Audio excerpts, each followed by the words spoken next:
Hello everyone and welcome to the complete 5-minute German A2 course. In this 11-hour course, I will explain each and every concept which is part of the A2 level in a simple, clear and easy way.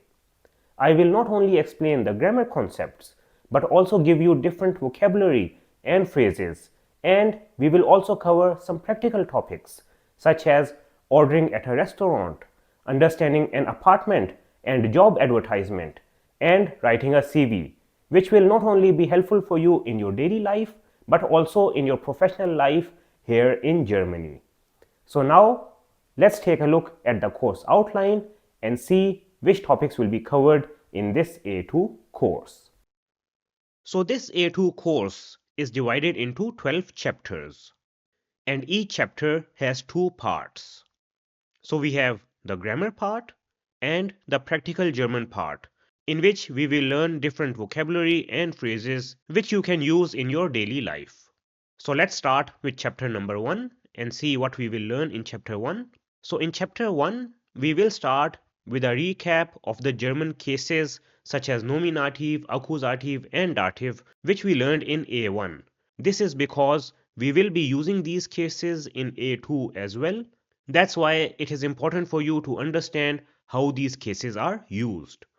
Then we will take a look at the topic of personal pronouns in dative, and the third topic will be possessive articles in dative.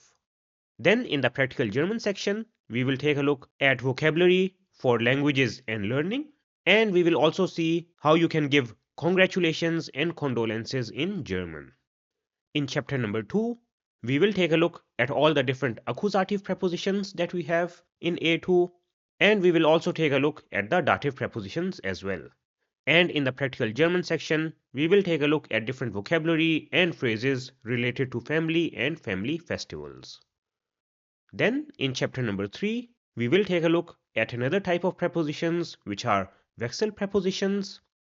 After that, I will show you how you can find accusative and dative verbs online. So if you know this, then you will know which case to use with which verb. And we will also take a look at the topic of indefinite pronouns. In the practical German section of chapter number 3, we will take a look at some travel vocabulary, so different words that you should know whenever you are traveling, and we will also learn how to book a train ticket in German. Then in chapter number 4, we will start with a very important topic of A2, and that is connectors. So in chapter 4, we will learn the connectors while, then and thus, and I will also show you how you can find examples yourself online. Then in the practical German section, we will take a look at different vocabulary and phrases related to hobbies and sports, and we will also learn some first aid vocabulary. Then in chapter number 5, we will continue with the topic of connectors, and we will learn the connectors ob and we-Fragen. And in the practical German section, we will take a look at vocabulary related to letter and SMS. We will also take a look at the different types of media, and we will also learn how to complain or return something which you did not like. Then in chapter number 6, we will start with the topic of modal verbs in preteritum. So we already saw modal verbs in presence in A1. So here we will take a look at them in preteritum or past tense. And we will also take a look at the connectors als, wenn and falls. In the practical German section, we will take a look at some restaurant vocabulary, and we will also learn how to order at a restaurant in German. Then in chapter number 7, we will take a look at the last two connectors which are umzu and damit, and we will also see how to make polite requests in German. In the practical German section, we will take a look at different vocabulary related to animals and farm life, and we will also see how you can search for an apartment in Germany. So I will show you an actual advertisement and explain the different words and terms which are used in an apartment advertisement. Then in chapter number 8, we will take a look at the different adjective forms and comparisons. After that, we will take a look at the adjective endings in dative. So we already did the adjective endings for nominative and accusative in A1. So here we will take a look at them in dative, and we will also take a look at the different time adverbs in German. In the practical German section, we will learn some vocabulary and phrases related to a city visit. So with them, you will be able to plan a city visit. And we will also see how you can write a biography of someone. Then in chapter number 9, we will learn the verb werden and the passive form. So this is also a very important topic of A2. And in the practical German section, we will learn some workplace vocabulary. I will also show you a job advertisement and we will try to understand it. And we will also see how to write a CV in German. So this will be helpful for you when you are applying for jobs. Then in chapter number 10, we will understand the genitive case in German. So this is the fourth case that we have in German. And in the practical German section, we will take a look at different vocabulary and phrases related to car and car parts. Then in chapter number 11, we will learn the topic of relative pronouns and relative sentences in German. And in the practical German section, we will learn vocabulary and phrases related to films and series, as well as products and inventions. Then in chapter number 12, which is the last chapter, we will take a look at the topic of reflexive verbs and pronouns.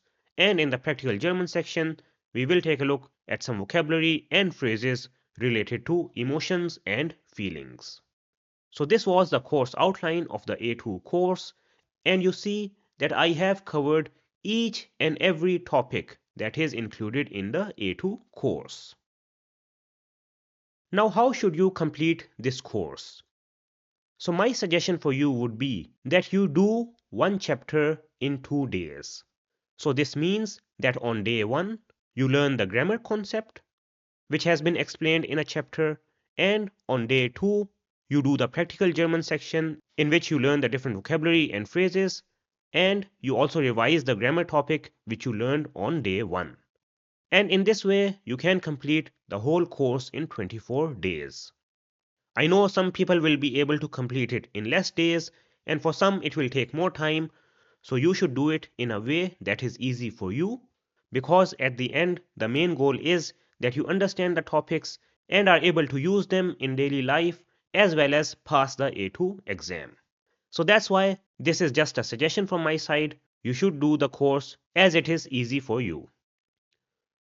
Now I want to tell you one more thing about the A2 course. And that is that the A2 grammar is easier than A1. I know this might be surprising for you, but let me explain why this is the case.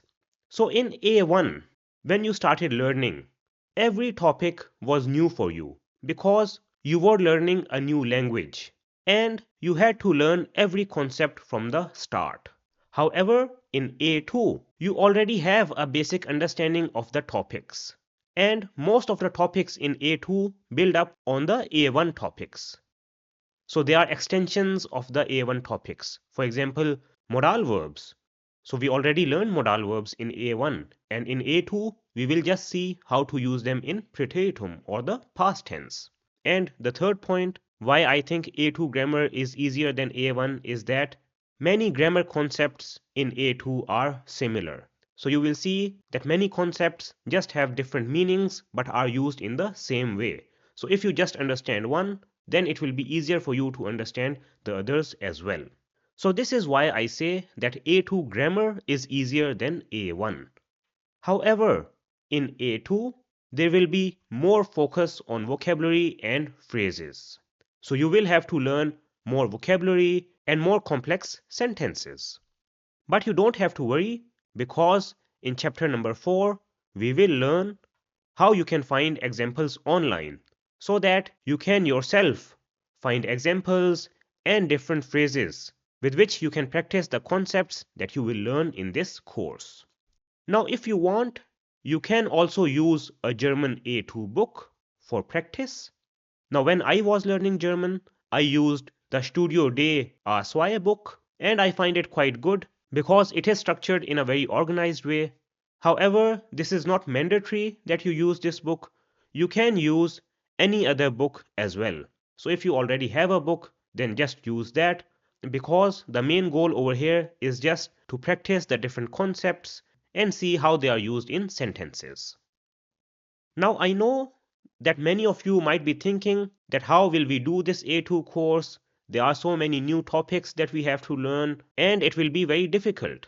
But let me tell you one thing, and that is that you are not starting from the beginning and you have already done A1. So that is already a very big achievement. But if you still have any doubts, then let me tell you one thing, and that is that if you only believe in yourself and have the mindset that you can do it, then I am 100% sure that you will not only be able to complete the course but also pass the A2 exam with very good marks. So that's why don't doubt yourself and go through this course at your own pace so that you understand the concepts and have no problem in using them in sentences.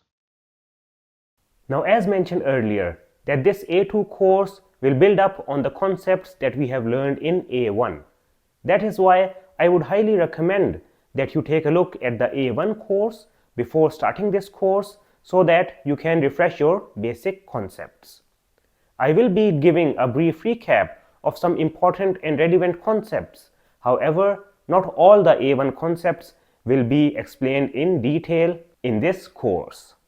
That is why it is important for you to familiarize yourself with the A1 concepts so that you can understand the A2 concepts in an effective way. I have added the link to the A1 course in the description below so that you can refer to it whenever you want to revise any concept. So now let's not waste any time and let's start the A2 course. So let's start with chapter number 1, and in chapter number 1 we will start by doing a recap of the different German cases which we learned in A1, and these are nominative, accusative and dative. So we will be using these cases in A2. That's why it is important for you to know how and when they are used so that you don't have any problem in understanding the A2 concepts. So as you know that we have 4 cases in German language. These are nominative, accusative, dative and genitive. And these cases are used to identify the context of a noun in a sentence. So the nominative is used for the subject, the accusative is used for the object, and the dative is used for the indirect object. We have already covered the nominative and accusative case in detail in A1, and for dative we did a basic introduction. However, we will take a look at it in more detail in A2. And the genitive case is also an A2 concept, so that's why we will also take a look at the genitive in this course. So now let's start with the nominative in German.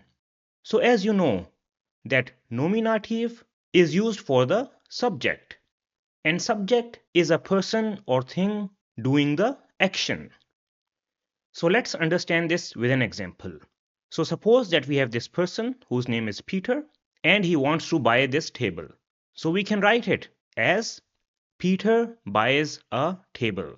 Now in this sentence, buys is the verb or action which is being done. Now let's see how we can find the subject in this sentence. So if you want to find the subject, then you will ask the question who followed by the verb, and this will give you the subject. So as you know, in this sentence the verb is buys. So the question becomes who buys, and the answer is Peter. So this means that Peter will be the subject in this sentence. So if you have any sentence, then you can simply use the question who followed by the verb, and this will give you the subject or the nominative. Now let's take a look at the articles for nominative. So as you know, in German, the articles can be bestimmte articles or definite articles, or unbestimmte articles, which are indefinite articles. And the article depends upon the gender of the noun. So these genders can be masculine, feminine, neutral or plural. So let's take a look at the bestimmte articles for nominative first. So the bestimmte article for masculine in nominative is der, for feminine it is die, for neutral it is das, and for plural it is die. So these are the definite articles for nominative in German. Now let's take a look at the unbestimmte articles. So the unbestimmte articles in German can have the gender masculine, feminine, or neutral. So we don't use the unbestimmte article with plural nouns. And the unbestimmte article for masculine in nominative is ein, for feminine it is eine, and for neutral it is ein. So these are the articles for nominative in German. Now let's go to the second case, which is accusative. So as you know that accusative is used for the object, and an object is a person or thing on which the action is being done. Now let's see how we can find the object in the example that we saw earlier. So if you want to find the object or accusative, then you can ask the question, what does, followed by the subject, and after that you will add the verb. And this will give you the object. So in this sentence, we already know that the subject is Peter. So we will add the subject over here, and the verb is buy. So the question becomes, what does Peter buy? And the answer is a table. So table is the object in this sentence. So this is one way to find the object. However, there is also another way, and that is that you can ask the question, what is being, and then add the verb in past tense after it.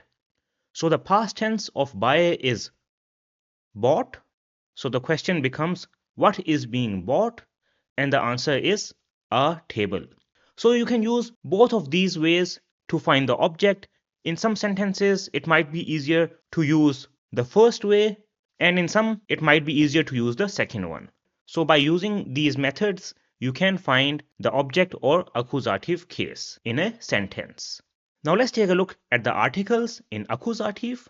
So in accusative, the bestimmte article for masculine is den, for feminine it is die, for neutral it is das, and for plural it is die. And the unbestimmte article for masculine in accusative is einen, for feminine it is eine, and for neutral it is ein. Now when you compare these articles with the nominative ones, then you see that only the masculine articles are different in accusative. The feminine, neutral, and plural articles are the same. So that's why it is important for you to know what is the subject and what is the object in a sentence, because if you know that, only then will you be able to use the correct articles. So this was the accusative case. Now let's go to the third case, which is dative in German. Now when do we use the dative case? So the dative case is used with indirect objects, after some specific verbs, and after some specific prepositions. So let's first take a look at what is an indirect object. And for this, I go back to the example that we saw earlier, which is Peter buys a table. Now in this sentence, buys is the verb or action which is being done, Peter is the subject, and table is the object. Now let's change this example a little bit. So suppose that we have another person whose name is Thomas, and instead of buying the table for himself, Peter buys Thomas a table. So in this sentence, Peter is the subject and table is the object. But what about Thomas? Who is Thomas? So Thomas is the one who benefits from the action. That is, he is the one who receives the table. So Thomas will be the indirect object in this sentence. Let's take another example. So I have the sentence, I give the child a book. So in this sentence, I is the subject and book is the object. And the child is the one who is benefiting from the action. That is, the child is the one who is receiving the book. So in this sentence, the child will be the indirect object. And the indirect object in German is the dative. So this is how you can identify the indirect object or dative in a sentence. Now let me give you some tips on how to identify the dative. So the first tip is the one which we have already seen, and that is the person who benefits from the action is dative. The second tip is that living beings are usually dative. Non-living things can also be dative, but it is not very common. And the third tip is that if you have two objects in a sentence, then the person is usually dative and the thing is usually in accusative. So with these tips, you will be able to identify dative in most of the cases. Now before we move on, let's take a look at the articles in dative. So the bestimmte article for masculine in dative is them, for feminine it is their, for neutral it is them, and for plural it is den. The unbestimmte article for masculine in dative is einem, for feminine it is einer, and for neutral it is einem. So you see that these are different from nominative and accusative. So this is how you can use the dative with indirect objects. Now let's take a look at the second point, which is after specific verbs, and these verbs are also called Verben mit dative. So these Verben mit dative can be divided into three major categories. The first one are the verbs for giving. So examples for such verbs can be geben, which means to give, bringen, which means to bring, helfen, which means to help, schenken, which means to gift, and schicken, which means to send. The second category of verbs are the verbs for sharing information or feelings. So some examples are sagen, which means to say, danken, which means to thank, antworten, which means to answer, gratulieren, which means to congratulate, and empfehlen, which means to recommend. And the third category of verbs which require the dative are verbs showing belonging or relationship between people and things. So some examples can be gehören, which means to belong, passen, which means to suit or fit, gleichen, which means to resemble, and fehlen, which means to be missing. So with these verbs, we will use the dative. Now, if you want to take a look at how these verbs are used with dative in sentences, then I would suggest that you take a look at the A1 course, where I have given different examples and tips on how to use dative verbs in sentences. So these are the different verbs with which you use the dative. And the third use of dative is after specific prepositions. And if you remember, then in A1, we learned lokale Präpositionen or location prepositions. These were in, which means in or inside, hinter, which means behind, auf, which means on, unter, which means under, an, which means on or at, über, which means above, neben, which means beside or next to, zwischen, which means between, vor, which means in front of, and bei, which means close to or at. And all of these location prepositions are used with the dative case to tell about the location of an object. So this means when the object is not moving or is stationary. Then we also saw the different Richtungspräpositionen or direction prepositions in A1 that you see over here. And we saw that with the prepositions zu and an for by, we use the dative case. Whereas with the prepositions in, durch, and über, we use the accusative case. So this means that there are also prepositions after which we use the accusative case. And in case of nach, we said that when it is used as a direction preposition or Richtungspräposition, then we will not use any article. So these are different prepositions with which we use the dative. And we will take a look at more dative and accusative prepositions in this A2 course in the chapters 2 and 3. So this was a brief recap of German cases which we learned in A1. So understanding these cases will help you in the upcoming topics that we will learn in A2, because over there we will be using these different cases. Now let's go to the first real topic of A2, that is personal pronouns in dative. So before we take a look at personal pronouns in dative, let's quickly do a recap of what is a personal pronoun. So a pronoun is a word used in place of a noun, and a personal pronoun is used to replace persons or things which have already been mentioned. So let's understand this with an example. So suppose that we have this person Tim, and if we want to describe the daily routine of Tim, then we can do this without personal pronouns, as Tim woke up at 8 a.m., then Tim had breakfast, after that Tim drove to work. So you see that in each sentence we used the name of Tim. Now we can write this sentence with personal pronouns as Tim woke up at 8 a.m., then he had breakfast, after that he drove to work. So in this second sentence you see that we have replaced Tim with the personal pronoun he. So you see that in the second sentence we have less repetition and the sentence sounds more natural. So these are also the benefits of using pronouns, that we have reduced repetition and an increased sentence clarity. Now let's take a look at what are the different cases of personal pronouns. So in German and many other languages, we have three main cases. So these are first person, second person, and third person. So first person is used when you are referring to yourself. So an example can be I am happy.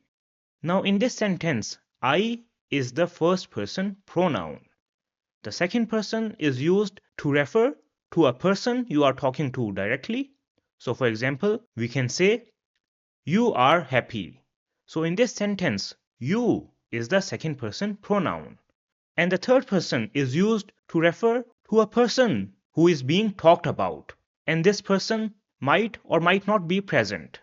So for example, as you see in this image, these two ladies are talking about this child and they say, he is happy. So he over here is the third person pronoun. And you see that in all of these examples, we are referring to a single person. That's why all of these pronouns are in singular. So we can write them as first person singular, second person singular, and third person singular cases. Now we have the same cases in plural as well. So in plural, these are first person plural, second person plural, and third person plural. So first person plural is when you are talking about yourself as a group. So for example, we can say, we play football. Now in this sentence, we is the first person pronoun for plural. The second person plural is used for people you are talking to directly. So for example, I can say, you all learn German. So in this sentence, you all is the second person pronoun for plural. And the third person plural is used for people who are being talked about. So for example, if these two girls are talking about this group of students and they say they are studying, then they will be the third person pronoun in plural. So these are the 6 cases of personal pronouns that we have in German. And in A1, we already saw what are the different personal pronouns in nominative and accusative for each of these cases. So let's write them down over here. So the first person singular personal pronoun in nominative is ich. The second person singular is du. The third person singular personal pronoun for male or masculine in nominative is er. For neutral, it is s. And for feminine, it is sie. Now the first person plural personal pronoun in nominative is wir. The second person plural is ihr. And the third person plural is sie, and the formal way is also sie, which is written with a capital S. Now the first person singular personal pronoun in accusative is mich. The second person singular is dich. Now the third person masculine or male is ihn. Third person neutral is s. And third person feminine is sie. The first person plural in accusative is uns. The second person plural is euch. And the third person plural is sie, and the formal way is also sie, which is written with a capital S. So these were the personal pronouns in nominative and accusative. Now let's take a look at the personal pronouns in dative. So the first person singular in dative is mir, which can be translated to me in English. The second person singular in dative is dir, which means you. The third person male in dative is ihm, which can be translated to him.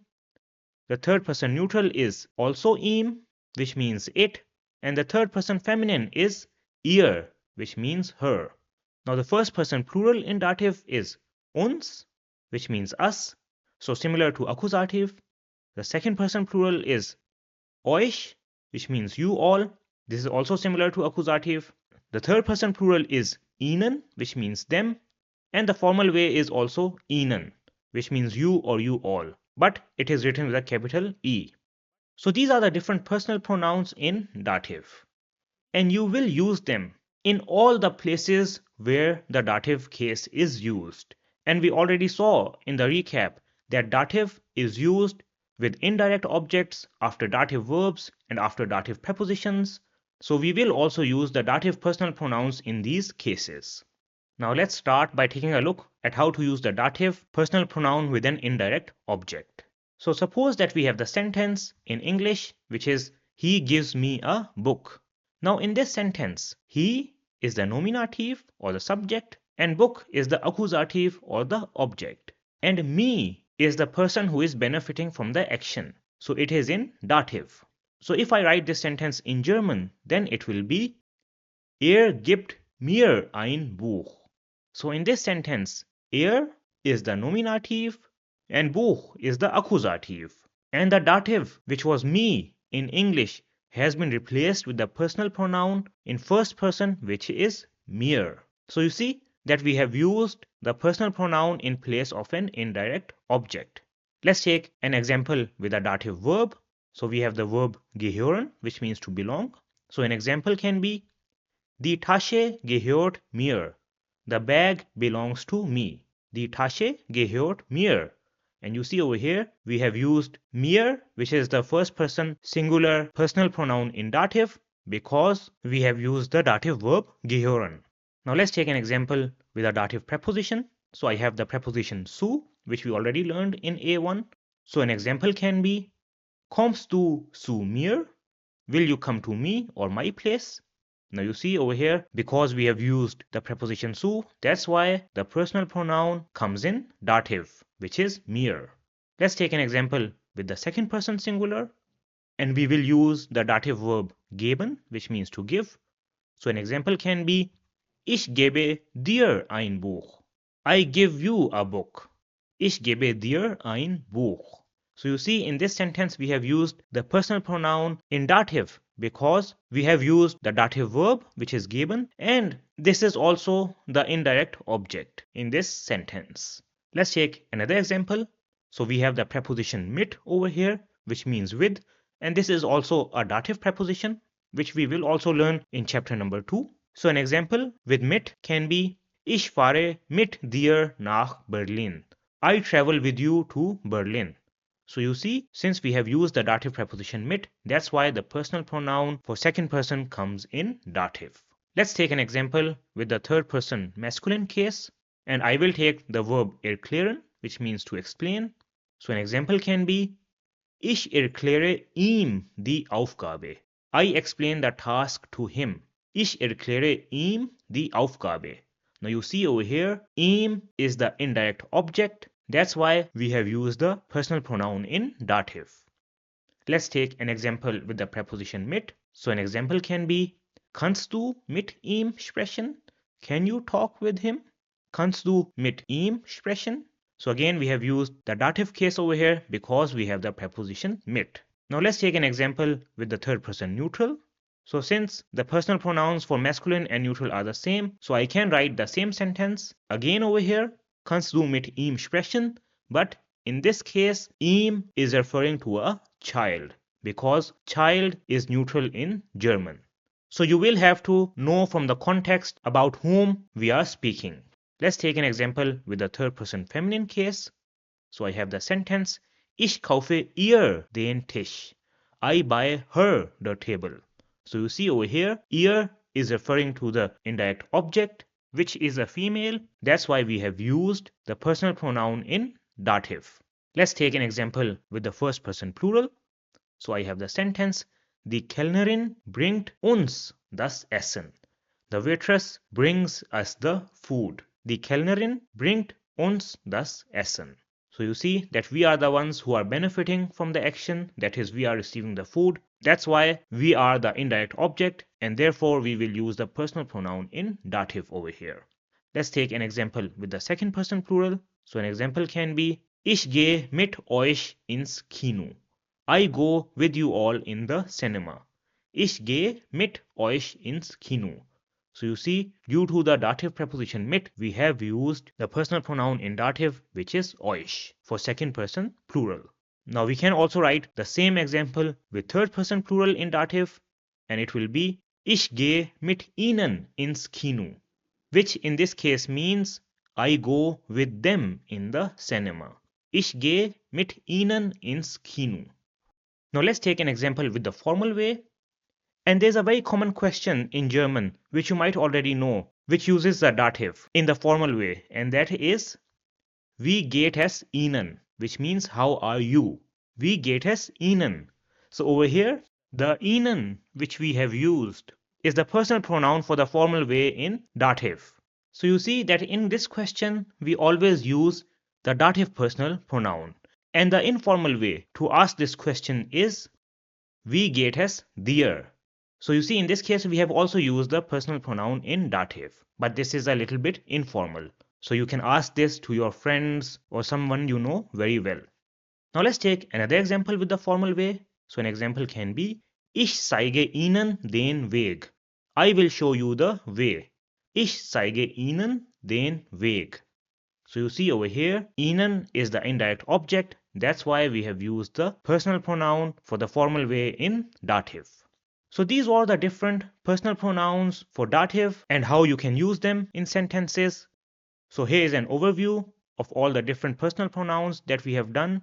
So you can take a screenshot of this slide so that you can refer to it later as well. And with this, we have completed the topic of personal pronouns in dative. Now let's go to the last topic of the grammar section of chapter number 1, which is possessive articles in dative. So what will we learn in this lesson? So in this lesson, we will start by doing a quick recap of what are possessive articles. After that, we will take a look at the different forms of possessive articles in dative. Then we will take a look at where and how are they used. And I will give you different examples so that you can understand how to use them correctly in a sentence. So what are possessive articles? So possessive articles are used to show possession or belonging, and they are used in place of the definite or indefinite articles. So let's take a look at some examples of possessive articles in English. So we have the sentence, this is my car. Another sentence can be, is this your bag? Or we can say, that is our home. Now in these sentences, the words my, your, and our are the possessive articles because they show possession or belonging. Now, in German, the possessive articles can either be in nominative, accusative, dative, or genitive. And we have already learned the possessive articles in nominative and accusative in A1. We will learn the possessive articles in dative in this lesson, and the possessive articles in genitive is a B1 concept. That's why we will do it in the B1 course. So let's take a look at the different forms of possessive articles in dative. Now the possessive articles in dative are dependent on whether the dative object is masculine or neutral, feminine or plural. So depending upon the gender of the dative object, the form of the possessive articles will be different. So let's take a look at the first person singular case, which is ich. So in this case, the possessive article for masculine or neutral will be meinem, for feminine it will be meiner, and for plural it will be meinen. And this means my in English. Now I don't want to bore you by reading out all the different forms of possessive articles. Rather, what I will do is that I will give you examples along with each form so that you know how to use these possessive articles as we learn them. So as you know that the dative case is used with indirect objects, after dative verbs, and after dative prepositions. So we will take a look at examples with all of these different use cases. So let's start with indirect objects. So a sentence with an indirect object can be Ich kaufe Thomas einen Tisch. I buy Thomas a table. So in this sentence, Thomas is the indirect object or in dative. Now let's replace Thomas with a possessive article. So I can say Ich kaufe meinem Bruder einen Tisch. I buy my brother a table. And you see over here we have used meinem Bruder, which is in dative because Bruder is masculine. So it is their Bruder. And if you see at the top, the form for masculine or neutral is meinem. And if I was talking about my sister, then I would say Ich kaufe meiner Schwester einen Tisch. I buy my sister a table. So you see, over here we have used meiner, which is the possessive article for dative objects in feminine. So this is how you will use the possessive articles in dative with indirect objects. Now let's take a look at some examples of how to use possessive articles after dative verbs. And we will do this with the second person singular case, which is do. So the possessive articles for second person singular in dative are deinem for masculine or neutral, deiner for feminine, and deinen for plural. And these mean your in English. So let's take an example with the dative verb geben, which means to give. So an example can be Ich gebe deinem Bruder ein Buch. I give your brother a book. Ich gebe deinem Bruder ein Buch. And you know Bruder is masculine, that's why we have used deinem over here. Another example can be Ich gebe deinen Eltern ein Buch. I give your parents a book. Ich gebe deinen Eltern ein Buch. And you see, we have used the possessive article for second person in plural over here because Eltern is the Eltern. So it is a plural noun. So this is how you can use possessive articles in second person with dative verbs. Now let's take a look at some examples on how to use possessive articles after dative prepositions. And we will do this with the third person masculine case, which is er. So the possessive articles for third person male or masculine case are seinem for masculine or neutral, seiner for feminine, and seinen for plural. And these can be translated as his in English. Now let's take a look at some examples with the dative preposition mit, which means with. So an example can be Mein Sohn geht mit seinem Freund ins Museum. My son goes with his friend in the museum. Mein Sohn geht mit seinem Freund ins Museum. And we have used seinem over here because friend is their friend. So it is a male friend.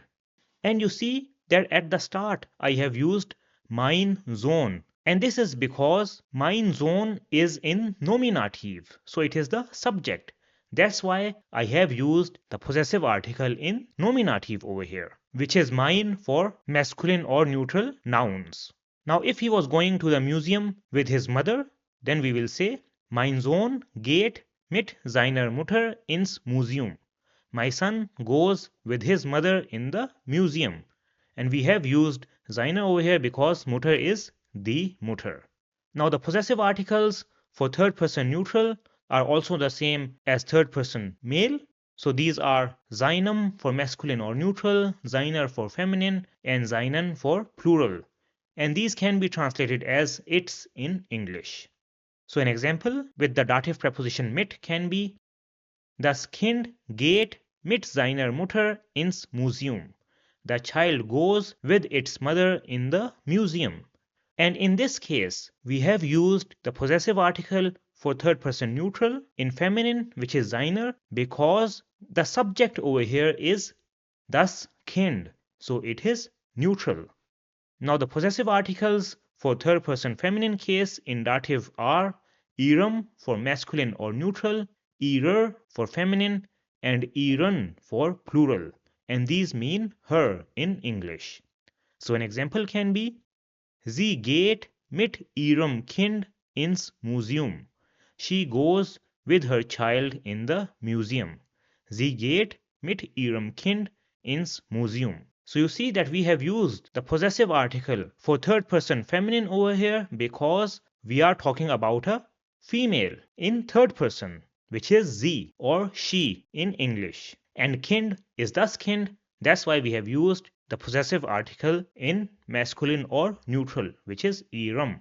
Now if she was going with her daughter, which is a feminine, then we will say Sie geht mit ihrer Tochter ins Museum. She goes with her daughter in the museum. So you see, we have used ihrer over here because Tochter is the Tochter. So these are the different forms of possessive articles in dative for all the singular cases. Now let's take a look at the plural cases. So we start with the first person plural, which is wir.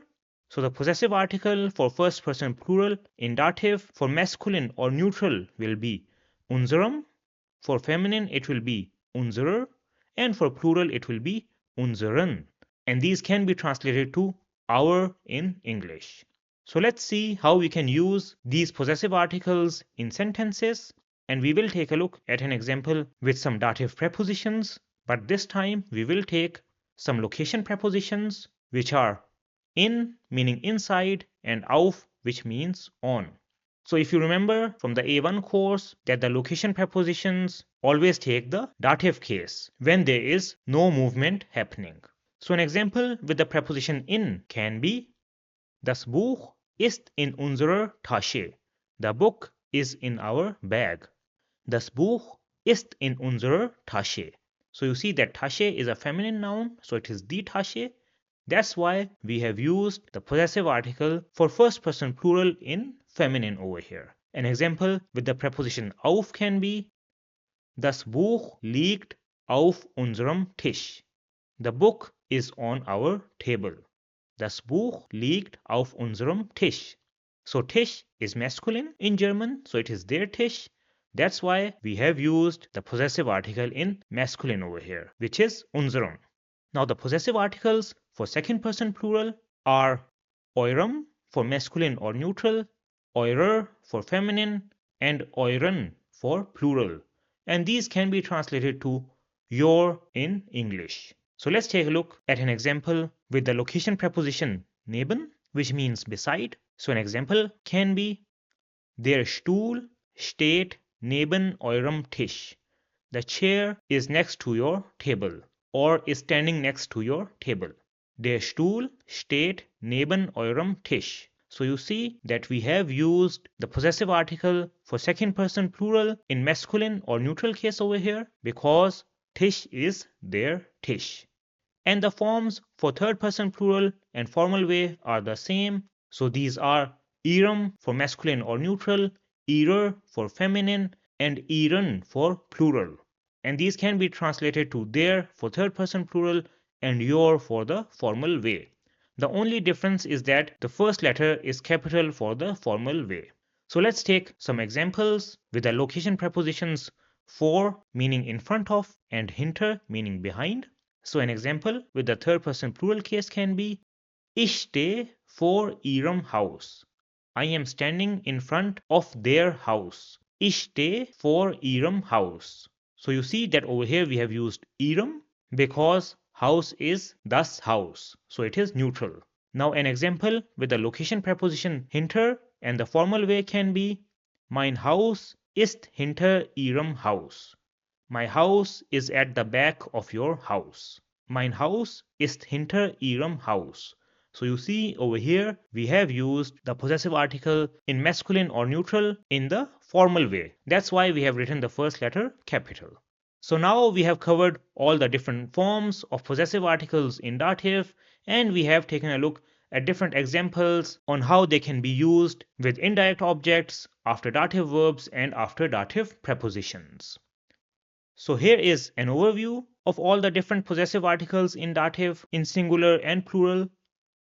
So you can take a screenshot of this slide so that you can refer to it whenever you want to take a look at what the possessive articles in dative are. Now let me give you one tip to remember the conjugations of the possessive articles in dative. So here are the different bestimmte and unbestimmte articles in nominative, accusative and dative cases. So if you take a look at the bestimmte articles in dative, then you see that these are dem for masculine, der for feminine, dem for neutral, and den for plural. Now if you just know the definite articles in dative, then it is not difficult to create the possessive articles in dative. This is because The endings of possessive articles in dative are the same as the endings of definite articles in dative. So let me explain what I mean by this. So you know that the definite article for masculine and neutral is them, and it has the ending am. Now if we take a look at the possessive articles in masculine and neutral, then you will see all of them also have the ending am. So we have minum, dinum, zinum, and so on. So it is the same ending as the definite article for masculine and neutral in dative. Now the definite article for feminine in dative is there, and the possessive articles in feminine also have the ending er.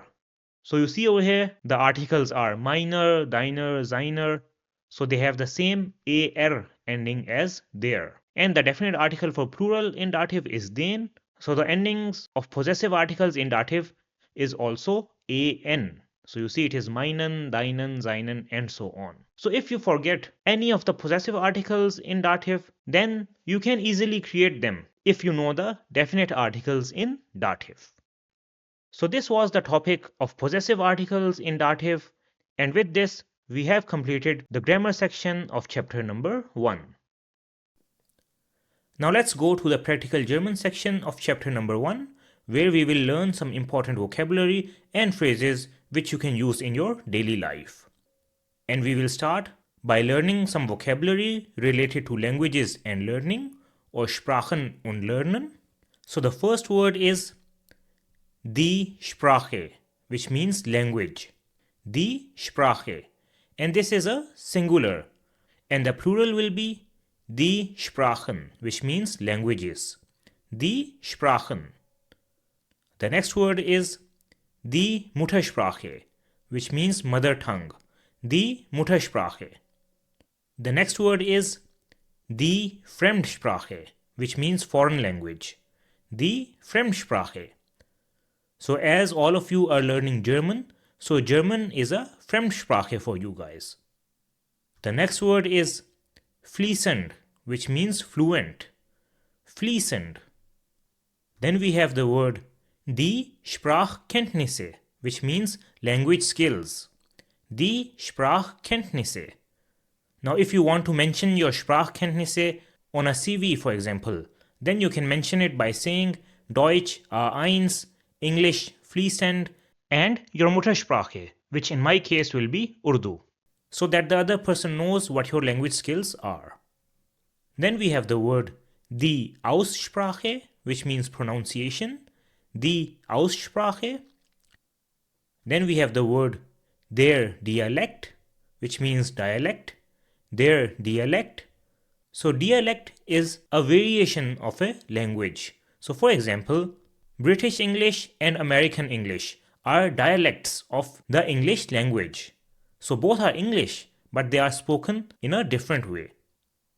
So some examples of German dialects are Schwäbisch, Bayerisch, Hochdeutsch, which is the standard German, which is the one that we are learning, and so on. So these are different German dialects. The next word is die Grammatik, which is grammar. Die Grammatik. Then we have der Wortschatz, which is vocabulary. Der Wortschatz. Then the next word is die Vokabel, which means word. Die Vokabel, and this is singular, and the plural will be die Vokabeln, which means words or vocabulary. Die Vokabeln. Then we have the word die Übersetzung, which means translation. Die Übersetzung. And the verb will be übersetzen, which means to translate. Übersetzen. Then we have das Wörterbuch, which means dictionary. Das Wörterbuch. After that we have the word der Satz, which means sentence. Der Satz, and this is singular. And the plural will be die Sätze, which means sentences. Die Sätze. Then we have the word die Übung, which means exercise. Die Übung. And the plural will be die Übungen, which means exercises. Die Übungen. And the verb will be üben, which means to practice. Üben. Then another important verb is lernen, which means to learn. So for example, as you are currently learning German, so you can say ich lerne Deutsch. The next word is studieren, which means to study. For example, at a university, studieren. Now let's take a look at different Weltsprachen or languages of the world and see how they are called in German. So the first one is Deutsch, which is German. I think you know this already. Deutsch. Then we have English, which is English. So English. So you see it is just written differently. Then we have Französisch, which is French. Französisch. The next language is Chinesisch, which is Chinese. Chinesisch. Now officially the language which is spoken in China is not Chinese, rather it is Mandarin, which is Mandarin. Mandarin. The next language is Arabisch, which is Arabic. Arabisch. Then we have Spanish, which is Spanish. Spanish. After that we have Italianisch, which is Italian. Italianisch. Then we have Russisch, which is Russian. Russisch. The next language is Turkish, which is Turkish. Turkish. Then we have Urdu, which is Urdu, so it is the same. Urdu. And then we have Hindi, which is also Hindi in English. Hindi. So these are different Weltsprachen or languages of the world. Now let's take a look at some vocabulary related to Kurs und Prüfungen, which is course and exams. So the first word is der Kurs, which means course. Der Kurs. So this is singular and the plural will be die Kurse, which means courses. Die Kurse. Then we have the word der Sprachkurs, which is language course. Der Sprachkurs. After that we have the word das Sprachinstitut, which is language institute, from where you can learn the language. Das Sprachinstitut. Now a language institute is also called die Sprachschule, which means language school. Die Sprachschule. Then we have der Unterricht, which means class or lesson. Der Unterricht. And a similar word is die Vorlesung, which also means class or lesson. However, the difference is that in case of a Vorlesung, the professor will most probably show you some slides and read out what is written on those slides. Then we have die Hausaufgabe, which means homework. Die Hausaufgabe. And if it is just a task, then it is called die Aufgabe, which is task or assignment. Die Aufgabe. After that we have die Prüfung, which means exam. Die Prüfung. And another similar word is der Klausur, which means a written exam. Der Klausur. Now after a Prüfung or Klausur, you get die Note, which means grade. Die Note. And in some cases you might get die Punkte, which means points or marks. Die Punkte. Or in general terms, you can simply say das Ergebnis, which means result. Das Ergebnis. Now depending on the result, you can either bestehen, which is pass the exam, bestehen, or if you are not lucky enough, you can durchfallen, which is fail the exam. Durchfallen. So these were different words related to Kurs und Prüfungen. Now let's take a look at a few words related to Schul- und Bürobedarf, which can be translated to stationery in English. So these are things that you need in your school or in the office. So the first word is das Heft, which means notebook. Das Heft. And it can also be called das Notizbuch, which is also notebook. Das Notizbuch. The next word is das Papier, which means paper. Das Papier. And it is also called das Blatt, which means sheet, paper, or even leaf. Das Blatt. And in some cases, both of these words are combined and we have the word das Blatt Papier, which means sheet of paper. Das Blatt Papier. The next word is das Formular, which means form. Das Formular. Then we have the word das Schreibmaterial, which means writing material. Das Schreibmaterial. Now let's take a look at different Schreibmaterial. So the first one is der Bleistift, which means pencil. Der Bleistift. Then we have der Kugelschreiber, which is ballpoint pen. Der Kugelschreiber. Another word for ballpoint pen in German is der Kuli. So this is the short form. Der Kuli. Another type of pen that we have is der Füller, which is a fountain pen. Der Füller. So this is the type of pen in which you have to add ink yourself so that you are able to write. And this brings me to the next word, which is die Tinte, which means ink. Die Tinte. Then we have the word der Radiergummi, which means eraser. Der Radiergummi.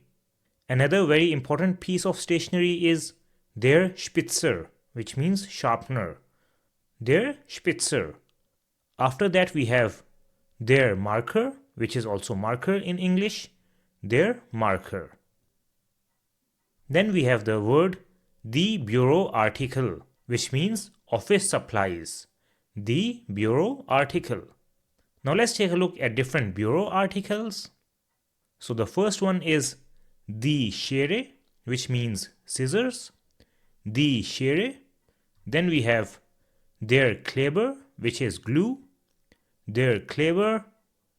After that we have das Klebeband, which means tape. Das Klebeband. The next word is die Büroklammer, which are these small paper clips. Die Büroklammer. Then we have der Ordner, which is a file in which you can arrange your different documents. Der Ordner. Then we have der Hefter, which means stapler. Der Hefter. And the last word is die Pinnwand, which is notice board, on which you can post different types of information. And even in universities, you will see this notice board or Pinnwand, and you will find different types of information, for example, about the classes, or if somebody is selling something, and even posts about some open job positions.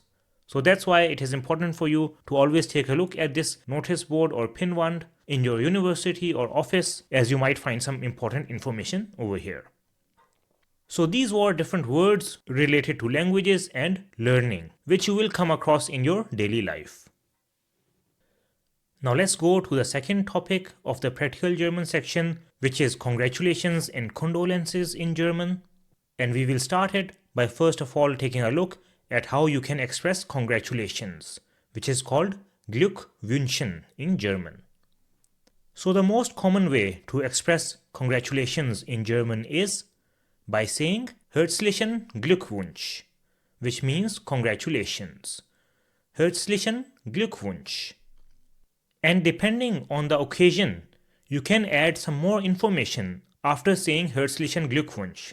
So for example, if somebody has a birthday, then you can say Herzlichen Glückwunsch zum Geburtstag. Congratulations on your birthday.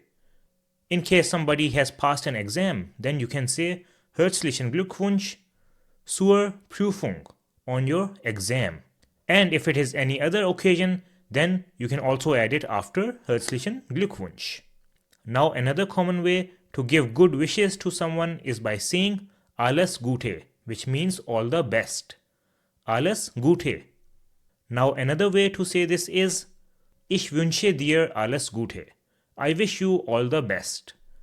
Ich wünsche dir alles Gute.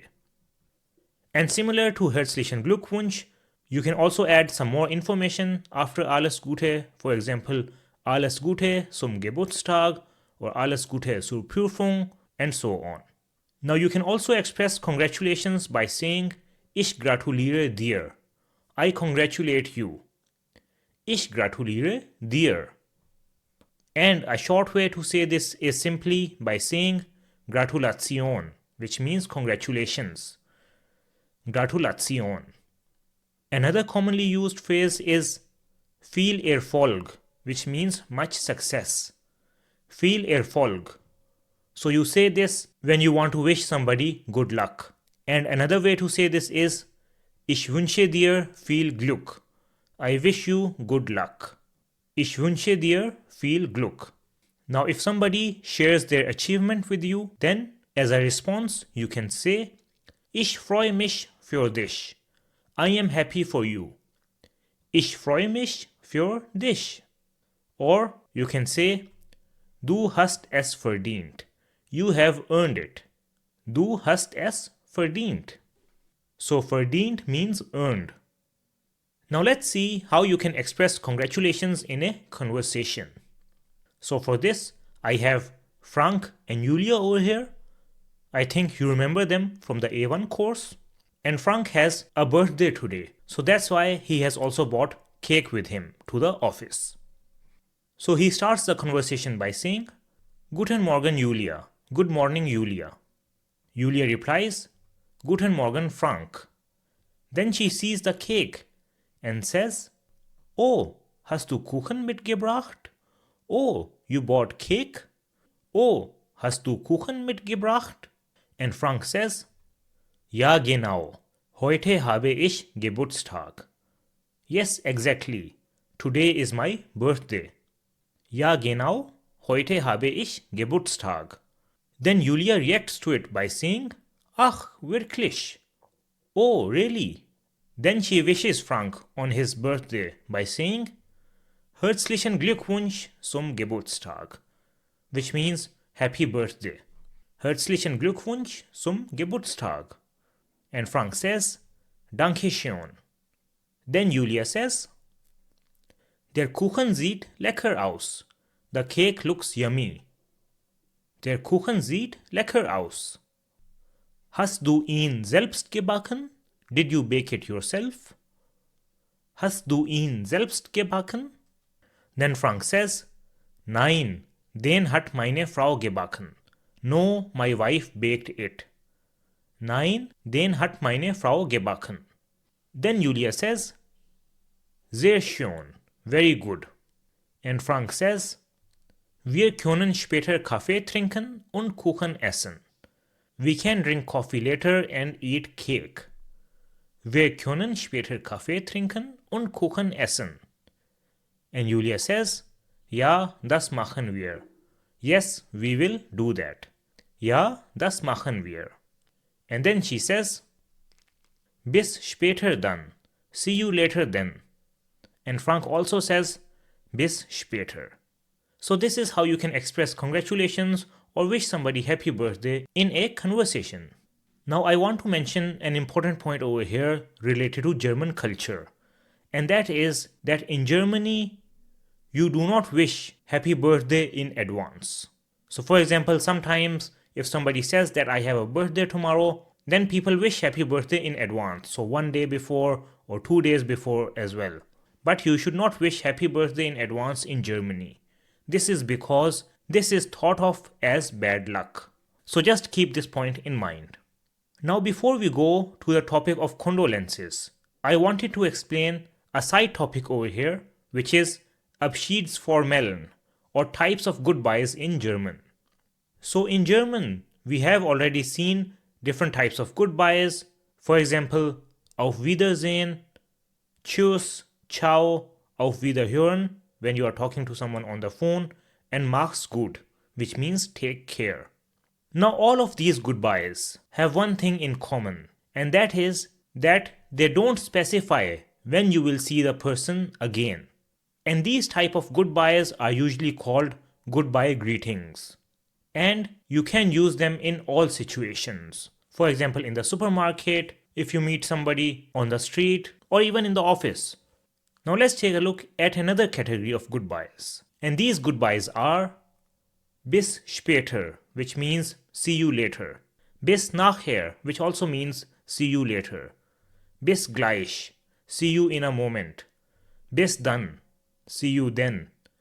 Bis zum nächsten Mal. Until next time. And bis morgen, see you tomorrow, bis nächste Woche, next week, or any other time. Now, all of these goodbyes have one thing in common, and that is that these mention when you will see the person again. And these type of goodbyes are called time-related goodbyes.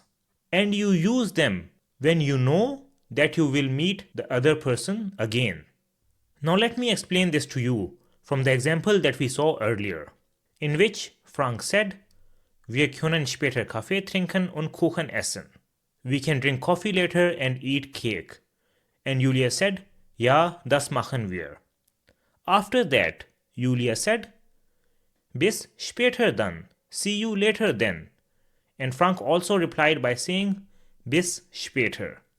So both of them used a time-related goodbye over here, which was bis später, because they knew that they will meet later for cake.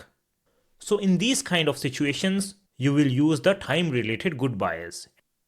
So here is a side-by-side comparison of the goodbye greetings and time-related goodbyes. So under goodbye greetings, we have Tschüss, Ciao, Auf Wiedersehen, Auf Wiederhören if you are on the phone, and Mach's gut, which means take care. And under time-related goodbyes, you have Bis später, Bis nachher, Bis dann, Bis gleich, Bis zum nächsten Mal, and Bis morgen or Bis nächste Woche or some other time.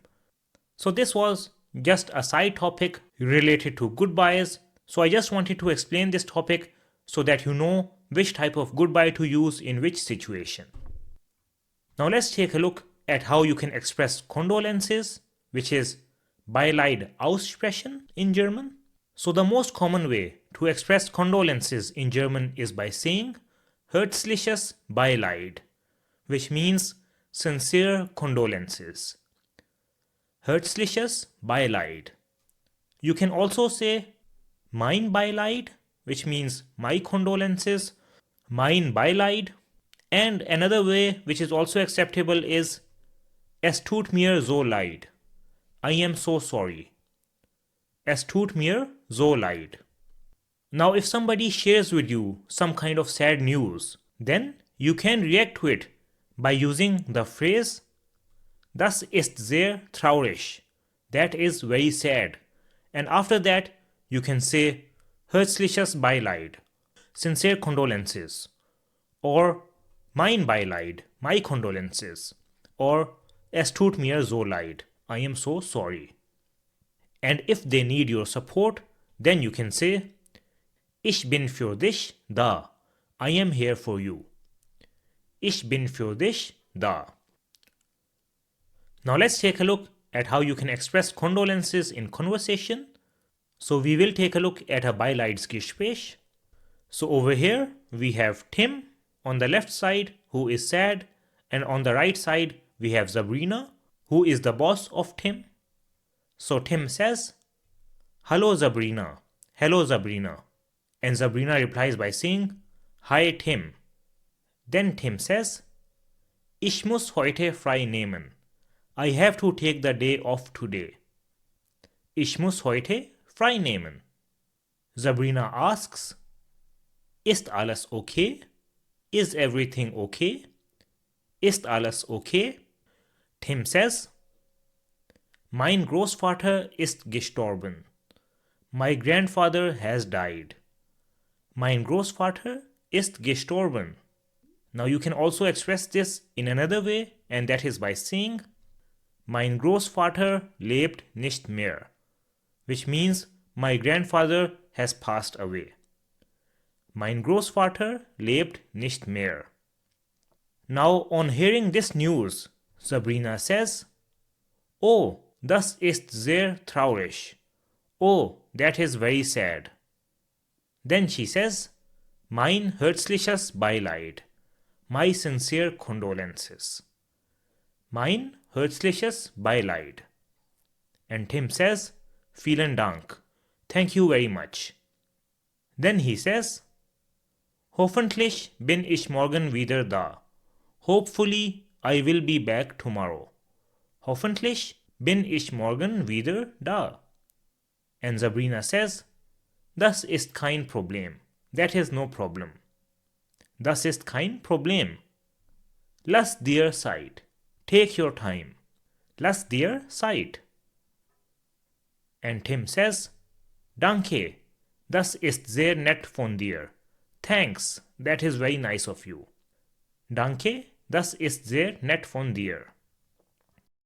So this is how you can express condolences in a conversation. And with this, we have completed chapter number 1 of the A2 course. And I must say that you guys have done a very good job on completing this first chapter. You might be thinking that this is only a small step and I still have 11 more chapters remaining. But let me tell you that by taking these kind of small steps every day, there will come a day when you will complete the A2 course. So that's why keep taking these small steps every day, because each small step will take you closer to your goal. So this was chapter number 1 of the German A2 course. Now let's go to chapter number 2, and we will start with the topic of accusative prepositions. So in this lesson, we will start with a quick recap of what are prepositions. After that, we will take a look at all the A2 accusative prepositions one by one, and I will also give you different examples so that you can understand how these prepositions are used in sentences. So let's start with a quick recap of what are prepositions. So prepositions are a word or group of words showing the relationship between things. So suppose that we have this table over here on which there is a book. Then we can describe this with the sentence, the book is on the table. Now in this sentence, on is the preposition because it shows the relationship between the book and the table. Now suppose that we also have this bag. Then we can describe this by saying the bag is under the table. And in this sentence, under is the preposition which describes the relationship between the bag and the table. And both on and under tell us the location of one thing with respect to the other. That's why these are called location prepositions. Now, similar to location prepositions, we also have time prepositions, direction prepositions, and so on. And this categorization of prepositions is based upon the function of the preposition. So we can say that these are types based on function. And we have already done these in A1. Now there is another way to categorize these prepositions, and that is types based on case.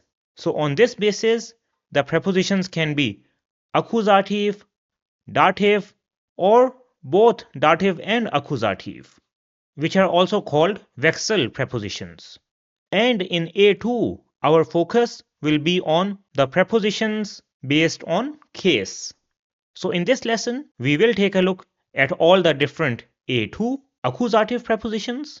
So in A2, we have a total of 7 accusative prepositions or accusative Präpositionen. These are durch, which means through, für, which means for, gegen, which means against, ohne, which means without, which means at or around, entlang, which means along, and bis, which means until. And these are called accusative prepositions because they are always followed by the accusative case. So this means that after these prepositions, we will use the articles, adjective endings, personal pronouns, possessive pronouns, and so on in accusative. Now before we take a look at all of these prepositions, let's do a recap of the accusative articles in German.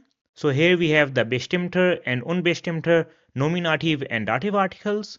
So now let's add the accusative articles as well. So the bestimmter article for masculine in accusative is den. For feminine it is die. For neutral it is das. And for plural it is die. The unbestimmte article or indefinite article for masculine in accusative is einen, for feminine it is eine, and for neutral it is ein. And you see that in accusative, only the articles for the masculine case are different. The articles for the feminine, neutral, and plural cases are the same as the nominative, bestimmter, and unbestimmter articles. So now let's take a look at the accusative prepositions one by one. So the first accusative preposition is durch, which means through, and it is used when you go through something. So suppose that we have this tunnel over here, which has an entrance and an exit, and there is this person with his car who goes in the tunnel from the entrance and then exits it from the other side. So we can describe this using durch as Ich fahre durch den Tunnel. I drive through the tunnel. Ich fahre durch den Tunnel. And you see that in this sentence, after durch, we have used the accusative article in masculine, which is den, because tunnel is their tunnel. Now let's take a look at another example. So suppose that there is this person and he enters the park from one side and exits it from the other side. Then in this case, we can also use durch. So we can say, Ich gehe durch den Park. I go through the park. Ich gehe durch den Park. And again, we have used the bestimmter article for masculine in accusative, which is den, because park is their park. Now there is another use of durch, and that is to show the means or method with which something happens. So let's take an example. So I have the sentence, Die Nachricht kam durch einen Freund. The message came through a friend. And friend over here is a male friend. That's why we have used the unbestimmter article in masculine over here, which is einen. Now if the message came through a female friend, then we would write, Die Nachricht kam durch eine Freundin. The message came through a friend or a female friend. Now you see over here we have used the unbestimmter article for accusative in feminine because Freundin is a female friend. So this is how you can use the accusative preposition durch in sentences. Now let's take a look at the second accusative preposition, which is für, meaning for, and in German it is used similar to English. So let's take an example. So I have a sentence, Ich kaufe ein Geschenk für meine Mutter. I buy a gift for my mother. Ich kaufe ein Geschenk für meine Mutter. Now you see, in this sentence, after the preposition für, we have used the possessive article for feminine in accusative because Mutter is die Mutter. Now let's take a look at another example. So I can say, Ich kaufe ein Geschenk für dich. I buy a gift for you. Now in this sentence, you see that after für, we have used dich, which is the second person singular personal pronoun in accusative. So you see that after these accusative prepositions, it is not only the articles, but also the possessive pronouns and personal pronouns, which will also come in accusative. Now let's take a look at another example. So I can say, hat das für mich getan. He did that for me. Hat das für mich getan. So again over here you see, after für, we have used mich, which is the first person singular personal pronoun in accusative. Let's take a look at another example. So I can say, ist für eine Woche hier. He is here for a week. Ist für eine Woche hier. And Woche is die Woche. That's why we have used eine over here, which is the unbestimmter article for feminine in accusative. Now let's take a look at a commonly used phrase with the preposition für, which you might hear in your office or in daily life. So the phrase is, Ich bin für diesen Vorschlag, which means I support this proposal. So Ich bin für means I support. Now Vorschlag means proposal and it is their Vorschlag. So that's why we have used the demonstrative pronoun for masculine in accusative, which is diesen. So this is how you can use the accusative preposition für in sentences. Now let's take a look at the next accusative preposition, which is gegen, meaning against. And it is used when you want to oppose something. So an example with gegen can be Ich bin gegen diesen Vorschlag. I oppose this proposal. Ich bin gegen diesen Vorschlag. And you see that this is the opposite of Ich bin für diesen Vorschlag, where you supported the proposal. And you see that in this case we have also used diesen, which is the demonstrative pronoun for masculine in Akkusativ. Another example with gegen can be Sie sind gegen die neuen Regeln. They are against the new rules. Sie sind gegen die neuen Regeln. Now you see that Regeln is the plural over here. So that's why we have used the article die after gegen, and we have also used an after neue, which is the adjective ending in accusative with definite articles. So I have already covered the topic of adjective endings in accusative and nominative in A1. So you can go and take a look at it if you want to refresh your concepts about adjective endings. Now another use of gegen is to tell the approximate time. And in this case, it means around. So an example can be Wir treffen uns gegen 18 Uhr. We will meet around 6 p.m. Wir treffen uns gegen 18 Uhr. So gegen 18 Uhr means that it does not have to be exactly at 18 o'clock. It can be 5 minutes or 10 minutes earlier or after 18 o'clock. So we have given the approximate time over here. So this is another use of gegen. So this was the preposition gegen. Now let's take a look at the next accusative preposition, which is ohne, and it means without. So an example with ohne can be geht ohne mich nicht. He will not go without me. Geht ohne mich nicht. Now in this sentence you see that after ohne we have used mich, which is a personal pronoun for first person singular in accusative. Another example with ohne can be Ich kann ohne dich nicht leben. I cannot live without you. Ich kann ohne dich nicht leben. Now over here again you see that after ohne we have used dich, which is the personal pronoun for second person singular in accusative. Now let's take another example with ohne. So we have the sentence arbeitet ohne Pausen. He works without breaks. Arbeitet ohne Pausen.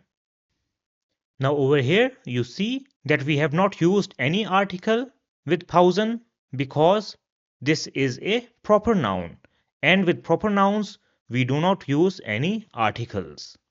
So proper nouns are names of places, things or people, etc. Another example with ohne can be Mein Vater trinkt seinen Kaffee ohne Zucker. My father drinks his coffee without sugar. Mein Vater trinkt seinen Kaffee ohne Zucker. Now in this sentence again you see that Zucker is a proper noun, so it is a name of a thing. That's why we have not used any article before it. So this is how you can use the preposition ohne.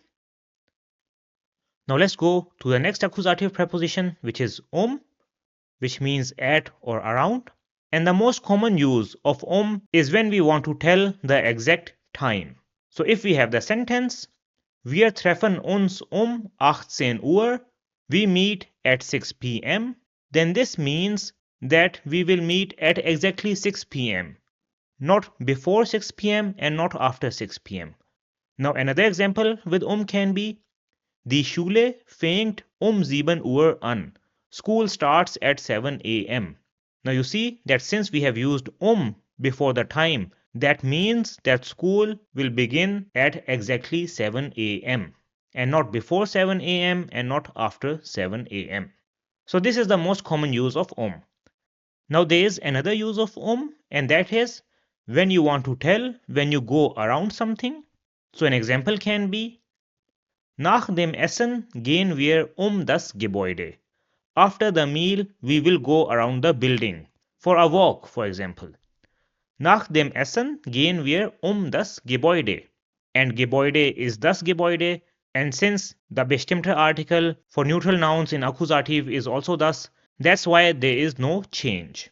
Let's take a look at another example. So we have the sentence Die Kinder spielen den Tisch. the children are playing around the table. Die Kinder spielen den Tisch. Now in this case, there is a change of article because Tisch is der Tisch in nominative and the bestimmte article for masculine in accusative is den. That's why we have used den Tisch after So this was the preposition The next preposition is entlang, which means along. And an important point about this preposition is that it is accusative when it is used after the noun. But if it is used before a noun, then it will act as a genitive preposition. So we will not take a look at prepositions in genitive in this course, and we will learn it later in the B1 or B2 course. So right now we will only take examples with accusative. So let's take an example. Now if somebody asks you the question, wo ist der Supermarkt? Where is the supermarket?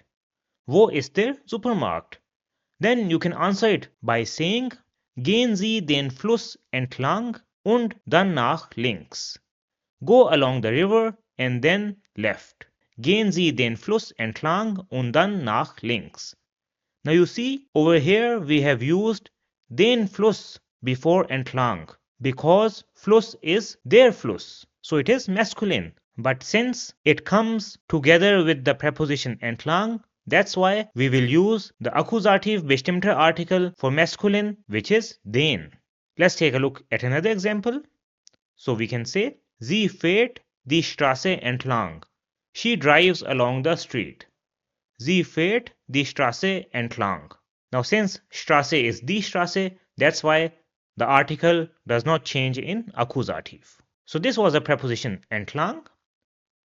Now let's take a look at the last accusative preposition, which is bis, meaning until, and it is used for specific times or days. So an example with bis can be, Ich warte bis 14 Uhr. I will wait till 2 p.m. Ich warte bis 14 Uhr. So you see over here, we have used bis 14 Uhr to tell until which time I will wait. Now let's take a look at another example. So I have the sentence, bis nächste Woche bin ich in Berlin. Till next week I am in Berlin. Bis nächste Woche bin ich in Berlin. So you see over here we have used bis nächste Woche to tell until which time I am in Berlin. Now you can also use bis with a specific day. So I can say, bis nächsten Dienstag bin ich in Berlin. Till next Tuesday I am in Berlin. Bis nächsten Dienstag bin ich in Berlin. Now some other commonly used phrases with bis are bis nächste Woche, which means until next week, and bis morgen, which means until tomorrow. So you will hear these phrases in the university or in the office when someone is leaving work or before the weekend. So this is how you can use the preposition bis in sentences. However, there is another variation of bis which you will often see in sentences, and that is bis zu, which means up to or by. Now let me give you a side-by-side comparison of what is the difference between bis and bis zu, so that you don't have any problem or confusion when you see bis or bis zu. So the preposition bis, which means until, is an accusative preposition, which we have learned. However, bis zu is a dative preposition because of su. So we already learned in the A1 course that su is a dative preposition. That's why bis zu will act as a dative preposition and will be followed by the dative case. Now we also learned that bis is used for specific time or days, whereas bis zu is used for places with articles or in formal writing. So we already saw an example with bis, which was Ich warte bis 14 Uhr. I will wait till 2 p.m. Now let's take an example with bis zu. So a sentence with bis zu can be Ich fahre bis zum Bahnhof. I will drive up to the train station. So this means that I will drive till the train station and not further. And zum over here is a combination of su and dem, where dem is the bestimmte article for masculine in dative. Another example with bis zu can be Ich fahre bis zur Endhaltestelle. I will drive up to the last stop. Ich fahre bis zur Endhaltestelle. Now Haltestelle is the Haltestelle. That's why we have used zur over here, which is a combination of zu and der. And there, as you might know, is the bestimmte article for feminine in dative. So this was the preposition bis, and with this we have completed all the different accusative prepositions in A2. Now let's go to the next topic of the grammar section of chapter number 2, in which we will take a look at all the dative prepositions in A2. So in A2, we have a total of 10 dative prepositions.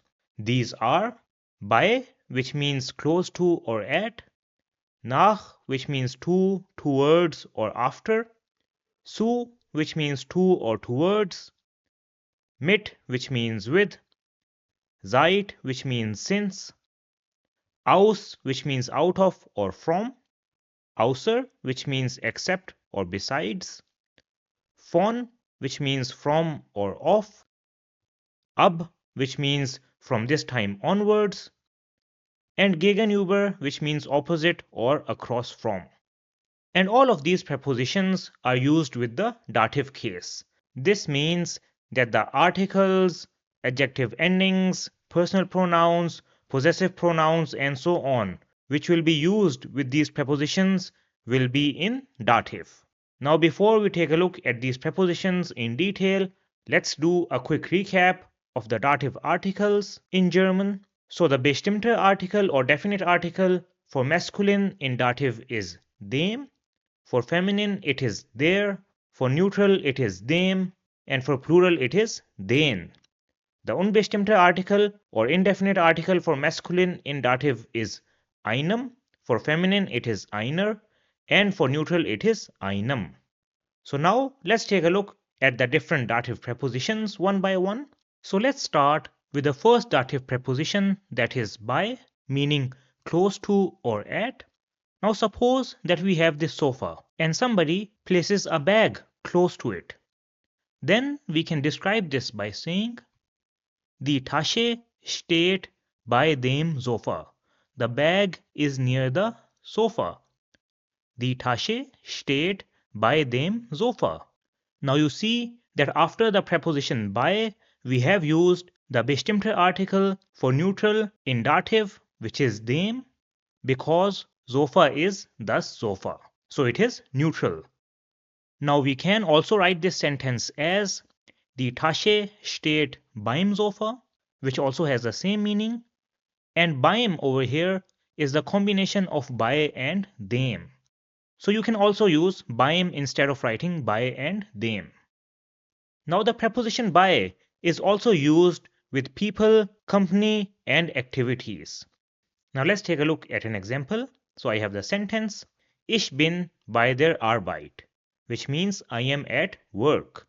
Ich bin bei der Arbeit.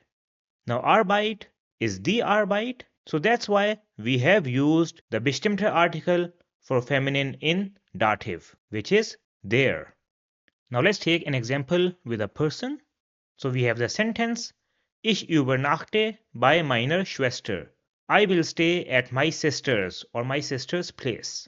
Now Schwester, as you know, is die Schwester. That's why we have used the possessive article for feminine in dative, which is meiner. So ich übernachte bei meiner Schwester. Now let's take a look at another example with a company.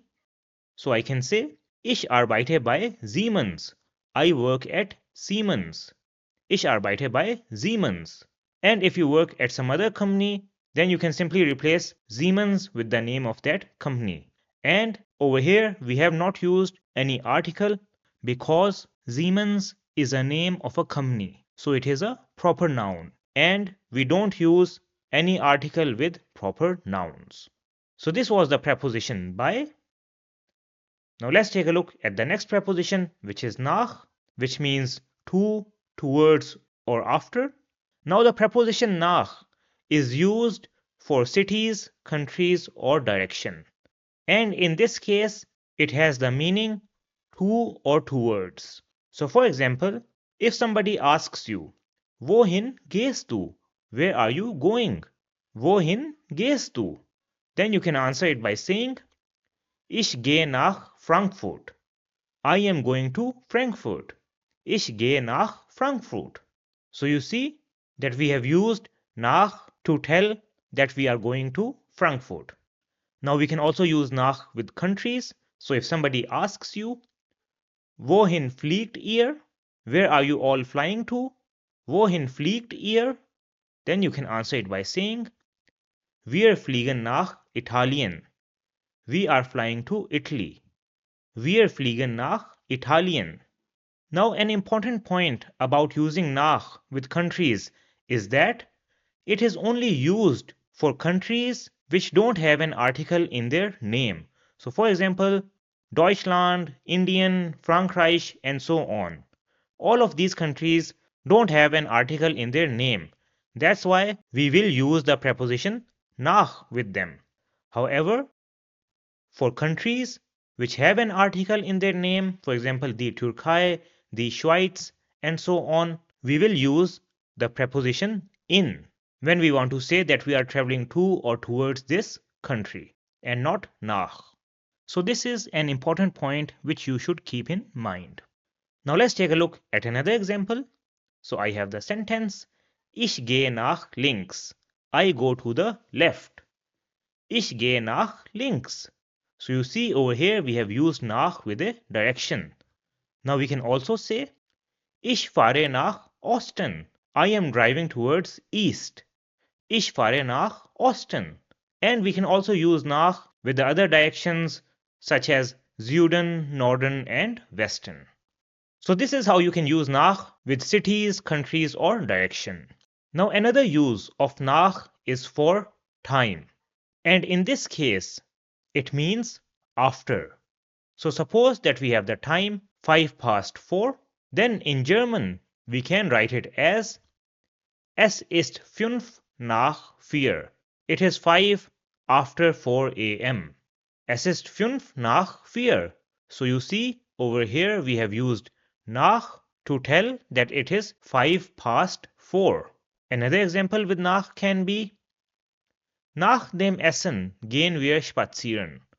After the meal we go for a walk. Nach dem Essen gehen wir spazieren. Now Essen is thus Essen, so it is neutral.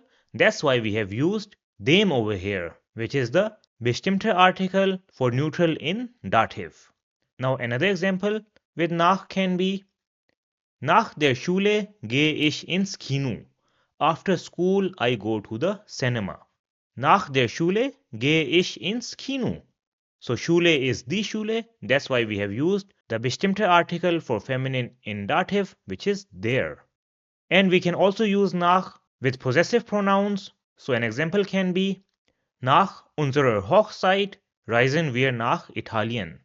After our wedding, we will travel to Italy. Nach unserer Hochzeit reisen wir nach Italien. And you see that in this example, we have used nach for time as well as with a country to tell that we are going to travel to Italy. So it is used in two meanings in this sentence. Now another important use of nach is when you are going towards your house. And in this case, it takes the meaning to or towards. So suppose that this is you and you are going towards your house. Then you can describe this by saying, Ich gehe nach Hause. I am going home. Ich gehe nach Hause. So whenever you are going home, you will always say nach Hause. So this was the preposition nach. Now let's take a look at the next dative preposition, which is zu, which also means to or towards. However, the difference between zu and nach is that zu is used for local places, which are inside a city. Let's understand this with an example. So suppose you have this person who goes to the bakery shop. So we can describe this by saying, Ich gehe zu der Bäckerei. I am going to the bakery. Ich gehe zu der Bäckerei. And Bäckerei is the Bäckerei. That's why we have used the feminine bestimmter article in dative, which is der. Now we can also write this sentence as Ich gehe zur Bäckerei, which also has the same meaning, where zur is the short form of zu and der. So instead of writing zu der, you can simply write zur. Now we also use zu when we are going to a person. So for example, I can say Ich gehe zum Arzt. I am going to the doctor or male doctor. Ich gehe zum Arzt. And over here, zum is the short form of zu and dem. And we have used dem over here because Arzt is der Arzt. And if it was a female doctor, so die Ärztin, then we would say Ich gehe zur Ärztin. I am going to the female doctor. Ich gehe zur Ärztin. So you see that we have used zur over here because Ärztin is the Ärztin. So it is a feminine. Now another example with zu can be Kommst du zu mir? Are you coming to my place? So in this sentence you see we have used mir with the preposition zu, which is the first person singular personal pronoun in dative. Kommst du zu mir? And an answer to this can be Ja, nach der Arbeit komme ich zu dir. Yes, after work I will come to you. Ja, nach der Arbeit komme ich zu dir. And you see, over here we have used dir, which is the second person singular personal pronoun in dative. Now another example with zu can be kommt zu Besuch. He is coming to visit. Kommt zu Besuch. So zu Besuch means to visit. When you are going to visit somebody or somebody is coming to visit you. Now another important use of zu is when you want to say at home. Then in German this will be zu Hause. So an example can be Ich bin zu Hause, which means I am at home. Ich bin zu Hause. So zu Hause means at home. So this was the preposition zu. Now the next preposition is mit, which means with. So let's take an example with the preposition mit. So an example with mit can be Ich fahre mit dem Bus. I travel with the bus. Ich fahre mit dem Bus. Now Bus in German is der Bus. So that's why with the preposition mit, we have used the bestimmter article for dative in masculine over here, which is dem. Let's take another example. So I have the sentence Ich fahre mit dem Fahrrad. Ich fahre mit dem Fahrrad. Now Fahrrad is das Fahrrad, so that's why we have used the bestimmter article for neutral in dative over here, which is dem, with the preposition mit. Now if you are traveling on foot, then the sentence Ich gehe mit dem Fuß will be incorrect. This is because in German, whenever you are traveling on foot, you do not use the preposition mit. Rather, you use the preposition zu.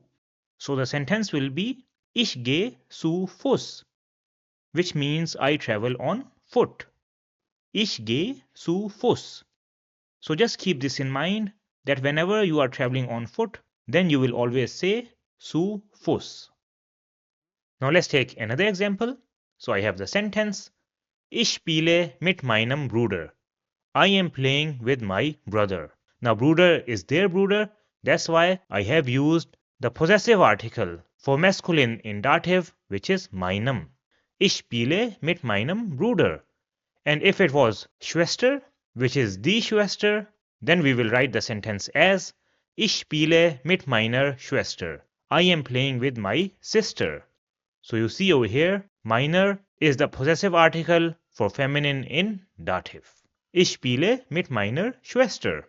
Now a commonly used phrase with mit that you will come across is Mit der Zeit wird es besser.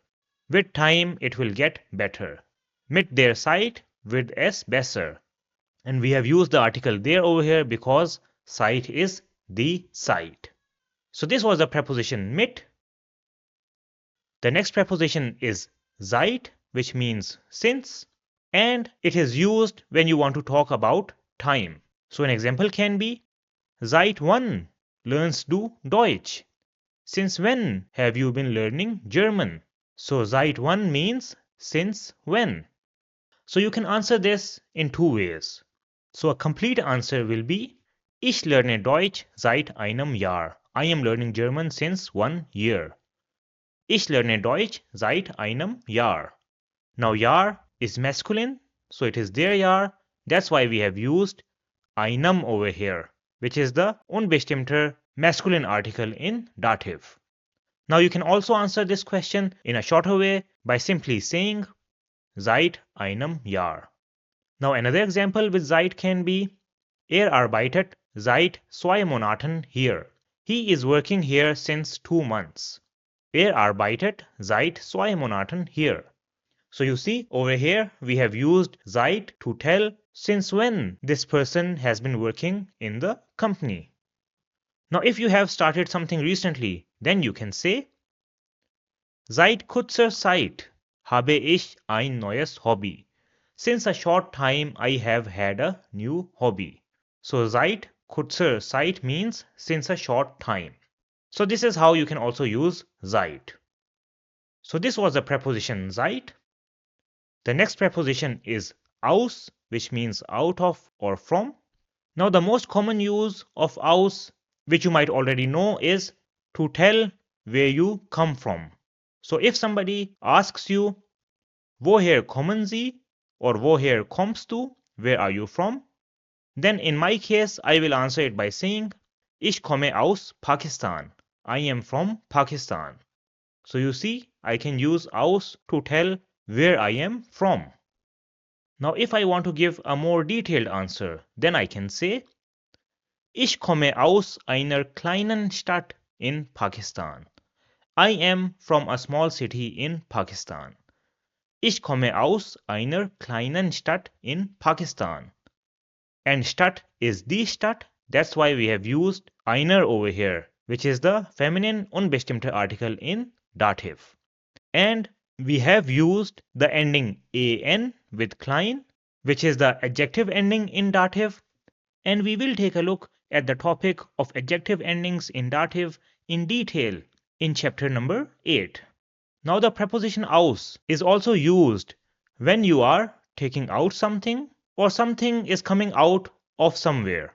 So an example can be, nimmt sein Handy aus der Tasche. He takes his phone out of the bag. Nimmt sein Handy aus der Tasche. So you see, in this case, he is taking out his phone from the bag. That's why we have used aus. Another example can be, Das Wasser kommt aus dem Wasserhahn. The water comes out of the water tap. So you see, in this case, water is coming out of the water tap. That's why we have used aus over here. And Wasserhahn is their Hahn. That's why we have used the masculine bestimmter article in dative over here, which is them. Now you can also use the preposition aus to tell what something is made of. So an example can be, Die Flasche ist aus Kunststoff, which means the bottle is made of plastic. So Kunststoff is plastic. Die Flasche ist aus Kunststoff. Another example can be, Das Kleid ist aus Baumwolle. The dress is made of cotton. Das Kleid ist aus Baumwolle. And in both of these cases, we have not used an article because both Kunststoff and Baumwolle are proper nouns, and you know that we don't use any article with proper nouns. Now another commonly used phrase with aus is, Ich habe das aus Versehen gemacht. I did that by mistake. So aus Versehen means by mistake. Ich habe das aus Versehen gemacht. So this is commonly used in daily life.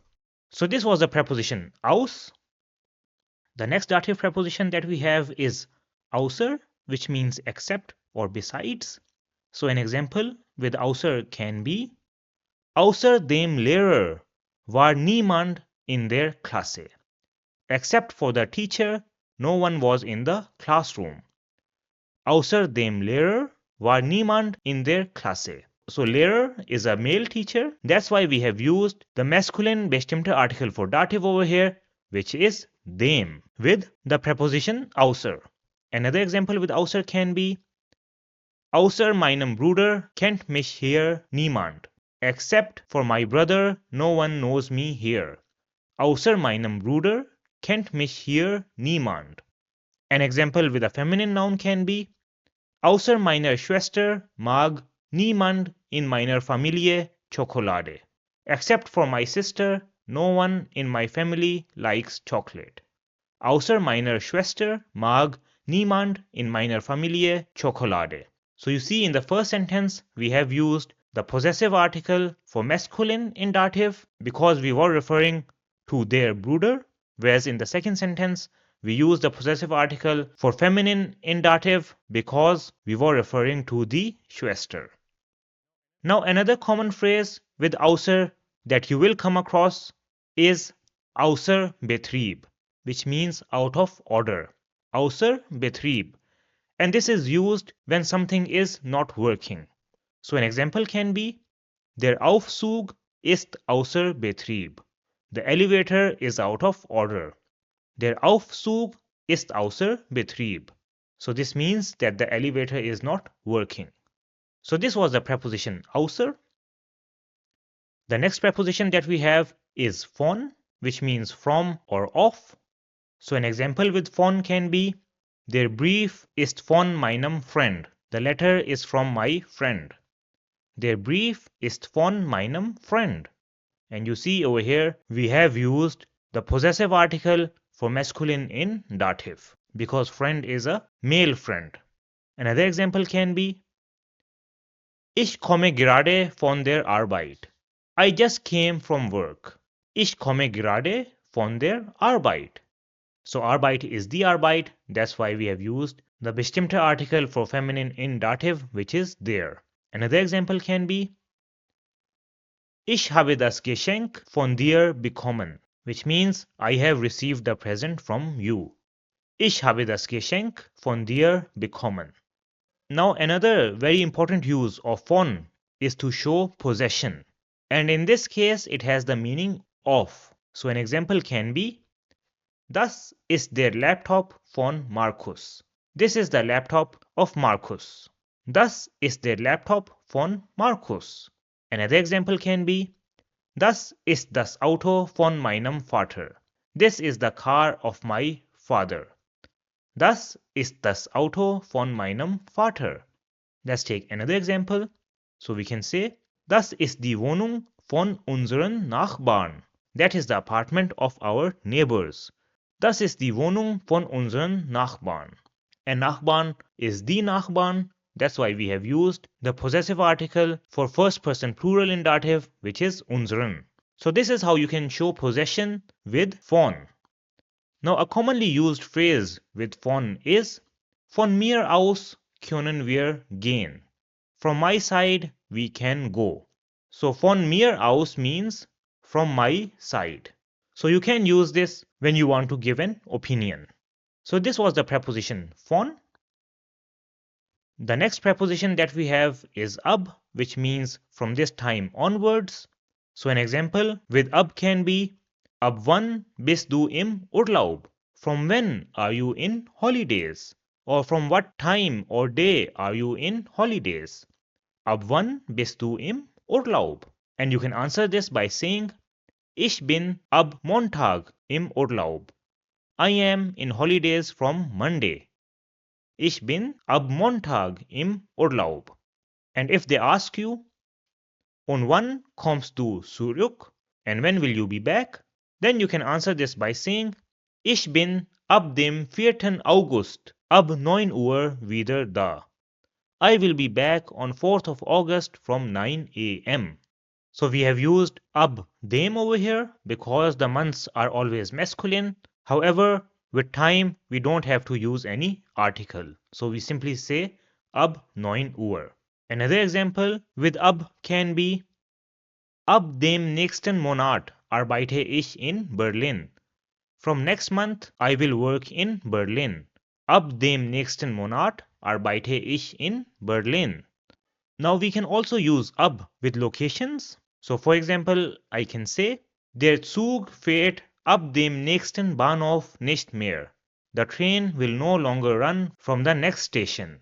So you see, we have used ab over here to tell that from the next station onwards, the train will not run. Der Zug fährt ab dem nächsten Bahnhof nicht mehr. So this is also a use of ab, however, it is more commonly used with time. So this was the preposition ab. Now let's go to the last dative preposition, which is gegenüber, which means opposite or across from. Now an important point about the preposition gegenüber is that it comes after the noun. Now all the other dative prepositions that we saw came before the noun. However, gegenüber comes after the noun. So let's understand this with an example. So I have the sentence, sitzt mir gegenüber. He sits opposite to me. Sitzt mir gegenüber. Now you see that over here we have used the first person singular personal pronoun in dative, which is mir, before the preposition gegenüber. Let's take another example. So I have the sentence, Das Haus liegt dem Park gegenüber. The house is opposite to the park. Das Haus liegt dem Park gegenüber. Now over here again you see that the noun comes first in dative, and after that we have the preposition gegenüber. Let's take one more example. So I can say, Das Hotel ist dem Bahnhof gegenüber. The hotel is opposite to the train station. Das Hotel ist dem Bahnhof gegenüber. So over here again you see that the noun comes first and the preposition gegenüber comes after the noun. So this is something that you have to keep in mind when you use the preposition gegenüber. And with this, we have covered all the different dative prepositions in A2. So I would suggest that you try to use them in sentences, because if you practice them, then you will know automatically that this is a dative preposition and this is an accusative preposition, and you won't have to think about it each time you try to use it in writing or speaking. And with this, we have completed the grammar section of chapter number 2. Now let's go to the practical German section of chapter number 2, in which we will learn about family and family festivals. And we will start with the topic of die Familie or family. And one of the most important members of the family are die Eltern, which are parents. Die Eltern. And in die Eltern, we have der Vater, which is father, der Vater, and die Mutter, which is mother, die Mutter. Then we have das Kind, which is child, das Kind, and this is singular. And if we have more than one child, then it will be die Kinder, which is children, die Kinder. Now if this child is a boy, then it will be der Sohn, which is son, der Sohn. And if it is a girl, then it will be die Tochter, which is daughter, die Tochter. Then another relationship is der Bruder, which is brother, der Bruder, and die Schwester, which is sister, die Schwester. And there is another word for them, and that is die Geschwister, which is siblings, die Geschwister. After that we have die Großeltern, which are grandparents, die Großeltern. And in Großeltern we have der Großvater, which is grandfather, der Großvater. And another word for Großvater is der Opa, der Opa. Then we have die Großmutter, which is grandmother, die Großmutter, or we can also say die Oma, die Oma. After that we have die Enkelkinder, which are grandchildren, die Enkelkinder. And if the grandchild is a boy, then it will be called der Enkel, which is grandson, der Enkel. And if it is a girl, then it will be die Enkelin, which is granddaughter, die Enkelin. So these were some of the most important relationships in the Familie. Now let's see how you can introduce your family, which is the Familie vorstellen. And we will do it using this picture that you see on the screen right now. So you can start by saying, auf dem Foto ist meine Familie. On the photo is my family. Auf dem Foto ist meine Familie. Now let's see who is part of the family. So we can say, vorne links ist mein Bruder. In the front, on the left, is my brother. Vorne links ist mein Bruder. Now vorne means in the front. Then we can say, in der Mitte ist meine Schwester. In the middle is my sister. In der Mitte ist meine Schwester. Now let's introduce the next member. So we can say, hinten rechts ist mein Großvater. At the back on the right is my grandfather. Hinten rechts ist mein Großvater. So hinten means at the back. Then we have, daneben steht meine Mutter. Beside him stands my mother. Daneben steht meine Mutter. So daneben means beside that, and stehen means to stand.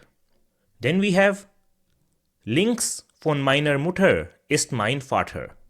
To the left of my mother is my father. Links von meiner Mutter ist mein Vater. So you see we have used von over here, which is a dative preposition which we just learned earlier. Now if somebody asks you the question, where ist das da links? Who is that on the left? Where ist das da links? Then you can answer it by saying, das ist meine Oma. That is my grandmother. Das ist meine Oma. Then the next question is, und wo bist du? And where are you? And you can answer it by saying, ich stehe rechts vor meinem Opa. I am standing on the right in front of my grandfather. Ich stehe rechts vor meinem Opa. So vor means in front of. And this is a location preposition which we have already learned in A1. So this is how you can introduce your family. Now let's take a look at their Familienstand, which is the marital status. Their Familienstand. So the first Familienstand is ledig, which means single. Ledig. So if you are not married, then you will say ich bin ledig. Then we have verheiratet, which means married. Verheiratet. The next one is geschieden, which means divorced.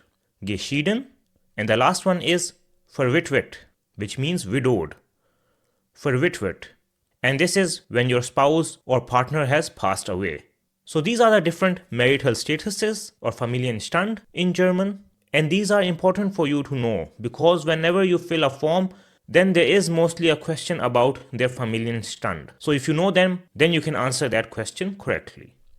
Now let's see how you can talk about the family, which is über die Familie sprechen, for example, in a conversation. So for this, we again have Frank and Julia over here. So Julia asks, Frank, hast du Familie hier in Deutschland? Frank, do you have family here in Germany? And Frank says, Nein, meine Familie lebt in Frankreich. No, my family lives in France. Nein, meine Familie lebt in Frankreich. Ich bin hier allein. I am alone here. So allein means alone. Ich bin hier allein. Then Julia says, Ah, verstehe. Ah, I see. Or I understand. Then she asks, Und bist du verheiratet? And are you married? And Frank says, Ja, ich bin verheiratet. Yes, I am married. Meine Frau heißt Catherine. My wife's name is Catherine.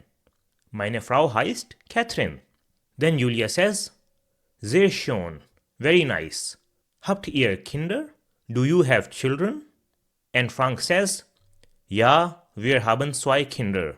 Yes, we have 2 children. Einen Sohn und eine Tochter. A son and a daughter. Einen Sohn und eine Tochter. Then Julia asks, Und wie alt sind sie? And how old are they? So Frank says, Mein Sohn ist 5 und meine Tochter ist 2 Jahre alt. My son is 5 and my daughter is 2 years old. Then Julia asks, Und hast du auch Geschwister? And do you also have siblings? Und hast du auch Geschwister? Frank says, Ja, ich habe 2 Brüder und 2 Schwestern. Yes, I have 2 brothers and 2 sisters. Then Julia says, Wohnen Sie auch in Frankreich? Do they also live in France? And Frank says, Ja, sie wohnen auch in Frankreich, zusammen mit meinen Eltern. Yes, they also live in France together with my parents.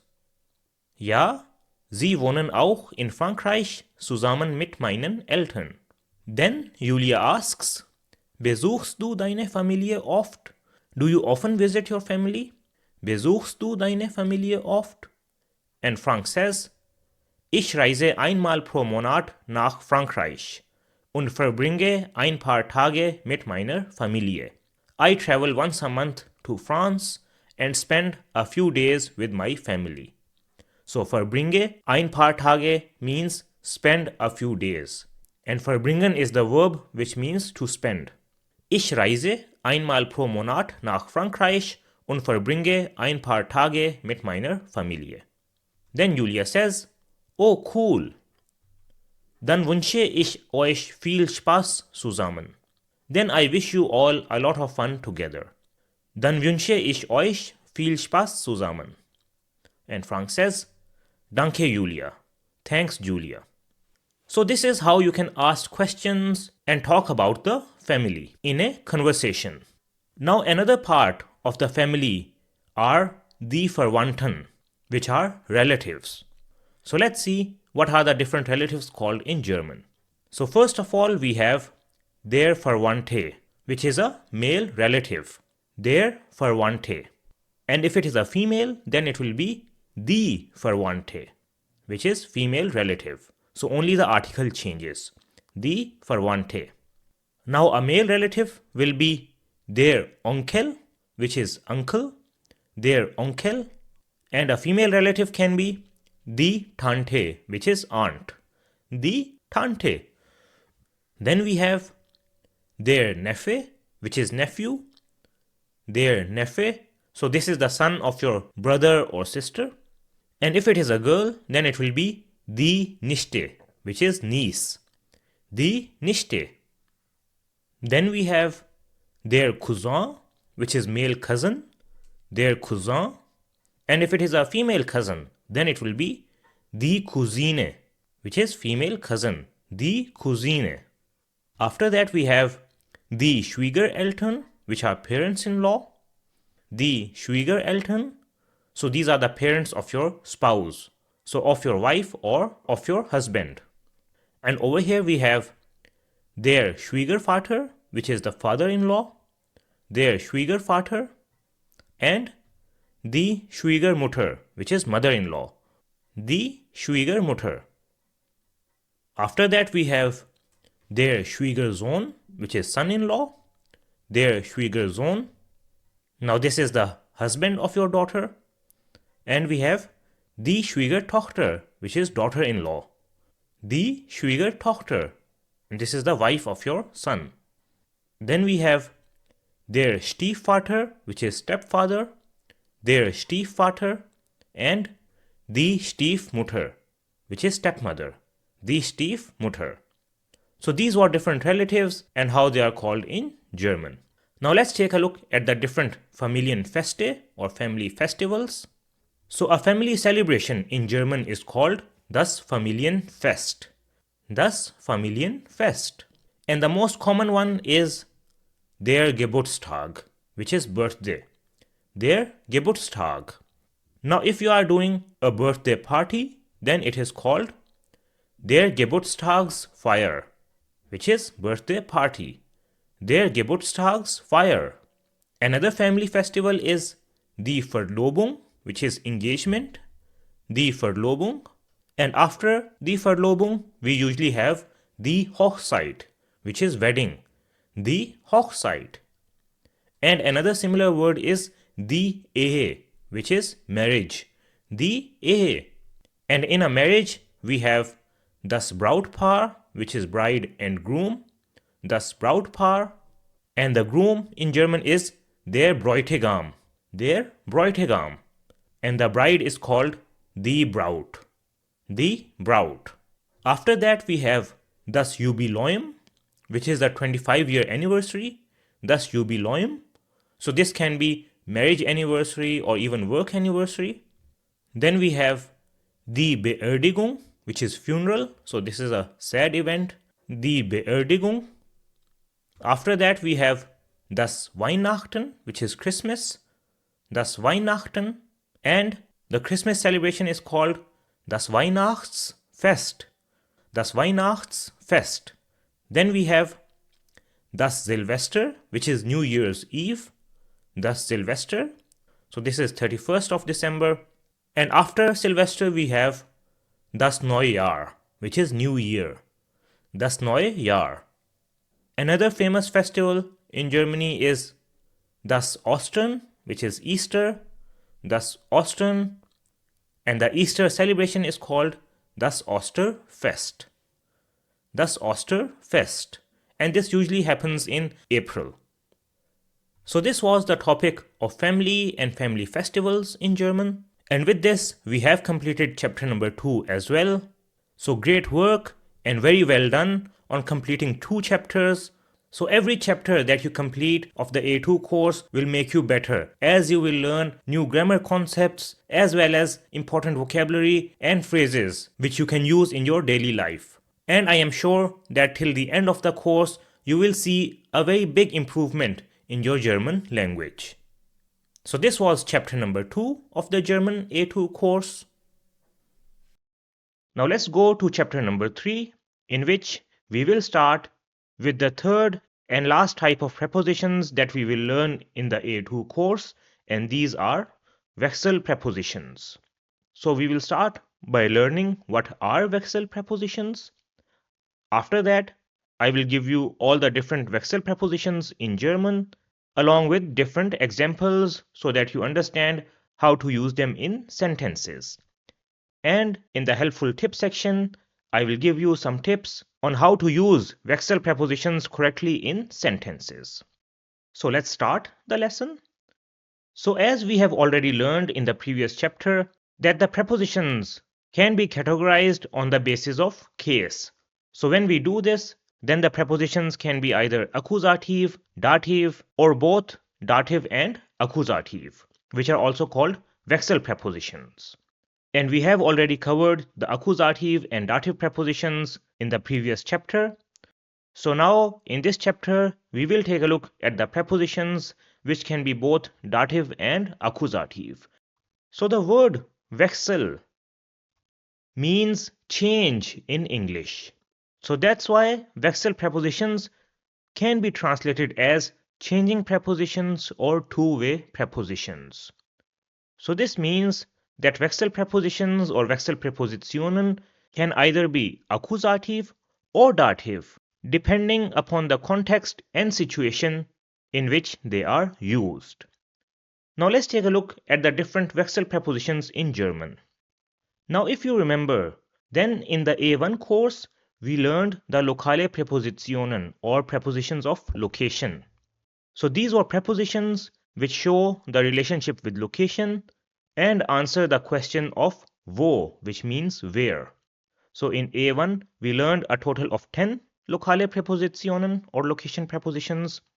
These were in, which means in or inside, auf, which means on, an, which means on or at, neben, which means beside or next to, vor, which means in front of, hinter, which means behind, unter, which means under, über, which means above, zwischen, which means between, and bei, which means close to or at.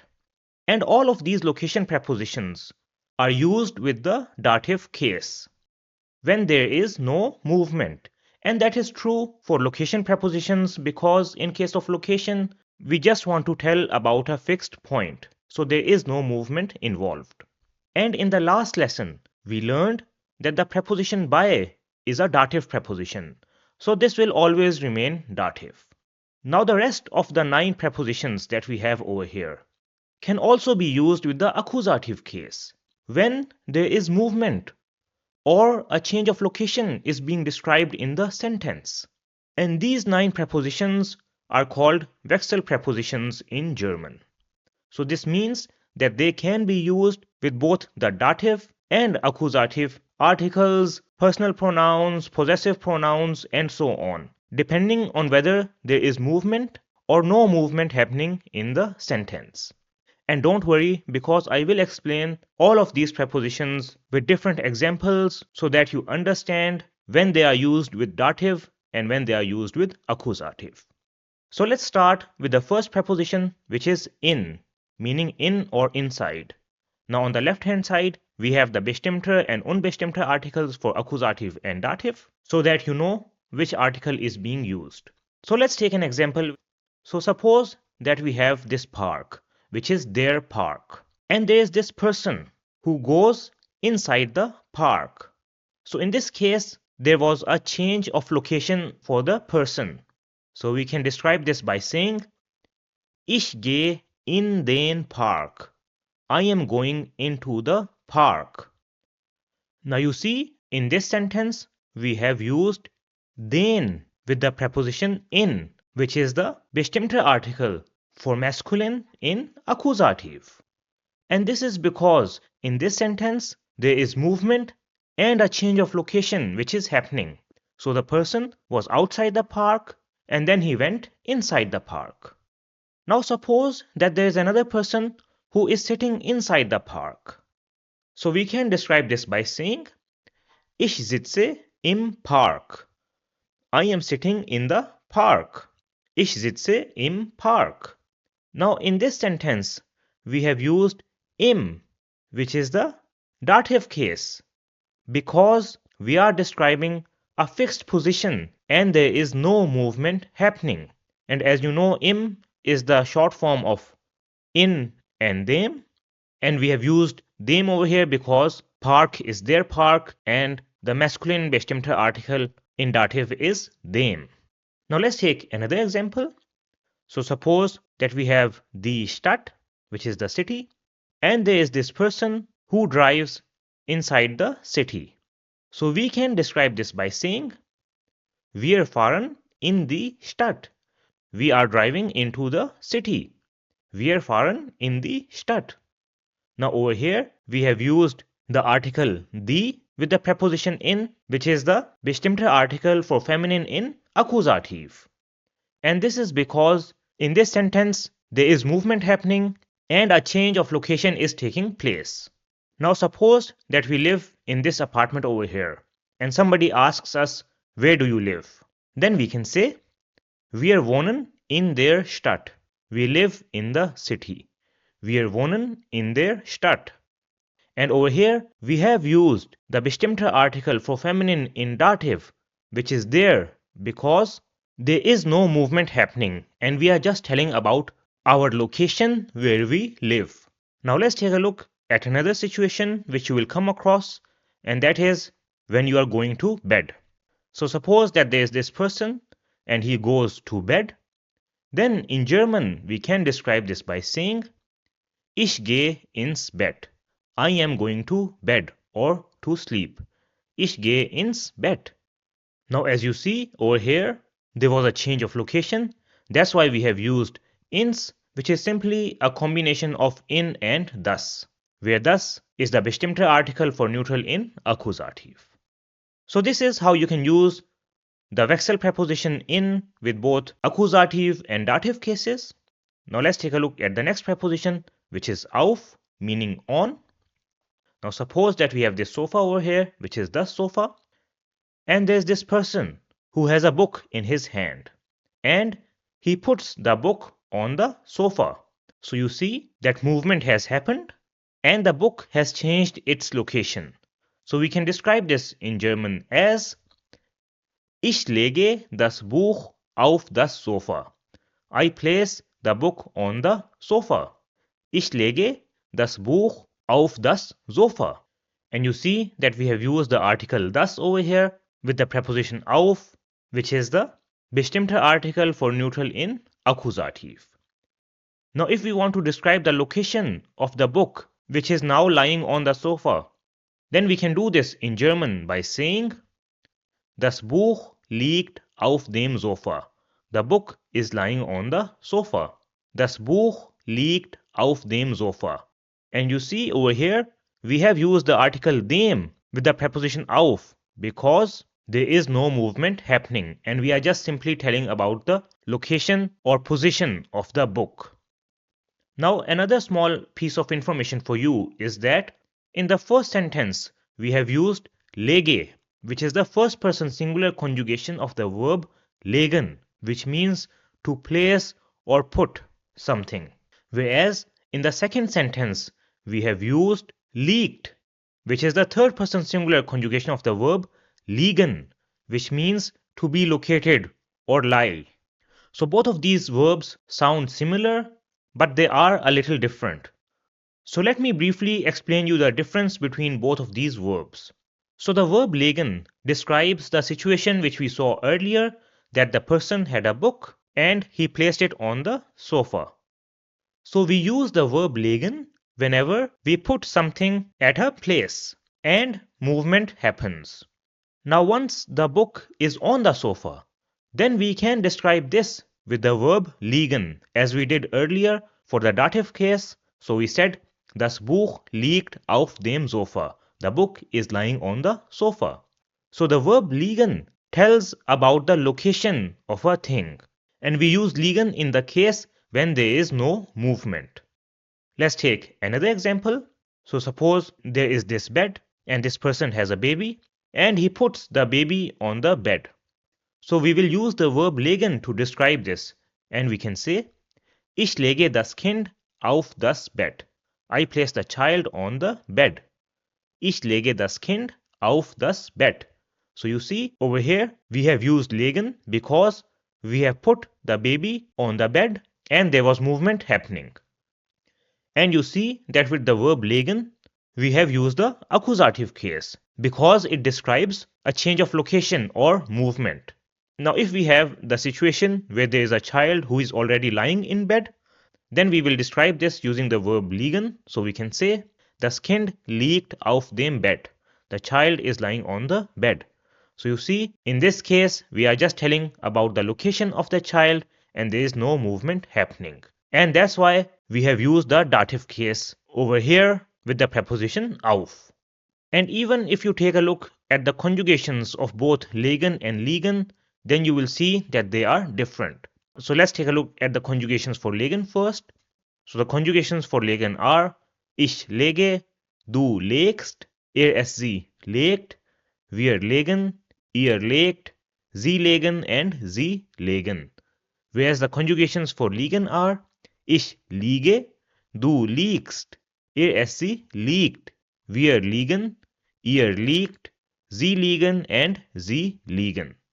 So that's why it is important for you to understand the meanings and situations in which different verbs are used so that you don't make a mistake when using them in sentences.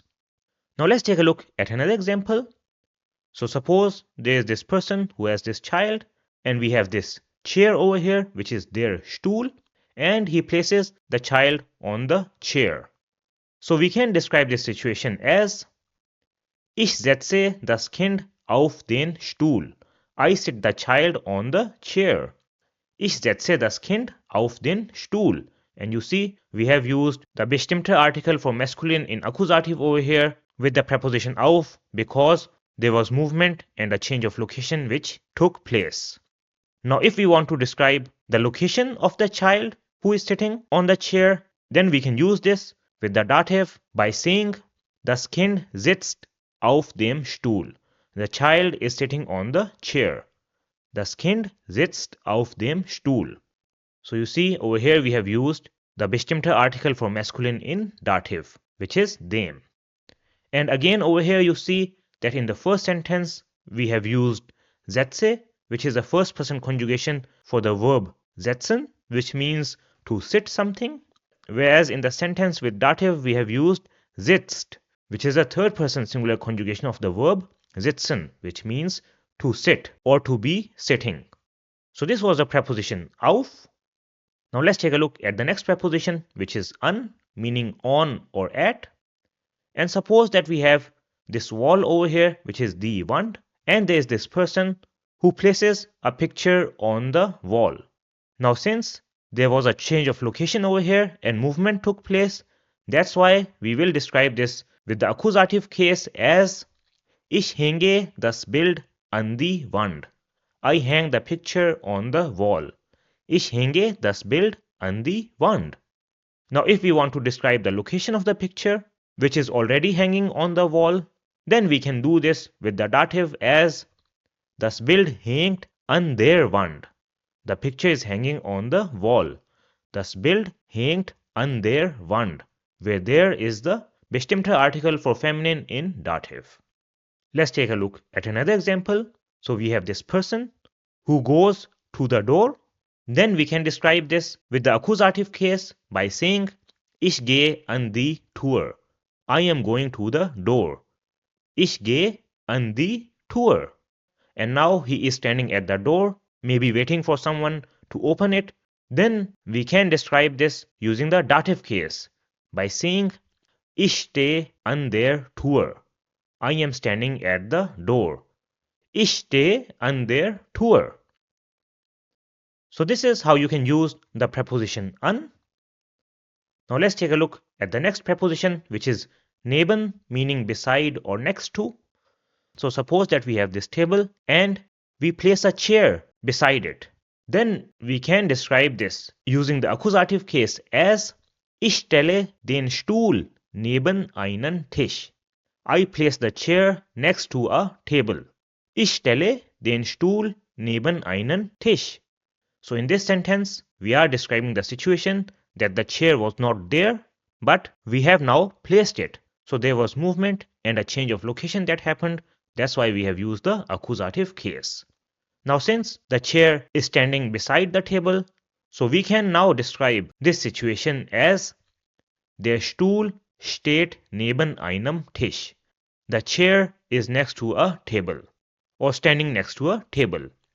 Der Stuhl steht neben einem Tisch, where einem is the bestimmter article for masculine in dative. Let's take another example.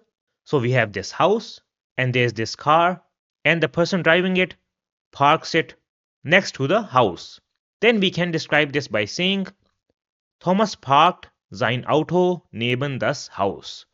Thomas parks his car beside the house. Thomas parked sein Auto neben das Haus. And now since the car is standing beside the house, then we can describe it using the dative as Das Auto von Thomas steht neben dem Haus. Thomas's car or the car of Thomas is standing beside the house. Das Auto von Thomas steht neben dem Haus. So you see that this is also similar to the other prepositions that we have already learned. So this was the preposition neben. Now let's take a look at the next preposition, which is for, meaning in front of. Now again we have the same house, and this time Thomas comes and parks his car in front of the house. So we can describe this using the accusative case as Thomas parked sein Auto vor das Haus. Thomas parks his car in front of the house. Thomas parked sein Auto vor das Haus. And if we want to tell the location of the car, then we will use the dative case. So we will say Das Auto steht vor dem Haus. The car is in front of the house. Das Auto steht vor dem Haus. So you see that this is also used similar to the preposition neben, which we saw earlier. So this was the preposition for. The next preposition that we have is hinter, meaning behind. So suppose that we have this sofa and we place a bookshelf behind the sofa. So since there was a change of location of the bookshelf and movement happened, that's why we will describe this using the accusative case. So we will say Ich habe das Regal hinter das Sofa gestellt. I have placed the shelf behind the sofa. Ich habe das Regal hinter das Sofa gestellt. And if I just want to tell about the location of the shelf, then I will use the dative case. So I will say, Das Regal steht hinter dem Sofa. The shelf is behind the sofa. Das Regal steht hinter dem Sofa. Let's take another example. So suppose that there is this supermarket and I go behind it. Then I can describe this by saying, Ich gehe hinter den Supermarkt. I am going behind the supermarket. Ich gehe hinter den Supermarkt. And if somebody asks me, where are you? Then I can describe my location by saying, Ich warte hinter dem Supermarkt. I am waiting behind the supermarket. Ich warte hinter dem Supermarkt. So in this sentence, you see, I am telling about my location. That's why I have used the masculine bestimmter article for dative, which is dem with the preposition hinter. So this is how you can use the preposition hinter. Now the next preposition that we have is unter, meaning under. So we have this table over here, and I place a bag underneath it. Then I can say, Ich lege die Tasche unter den Tisch. I place the bag under the table. Ich lege die Tasche unter den Tisch. And you see over here we have used the verb legen because we are placing the bag under the table. Now if somebody asks me, where is the bag? Then I can answer it by saying, Die Tasche ist unter dem Tisch. The bag is under the table. Die Tasche ist unter dem Tisch. So you see over here, we have used the dative article with the preposition unter because we are describing the location. Now let's take a look at another example. So suppose that we have this cat which runs under the table. So we can describe this by saying, Die Katze läuft unter den Tisch. The cat runs under the table. Die Katze läuft unter den Tisch. And I think you know why we have used the accusative case over here. And that is because there was movement and a change of location which was happening. Now if there's a cat which is sleeping under the table, then we can describe it by saying, Die Katze schläft unter dem Tisch. The cat is sleeping under the table. Die Katze schläft unter dem Tisch. So this was the preposition unter. Now let's take a look at the next preposition, which is über, meaning above. Now suppose that we have this table and there is this person who has this light bulb and he hangs this light above the table. So since there was a change of location, that's why we will use the accusative case. So we can describe this by saying, Ich hänge die Lampe über den Tisch. I hang the lamp above the table. Ich hänge die Lampe über den Tisch. And if I just want to describe the location of the lamp, then I will use a dative case. So I will say, Die Lampe hängt über dem Tisch. The lamp is hanging above the table. Die Lampe hängt über dem Tisch. So this is how you can use the preposition über. Now let's take a look at the last preposition, which is zwischen, meaning between.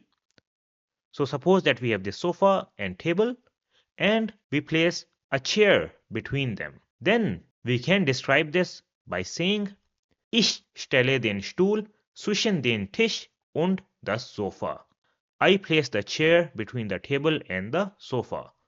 Ich stelle den Stuhl zwischen den Tisch und das Sofa.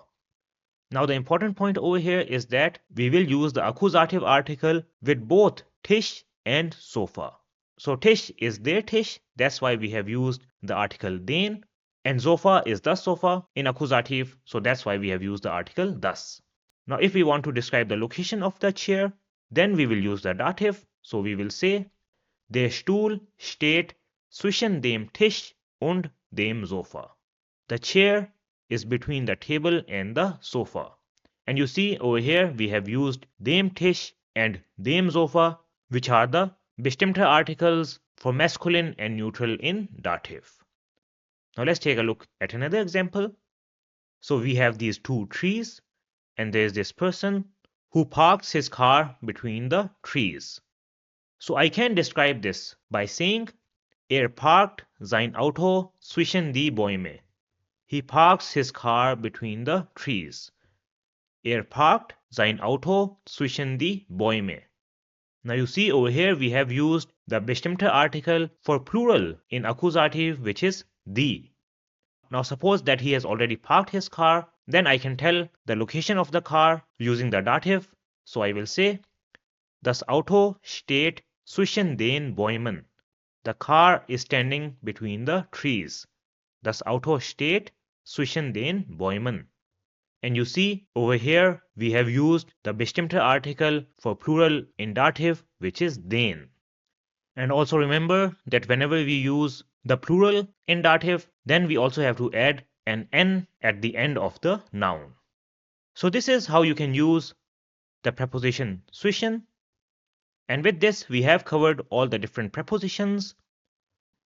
Now I know it can sometimes be confusing to know when there is movement and when there is no movement. So let me give you some tips on how you can identify whether movement is happening in a sentence or not. So there are two ways to do this.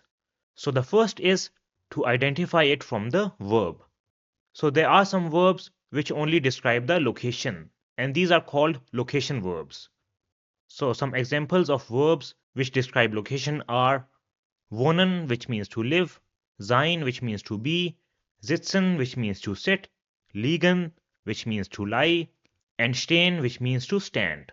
So these types of verbs will always be used with the dative because they only tell us about the location. Now on the other hand, we also have some verbs which tell us about movement, and these are movement verbs. So some examples can be gehen, which means to go, fahren, which means to drive, setzen, which means to sit someone, legen, which means to lay something, and stellen, which means to place something. Now all of these verbs are used to describe movement or a change of location. That's why we will always use them with the accusative case.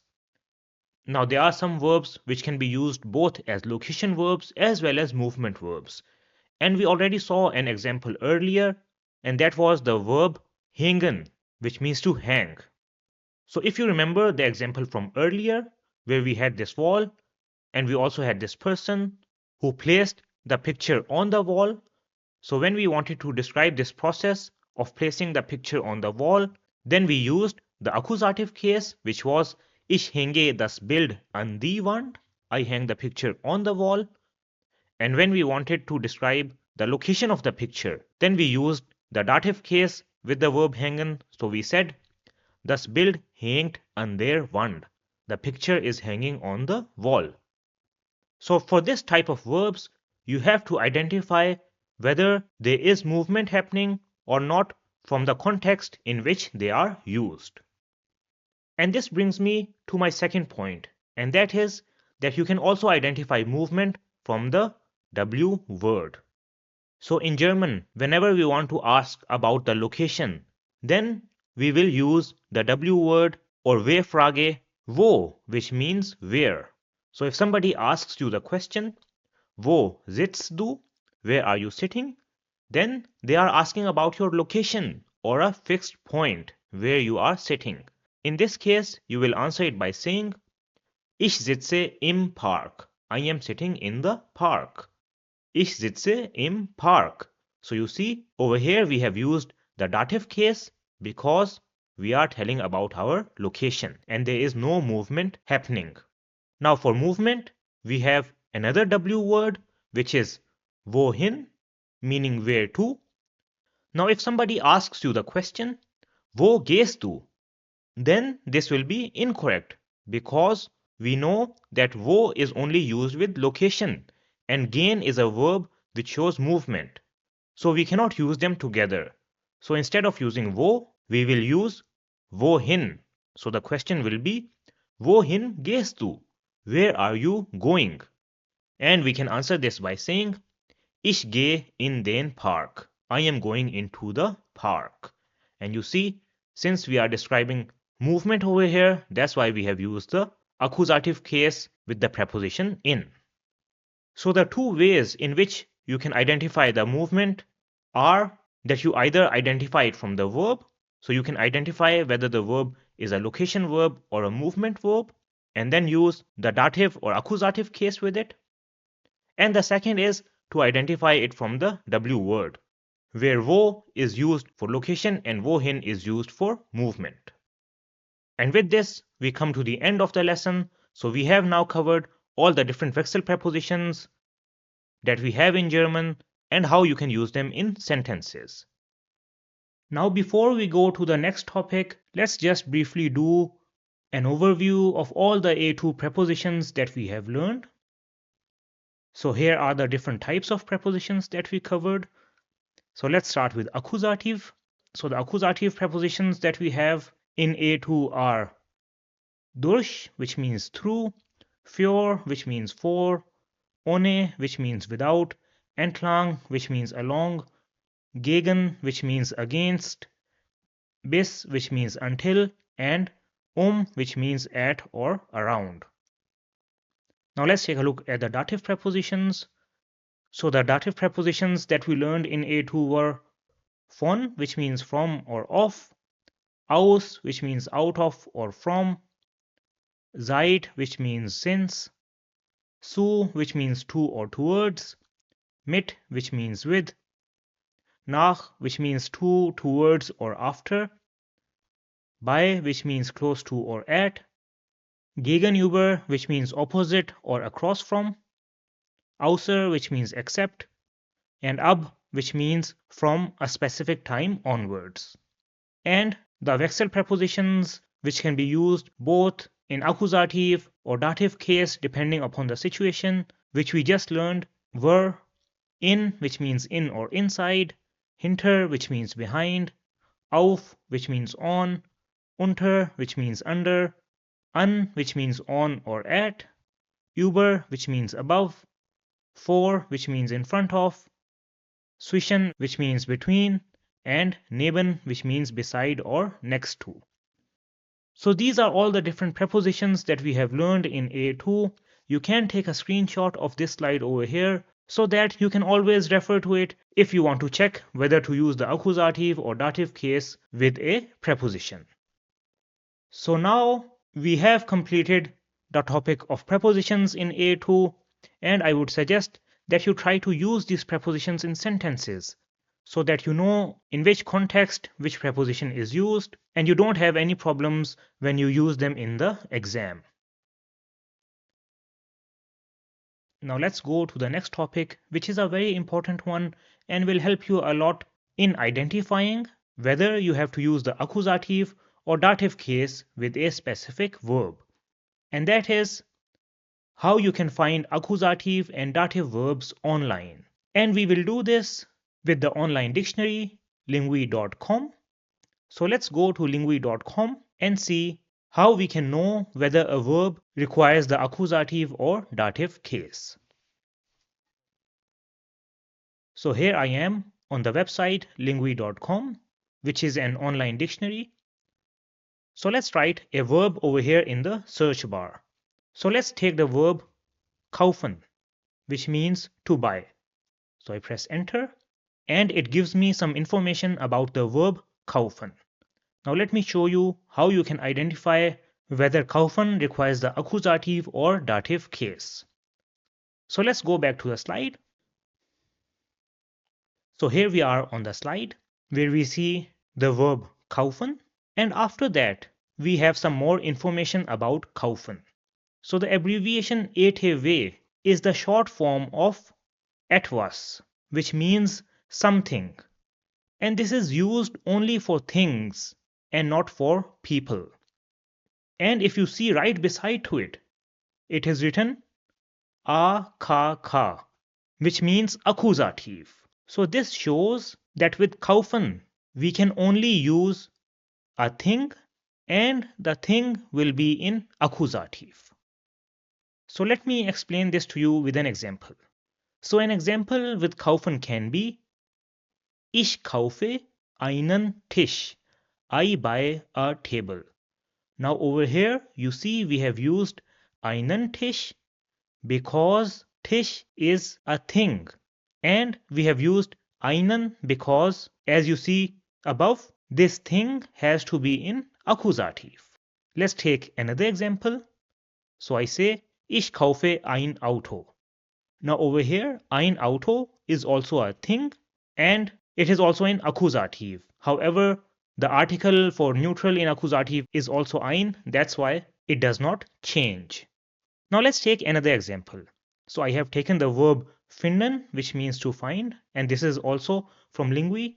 And you see after finden, we also have etwas and it is written Akkusativ.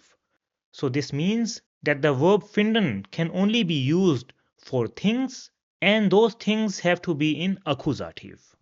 So let's take an example.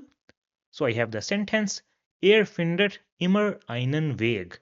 He always finds a way. Findet immer einen Weg. So you see over here we have used einen Weg because Weg is their Weg, so it is masculine in German. And this also fulfills our criteria that the noun which comes with finden is a thing and is also in Akkusativ. Let's take another example. So I have the sentence Ich habe meine Tasche gefunden. I found my bag.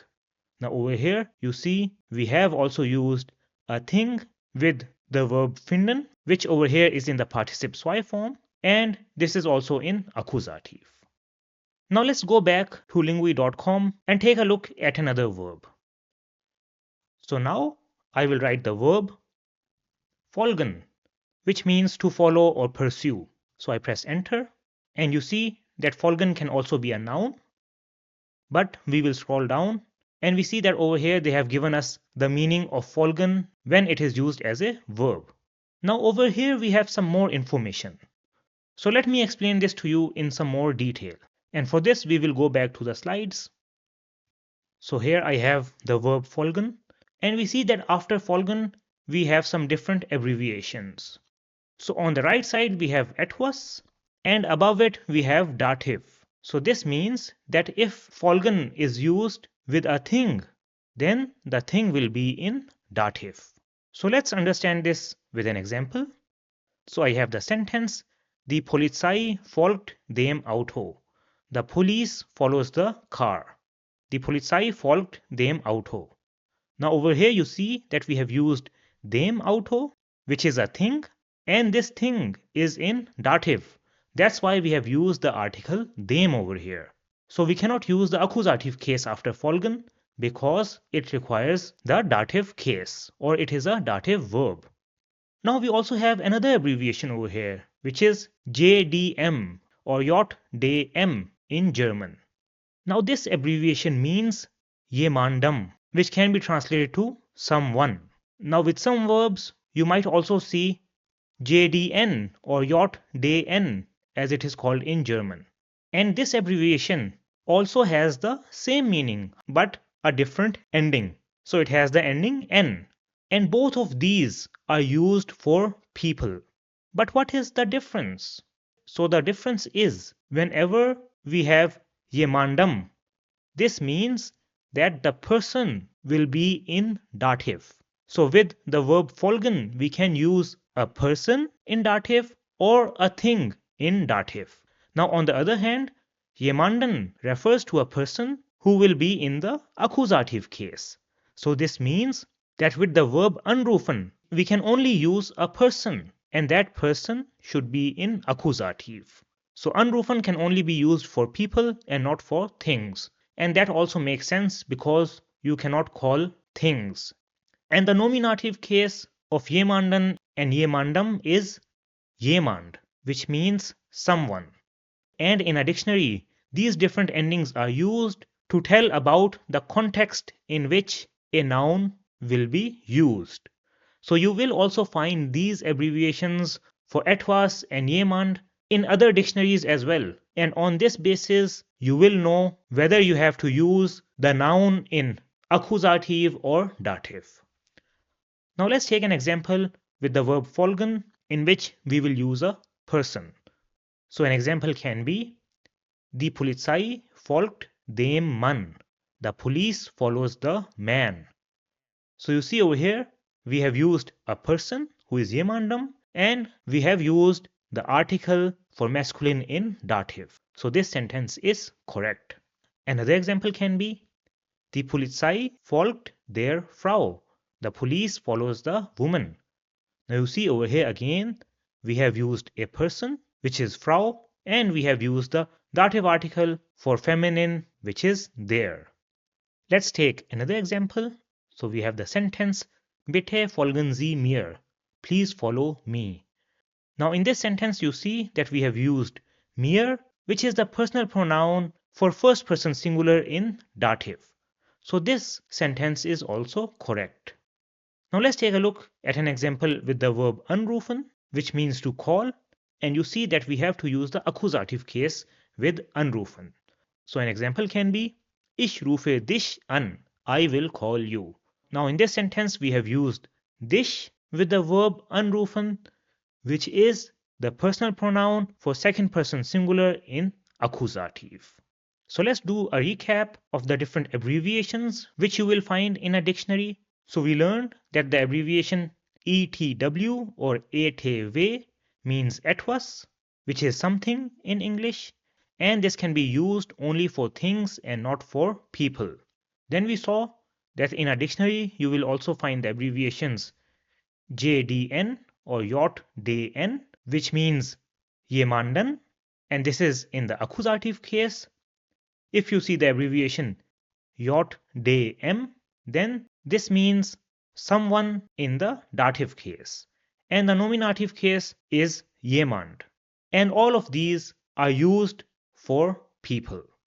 So when you know these abbreviations, then it will be easier for you to identify whether a verb requires the dative or accusative case. So let's take a look at a few more examples from Lingui. So I will take the verb gehören, which means to belong, and you see that with gehören they have written JDM, which means jemandem, or etwas in dative. So this verb requires the dative case. And you can also see this in the example that they have given you, die Herde gehört dem Bauern. So they have used the dative article in masculine over here, which is dem. Let's take another example. So I will take the verb sehen, which means to see, and with sehen they have written JDN or etwas in accusative. So this means that you will use sehen with the accusative case. And they have also given an example over here, which is Ich sehe den Sonnenaufgang vom Bett aus. I see the sunrise from my bed. So they have used the article for masculine in accusative.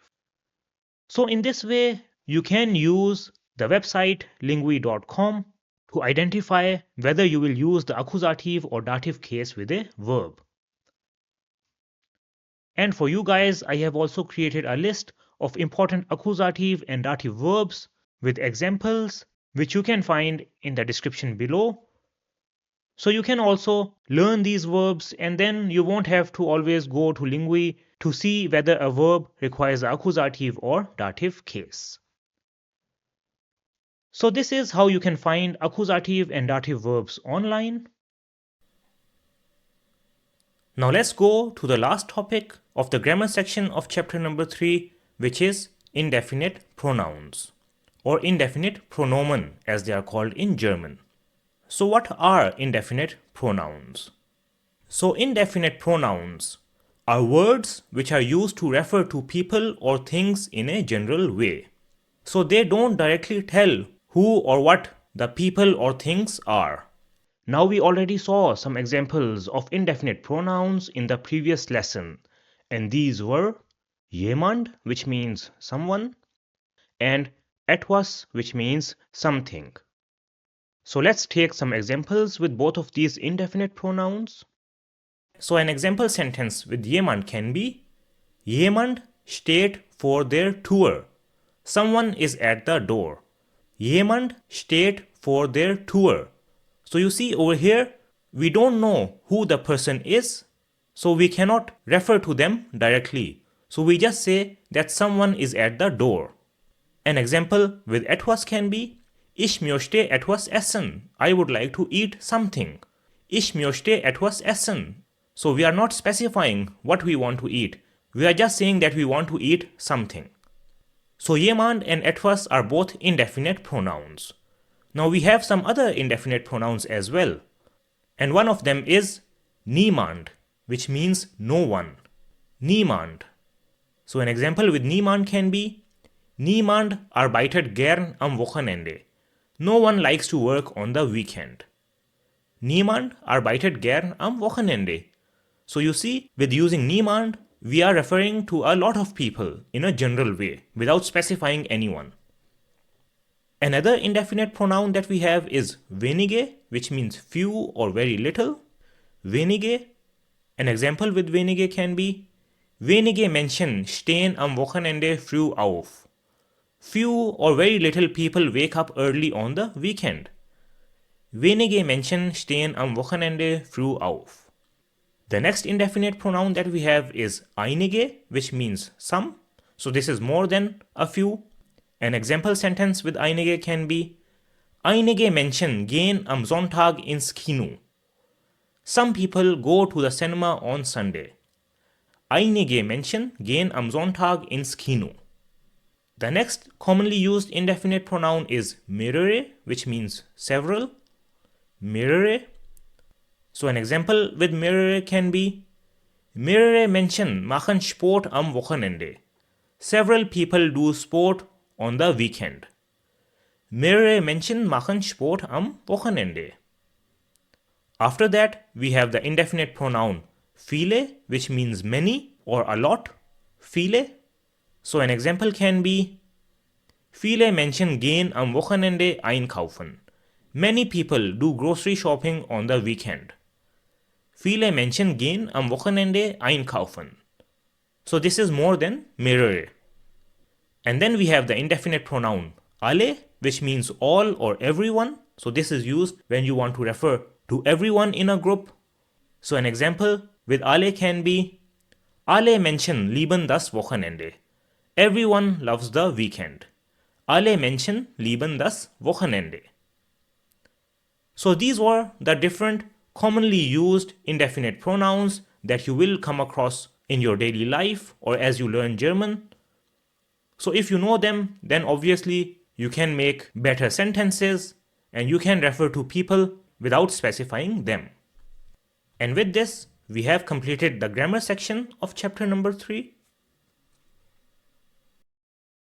Now let's go to the practical German section of chapter number 3, in which we will first take a look at different travel vocabulary, and then we will also learn how to book a train ticket in German. So let's start with the topic of travel vocabulary, which is Wortschatz related to Reisen. So the first word is die Reise, which means trip or journey. Die Reise. Then we have der Ausflug, which is excursion. Der Ausflug. So this is usually a one-day trip to some place. Der Ausflug. After that we have der Urlaub, which is holiday. Der Urlaub. Now if you want to do an Urlaub, then you need der Reisepass, which is passport. This is the most important document that you need. Der Reisepass. The next word is die Stadtrundfahrt, which is city tour. Die Stadtrundfahrt. After that we have die Stadtführung, which is a guided city tour in which a travel guide shows you the city and gives you information about the different places. Die Stadtführung. Now if the travel guide is a male, then it will be der Reiseführer, which is a male travel guide, der Reiseführer. And if it is a female, then it will be die Reiseführerin. Die Reiseführerin. Then we have die Unterkunft, which is accommodation. Die Unterkunft. So this is where you will stay. And one type of Unterkunft is das Hotel, which is hotel. Das Hotel. And inside a hotel, we have das Hotelzimmer, which is hotel room. Das Hotelzimmer. And this Hotelzimmer can be das Einzelzimmer, which is single room for one person. Das Einzelzimmer or das Doppelzimmer, which is double room. thus Doppelzimmer. Now if you want to stay at a hotel, then you have to do die Buchung, which is booking, die Buchung, or die Reservierung, which is reservation, die Reservierung. After that we have die Übernachtung, which is night stay, die Übernachtung. After that we have die Fahrkarte, which is ticket. So you need this if you want to travel from one place to another, die Fahrkarte. Now there is another word for ticket, which is der Fahrschein, which also means ticket, der Fahrschein, and you can also simply say das Ticket, das Ticket. So these are different words which all mean ticket. Now in Germany you have different type of tickets. So you have the Tageskarte, which is a daily pass. So if you buy this, then you can travel within the city or within a certain region for the whole day. Die Tageskarte. Then there is also the option of die Wochenkarte, which is weekly pass, die Wochenkarte, and you also have die Monatskarte, which is monthly pass, die Monatskarte. And with this, you can travel the whole month with the train or bus without having to buy a ticket each time you travel. So many people who have to travel with the train or bus for jobs buy die Monatskarte. After that we have der Verkehrsmittel, which are the means of transport, der Verkehrsmittel. Now let's take a look at the different types of Verkehrsmittel. So the first one is das Fahrrad, which is bicycle, das Fahrrad. Then we have das Motorrad, which is motorcycle, das Motorrad. After that we have das Auto, which is car, das Auto. Then we have das Taxi, which is taxi, das Taxi. The next one is der Bus, which is bus, der Bus.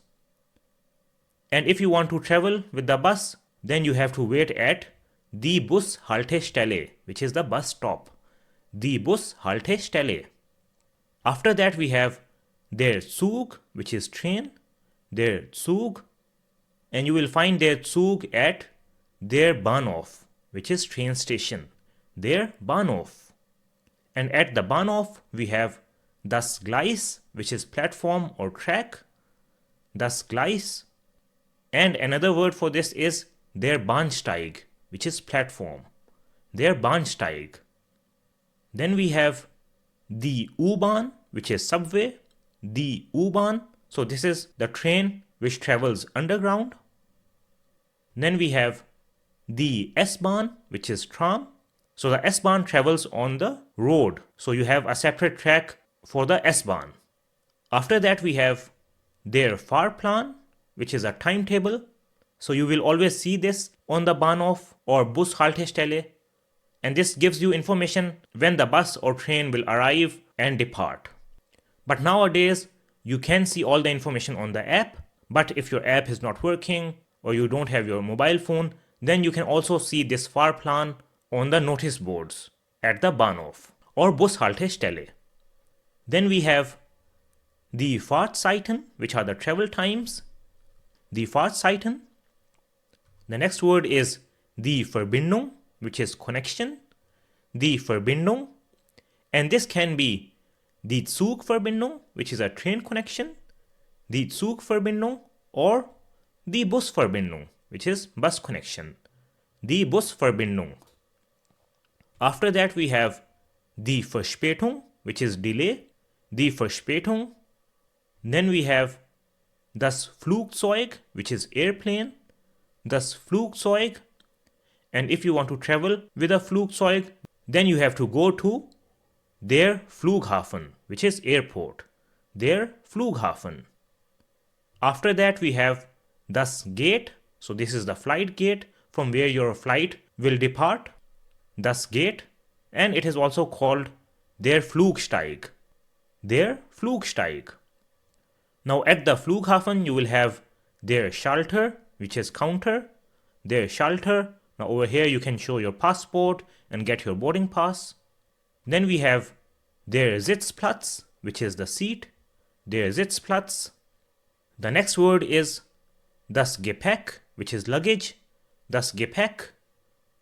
And another similar word is der Koffer, which is suitcase, der Koffer.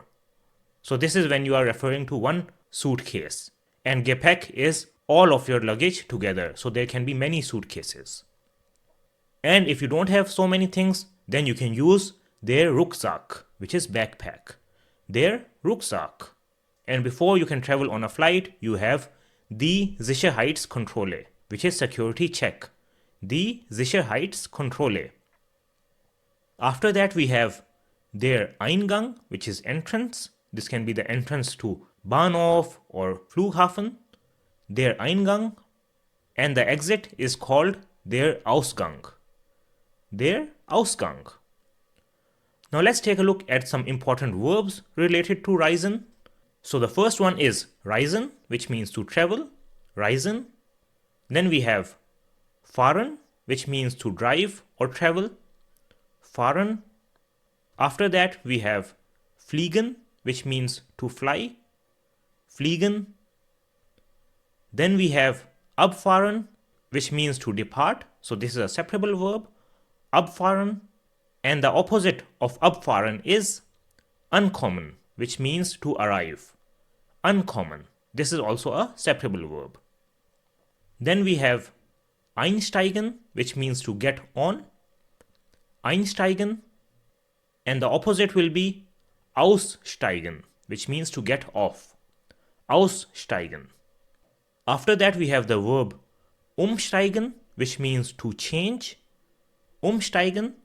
So for example, we have these two buses over here. So umsteigen means that you get off this bus and then get on the other bus, which will take you to your destination. So this is umsteigen. Then we have buchen, which means to book. For example, book a ticket, buchen. And another verb is reservieren, which means to reserve. Reservieren. And then we have the verb verpassen, which means to miss. So miss your train or bus. Verpassen. So these were different words related to travel. Now let's go to the next topic, in which we will learn how to book a train ticket, which is ein Zugticket buchen.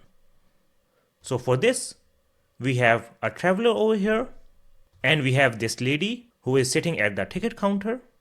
So the traveler starts the conversation by saying, "Hallo, guten Tag." Hello, good day. And the lady says, "Guten Tag," good day. Then she asks, "Wie kann ich Ihnen helfen?" How can I help you? Wie kann ich Ihnen helfen? The traveler says, "Ich möchte eine Fahrkarte nach Hamburg, bitte." I would like a ticket to Hamburg, please. Ich möchte eine Fahrkarte nach Hamburg, bitte. Now if he wanted to buy more than one ticket, then he would say, "Ich möchte zwei Fahrkarten nach Hamburg, bitte." I would like 2 tickets to Hamburg, please. Ich möchte zwei Fahrkarten nach Hamburg, bitte. Then the lady says, "Okay, und wann möchten Sie fahren?" Okay, and when would you like to travel? So the traveler says, "Am Donnerstag, 14. Oktober." On Thursday, 14th October. So he has given a date. Now you can also answer this by saying heute, which means today, or morgen, which means tomorrow, or am Dienstag, which is on Tuesday. So you can either give the date or you just give the day. Then the lady asks, "Einfache Fahrt oder hin und zurück?" One-way journey or return trip. So einfache Fahrt is that you just want to go from one place to another and you don't want to come back. And hin und zurück means that you want to go from one city to another and then also come back. So you want to book a return trip. So the traveler says, "Hin und zurück bitte." Return trip, please. Then the lady asks, "Und wann möchten Sie zurückfahren?" And when would you like to travel back? So on what date? So the traveler says, "Am Sonntag, 17. Oktober." On Sunday, 17th of October, I would like to travel back. So the lady says, Alles klar, understood. Then she asks, Möchten Sie einen Sitzplatz reservieren? Would you like to reserve a seat? Möchten Sie einen Sitzplatz reservieren? And the traveler says, Ja, bitte am Fenster. Yes, window seat please. So he would like to reserve a window seat. Ja, bitte am Fenster. Now if he did not want the window seat, then he would say, Ja, bitte am Gang. Yes, aisle seat please. Ja, bitte am Gang. So you can say am Fenster if you want a window seat, or am Gang if you don't want the window seat. So now the lady has all the information and she says, Gut, ich hab den Zug gebucht. Good, I have booked the train. Then she gives some details about the train. So she says, Der Zug fährt 15:30 Uhr von Gleis 3 ab. The train will depart at 15:30 from platform 3. So we have used the verb abfahren, which means to depart over here, which you know is a separable verb. Der Zug fährt 15:30 Uhr von Gleis 3 ab. Then the traveler asks, Ist das ein Direktzug? Is it a direct train? And the lady answers, Ja, das ist ein Direktzug. Yes, it is a direct train. Sie müssen nicht umsteigen. You don't have to change. So this means that the train will travel directly to Hamburg, and he will not have to change the train at her station. Then the traveler says, Das ist gut. That is great. Then he asks, Was kostet die Fahrkarte? What is the cost of the ticket? And the lady says, Die Fahrkarte kostet 80 Euro. The ticket costs 80 Euros. Die Fahrkarte kostet 80 Euro. Then the traveler asks, Kann ich mit Karte zahlen? Can I pay with card? And the lady says, Sehr gerne, gladly. Then the traveler asks, Wie lange dauert die Fahrt ungefähr? How long does the journey take approximately? So ungefähr means approximately.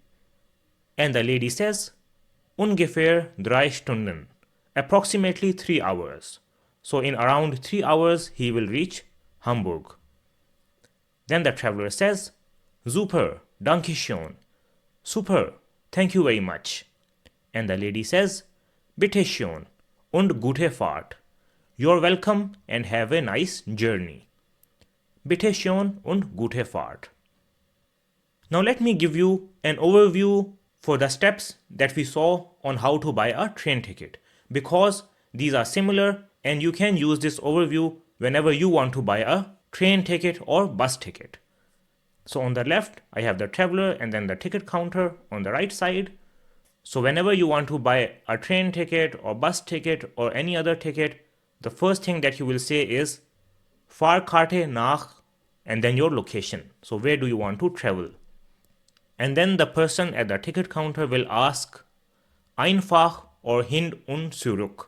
Like, will it be a single journey or return trip? And in case you want a return trip, you will say hin und zurück. Then the person on the ticket counter will ask wann. So when do you want to travel?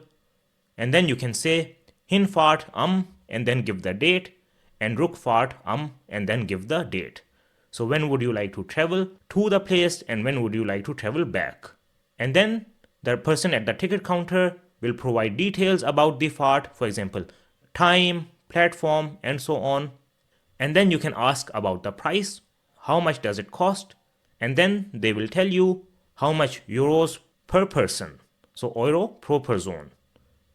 And then you can zahlen or pay for your ticket. So this is how usually the conversation goes whenever you want to buy a train ticket, bus ticket, or any other travel ticket.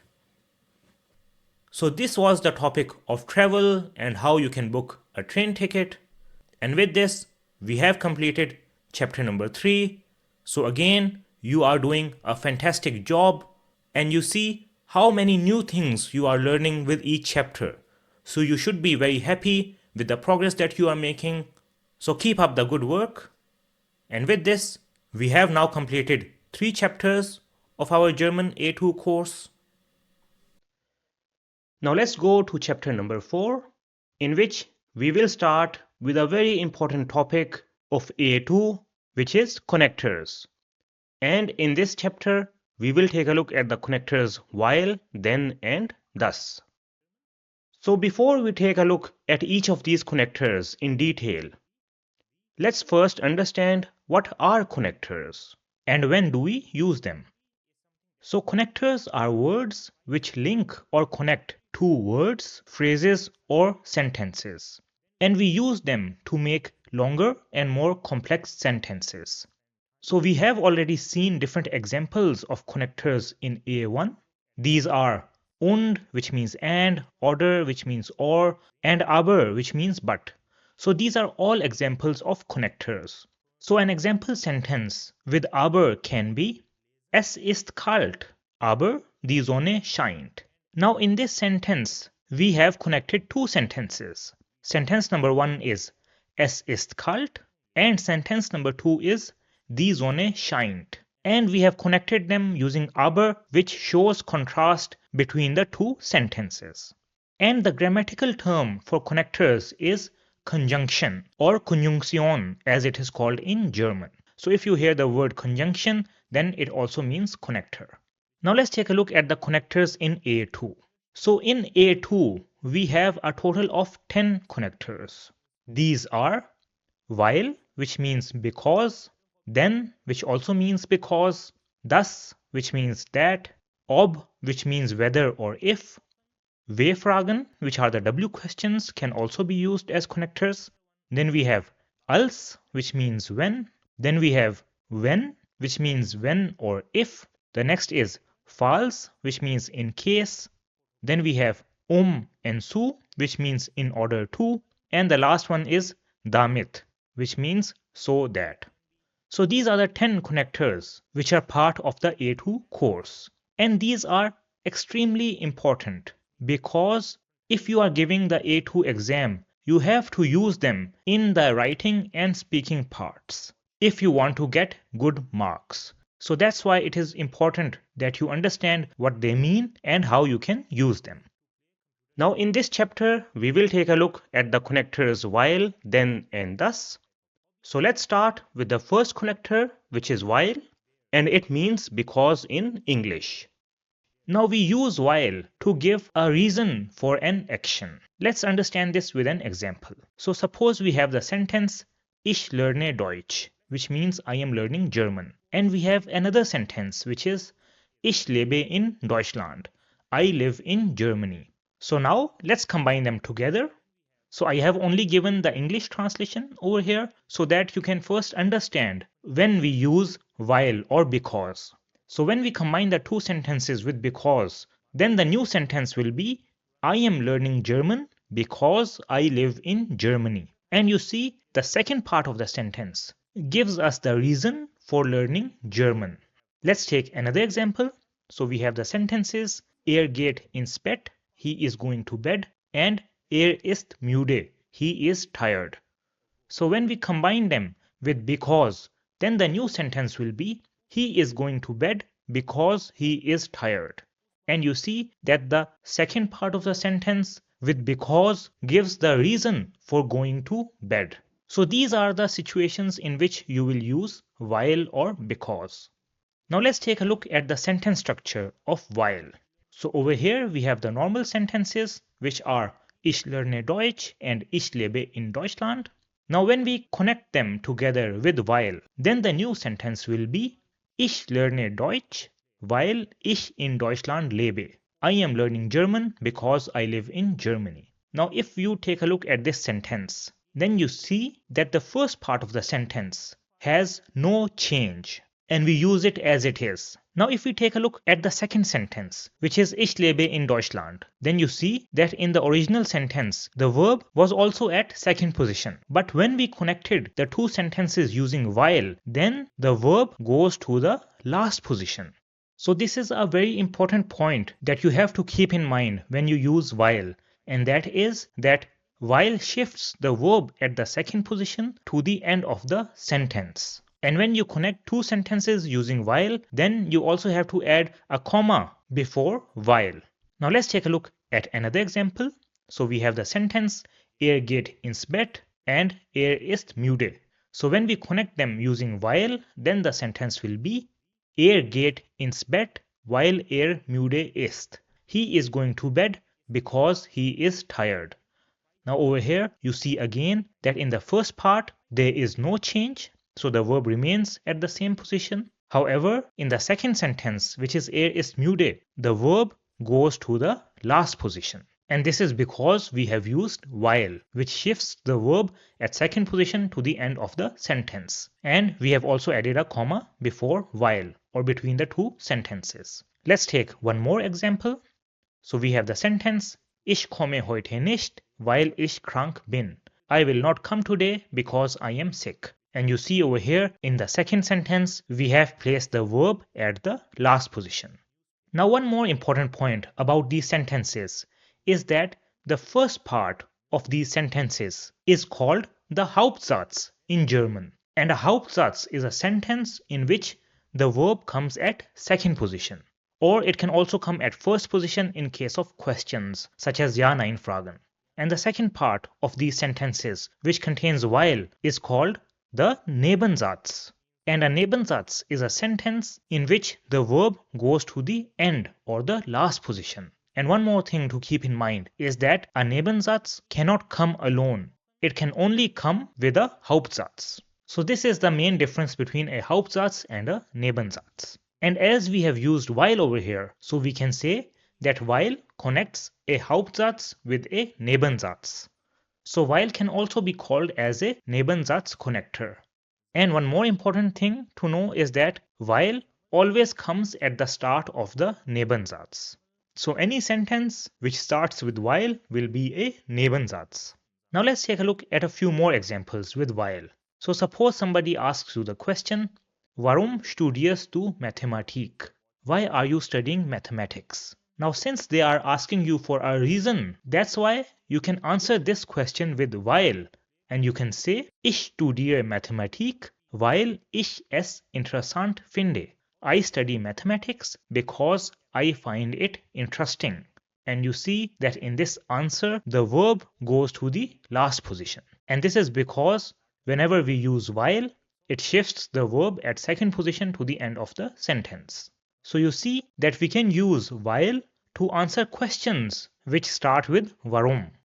Now there is another shorter way to answer this question as well, and we can simply say weil ich es interessant finde, because I find it interesting. Now let's take a look at how we can use while with modal verbs. So here are the different modal verbs that we have in German. Now when we use while with modal verbs, then the modal verb at second position goes to the end of the sentence. So let's take an example. So we have a sentence over here without while, which is Ich muss morgen früh aufstehen. I must get up early tomorrow. Now in this sentence, we have the modal verb at position number 2. So when we write this sentence with while, then it will be Ich gehe früh ins Bett, weil ich morgen früh aufstehen muss. I am going early in bed because I must get up early tomorrow. And you see in this sentence, the modal verb, which was muss, has gone to the last position. And the verb in infinitive form comes at the second last position. So this is how you can use modal verbs with while. Now let's take a look at how we can use while with trennbare verbs, which are separable verbs. And in this case, the second position, base verb, goes to the end of the sentence in combined form. Now let's understand this with an example. And we will take the trennbare verb aufstehen, which means to get up. So a sentence without while will be Ich stehe früh auf. I get up early. Now in this sentence you see that the base verb comes at the second position and the prefix comes at the last position. Now when we write the same sentence with while, then it will be Ich gehe früh ins Bett, weil ich früh aufstehe. I go to bed early because I wake up early. And in this sentence you see that the base verb goes to the end or last position in combined form. So this is how you can use while with trennbare verbs. Then we have one more type, which is the perfect form. So if we use while with the perfect form, then in this case, the helping verb, which is sein or haben at second position, goes to the end of the sentence. So here we have an example of a sentence in perfect form without while, which is Thomas hat gestern gearbeitet. Thomas worked yesterday. So you see at position number 2, we have the helping verb. And when we write this with while, then it will be Thomas hat heute frei, weil gestern gearbeitet hat. Thomas has off today because he worked yesterday. And in this sentence, you see that the helping verb goes to the last position in conjugated form. So this is how you can use while with the perfect form. Now in the examples that we have seen up till now, the Hauptsatz came first and the Nebensatz came after it. But we can also write this sentence in another way, and that is that the Nebensatz comes before the Hauptsatz. So the sentence Ich lerne Deutsch, weil ich in Deutschland lebe can also be written as Weil ich in Deutschland lebe, lerne ich Deutsch. So you see in this case, the Nebensatz comes at the start and the Hauptsatz comes after it. And this also follows the same rule that in the Nebensatz, the verb comes at the last position. However, there's an important point that you have to keep in mind, and that is when the Hauptsatz comes after the Nebensatz or after the comma, then it will start with the verb, as you see over here. Let's take a look at another example. So we have the sentence, Weil ich krank bin, komme ich heute nicht. Because I am sick, I will not come today. So over here again, in the Nebensatz, which starts with while, we have the verb at last position, and the Hauptsatz, which comes after it, starts with the verb. So this is something that you should keep in mind, so that you don't make a mistake. So before we go to the next connector, there are two important points related to while, which you should keep in mind when you use it. The first is that while shifts the verb at second position to the end of the sentence, and the second is that the Hauptsatz starts with a verb if it comes after a Nebensatz. So remember these 2 points whenever you use while. So this was the connector while. Now let's take a look at the next connector, which is then. Now in English, then can be translated as because. And this is the translation which you will usually find in the dictionary. Now we can also translate then in another way, which is and the reason is that. And I personally find this translation easier for understanding the concept of then. So we will use this translation in our examples. And we will see how this is different from while.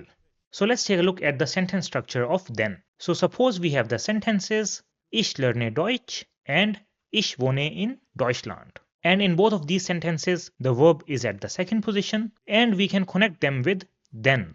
So when we connect these two sentences, then the sentence will be Ich lerne Deutsch, then Ich wohne in Deutschland. Now when you take a look at this sentence, then you see that the first part of the sentence, which was Ich lerne Deutsch, remains as it is and there is no change. And we also have the comma between the two sentences. However, in the second sentence, we see that the verb remains at second position and it does not go to the last position as we saw earlier with while. So this is an important rule that you have to keep in mind, that whenever you use then to connect two sentences, the position of second place verb does not change. Let's take a look at another example. So we have the sentence geht ins Bett, then ist müde. He is going to bed and the reason is that he is tired. Now in this sentence, again you see that the verb remains at second position. So this is an important difference between then and while. Now if we take a look at both of these sentences, then we see that the first part is the Hauptsatz because the verb is at the second position, and in the second part the verb is also at the second position. So this is also the Hauptsatz and not the Nebensatz. So this means that then connects a Hauptsatz with another Hauptsatz, and it can be called as a Hauptsatz connector. And in grammatical terms, we can say that then is a coordinating conjunction similar to und, oder, aber, etc. Now let's take a look at a few more examples with then, keeping the rule in mind that the position of second place verb will not change. So an example with Trennbare Verben will be Ich gehe früh ins Bett, denn ich stehe früh auf. I go early in bed, and the reason is that I wake up early. Now in this case you see that the base verb remains at the second position and the prefix remains at the last position. So it does not go to the end in combined form. An example with the Modalverben will be Ich gehe früh ins Bett, denn ich muss morgen früh aufstehen. I am going early in bed, and the reason is that I must get up early tomorrow. Now over here you also see that the modal verb, which is muss, remains at second position. And the same will be the case with perfect. So we have the sentence Thomas hat heute frei, denn hat gestern gearbeitet. Thomas has off today, and the reason is that he worked yesterday. Over here again you see that the helping verb remains at second position and does not go to the end. Now one important point that you have to keep in mind when you use then is that then cannot come at the start. So this means that the sentence Denn ich wohne in Deutschland, lerne ich Deutsch is incorrect, and this is why I gave you the second translation, which was and the reason is that, because when you translate it into English, then you will see that it makes no sense and it simply sounds wrong, and that's why then cannot come at the start. So now let's do a side-by-side comparison between while and then. So while can be translated as because, and then can be translated as because, or there's another translation which is and the reason is that. In case of while, the verb goes to the last position, whereas in case of then, the verb position does not change, so it remains at the second position. A sentence with while can come at the start, whereas a sentence with then cannot come at the start. And while is more commonly used in daily life, whereas then is used mostly in formal writing. So this is the difference between the two. Now my personal suggestion for you guys will be that in daily life use while only. There's no need to use then, and while is enough. But if you are in the writing exam, you can use both while and then to avoid repetition. Otherwise, as I said, in daily life you only need while. So this was the connector then. Now let's take a look at the last connector of chapter number 4, which is thus, and it means that in English. And it is used to explain something or give more detail about what someone thinks, says, or feels. So let's take a look at an example with thus. So we have the sentences hat gesagt, which means he said, and ist krank, he is ill. So when we combine these two using thus, then the sentence will be hat gesagt, dass krank ist. He said that he is ill. And you see that the second part of the sentence with thus gives us more detail about what he said. And another important point over here is that when we use thus, then the verb at second position goes to the end of the sentence, which is the last position. And this is the same as we saw with while. So we can say that thus shifts the verb at second position to the end of the sentence. Now let's take a look at a few more examples with thus. So we have the sentence Ich denke, dass nicht kommt. I think that he will not come. Now over here you also see that the verb goes to the last position when we use thus. Another example can be Wir wissen, dass sie bei Siemens arbeitet. We know that she works at Siemens. In this sentence as well, the verb which was arbeitet goes to the last position. So this is similar to what we learned for while. Now in all of these sentences, the first part of the sentence is the Hauptsatz or Hauptsätze, which is a plural because the verb is at the second position, and the second part with thus are the Nebensätze because in these the verb goes to the end. So we see that thus also connects a Hauptsatz with a Nebensatz. And we can say that thus is also a Nebensatz connector. And similar to while, thus always comes at the start of the Nebensatz. Now we can also use thus to explain images. So suppose we have this graph over here, and this graph shows the Handy-Nutzung pro Tag, which is mobile usage per day. And on the left, we have the Stunden pro Tag, which are the hours per day. And the first bar shows the mobile usage per day for Kinder, which are children. The second is for Berufstätige, which are employed people. And the third is for Studierende, which are students.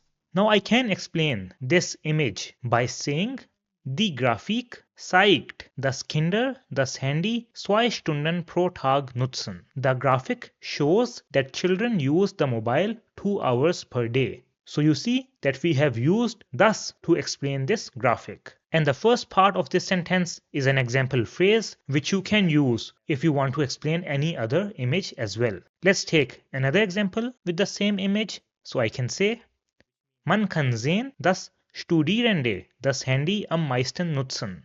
One can see that students use the mobile the most. So again you see how we have used thus with this example phrase to explain the image. So this is another use of thus, which will be helpful for you whenever you want to explain any image or any picture, graph, etc. Now let's take a look at how we can use thus with modal verbs. So in this case, the rule is also similar to while, and that is that the modal verb at second position goes to the end of the sentence. So suppose we have the sentence, Ich kann heute nicht arbeiten. I cannot work today, in which the modal verb is at second position.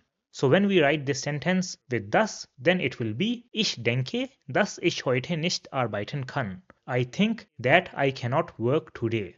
And in this sentence you see that the modal verb has been shifted to the last position because we have used thus. Now in case of trend-buyer verbs, the rule is also the same, which is that the base verb at second position goes to the end of the sentence in combined form. So we have the trend-buyer verb anrufen, which means to call. So a normal sentence with anrufen will be Sie ruft mich morgen an. She will call me tomorrow. And over here you see that the base verb is at the second position and the prefix is at the last position. Now when we write this sentence with thus, then it will be Ich hoffe, dass sie mich morgen anruft. I hope that she calls me tomorrow. And you see over here the trend-buyer verb or the base verb has gone to the last position in combined form. Now let's take an example with the perfect form. Now in this case the rule is also similar to while, which is that the helping verb sein or haben at second position goes to the end of the sentence. So for example, in the sentence Du hast das Fenster aufgemacht, you opened the window, we have the helping verb at position 2. And when we write the sentence with thus, it will be Ich sehe, dass du das Fenster aufgemacht hast. I see that you opened the window. And in this sentence, you see that the helping verb goes to the last position. Now in the examples that we have seen until now, we always had the Hauptsatz at the start and the Nebensatz came after it. However, similar to while, the Nebensatz can also come before the Hauptsatz when we use thus. So for example, the sentence above can be written as Dass sie bei Siemens arbeitet, wissen wir. That she works at Siemens, we know. Now over here you see that the Nebensatz comes at the start and the Hauptsatz comes after it. So this structure is also acceptable, but it is not commonly used. So that's why my suggestion would be that it is better to avoid using thus at the start. Now let's take a look at a few phrases after which you normally use thus. So these are die Grafik or das Bild zeigt, which means the graphic or the image shows. Ich denke, which means I think. Glaubt, which means he believes. Wir wissen, which means we know. Sie möchte, which means she would like to. Mir gefällt nicht, which means I don't like. And an example with this phrase can be Mir gefällt nicht, dass du rauchst. I don't like that you smoke. Mir gefällt nicht, dass du rauchst. And another phrase can be Es ist wichtig, which means it is important. And an example with this phrase can be Es ist wichtig, dass du Mathematik studierst. It is important that you study mathematics. Es ist wichtig, dass du Mathematik studierst. So these are some common phrases after which you normally use thus. And another important thing to keep in mind is that the personal pronouns in all of these phrases can be different. So these are only examples over here and you can also change them when you use them in a sentence. So the important rule that we have learned when using thus is that thus shifts the verb at second position to the end of the sentence. And this is similar to while. So this was the connector thus. Now before we end the lesson, let us categorize these connectors in a different way based on what we have learned until now. So we can group these connectors in two categories. One are the connectors in which the verb at second position goes to the end, and the second are the connectors in which the verb position does not change. Now from the connectors that we have learned, we know that while is a connector in which the verb at second position goes to the end, and thus is a connector which also shifts the verb at second position to the last position. Whereas then is a connector which does not change the position of the verb. So the verb remains at second position when we use then. And the interesting thing is that all the other connectors that we have, such as ob, wefragen, als, wenn, falls, umso, and damit, all these connectors shift the verb at second position to the end of the sentence. And these can also be called Nebensatz connectors. So with this information, it will be easier for you to create sentences with the correct sentence structure, because you will know that whenever you use these connectors on the left, you have to shift the verb at second position to the end of the sentence. And we will learn the other connectors in the chapters 5, 6, and 7. So these were the connectors while, then, and thus. Now let's go to the next topic of chapter number 4, in which we will learn how to find examples online. Now if you remember, at the start of the course I told you that in the A2 level, the focus is more on vocabulary and phrases. There are grammar topics as well. However, there are a lot of new words and phrases that you learn in A2. And it is not possible for me to give you all the different examples and phrases that you can create with the different grammar concepts in the lesson. Because if I do this, then the lesson will get too long and will also become boring because there will be a lot of repetition. So that's why I will show you how you can find examples online yourself, so that whenever you need some examples for a concept to understand it better, you can find them yourself. So until now, we have taken a look at the websites lingui.com and verbformen.com. Now on these websites, you can also find different examples. And for this, you have to input a word and then you get examples for that word. Now these resources are good when you know the word that you are searching for. However, if you are searching for examples of grammar concepts such as connectors, personal pronouns in dative, and so on, then in this case, Lingui and Verbformen are not the best place to find examples. So for grammar concepts, it is better to use either Google or ChatGPT to find examples. And I will show you right now how you can use Google and ChatGPT to find examples for different grammar concepts. So let's take a look at Google first. Now suppose I want to find some examples with the connector while. So for this I can write examples with while in German, and I will press enter, and it will give me different links related to the connector while. Now I can go to any of these links to see examples of while. So let's go to the first one, which is how to use then, da, and while in German. So this is the link. Now you see that over here they have also given some more information about the connectors, for example then as well as while, and how to use it. And over here you see that you will find some more examples with while, such as Ich bin müde, weil ich nicht gut schlafe. I am tired because I don't sleep well. Then there's also an example where the Nebensatz comes first. So weil ich nicht gut schlafe, bin ich müde. And there are also some tips over here and some other information. Let's take a look at some other link. So I go back to Google and let's go down. So here is one link and we can click on it. So this is the link. So you see over here, they have also written some information about while, and they have given some different examples. For example, ich lerne Deutsch, weil ich einen deutschen Partner habe. Er kauft im Internet ein, weil es praktisch ist. So over here you see you also find some other examples related to while. Now let's go back. Now let's search for another concept. So I can write examples with dative prepositions in German. And then I press enter and I can come down over here and then there are different links. So I will go to the first link. So over here you see that they have also explained what are prepositions, how do prepositions work. And if I go down, then over here they have given the different prepositions in dative. Here they have told when and how to use dative prepositions. And if I go down, then over here you see that they have given dative prepositions examples. So here they have different examples. Du kannst bei mir übernachten.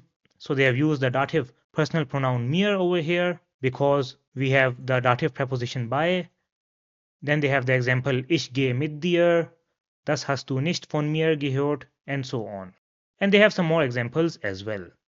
So in this way, you can find examples for different grammar topics, which will help you understand the topic better. So whenever you want to search anything on Google, you can simply write examples with, then you give the topic in German. And in this way, you will find different links with a lot of different examples for the topic which you have searched. So this is how you will use Google. Now let's take a look at how you can use ChatGPT to find examples. So here I am on ChatGPT. So you can access ChatGPT using the link chatgpt.com. And you will need a Google account or a Microsoft account to log in. And this is the free account which I am using. So on ChatGPT, in this text field, you can write your question. So I can write, give me examples with the connectors while and then in German. And then I can press enter. So you see ChatGPT is giving me different examples with while and then. So over here you see examples with while. So it says, ich bleibe heute zu Hause, weil ich krank bin. I am staying home today because I am sick. Another example is, wir fahren früher los, weil es viel Verkehr gibt. We are leaving earlier because there is a lot of traffic. Then it has also given me examples with then. And you see, ich bleibe heute zu Hause, denn ich bin krank. I am staying home today because I am sick. And over here you see that the verb remains at second position. And it has also given me some tips. So in while the verb goes to the end, whereas in then we have the normal word order. And meaning is the same because. So it not only gives me examples, but it also gives me some tips related to the concept which I have asked. Let's ask another question. So I can say, give me examples for personal pronouns in dative for A2 level. So I have also told him for what level I need the examples. So I will press enter. So it says, here are clear A2 level examples with personal pronouns in the dative in German. So it has first of all given me a table with the personal pronouns in dative. So you see it is mir for first person singular, dir for second person singular, and so on. And this is the Höflichkeitsform, which is the formal way. And for this it is Ihnen. And then it gives me examples with the different personal pronouns. So with mir it says, der Lehrer erklärt mir die Aufgabe. The teacher explains the exercise to me. Then it says, ich gebe dir später das Buch. I'll give you the book later. So you see it has given me examples for all the different personal pronouns in dative. Let's ask another question. So I will ask him, give me a list of Wechsel prepositions in German. So now it has started to give me the list of all the Wechsel prepositions that we have. So here are the 9 Wechsel prepositions: an, auf, hinter, in, neben, über, unter, vor, and zwischen. And you see it has also given me examples both in accusative when there is movement and dative when we talk about the location and there is no movement. So ich gehe in die Küche, so there is movement. So that's why he has used the accusative over here. And ich bin in der Küche, I am in the kitchen. So over here he has used the dative because we are talking about the location. Now if I want some more examples, then I can say, give me some more examples, and it is now giving me examples with some other prepositions such as auf, hinter, in, neben, and so on. But it has only given me examples in German, so I can say give me English translations of these examples as well. So I'll press enter. So now it will also give me examples with English translations. So you have to tell ChatGPT what you want and it will give you examples. Just one point over here is that you have to be a little careful because ChatGPT can make mistakes and some examples or concepts can be used in different contexts. So if you don't tell ChatGPT in which context you need the example, it is possible that it might give you an example which is grammatically correct but might not be correct for a specific context. So that is something that you just have to keep in mind. Otherwise, you should use ChatGPT for finding examples because it can give you different examples and can also explain different topics to you. And you won't have to go to different links to get the information that you want. So this is how you can use ChatGPT. And here are the example prompts which I used. So these are very simple ones. Give me examples for, and then you give the topic in German, or you can say, give me a list of dative prepositions or accusative prepositions and so on in German for A2 level. And you can also write any other questions for which you want the answers. So this is how you can use ChatGPT to find examples online. And as I said, if you want to find examples for grammar concepts, then it is better to use Google or ChatGPT. However, if you are searching for words, their meanings, and their conjugations, then it is better to use lingui.com or verbformen.com because over there you will get the specific information and detail about a word or conjugation that you are searching for. So I would suggest that you also go to Google and ChatGPT and try to find examples for the different topics that we have already learned. And as we learn other topics in the next chapters, you can find examples for those topics with Google and ChatGPT as well, so that you understand how the concepts are used in sentences. So this is how you can find examples online, and with this we have completed the grammar section of chapter number 4. Now let's go to the practical German section of chapter number 4, in which we will start with the Wortschatz for Hobbys und Sport, which are hobbies and sports. So the first word is das Hobby, which is hobby. So the same in English and German. Das Hobby. So this is the singular and the plural will be the hobbies. The hobbies. And a hobby is something that you do in the Freizeit, which is free time. The Freizeit. Then we have a verb which is Zeit verbringen, which means to spend time. Zeit verbringen. Now let's take a look at the different hobbies.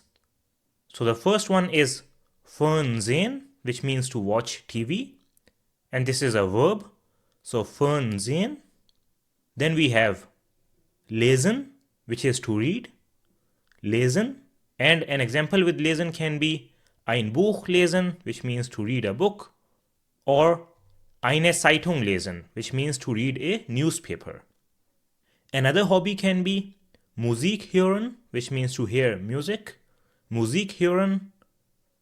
Then we have Gitarre spielen, which means to play a guitar. Gitarre spielen. A similar one is Klavier spielen, which means to play piano. Klavier spielen. Then we have tanzen, which means to dance. Tanzen. Another hobby can be malen, which means to paint. Malen. And many people have kochen, which means to cook as a hobby. Kochen. And a similar one is backen, which means to bake. Backen. Then we have fotografieren, which means to take photos. Fotografieren. The next one is sammeln, which means to collect. Sammeln. And this can be Briefmarken sammeln, which means to collect stamps, or Münzen sammeln, which means to collect different types of coins. Another hobby can be Filme sehen, which means to watch films. Filme sehen. Computerspiele spielen, which means to play computer games. Computerspiele spielen. So these were different type of hobbies. Then we have the word der Sport, which means sport. Der Sport. And we have the word die Sportarten, which means types of sport. Die Sportarten. Now let's take a look at the different type of Sportarten. So the first one is trainieren, which means to train or exercise. Trainieren. Then we have joggen or laufen. So joggen means to jog and laufen means to run. Joggen or laufen. Then we have Marathon laufen, which means to run a marathon. Marathon laufen. Another type of sport is schwimmen, which means to swim. Schwimmen.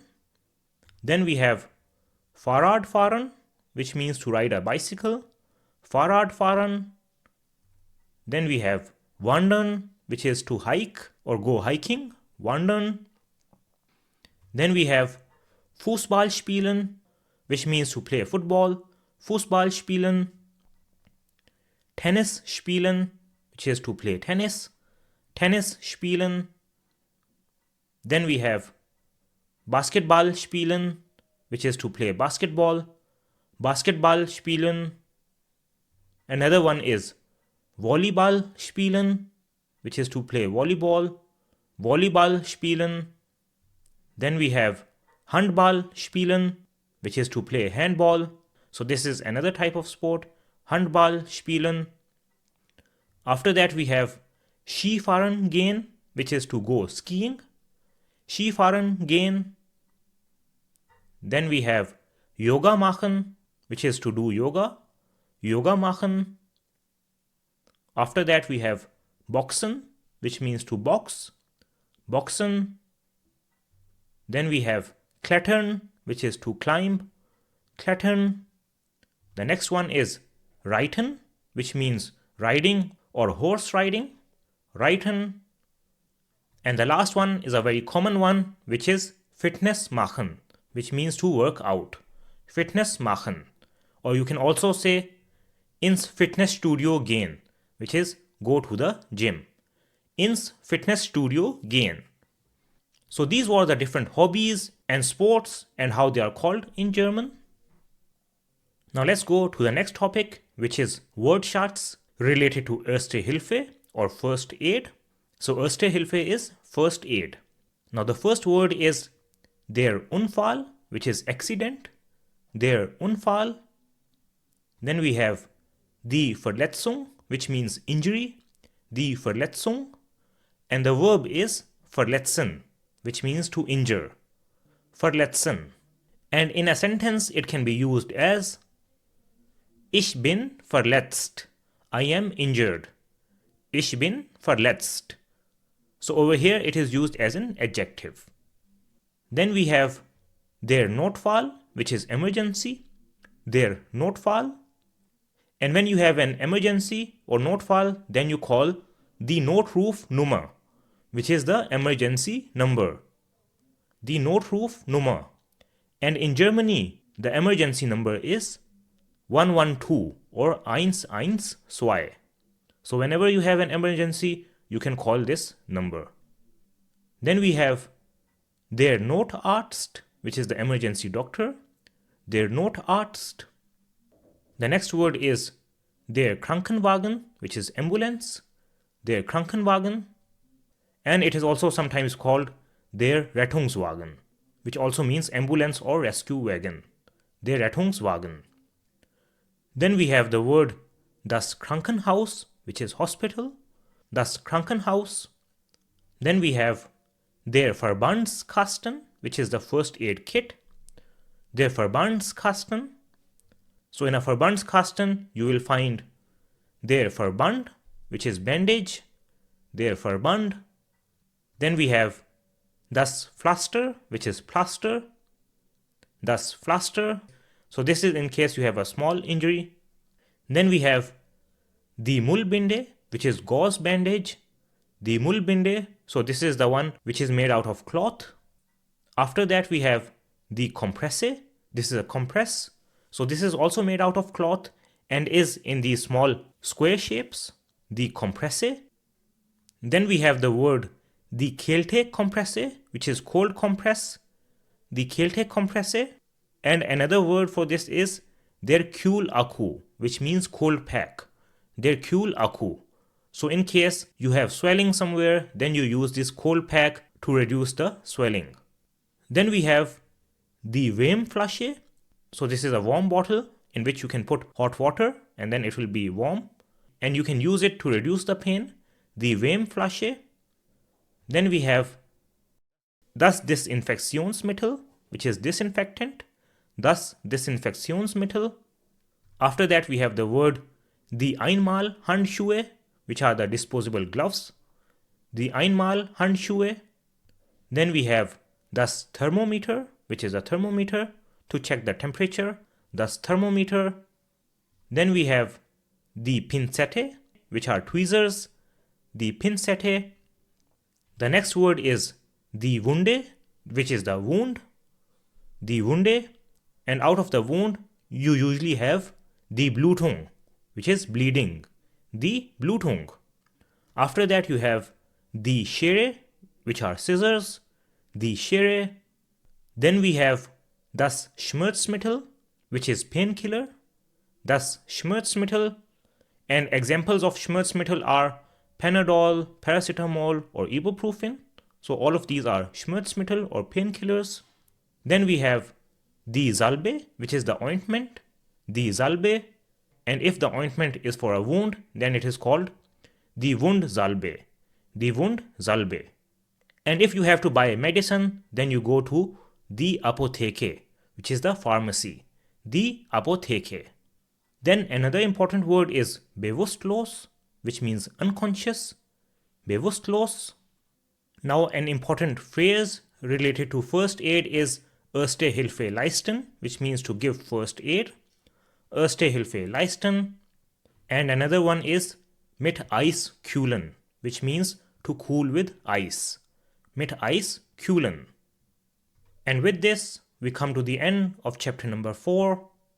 So you see, we have already done 4 chapters and learned a lot of new stuff. So I would say, keep up the good work, because I am sure if you just keep working as you have been until now, you will complete the A2 course soon, and not only complete it, but also improve your German as you go through the chapters. So this was chapter number 4 of the German A2 course. Now let's go to chapter number 5, in which we will continue with the topic of connectors, and we will learn the connectors ob and W-Fragen. So we will start from where we left off in chapter number 4. So here are all the different connectors that we have in A2. And on the left, you see the connectors in which the verb at second position goes to the end, and which are also called Nebensatz connectors. And on the right, you see the connector then, in which the verb position does not change. So we already covered the connectors while, thus, and then in chapter number 4. And now in chapter number 5, we will take a look at the connectors ob and W-Fragen. So let's start with the connector ob, which means whether or if in English. Now let's first take a look at when to use ob. So ob is used in 2 conditions. The first is when we want to ask a Ja-Nein-Frage or Ja-Nein question in an indirect way, and the second is to show uncertainty. For example, when we are not sure about something. So we will take a look at both of these cases one by one. So let's start by taking a look at how to ask Ja-Nein questions with ob in an indirect way. But in order to understand that, let's first take a look at what are direct questions or direkte Fragen and what are indirect questions or indirekte Fragen. So let's compare them side by side. So an example of a direct question can be, is the doctor available? Now this is a more direct way to ask a question.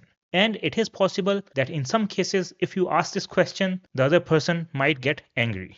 Now let's see how we can ask the same question in an indirect way. We will say, I would like to ask if the doctor is available. Now you see that this is a more polite and formal way to ask a question. And when you ask a question like this, it is possible that the other person will be more willing to help you. So this is a difference between direct questions and indirect questions. In A1, we have already learned direct questions, and in A2, the focus is more on indirect questions. Now let's take a look at the sentence structure when we use the connector ob. So in order to understand this, we will do a comparison between a direct question and an indirect question with ob. So a direct question can be, Ist es heiß draußen? Is it hot outside? Now since this is a Ja-Nein-Frage, that's why you see that we have the verb at position number 1. Now if we ask the same question in an indirect way with ob, then it will be, Ich möchte fragen, ob es draußen heiß ist. I would like to ask whether or if it is hot outside. Now you see that we start this indirect question with an introductory sentence. And this can also be considered as the Hauptsatz. And in the second part, since we have used ob, that's why the verb goes to the last position. Let's take another example. So I have the question, Hat der Zug Verspätung? Is the train delayed? So Verspätung means delay. Now if we ask the same question with ob, it will be, Ich möchte wissen, ob der Zug Verspätung hat. I would like to know whether or if the train is delayed. And in this sentence, again, we have the introductory sentence at the start, which is Ich möchte wissen, which is also the Hauptsatz, and the verb hat goes to the last position.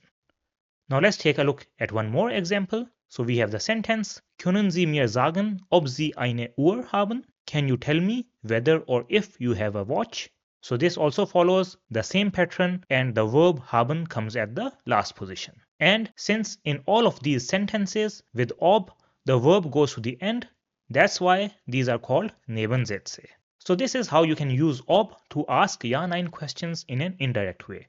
Now let's take a look at how we can use ob for showing uncertainty. That is, using ob when you are not sure about something. So for this, let's take a look at the example. Ich weiß nicht, ob Zeit hat. I don't know whether or if he has time. Now this statement over here is not a question. Rather, it shows uncertainty, that I don't know whether he has time or not. Now we can also use ob at the start when we want to show uncertainty. Now the example above can be rewritten as, Ob Zeit hat, weiß ich nicht. Whether or if he has time, I don't know. And you see in this case we have the Nebensatz before the Hauptsatz. So from this example you see that whenever we want to express uncertainty, we can also use ob at the start. But remember that ob will not come at the start for indirect questions. So when you have a question, then the Hauptsatz will come first and the Nebensatz with ob will come after it. So I hope that this is clear. Now let's take a look at some phrases which show uncertainty. So whenever you see such a phrase, you know that you can use ob after it. So the first phrase is Ich weiß nicht, which means I don't know. And we already saw an example for this, which was Ich weiß nicht, ob Zeit hat. I don't know whether or if he has time. Then we have Ich frage mich, which means I wonder. And an example with this will be Ich frage mich, ob sie heute kommt. I wonder whether or if she will come today. Then we have another phrase which is Ich bin nicht sicher. I am not sure. And an example can be Ich bin nicht sicher, ob mit dem Zug fährt. I am not sure whether or if he will travel with the train. So these are different phrases after which you can use ob. And remember that the personal pronouns that I have used over here can be different depending on who the subject is. Now let's take a look at some examples with ob with Trennbare Verben, Modalverben and perfect form. And remember the rule that verb at second position will go to the end when we use ob. So an example with a Trennbare verb can be Sie fragt, ob der Bus pünktlich ankommt. She asks whether or if the bus will arrive on time. And in this case you see that the Trennbare verb has gone to the last position in the combined form. In case of Modalverben, we have the sentence Ich weiß nicht, ob heute arbeiten muss. I don't know whether or if he has to work today. So you see the modal verb goes to the last position. And in case of perfect, we have the question Kannst du mir sagen, ob Anna schon nach Hause gegangen ist? Can you tell me whether or if Anna has already gone home? So you see that the helping verb, which is ist in this case, has gone to the last position. Now you might have a question that when do we use a question mark? Now if we have the question over here, which is Können Sie mir sagen, ob Sie eine Uhr haben? Now in this case we have used a question mark at the end because we are asking a question. So that's why it makes sense to use a question mark. On the other hand, if we take a look at the example, Ich möchte wissen, ob der Zug Verspätung hat. In this case, we have not used a question mark at the end. Rather, we have used a full stop. This is because this is not a question. Rather, it is a statement. So the tip from my side is that you use the question mark when you are asking a question, and you use a full stop when ob is used to express a statement or showing uncertainty.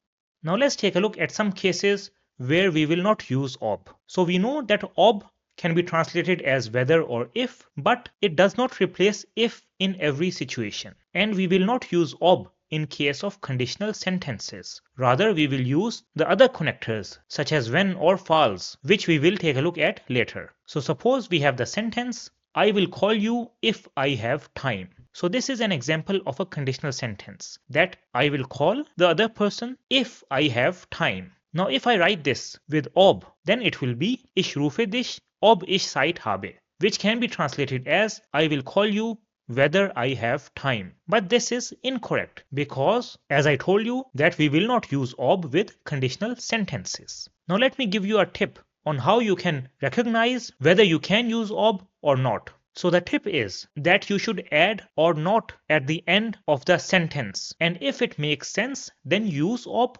else don't use it. So let's understand this with an example. So I take the example from earlier, which was I will call you if I have time. Now if I add or not at the end, then the sentence will be I will call you if I have time or not. Now this sentence does not make sense because I should know whether I will have time or not. So that's why this sentence is incorrect and I will not use ob in this case. Now let's take a look at another example.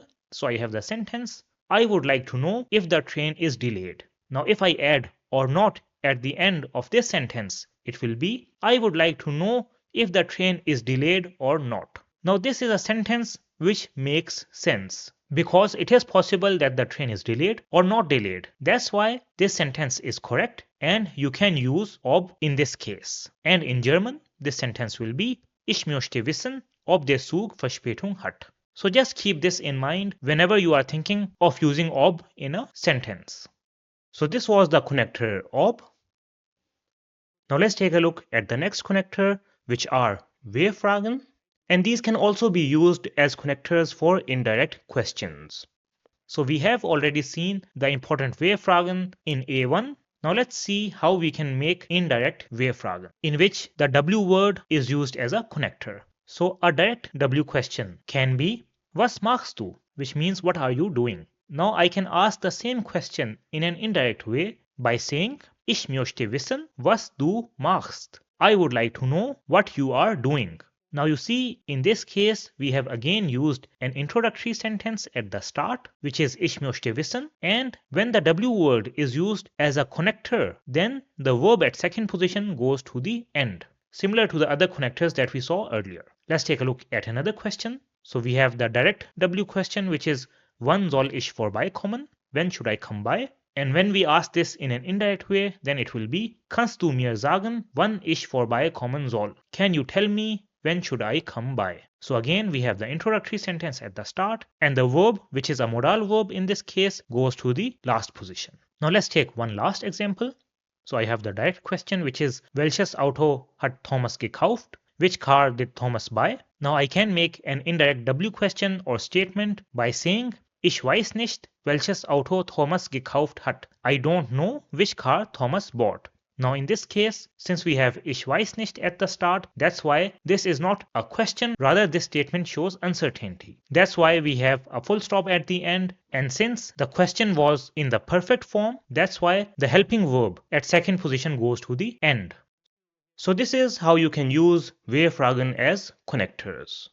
So now we have covered a total of 5 connectors, and the rest of the 5 connectors will be covered in the chapters 6 and 7.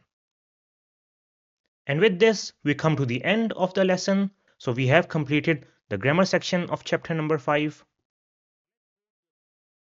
Now let's go to the practical German section of chapter number 5, in which we will start with the topic of letter and SMS vocabulary, or Wortschatz related to brief or SMS. So the first word is der Brief, which means letter, der Brief. Then we have der Absender. This is the person who is sending the letter, der Absender. And the person who receives the letter is der Empfänger, der Empfänger, which is receiver. Then we have die Adresse, which is the address where you want to send the letter, die Adresse. And this is also called die Anschrift, which means postal address, die Anschrift. Then we have die Postkarte, which is a postcard, die Postkarte. After that we have the Briefmarke. This is the stamp which you have to put on the envelope when you want to send a letter, the Briefmarke. Then we have der Umschlag, which is the envelope, der Umschlag. The next word is der Briefkasten, which is letterbox, der Briefkasten. Then we have einen Brief schreiben, which is a phrase and which means to write a letter, einen Brief schreiben. After that we have einen Brief abschicken, which means to send off a letter, einen Brief abschicken. Now before we take a look at some other vocabulary, let me show you how to address a letter in Germany, which in German means einen Briefumschlag beschriften. Einen Briefumschlag beschriften. And this can be different from how you do it in your own country. So suppose that this is your envelope or Briefumschlag. Now on this envelope, the Absender, which is the sender, will come at the top left. So if you are sending the letter, then over here you will write your information. And you can do this by writing von or Absender. So von means from or Absender, which means sender. Then I will write my name, so Usama Ehsan. After that, I will write my street and house number. So for example, I have written over here Musterstraße 4. And after that, I will write the postal code and my city. So for example, 67342 Berlin. Now the address of the Empfänger or receiver, which is the person to whom I am sending this letter to, will come at the bottom right. So over here, I will write an, which means to. Then I will write the name of the person. So over here, I will write Max Mustermann.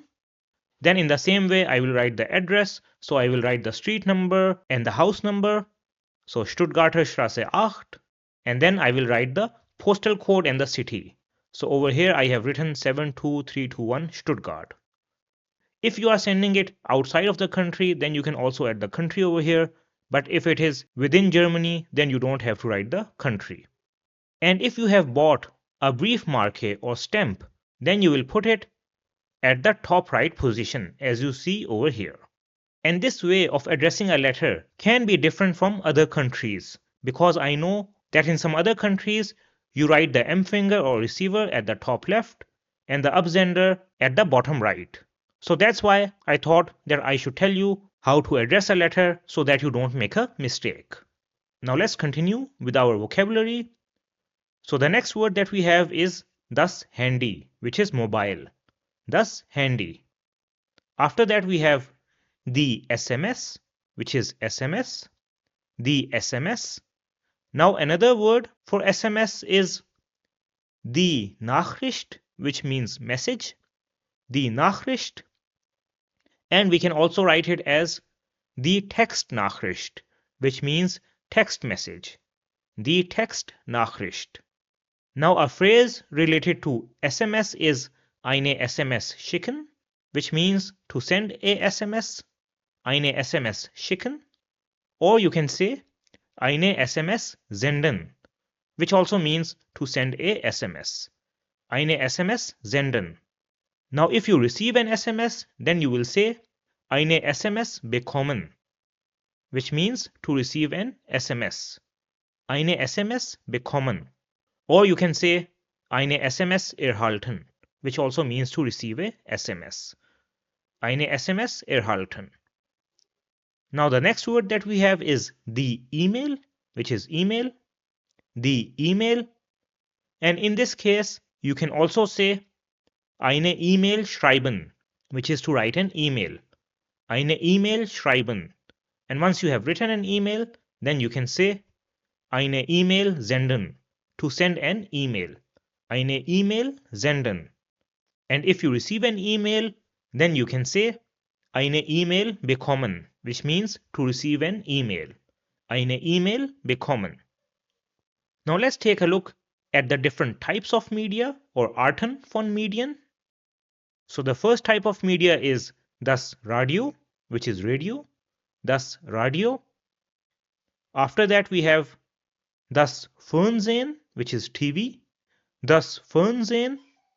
Then we have die Nachrichten, which are the news.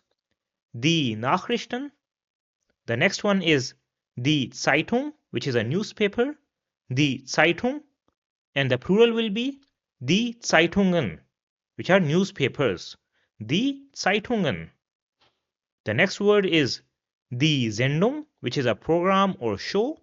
Die Sendung. And the plural for Sendung will be die Sendungen, which are programs or shows. Die Sendungen. After that we have der Film, which is film. Der Film. And the next one is die Serie, which means series. For example, TV series. Die Serie. Now let's take a look at another topic which is also related to media, which you will come across in your daily life. And that is computer and internet. So we will take a look at different vocabulary related to computer and internet. So the first word is der Rechner, which means computer. Der Rechner. Or you can simply say der Computer, which also means computer. Der Computer. After that we have der Laptop, which is laptop. Der Laptop. The next word is der Akku, which is battery. Der Akku. And if your battery is empty, then you have to aufladen, which means to charge. Aufladen. Then we have the word herunterfahren, which means to shut down. Herunterfahren. And if you want to start your computer, then you will say hochfahren, which means to start. Hochfahren. After that we have the word der Neustart, which means restart. Der Neustart. The next word is die Maus, which is mouse. Die Maus. Then we have die Tastatur, which is keyboard. Die Tastatur. The next one is der Bildschirm, which is screen or monitor. Der Bildschirm. Or you can simply say der Monitor, which also means screen or monitor. Der Monitor. After that we have das Programm, which is a program on your computer. Das Programm. Then we have die Datei, which is a file on your computer. Die Datei. And the plural will be die Dateien, which are files. Die Dateien. And usually these files are in der Ordner, which means folder. Der Ordner. After that we have the verb kopieren, which means to copy. Kopieren. And once you copy something, the next step is einfügen, which means to paste. Einfügen. After that we have the word löschen, which means to delete something, for example a file. Löschen. The next verb is umbenennen, which means to rename. Umbenennen. After that we have speichern, which means to save. Speichern. Then we have öffnen, which means to open. Öffnen. And an example can be eine Datei öffnen, to open a file. Eine Datei öffnen. After that we have das Internet, which is the internet. Das Internet. And in order to have internet, you need die Internetverbindung, which means internet connection. Die Internetverbindung. After that we have Die Webseite, which is a website. Die Webseite. The next word is der Link, which is a link. Der Link. Then we have der Browser, which means browser. For example, Chrome, Firefox, Internet Explorer are all examples of browsers. Der Browser. Then we have the verb herunterladen, which means to download. Herunterladen. And the opposite of herunterladen is hochladen, which means to upload. Hochladen. After that, we have the word der Benutzername, which means username. Der Benutzername. The next word is das Passwort, which means the password.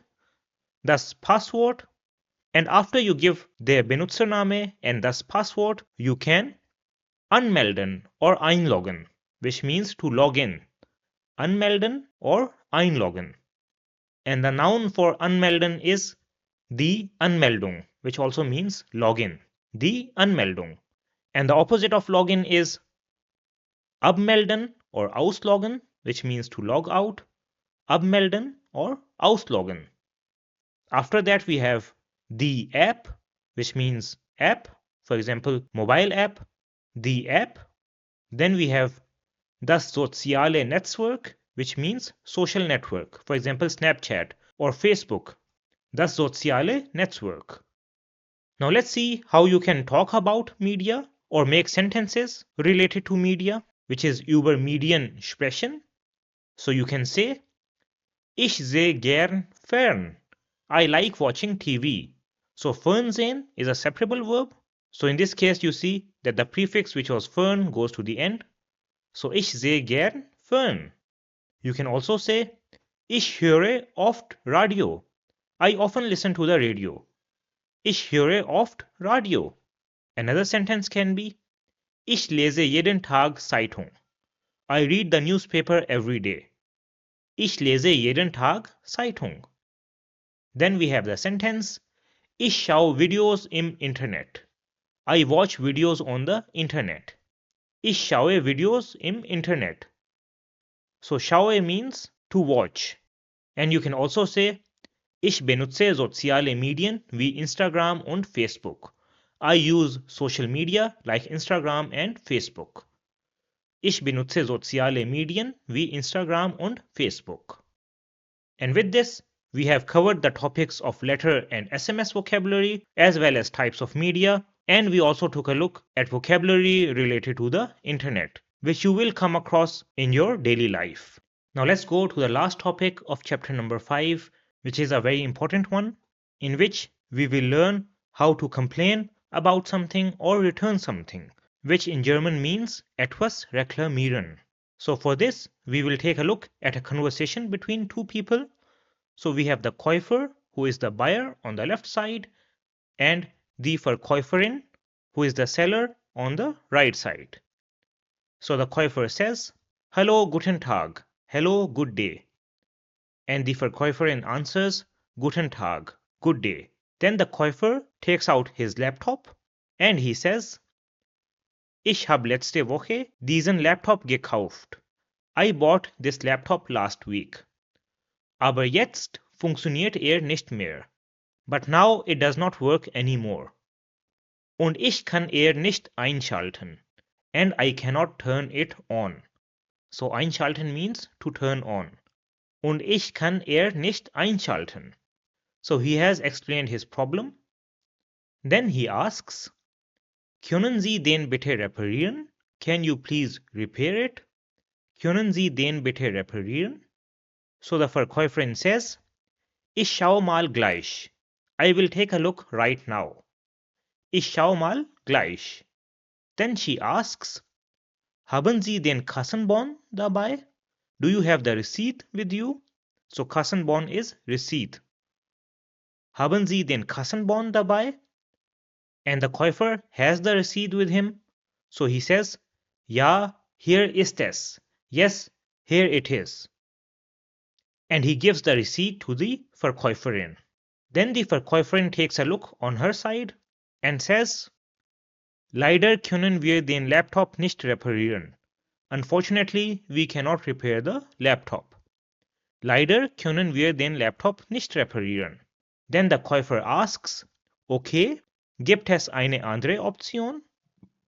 Okay, is there another option? So to this, the Verkäuferin says, wir können den Laptop umtauschen oder ihr Geld zurückgeben. We can exchange the laptop or give you back your money. So umtauschen means to exchange. Wir können den Laptop umtauschen oder ihr Geld zurückgeben. So to this, the Käufer says, ich nehme lieber einen neuen. I would prefer a new one. So he does not want his money back, he wants a new laptop. So the Verkäuferin says, alles klar, understood. Ich bringe sofort einen neuen für Sie. I will bring a new one for you immediately. Ich bringe sofort einen neuen für Sie. And then she brings a new laptop along with the receipt. So she says, hier ist Ihr Laptop und Ihr Beleg. Here is your laptop and your receipt. So Beleg is another word for receipt. Hier ist Ihr Laptop und Ihr Beleg. And she gives the laptop and the receipt to the Käufer. And the Käufer says, vielen Dank. Thank you very much. And the Verkäuferin says, gern geschehen und entschuldigen Sie bitte die Unannehmlichkeiten. You're welcome and sorry for the inconvenience. So gern geschehen means you're welcome and Unannehmlichkeiten means inconvenience. So gern geschehen und entschuldigen Sie bitte die Unannehmlichkeiten. So this is how you can complain about something or return something in German. Now I also want to give you an important piece of information related to the rules in Germany. And that is, in Germany, you can return almost everything within 14 days of buying, if it is unused. So you go to a shop and you buy a new mobile phone, then you can return it within 14 days. In some cases, you can return things within 30 days. So for example, if you buy something from Amazon, then you can return it within 30 days. You can also cancel any contract that you have signed within 14 days as well. So if you have signed a contract for an apartment or for a SIM, then you can also cancel it within 14 days. So if you buy anything or sign any contract, you can return the thing and cancel the contract within 14 days. And with this, we come to the end of chapter number 5. So congratulations on making it so far. We have almost completed 50% of the course. And I want to say that I really appreciate your effort and time that you are putting in to learn the different concepts of A2 as well as the vocabulary and phrases. So keep up the good work. So this was chapter number 5 of the German A2 course. Now let's go to chapter number 6, in which we will not start with connectors, rather with the topic of modal verbs in Präteritum, because we will be using this concept when we learn the connectors als, wenn and falls. So let's take a look at modal verbs in Präteritum. So in this lesson, we will start by doing a quick recap of what are modal verbs. After that, we will take a look at the different types of modal verbs. Then we will take a look at each modal verb in Präteritum. And I will also give you different example sentences in which we will see how modal verbs in Präteritum are used in sentences. And in the helpful tips section, I will give you some tips to remember the modal verb conjugations in Präteritum. So let's start by doing a quick recap of what are modal verbs or modal verben as they are called in German.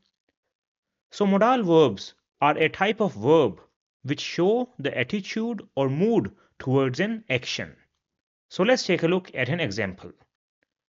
So I have the sentence, I learn German. Now this sentence just gives me some information but does not tell about my attitude or mood towards learning German. Now if I write this sentence as I want to learn German, then in this sentence the verb want, which is a modal verb, shows my desire to learn German. So it tells about my attitude or mood towards learning German. Let's take a look at another example. So I have the sentence, I exercise every day. Now this is just a simple statement which gives us some information but does not tell anything about my attitude or mood. Now if I write this sentence as I must exercise every day, then in this sentence the modal verb must shows my obligation to exercise every day. And this can be because I am preparing for a competition, or I want to lose weight, or any other reason. Now in German we have a total of 6 modal verbs. These are wollen, which means want to, können, which means can or able to, sollen, which means should, müssen, which means must, dürfen, which means allowed to, and mögen, which means to like. And all modal verbs are irregular verbs, which means that the verb stem changes when they are conjugated. Now whenever we use modal verbs in sentences, there are some rules that we have to keep in mind. So the first is that the modal verb comes at the position of the main verb in conjugated form. So an example sentence with the modal verb wollen can be Wir wollen eine Pause machen. We want to take a break.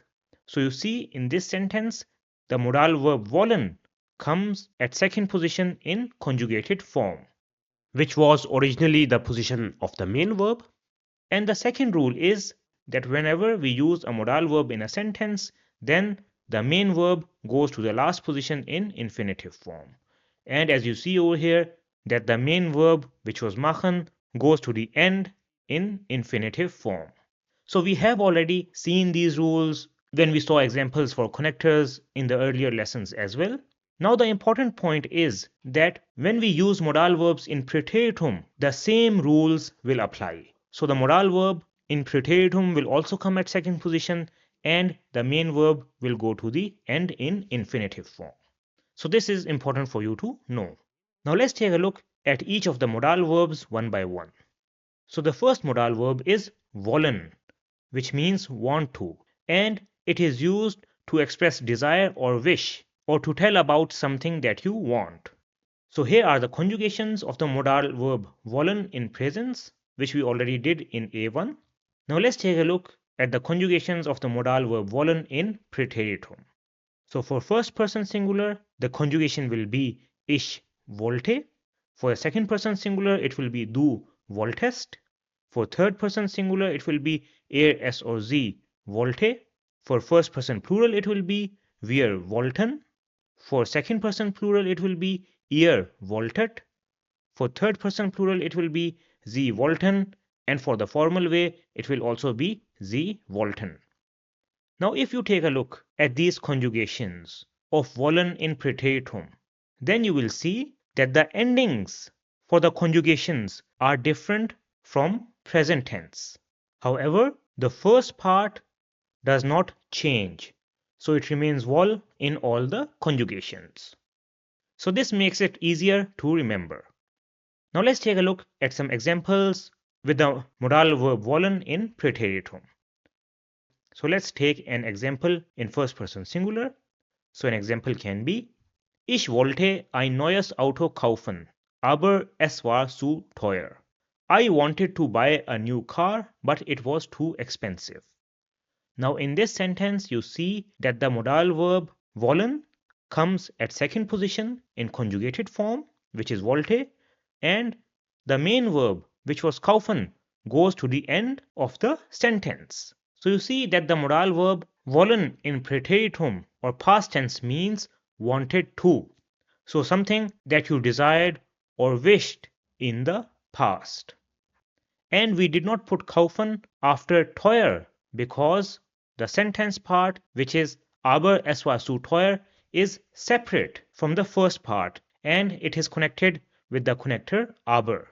Now let's take a look at another example, this time with the second person singular. And this time we have a question. So the question is, Wolltest du nicht nach Italien reisen? Didn't you want to travel to Italy? Now this question is a Ja-Nein-Frage because it starts with a verb. Now since in this case we have a modal verb, that's why the conjugated modal verb will come at the start for Ja-Nein-Fragen. And the main verb, which is reisen, goes to the end. Let's take another example, this time with the first person plural. So I have a sentence. Wir wollten heute ins Restaurant gehen, aber wir hatten keine Zeit. We wanted to go to a restaurant today, but we did not have time. So you see over here again, the modal verb wollen comes at second position in conjugated form, and the main verb, which is gehen, goes to the end. So this is how you can use the modal verb wollen in preteritum.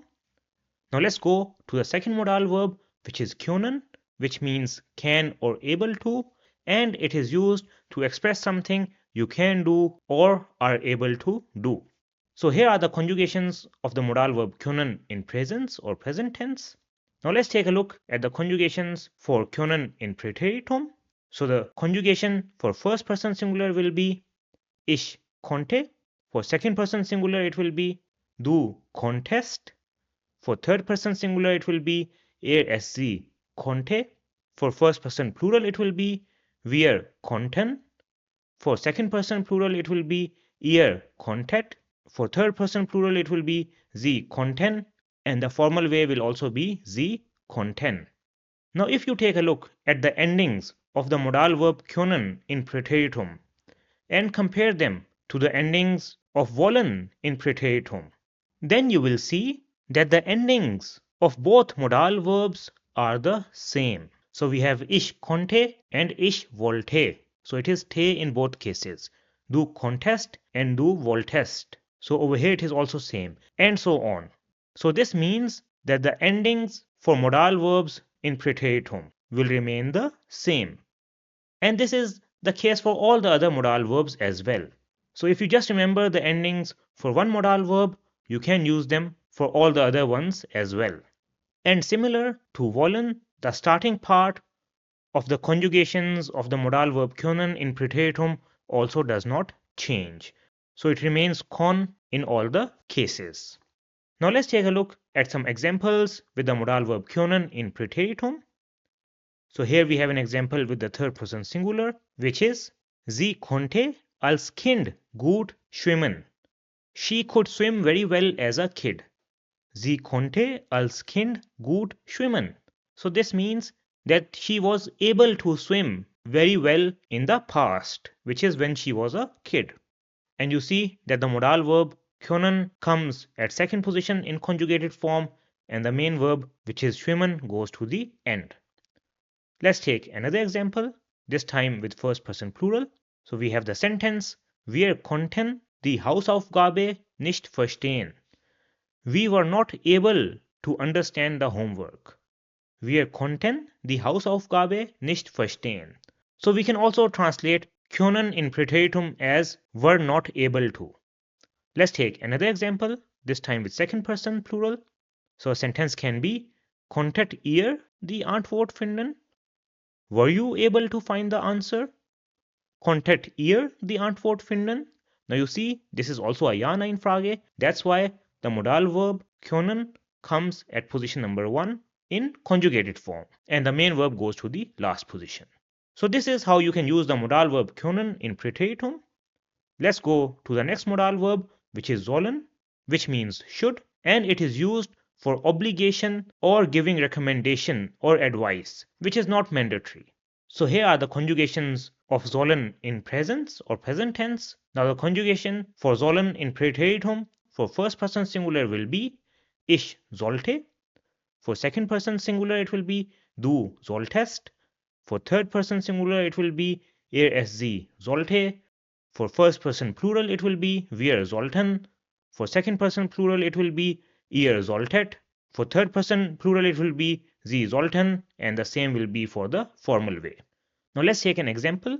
So an example with the third person singular will be sollte nicht so laut sprechen. He should not have spoken so loudly. Sollte nicht so laut sprechen. So you see that this is a recommendation or advice that he should not have spoken so loudly. Let's take another example. So this time with third person plural.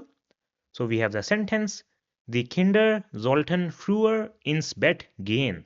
The children should have gone to bed earlier. Die Kinder sollten früher ins Bett gehen. And again you see that the modal verb comes at second position in conjugated form and the main verb goes to the end. Let's take another example. So we have the sentence, Warum solltest du das Projekt allein machen? Why were you supposed to do this project alone? Now this is a question, but the modal verb comes at second position in conjugated form because this is a W-Frage, and in case of W-Fragen we know that the main verb or modal verb comes at second position. In Ja-Nein-Fragen it comes at first position. And you see that when we use the modal verb sollen in Präteritum, then it also has a second meaning which means supposed to, which shows a kind of weak obligation about something that you were supposed to do. So this was the modal verb sollen in Präteritum. Now let's take a look at the next modal verb, which is müssen, which means must, and it is used to express something that you must do. So something which is mandatory or a strong obligation. So here we have the different conjugations of müssen in presence. And the first person conjugation for müssen in Präteritum will be ich musste. For second person singular it will be du musstest. For third person singular it will be es or sie musste. For first person plural it will be wir mussten. For second person plural it will be ihr musstet. For third person plural it will be sie mussten, and for formal way it will also be sie mussten. Now let's take a look at some examples with the modal verb müssen in Präteritum. So we have the sentence, Ich musste gestern lange arbeiten. I had to work long yesterday. So you see that in Präteritum, the verb müssen can be translated to had to, which shows that something is mandatory or is a strong obligation that you have to do. Ich musste gestern lange arbeiten. I had to work long yesterday. So it was mandatory that I work longer. Let's take another example. So we have the sentence, Wir mussten den Termin verschieben. We had to postpone the meeting. So this means that we did not have any other option. Wir mussten den Termin verschieben. Let's take another example. This time with a question. Musstest du wirklich nach Italien reisen? Did you really have to travel to Italy? So you see, this time we are asking whether it was so important to travel to Italy. Musstest du wirklich nach Italien reisen? So this is how you can use the modal verb müssen in Präteritum. Now before we go to the next modal verb, let's do a side-by-side comparison of the modal verb sollen and müssen, because both have a kind of similar meaning when they are translated in English. But there is still some difference which I would like to explain over here. So the modal verb sollen in Präteritum is used for a weak obligation. So a weak obligation is like a recommendation. So it is possible that the action may or may not be done when we say something with sollen. But müssen is used for a strong obligation. And in this case, the action has to be done. So let's take examples of both modal verbs to make it more clearer. So an example with the modal verb sollen can be Ich sollte zur Arbeit gehen, aber ich bin zu Hause geblieben. I was supposed to go to work, but I stayed home. This shows that I was obligated to go to work, but I still decided to stay at home. So the action was not done. Now let's take an example with müssen. So we have the sentence Ich musste zur Arbeit gehen. I had to go to work. So this means that I had no choice and I did go to work. So it was a strong obligation and I could not stay at home. So this is the difference between a weak obligation and a strong obligation. And for weak obligations, we use sollen, and for a strong obligation, we use müssen. So I hope that this difference is now clear. So this was the modal verb müssen. Now let's go to the next modal verb, which is dürfen, which means allowed to, and it is used to express permission to do or not do something. So here are the conjugations of dürfen in presence. Now the first person singular conjugation of dürfen in Präteritum is ich durfte.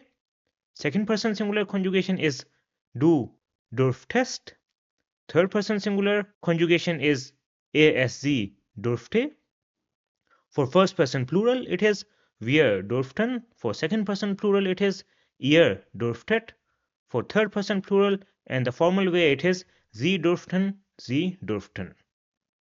Let's take an example with dürfen in Präteritum. So we have the sentence, durfte mit seinen Freunden Fußball spielen.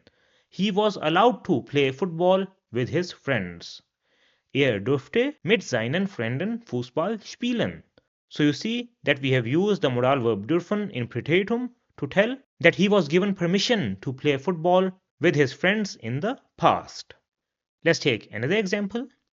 So we have the sentence, Wir durften in der Schule keine Handys benutzen. We were not allowed to use mobile phone in the school.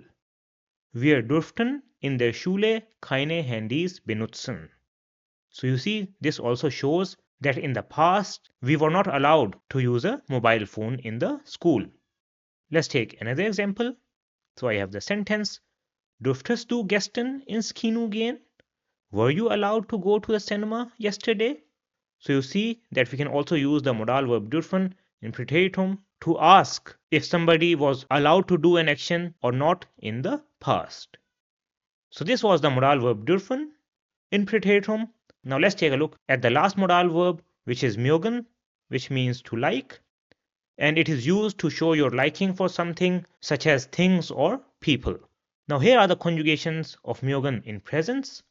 Now before we take a look at the conjugations for mögen in Präteritum, let me give you an important point related to how mögen is used in sentences. So if you remember, in A1 we saw an example with mögen in presence, which was Ich mag Pizza. I like pizza. Now over here you see that the modal verb mögen comes at second position in conjugated form. However, the infinitive main verb is missing in the sentence. So this is because the modal verb mögen acts as both a modal verb and main verb. And we don't use a verb with mögen in present tense. So if I write the sentence, Ich mag schwimmen, I like to swim, where schwimmen is a verb, then this will be incorrect. And we have to follow the same rule for Präteritum as well, that when we use the modal verb mögen in Präteritum, then we will also not use another main verb. Now let's take a look at the conjugations for the modal verb mögen in Präteritum. So the first person singular conjugation of mögen in Präteritum is Ich mochte. So this is a little different from presence. Ich mochte. For second person singular it is Du mochtest. For third person singular it is Sie mochte. For first person plural it is Wir mochten. For second person plural it is Ihr mochtet. For third person plural it is Sie mochten. And for the formal way it is also Sie mochten. Now let's take a look at an example. So we have the sentence, Als Kind mochte ich Pizza. As a child I liked pizza. Als Kind mochte ich Pizza. So you see that we have used the modal verb mögen in Präteritum to tell about things that we liked in the past. And you see that we don't have any other main verb in this sentence. Let's take a look at another example. So I have the sentence, Mochtest du dein neues Kleid nicht? Did you not like your new dress? Mochtest du dein neues Kleid nicht? So this is how you can use the modal verb mögen in Präteritum. So now we have covered all the modal verbs and their conjugations in Präteritum. So as promised at the start, let me give you some tips which will help you to remember modal verb conjugations in Präteritum. So here is an overview of all the modal verbs and their conjugations in Präteritum. Now the first tip that I have for you to remember these conjugations is that the ich and sk forms of modal verbs in Präteritum are the same. So this means that the first person singular and third person singular forms are the same. So let's take a look. So you see that for the modal verb wollen, the conjugation in first person singular and third person singular is wollte. So it is the same. For können it is konnte, for sollen it is sollte, and so on. So it is the same for first person singular and third person singular forms. Now the second tip is that the first person plural third person plural, and formal waveforms are also the same. So this means that the wir and z forms are the same. So as you see over here, we have wir wollten and sie wollten and sie wollten, wir konnten, sie konnten and sie konnten, and so on.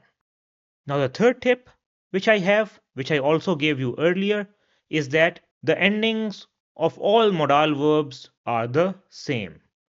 So you see over here, it is ich wollte for wollen and ich konnte for können. For second person singular, it is du wolltest and du konntest, and so on.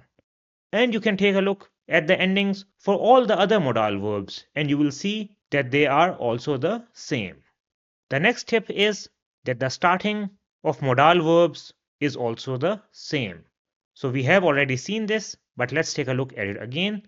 So if we take a look at the modal verb wollen, then we will see that it has the starting woll in all the cases.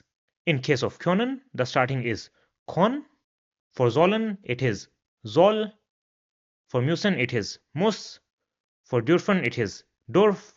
And for mögen, it is moch. So this can also help you remember the conjugations. And the last tip that I have for you is that there is no umlaut when we do the conjugations of modal verbs in preteritum. So in presence, we do have umlaut when we do the conjugations of modal verbs, but in preteritum, whenever you do the conjugation of modal verbs, there will be no umlaut. So this also makes it easier to remember. So these are the different tips that I have for you to remember the conjugations of modal verbs in preteritum. Now you can also take a screenshot of this slide over here so that you can refer to it later or even before your exam if you want to take a look at the conjugations of modal verbs in preteritum. And with this, we have completed the topic of modal verbs in preteritum. Now let's go to the second topic of the grammar section of chapter number 6, in which we will learn the connectors als, when and falls. So here is an overview of all the different connectors that we have in A2, and we have already covered the connectors while, thus, then, ob and wehfragen. So in this chapter, our focus will be on the connectors als, when and falls. Now let's start with the first connector, that is als, which means when. Now als is a word which has different uses and also different meanings. So the first use of als is for comparison or for making the comparative form. And when it is used for comparison, it means then. So an example for this can be mein Auto ist schneller als dein Auto. My car is faster than your car. Another use is to indicate a function or role, and in this case it means as. So an example can be Ich arbeite als Ingenieur bei Siemens. I work as an engineer at Siemens. And the third use is as a connector. And in this case, it means when. Now we have already learned the first and second use in the A1 course. And now we will learn how als can be used as a connector.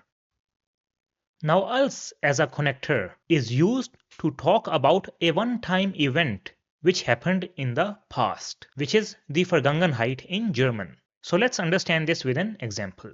So I have the sentence, Julia hat geheiratet, als sie 22 war. Julia married when she was 22 or 22 years old. Now this sentence describes a one-time event which happened in the past because Julia was 22 only once, and that's why we have used als. And you see that als also shifts the verb to the last position. Now there is one more important point over here, and that is you see that the verb at the last position is in preteritum or the past tense. And in the first part we have used the perfect form, and both of these represent the past tense. Now since als is used to talk about a one-time event which happened in the past, that's why it can only be used with the past tense, such as preteritum, perfect, etc. You will not use the present tense with als. So this is important to remember. Now we can also write this sentence in another way, and that is that the Nebensatz comes before the Hauptsatz. So the sentence will be Als Julia 22 war, hat sie geheiratet. When Julia was 22, she married.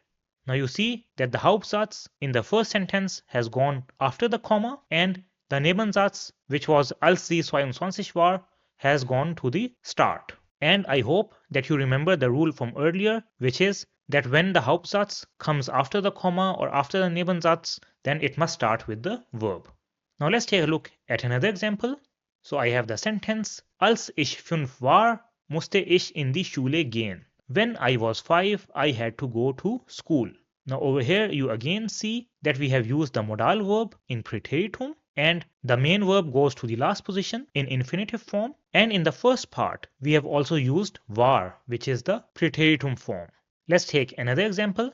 So I have the sentence, Thomas konnte schon lesen, als im Kindergarten war. Thomas could already read when he was in kindergarten. So again you see that the verb war, which is in preteritum, goes to the last position, and in the first part we have used the modal verb können in preteritum.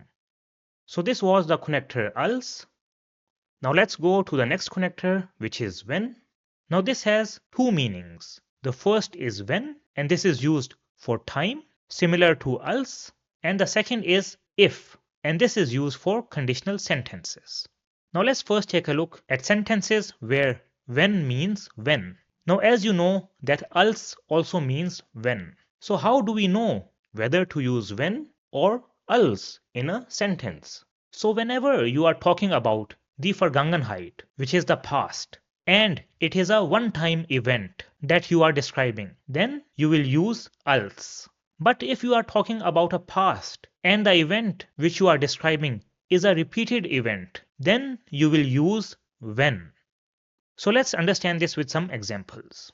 So as I said that when is used in the past for events which take place more than once. So let's take a look at some examples in die Vergangenheit. So I have an example with als over here, which we already saw. Julia hat geheiratet, als sie 22 war. So this was a one-time event. That's why we used als. Now an example with when can be, wenn wir Urlaub hatten, gingen wir zu Oma und Opa. When we had holidays, we went to the grandparents or the grandparents' house. Now this is not a one-time event because it is most likely that we went to the grandparents' house more than once. So it was a repeated event. That's why we have used when over here. And you see with when, the verb also goes to the last position in preteritum because we are talking about the past. And the other verb, which is gingen, is the preteritum form for the verb gehen, which means to go. Now I know that it can be difficult sometimes to identify just from the sentence whether it is a repeated event or a one-time event. So a way to recognize whether the event is a repeated event or a one-time event is that you can look for words which show repetition. And these words are immer, which means always, jedes Mal, which means each time, manchmal, which means sometime, oft, which means often, and so on. So when any of these words come in a sentence, then it means that it is a repeated event. And we will always use when with these words. So let's rewrite this sentence over here with one of the words which show repetition. So I can write this sentence as immer wenn wir Urlaub hatten, gingen wir zu Oma und Opa. Always when we had holidays, we went to the grandparents. So you see that now it is more clear that this is a repeated event. And you see that we have not changed anything else. The verbs remain at the same position. The only thing that we have done is that we have added immer at the start, which shows repetition.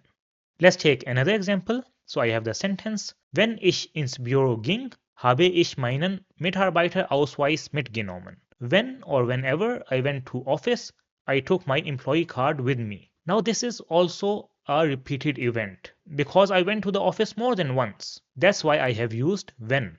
And you see that the second part is in perfect form where I have used the participle zwei form of the verb nehmen. Now I can rewrite this sentence with a word which shows repetition to make it more clear. So I can say, jedes Mal, wenn ich ins Büro ging, nahm ich meinen Mitarbeiterausweis mit. Each time when I went to office, I took my employee card with me. So you see the word jedes Mal shows repetition. And in this sentence, I have used Naam, which is the first person prateritum form of the verb nehmen. So since we are talking about the past, that's why it is important to use the past forms. So if you are talking about a repeated event which happened in the past, then you will use when, and if it is a one-time event, then you will use als. Now what will you use when you are talking about the present or Gegenwart or future, which is Zukunft? So in case of the present or future, if it is a one-time event or a repeated event, you will always use when. So you see that als is only used when we are talking about a one-time event in the Vergangenheit, and for all the other cases we use when. Now let's take a look at some examples with when in the present or Gegenwart. So an example can be Ich trinke Kaffee, wenn ich müde bin. I drink coffee when I am tired. Now you see that this sentence describes a habit or a repeated event. That's why we have used when. And since this is a sentence in the present tense, that's why we have used the present form for both the verbs that we have used in this sentence. Now we can also rewrite this sentence with when at the start. So it will be wenn ich müde bin, trinke ich Kaffee. When I am tired, I drink coffee. And again you see both the verbs are in the presents. Now if you want, then in the second sentence, you can also use dann after the comma. So the sentence will be wenn ich müde bin, dann trinke ich Kaffee. When I am tired, then I drink coffee. But this is optional. So it is up to you if you want to use it or not. But I just wanted to tell you that if you see dann, you don't get confused. Now let's take a look at another example. So I have the sentence, wenn Thomas kommt, gehen wir zusammen ins Kino. When Thomas comes, we will go together to the cinema. Now this can be a single event, but since it is in the present tense, that's why we have used when. Now let's take a look at a few examples for the Zukunft or the future. So I have the sentence, wenn du nächste Woche kommst, machen wir einen Ausflug. When you come next week, we will go on a trip. Now you see that this is a single event. And as we have nächste Woche in the sentence, that's why we know that we are talking about the future. And therefore we have used when. Now another example can be, immer wenn du mich brauchst, würde ich dir helfen. Whenever you need me, I will help you. Now because we have immer in this sentence, that's why we know that this is a repeated event. And würde is a conjugation of the verb werden, which is also used for the future. So we will take a look at the verb werden in detail in chapter number 9. But at this point, just know that one use of the verb werden is to tell about the future.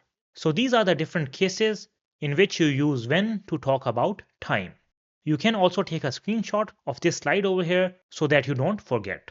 Now let's take a look at the second meaning of when, which is if, and which is used for conditional sentences. So when means if, when it is used for situations which can happen or are possible. So an example can be, wenn es regnet, bleiben wir zu Hause. If it rains, we will stay at home. Now it is possible that you saw the forecast and it did show rain. So it means that it is possible that it might rain. And that's why we have used when. And you see that the part with when describes the condition for staying at home. Now let's take a look at another example. So I have the sentence, wenn ich Deutsch lerne, kann ich in Deutschland studieren. If I learn German, I can study in Germany. Now again over here we have used when because this is the condition for studying in Germany. And I think that I can learn German. So this is possible. That's why I have used when. And you see that in this case, the verbs also go to the last position, just as we saw for the other connectors.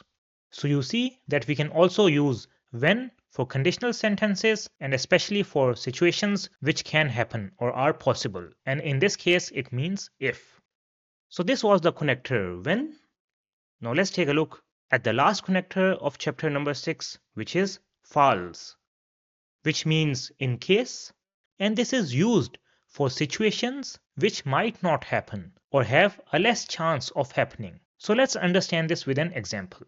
So suppose that you have a friend who is arriving at the train station and you tell him that ich hole dich morgen vom Bahnhof ab. I will pick you from the train station tomorrow. But you also tell him, falls ich keine Zeit habe, holt dich Thomas ab. In case I don't have time, Thomas will pick you. So this situation is less likely, but you still told him that as backup, if I cannot come, then Thomas will come. So that's why we have used false over here. Let's take a look at some other examples. So suppose that you saw the forecast and it does not show any rain, but you still want to have a backup in case it rains.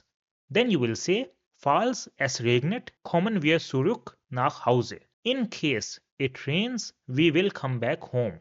So this means that most probably it will not rain, but if due to some reason it does, we will come back home. So that's why we have used falls. Another example can be, falls ich die Prüfung nicht bestehe, muss ich sie nochmal schreiben. In case I don't pass the exam, I will have to write it again.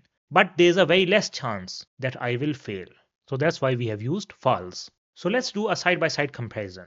So we said that when is used for situations which can happen or are possible, and false is used for situations which might not happen or have a less chance of happening. Now my tip for you for the A2 exam will be that you should only use when, because this is easier and more simpler. And if you want, then use false only if you are 100% sure that it can be used. But it is better to avoid it in A2. You can or you should use it in the upper levels such as B1 or B2. But in A2, if you don't use false and only use when, that is good enough and you will get good marks. So this was the connector false.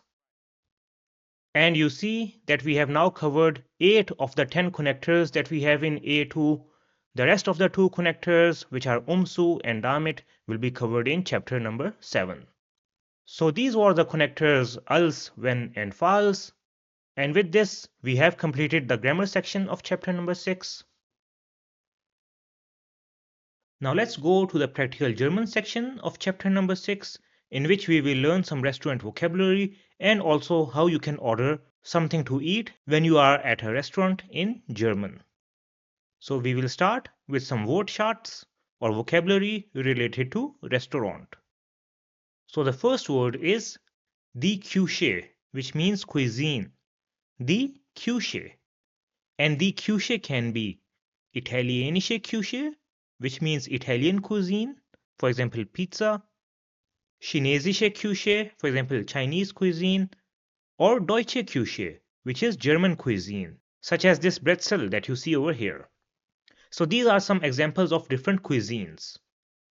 Then we have das Gericht, which is dish or meal, das Gericht. After that we have das Besteck, which is cutlery, das Besteck. Then we have der Löffel, which is spoon, der Löffel.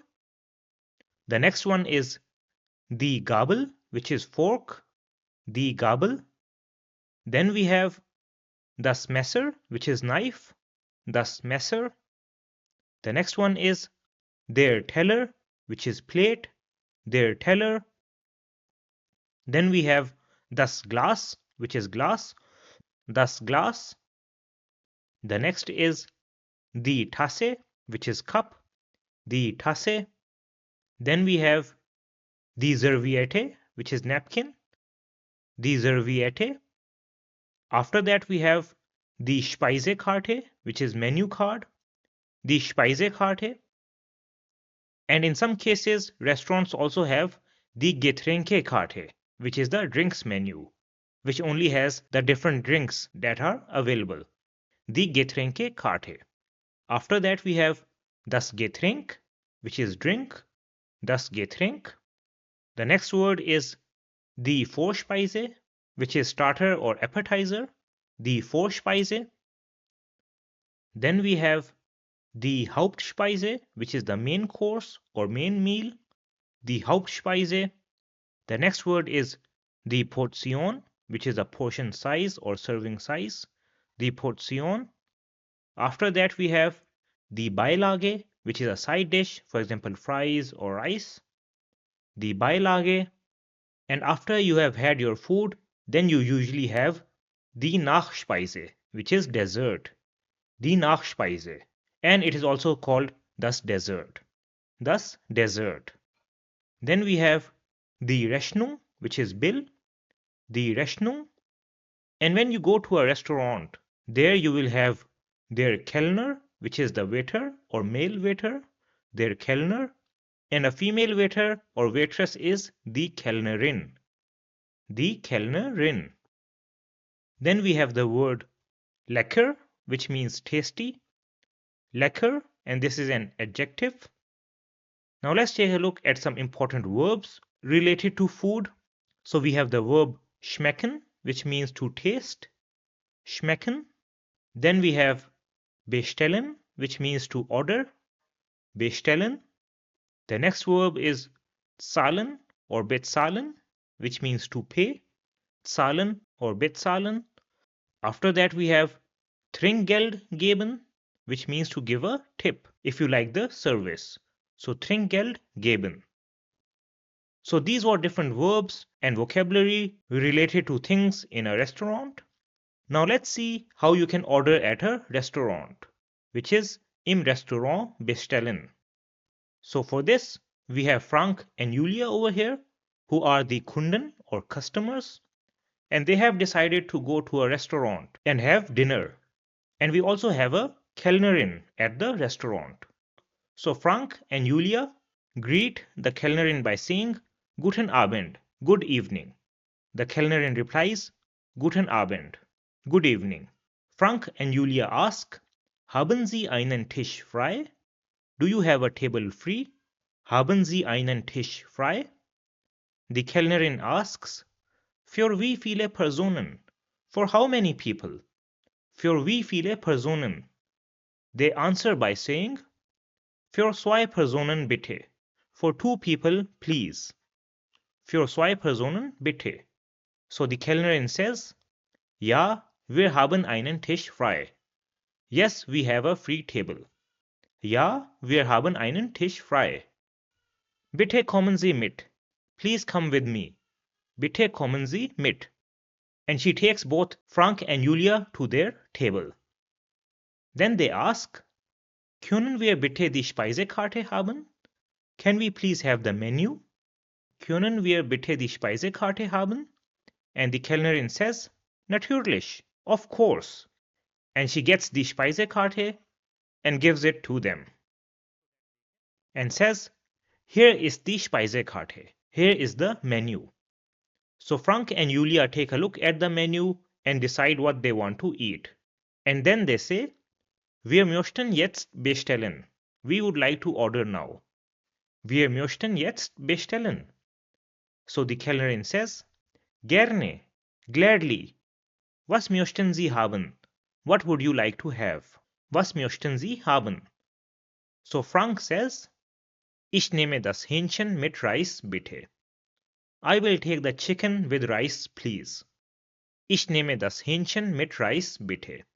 And Julia says, Ich nehme den Fisch mit Pommes, bitte. I will take the fish with fries, please. Ich nehme den Fisch mit Pommes, bitte. Then the Kellnerin asks, Möchten Sie eine Suppe oder einen Salat dazu? Would you like to have a soup or a salad along with it? Möchten Sie eine Suppe oder einen Salat dazu? So Frank says, Einen kleinen Salat bitte. A small salad please. Einen kleinen Salat bitte.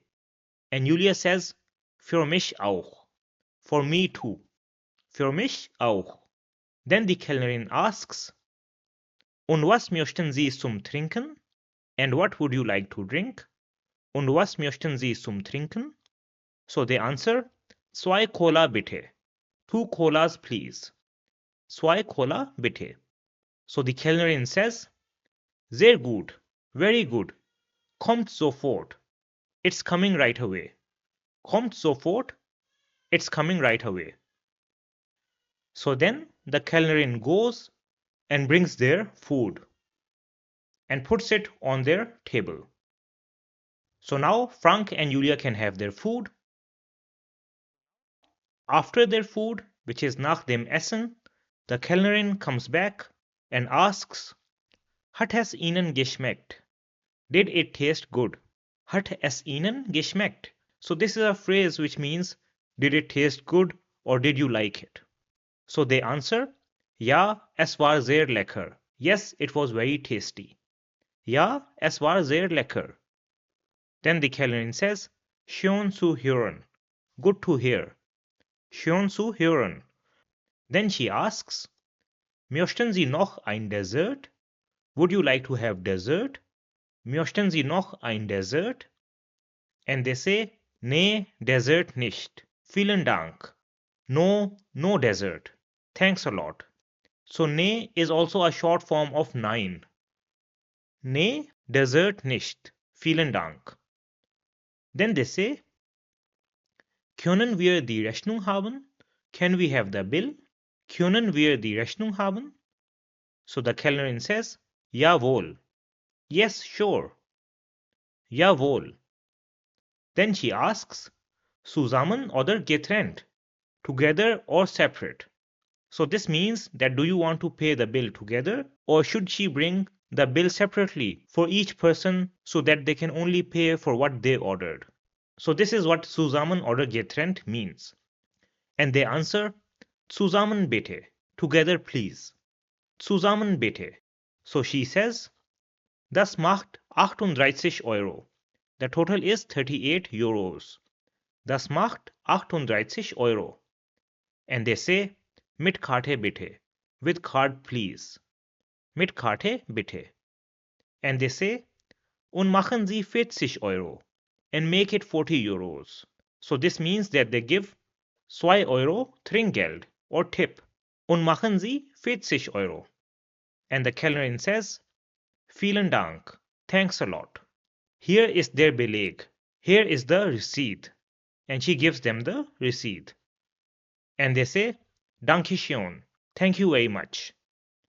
Then the Kellnerin says, Einen schönen Abend noch. Have a great evening. Einen schönen Abend noch. Auf Wiedersehen. See you again. Auf Wiedersehen. And they say, Danke Ihnen auch. Thanks you too. Danke Ihnen auch. Auf Wiedersehen. See you again. So this is how you can order at a restaurant in German. And with this, we come to the end of chapter number 6. So we have now completed 50% of the course, and this is a very big achievement. So congratulations. And if you just stay focused as you have been until now, I am sure that you will have no problem in completing the rest of the course. So just stay focused and keep learning. I know that you can do it. So this was chapter number 6 of the German A2 course. Now let's go to chapter number 7, in which we will learn the last two connectors, which are umzu and damit. So here is an overview of all the different connectors that we have in A2. So we have already learned 8 out of the 10 total connectors. So now let's take a look at the remaining two connectors, which are umzu and damit. And we will take a look at both of these connectors side by side, because they are both used for the same thing. So both of these connectors are used to express a goal, intention, or purpose, and they tell why or for what purpose an action is being done. Now let's take a look at a few examples in English first so that you understand when we use umzu and damit. So I have the sentence, I am going to a language school in order to learn German. Now in this sentence, the second part describes the purpose or goal of going to a language school. Now the same sentence with damit or so that can be written as I am going to a language school so that I learn German. Now you see that this also tells us the purpose or goal of going to a language school. Now you see that both umzu and damit express a purpose or a goal. However, there is a difference in the sentence structure and subject when we use them in German. And that is what we are going to take a look at right now. But before that, let me tell you different ways in how you can ask about the purpose. Now there are different ways to ask about the purpose in German. The first is warum, which means why. So we already know this. Then we also have another W word, which is wozu, which means for what. And a third way is zu welchem Zweck, which means for which purpose. So Zweck means purpose or goal.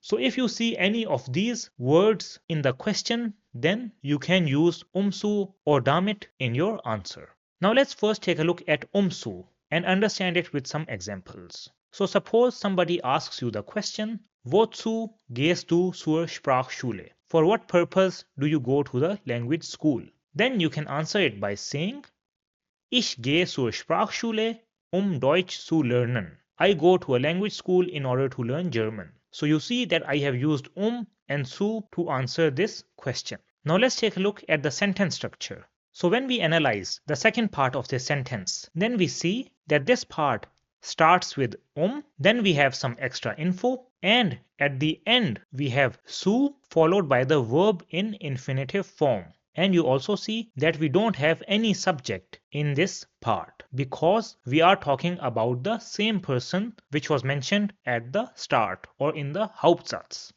Now let's take a look at another example. So we have the sentence, arbeitet, Geld zu verdienen. He works in order to earn money. Now you see this also follows the same structure. So in the Nebensatz, after the comma, we start with then we have some extra info, which is Geld in this case, and at the end we have zu followed by the verb in infinitive, which is verdienen, which means to earn. And you see over here, we also don't have any subject in the Nebensatz because we are talking about the same person. Let's take some more examples. So I have the sentence, Sie spart Geld, ein neues Handy zu kaufen. She is saving money in order to buy a new mobile. Now over here again you see that the Nebensatz starts with then we have some extra info or the object, which is ein neues Handy, and at the end we have zu followed by the verb in infinitive, which is kaufen. Another example can be, Ich öffne das Fenster, frische Luft zu bekommen. I open the window in order to get fresh air. Again, we have followed by some extra info, which is frische Luft, which means fresh air. And at the end, we have zu followed by the verb in infinitive. So this is how you can use zu with normal verbs. Now let's take a look at how you can use zu with trennbare verbs. So let's understand this with an example. And I will take the trennbare verb aufstehen, which means to get up. And we know that in this verb, auf is the prefix and stehen is the base verb. So when I use this in a sentence with and zu, then the sentence will be, Ich gehe früh ins Bett, früh aufzustehen. I go to bed early in order to wake up early. Now you see that the trennbare verb goes to the end, but there is a difference, and that is that zu is added between the prefix and the base verb. So it becomes aufzustehen. So whenever you use zu with trennbare verbs, then the zu comes between the prefix and the base verb. So if we use a trennbare verb with zu, then we will have the prefix followed by zu, and then we will have the base verb in infinitive. Now let's take a look at some other examples. So I will take the verb ansehen, which means to watch. So when I use this with zu, then I have the sentence, Wir gehen ins Kino, den neuen Film anzusehen. We are going to the cinema in order to watch the new film. So you see, we have added zu between an and sehen. Let's take another verb, which is ausleihen, which means to borrow. And a sentence can be, Du kannst zur Bibliothek gehen, Bücher auszuleihen. You can go to the library in order to borrow books. So again you see that the zu comes between aus and leihen. So between the prefix and the base verb, which is in infinitive form. So this is how you can use zu with trennbare verbs. Now let's take a look at damit, and we will do this by doing a comparison with zu so that it is easier for you to understand. So a sentence with zu, which we already saw, was Ich gehe zur Sprachschule, Deutsch zu lernen. And you see that we have no subject over here because we are talking about the same person, and the verb goes to the end in infinitive form. Now if I want to write the same sentence with damit, then it will be Ich gehe zur Sprachschule, damit ich Deutsch lerne. I go to a language school so that I learn German. Now you see, when we write the sentence with damit, then the verb goes to the end in conjugated form and not in infinitive form. So this is one difference. And the second difference is that in the Nebensatz with damit, the subject is needed. So you see, I have mentioned the subject, which is ich, in the Nebensatz. So this is the main difference in the sentence structure between umzu and damit. And one more information for you guys is that sentences with umzu and damit are called Finalsatz. So this is the grammatical term for sentences with damit and umzu. And Finalsatz is also a type of Nebensatz. So if you see Finalsatz anywhere, then you should know that they are talking about sentences with umzu or damit. Now let's take a look at another example. So we have the sentence, Wir gehen zum Supermarkt, Eier zu kaufen. We are going to the supermarket in order to buy eggs. Now since this is a sentence with umzu, that's why we have no subject in the Nebensatz and the verb is in infinitive. Now the same sentence with damit will be, Wir gehen zum Supermarkt, damit wir Eier kaufen. We are going to the supermarket so that we buy eggs. Now you see over here, we have the verb in conjugated form at the end, and we have also mentioned the subject in the Nebensatz. So this is important for you to understand. Now in case of umzu, we said that the subject is the same, but in case of damit, the subject can be different. Now let's understand this with an example. So I have the sentence, Ich erkläre es langsam, damit du alles verstehst. I explain it slowly so that you can understand everything. Now you see that in this sentence with damit, the subject is different in the Hauptsatz and the Nebensatz. Now let's take a look at another example. So I have the sentence, kauft viel Gemüse, damit die Kinder gesund essen. He buys a lot of vegetables so that the children eat healthy. Now in this sentence, again you see that the subject in the Hauptsatz and the Nebensatz is different. So this is another important point for damit, that you can use it to talk about a different subject. Now let's see how you can use damit with Trennbare verbs.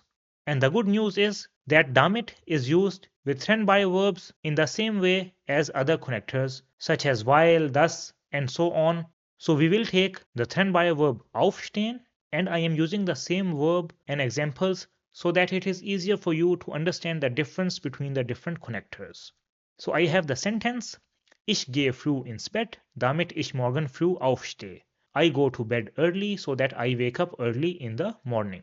So you see that the conjugated Trennbare verb goes to the last position in combined form. Let's take another example, this time with the verb rausgehen, which means to go out. So I have the sentence, Ich mache das Fenster auf, damit die Katze rausgeht. I open the window so that the cat can go out. Again you see that the conjugated Trennbare verb goes to the last position in combined form. Now let's see how we can use umzu and damit with modal verbs. So a sentence with modal verbs and umzu can be, Ich lerne Deutsch, in Deutschland arbeiten zu können. I am learning German in order to be able to work in Germany. Now you see in this case the modal verb goes to the last position in infinitive form and we have zu before it and the main verb comes before zu. And the same sentence with damit will be Ich lerne Deutsch, damit ich in Deutschland arbeiten kann. I am learning German so that I can work in Germany. Now in this case you see that the modal verb comes at the last position in conjugated form, similar to as we saw for the other connectors.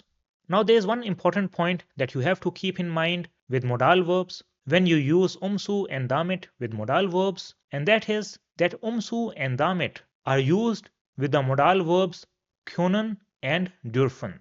With the modal verbs sollen, mögen and wollen, we cannot use umzu and damit. And the modal verb müssen can be used with damit. However, its use is a little bit complicated. Now to be on the safe side, my tip for you would be that the modal verbs können and dürfen are easier to use with damit as compared to umzu. So that's why I would suggest that if you are in the exam, then you use damit with the modal verbs können and dürfen.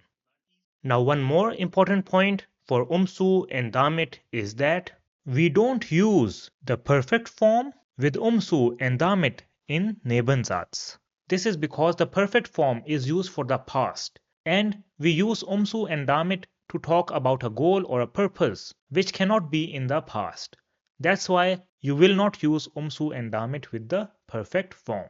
Now let's do a side-by-side comparison for umsu and damit so that you understand it properly. So umsu is used when the subject is the same, whereas in case of damit, the subject may or may not be the same. So the subject in the Hauptsatz and Nebensatz can be different. In case of umsu, the subject is not mentioned in the Nebensatz, whereas in case of damit, the subject must be mentioned. And when we use umsu, then the verb comes in infinitive form. So an example that we saw for this was Ich gehe zur Sprachschule, Deutsch zu lernen. So you see, lernen is the infinitive form. Whereas in case of damit, the verb comes in conjugated form at the last position. And we saw this in the example, Ich gehe zur Sprachschule, damit ich Deutsch lerne. So you see that we have the verb at the last position in conjugated form, and we have also mentioned the subject in the Nebensatz. So these were the connectors umsu and damit. And with this, we have now covered all the different connectors in A2. And we learned that in all the connectors that you see on the left side, the verb at second position goes to the end. And in case of umsu, the verb comes in infinitive form and not in conjugated form. And then is the only connector in which the verb position does not change. So you can take a screenshot of this slide over here, as you can take a look at it before the exam to see in which connectors the verb goes to the last position so that you can use them correctly in the sentences. So these connectors are a major part of the A2 course. And now, since you have learned them, you can use them in your daily life to make longer and better sentences, as well as in your exam to get good marks. So these were the connectors umsu and damit, and with this we have also completed the topic of connectors. Now let's go to the second topic of the grammar section, in which we will learn how to make polite requests in German. So in order to make polite requests, we use the conjunctive zwei form of verb. Now you might be asking, what is the conjunctive zwei form of a verb and where is it used? So the conjunctive zwei form of the verb has different uses. The first is to make polite requests. The second is to express wishes. The third is to give advice. And the fourth is to talk about imaginary situations, things which are not possible. And the uses 2, 3, and 4 will be covered in B1, so they are not part of the A2 course. So in this lesson, we will see how to make polite requests with conjunctive zwei. Now the most commonly used verbs in A2 for polite requests are haben, which means to have, können, which means can or able to, which is also a modal verb, and mögen, which means to like, and this is also a modal verb. And in this lesson, we will only take a look at these three verbs because, as I said, that these are the most commonly used in daily situations. So let's start with the verb haben. Now we know that this is the form of the verb haben in presence or present tense. Now the form of haben in preteritum is hatten, which means had, and in conjunctive zwei, the form of haben is hätten, which means would like to have. So you see that it has an a umlaut in the conjunctive zwei form. Now let's take a look at the different conjugations of haben in conjunctive zwei. So over here I have all the different personal pronouns, and here are the conjugations in presence or present tense. Here are the conjugations in preteritum. Now the conjugation in conjunctive zwei for first person singular will be ich hätte. For second person singular it will be du hättest. For third person singular it will be es sie hätte. For first person plural it will be wir hätten. For second person plural it will be ihr hättet. And for third person plural and the formal way it will be sie hätten and sie hätten. Now, if you take a look at these conjugations, you will see that in order to create the conjunctive SY form, what you do is that you simply add an umlaut to the preteritum form. So as you see over here, in the preteritum form we had a, which was changed to a umlaut in conjunctive SY. So if you just know this, then it is not difficult to create the conjunctive SY forms of haben. Now let's take a look at a few examples with the conjunctive SY form. So an example can be Ich hätte gern einen Kaffee. I would like to have a coffee. Ich hätte gern einen Kaffee. So this is a polite way to order a coffee. Another example can be Wir hätten gern die Speisekarte bitte. We would like to have the menu, please. Wir hätten gern die Speisekarte bitte. Let's take another example. So we have the question, hätten Sie morgen Zeit? Would you have time tomorrow? Hätten Sie morgen Zeit? So you see that this is a more polite way to ask a question. So similar to these examples over here, you can use haben in conjunctive SY to make polite requests in other situations as well. So this was the verb haben, which has the form hätten in conjunctive SY. Now let's take a look at the second verb, which is können, which means can or able to, and this is the present form. Now können in preteritum is konnten, which means could, and in conjunctive SY it is könnten, and this also means could.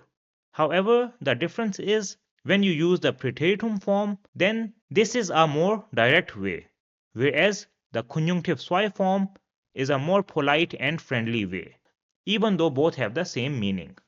Now let's take a look at the different conjugations of the verb können in conjunctive SY. So here are all the personal pronouns, here are the conjugations in presence, and here we have the conjugations in preteritum for the verb können. Now let's take a look at the conjugations for können in conjunctive SY. But before we do that, you might remember that when we wanted to create the conjunctive SY form of the verb haben, then what we did was that we added an umlaut to the preteritum form. And this rule will also apply to the verb können. So you see that in preteritum we have o, so we will simply add an umlaut to o to make the conjunctive SY forms. So this means that the conjunctive SY form of können in first person singular will be ich könnte. So you see we have just added an umlaut to the preteritum form. For second person singular it will be du könntest. For third person singular it will be sie könnte. For first person plural it will be wir könnten. For second person plural it will be ihr könntet. And for third person singular and formal way it will be sie könnten and sie könnten. Now let's take a look at some examples with können in conjunctive SY. So an example can be Könnten Sie mir bitte helfen? Could you please help me? Könnten Sie mir bitte helfen? So you see that we have used können for the formal way in conjunctive SY over here. Another example can be Könnten Sie mir bitte die Adresse schicken? Could you please send me the address? Könnten Sie mir bitte die Adresse schicken? So you see that this is a more polite way to ask for something. Now in case of können, the conjugation for the formal way is the most commonly used one in daily life. So if you just know this form, then that is enough because this is the one which is most frequently used. So this was the verb können with the conjunctive SY form könnten. Now let's take a look at the last verb, which is mögen, and this is the form in presence. So in preteritum it has the form mochte, which means liked, and in conjunctive SY it will have the form möchten, which means would like to. Now if you remember from the lesson on modal verbs in present tense and preteritum, over there we said that we don't use a main verb with the modal verb mögen in present and past tense, and we only use these modal verbs with nouns. And we also saw the examples. Mag Schokolade, he likes chocolate. So this is from A1. And in the previous chapter, we saw the example Als Kind mochte ich Pizza. As a child, I liked pizza. So you see, in both of these examples, we have not used a second verb. However, the conjunctive zwei form of mögen, which is möchten, can be used with both a noun and a verb. And when it is used with a verb, then the verb goes to last position in infinitive form. So this is similar to the other modal verbs such as können, wollen, sollen, etc. So just keep this in mind. Now let's take a look at the conjugations for the verb mögen in conjunctive zwei. So here are the different personal pronouns, and these are the conjugations of mögen in presence. Here we have the conjugations in preteritum. So what will be the conjugations in conjunctive zwei?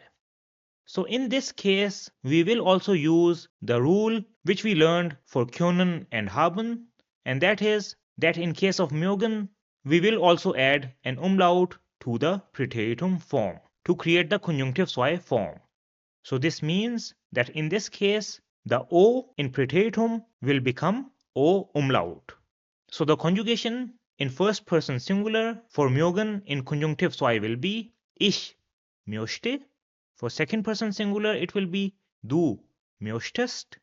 For third person singular, it will be es sie möchte. For first person plural, it will be wir möchten.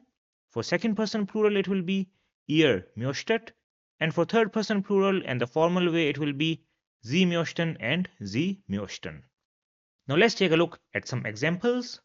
So let's take an example with a noun first. So an example can be Ich möchte einen Kaffee bitte. I would like a coffee, please. Ich möchte einen Kaffee bitte. So you can also order a cafe with möchten. Now let's take an example with a verb. So an example can be Wir möchten zahlen. We would like to pay. Wir möchten zahlen. So you see that over here the verb which is zahlen goes to the last position, and this is how we can use the verb möchten with both a noun as well as a verb. So this was the verb mögen, which has the conjunctive zwei form möchten. So you see how you can use these different verbs in conjunctive zwei form to make polite requests.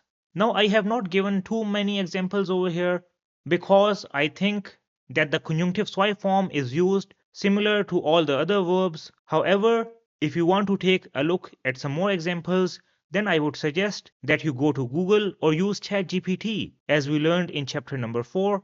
Over there, you will find a lot of different examples on how the conjunctive zwei form of haben, können and mögen is used in sentences. So this is how you can make polite requests in German. And with this, we have completed the grammar section of chapter number 7. Now let's go to the practical German section of chapter number 7, in which we will start with some vocabulary related to animals or Tiere.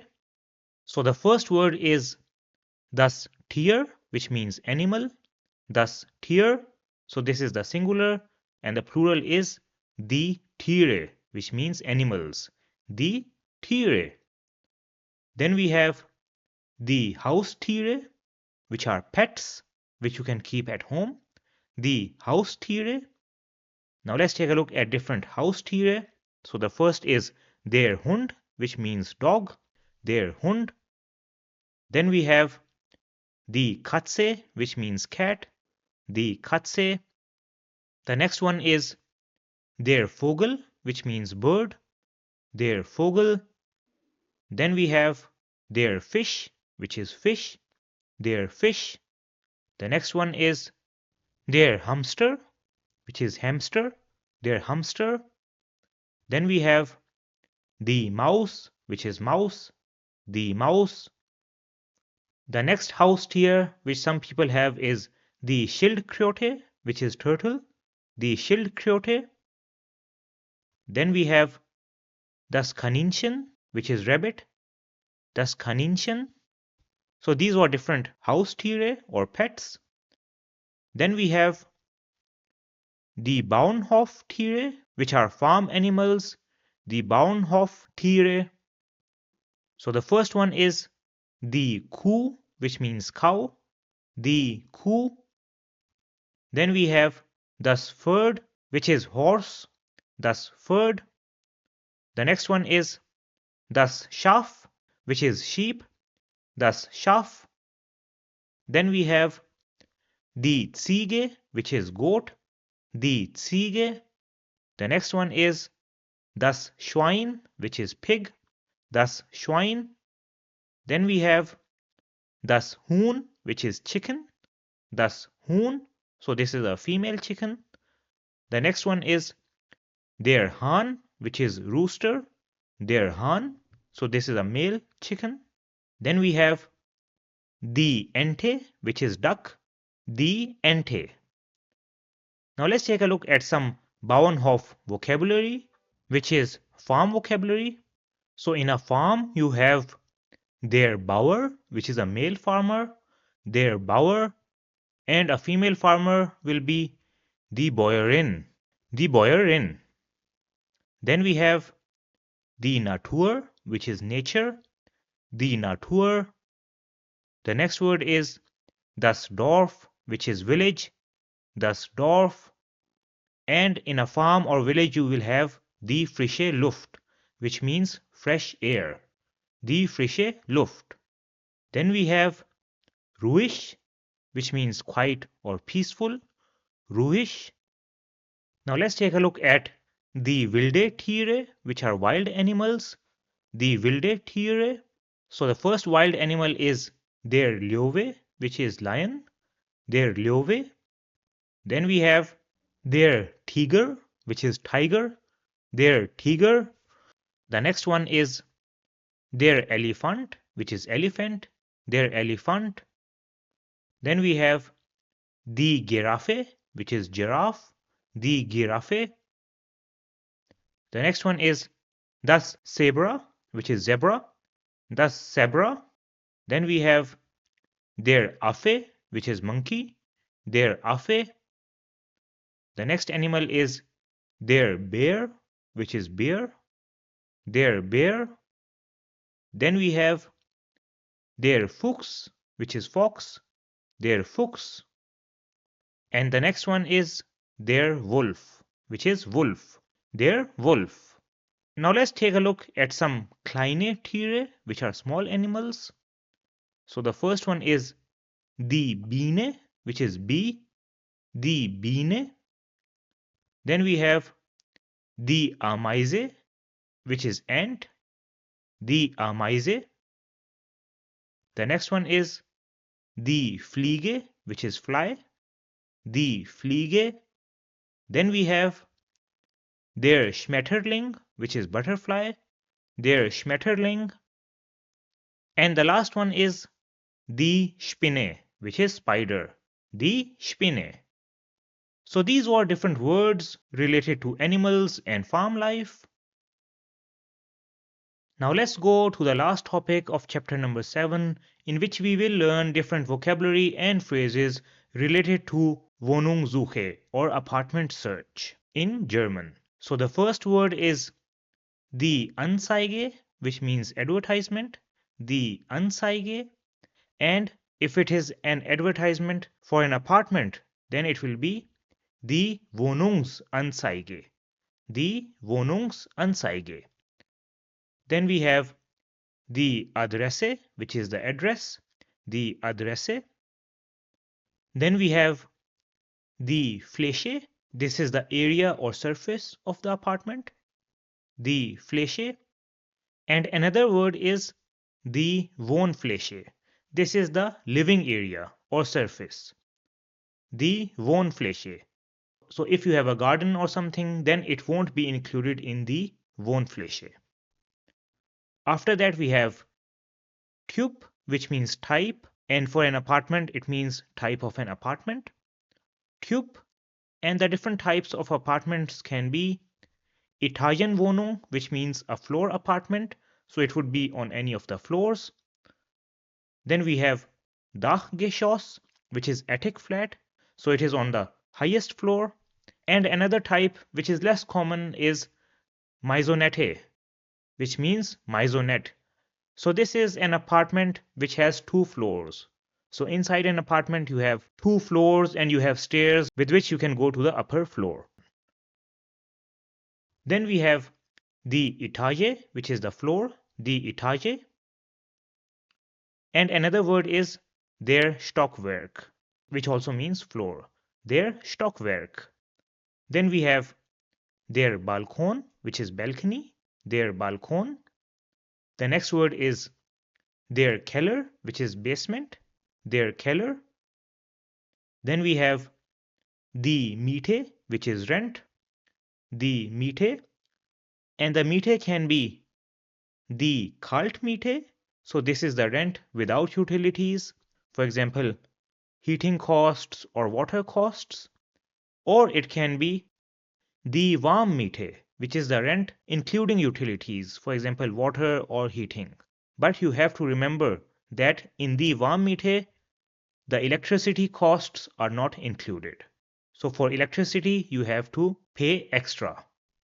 So the Warmmiete is the Kaltmiete plus the Nebenkosten, which are the utility costs. For example, the costs of water or heating. So these are the Nebenkosten. After that, we have Miete für Garage or Stellplatz, which is the rent for garage or parking space. So whenever you rent an apartment, then in most of the cases, you have to pay extra for the garage or parking space. Miete für Garage or Stellplatz. So then we have the Gesamtmiete, which is the apartment total rent, the Gesamtmiete, and the Gesamtmiete is Kaltmiete plus Nebenkosten and plus Miete für die Garage, if you have one.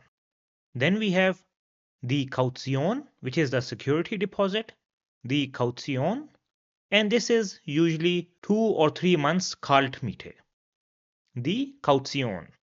Then we have das Baujahr, which is the build year. So when was the apartment or building built? Das Baujahr.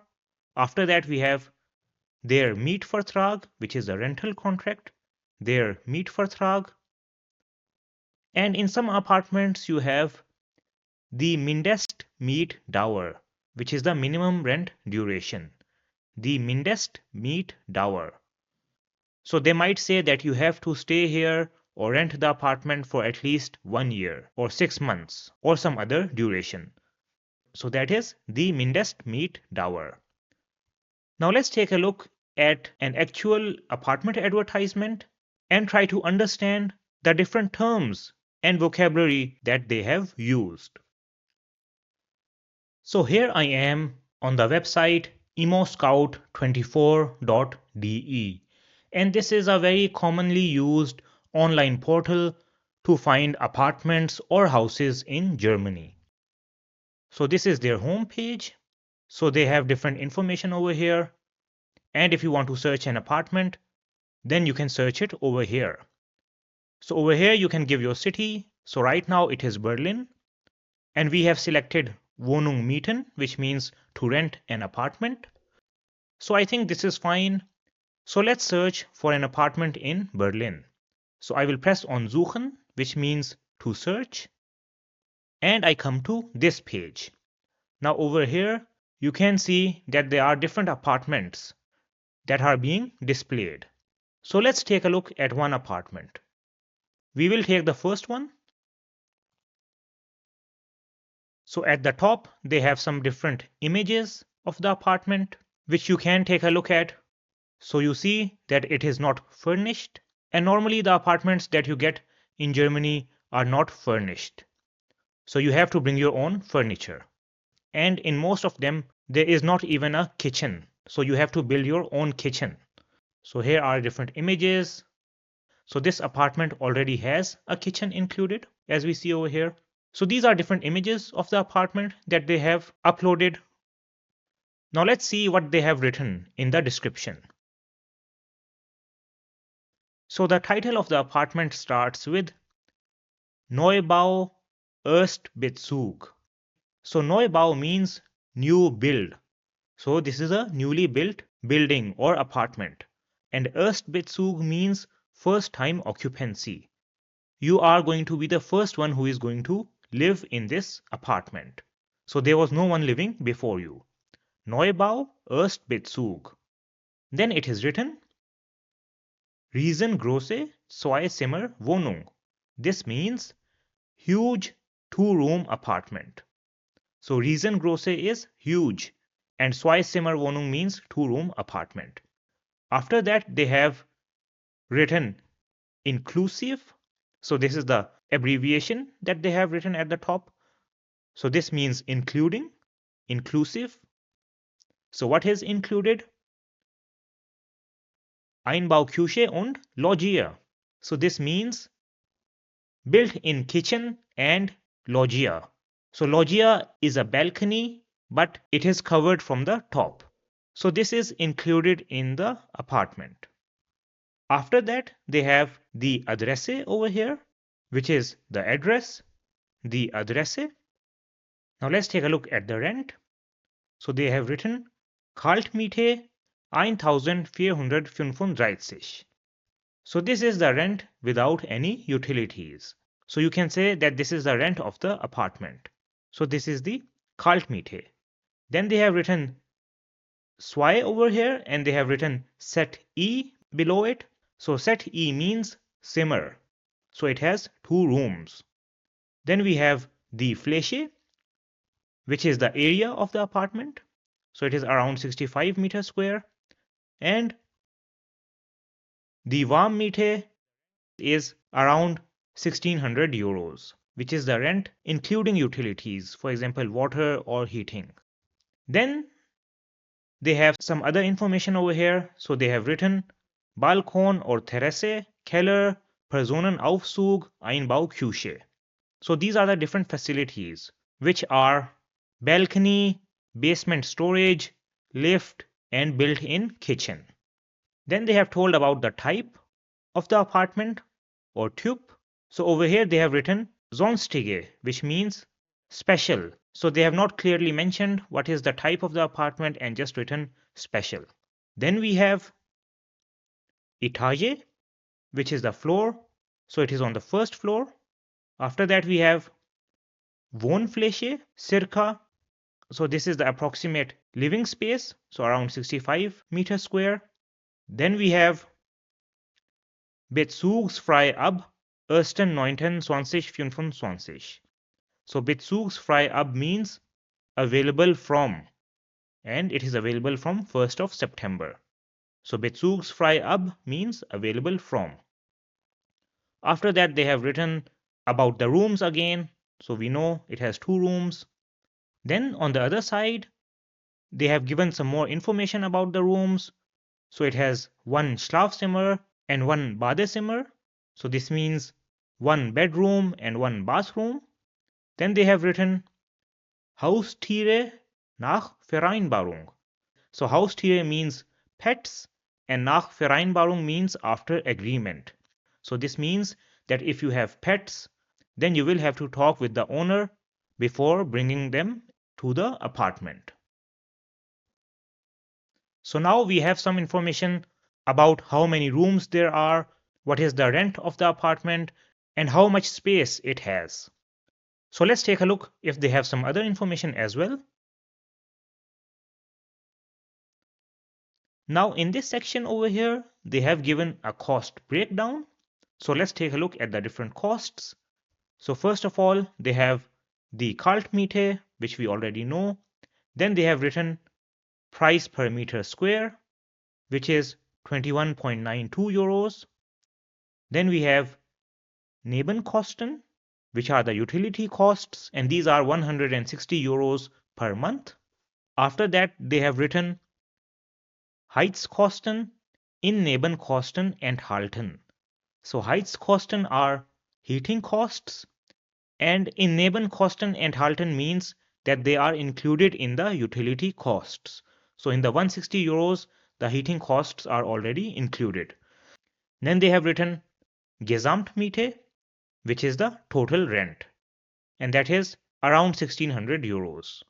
And on the other side, they have written what the Kaution is, which is the security deposit, and that is around 4300 euros.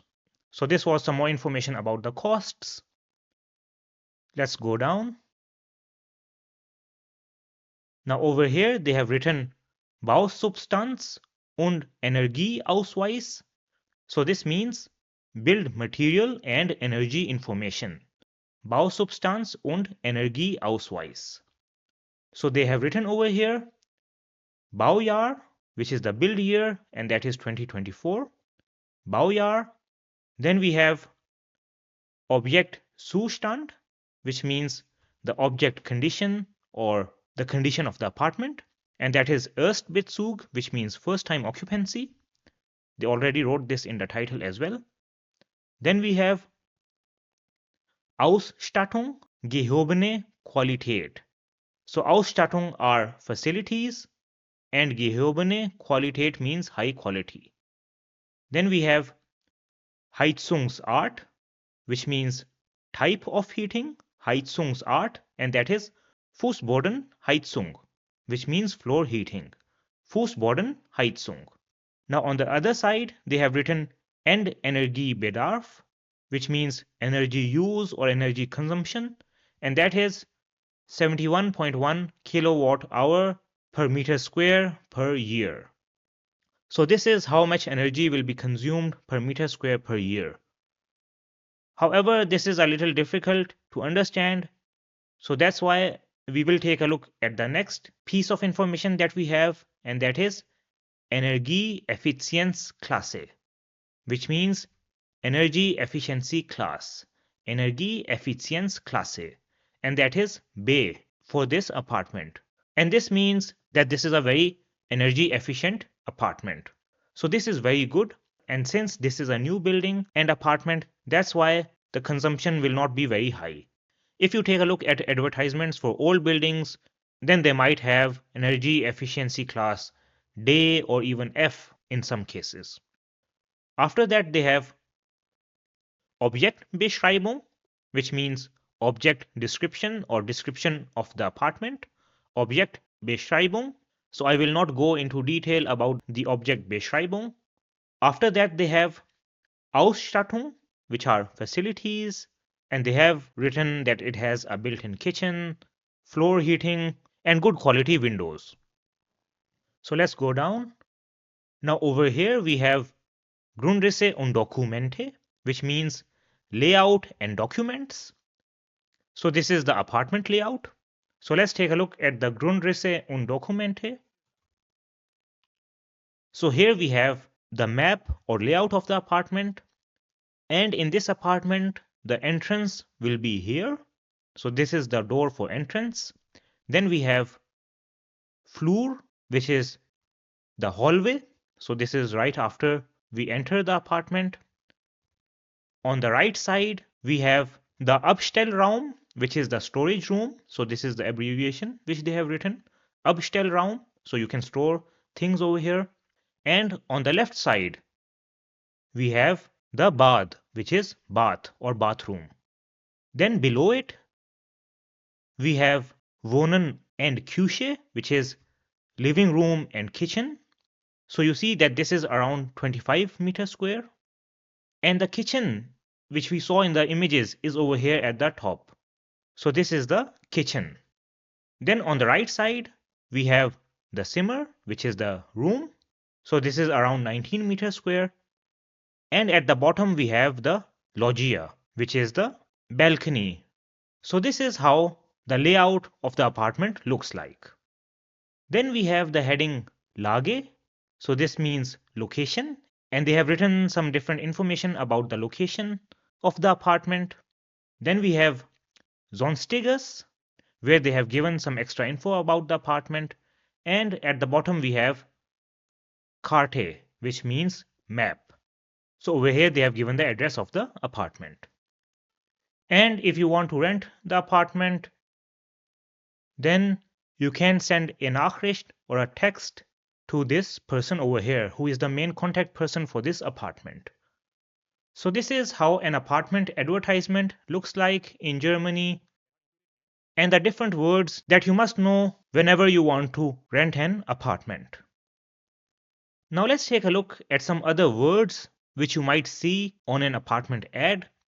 So the first word is central gelegen. So this means centrally located. Central gelegen. So it is maybe in the city center or maybe close to the city center.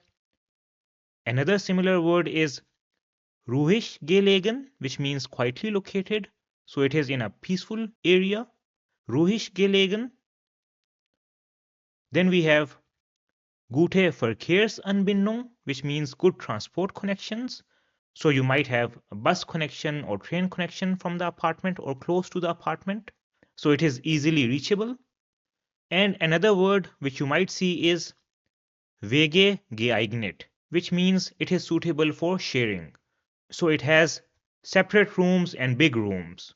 So you can rent out each room to a different person. So this is Wege geeignet. Now suppose that you have got an apartment and now you plan to shift to the apartment. So for that you need some vocabulary related to Umzug planen, which is planning a move. So we will take a look at it right now. So the first word is der Umzug, which means the move. Der Umzug, and the verb is umziehen, which means to move. Umziehen.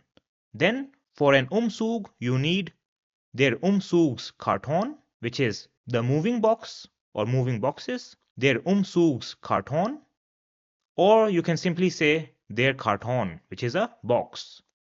Then for moving you need der Umzugswagen, which is a moving van, der Umzugswagen, or it can also be called der Transporter, which is a transport van, der Transporter. In some cases you can also hire the Umzugsfirma, which is a moving company, so they will move your stuff for you, the Umzugsfirma. Now let's take a look at some important verbs related to Umzug. So we have the verb einpacken, which means to pack, einpacken, and the opposite is auspacken, which means to unpack, auspacken. The next is Möbel abbauen, which means to disassemble furniture, Möbel abbauen. And after you have moved to your new apartment, then you will have to do Möbel aufbauen, which means to assemble furniture. Möbel aufbauen. The next verb is Möbel transportieren, which means to transport furniture. Möbel transportieren. And before leaving the apartment, there is something that you have to do, and that is die Wohnung sauber machen, which means to clean the apartment. Die Wohnung sauber machen. And what you can also do is die Nachbarn verabschieden, say goodbye to the neighbors, die Nachbarn verabschieden. Then we have der Umzugstag, which is the day of the move, der Umzugstag. And before you move, you have to hand over the keys, and that is die Schlüsselübergabe, which is key handover, die Schlüsselübergabe. And this will also happen when you move to your new apartment. So these were different verbs and vocabulary related to Umzug. Now let's take a look at a conversation about ein Umzug nach Frankfurt, which is moving to Frankfurt. So we have Frank and Julia over here, and Julia says, Hallo Frank, wie geht's? Hello Frank, how are you? Frank says, Hi Julia, gut, danke. Hello Julia, good, thanks. Then he asks, Und dir? And how about you? And Julia says, Auch gut, danke, also good, thanks. Then Julia says, Ich möchte dir sagen, dass ich nach Frankfurt umziehe. I would like to tell you that I am moving to Frankfurt. Ich möchte dir sagen, dass ich nach Frankfurt umziehe. So you see, we have used the verb umziehen over here. Frank says, Ach, wirklich? Oh, really? Julia replies, Ja, ich habe dort einen neuen Job gefunden. Yes, I have found a new job there. Ja, ich habe dort einen neuen Job gefunden. Frank says, Oh, herzlichen Glückwunsch. Oh, congratulations. Then he asks, Wann ziehst du dann um? When will you be moving? Wann ziehst du dann um? Julia says, Nächste Woche am Freitag. Next week on Friday. Nächste Woche am Freitag. Ich packe jetzt alles ein. I am currently packing everything. Ich packe jetzt alles ein. Frank says, wenn du Hilfe mit dem Umzug brauchst, sag Bescheid. If you need help with the move, let me know. Wenn du Hilfe mit dem Umzug brauchst, sag Bescheid. So sag Bescheid means let me know. Julia says, Danke, das ist sehr nett von dir. Thanks, that is very nice of you. Danke, das ist sehr nett von dir. Frank says, Ich wünsche dir viel Erfolg in Frankfurt. I wish you all the best in Frankfurt. And Julia replies by saying, Vielen Dank, Frank. Thank you very much, Frank. So this is how you can do a conversation related to ein Umzug. And with this, we come to the end of the lesson. So we have completed chapter number 7. I know you might be tired after learning so much vocabulary, but let me tell you that you have done a fantastic job because we have now completed the topic of connectors, which will help you a lot in the exam, and we have learned a lot of new vocabulary which will be useful in your daily life in Germany because everyone needs to search for an apartment, and I am sure that when you search for an apartment, these words that you have learned will be very helpful for you. So this was chapter number 7. Now let's go to chapter number 8, in which we will start with the topic of adjective forms and comparisons. So what will we learn in this lesson? So we will start with a short recap from A1, in which we will take a look at what are adjectives and how you can do a basic comparison in German. After that, we will see how to create adjective forms, for example, comparative and superlative forms. Then I will also give you the exceptions that you have to keep in mind when you create these forms. And at the end, we will take a look at how to compare similar things in German. So let's start with the topic of adjective forms and comparisons. So what is an adjective? So an adjective is something which describes a noun. For example, a place, thing, name, etc. Let's understand this with a few examples. So suppose I have this sentence, Das Haus ist groß. The house is big. Now in this sentence, groß is the adjective because it describes the house, which is the noun. Let's take another example. So I have the sentence, Der Himmel ist blau. The sky is blue. Now in this sentence, blau is the adjective because it is describing their Himmel, which is the sky. Let's take one more example.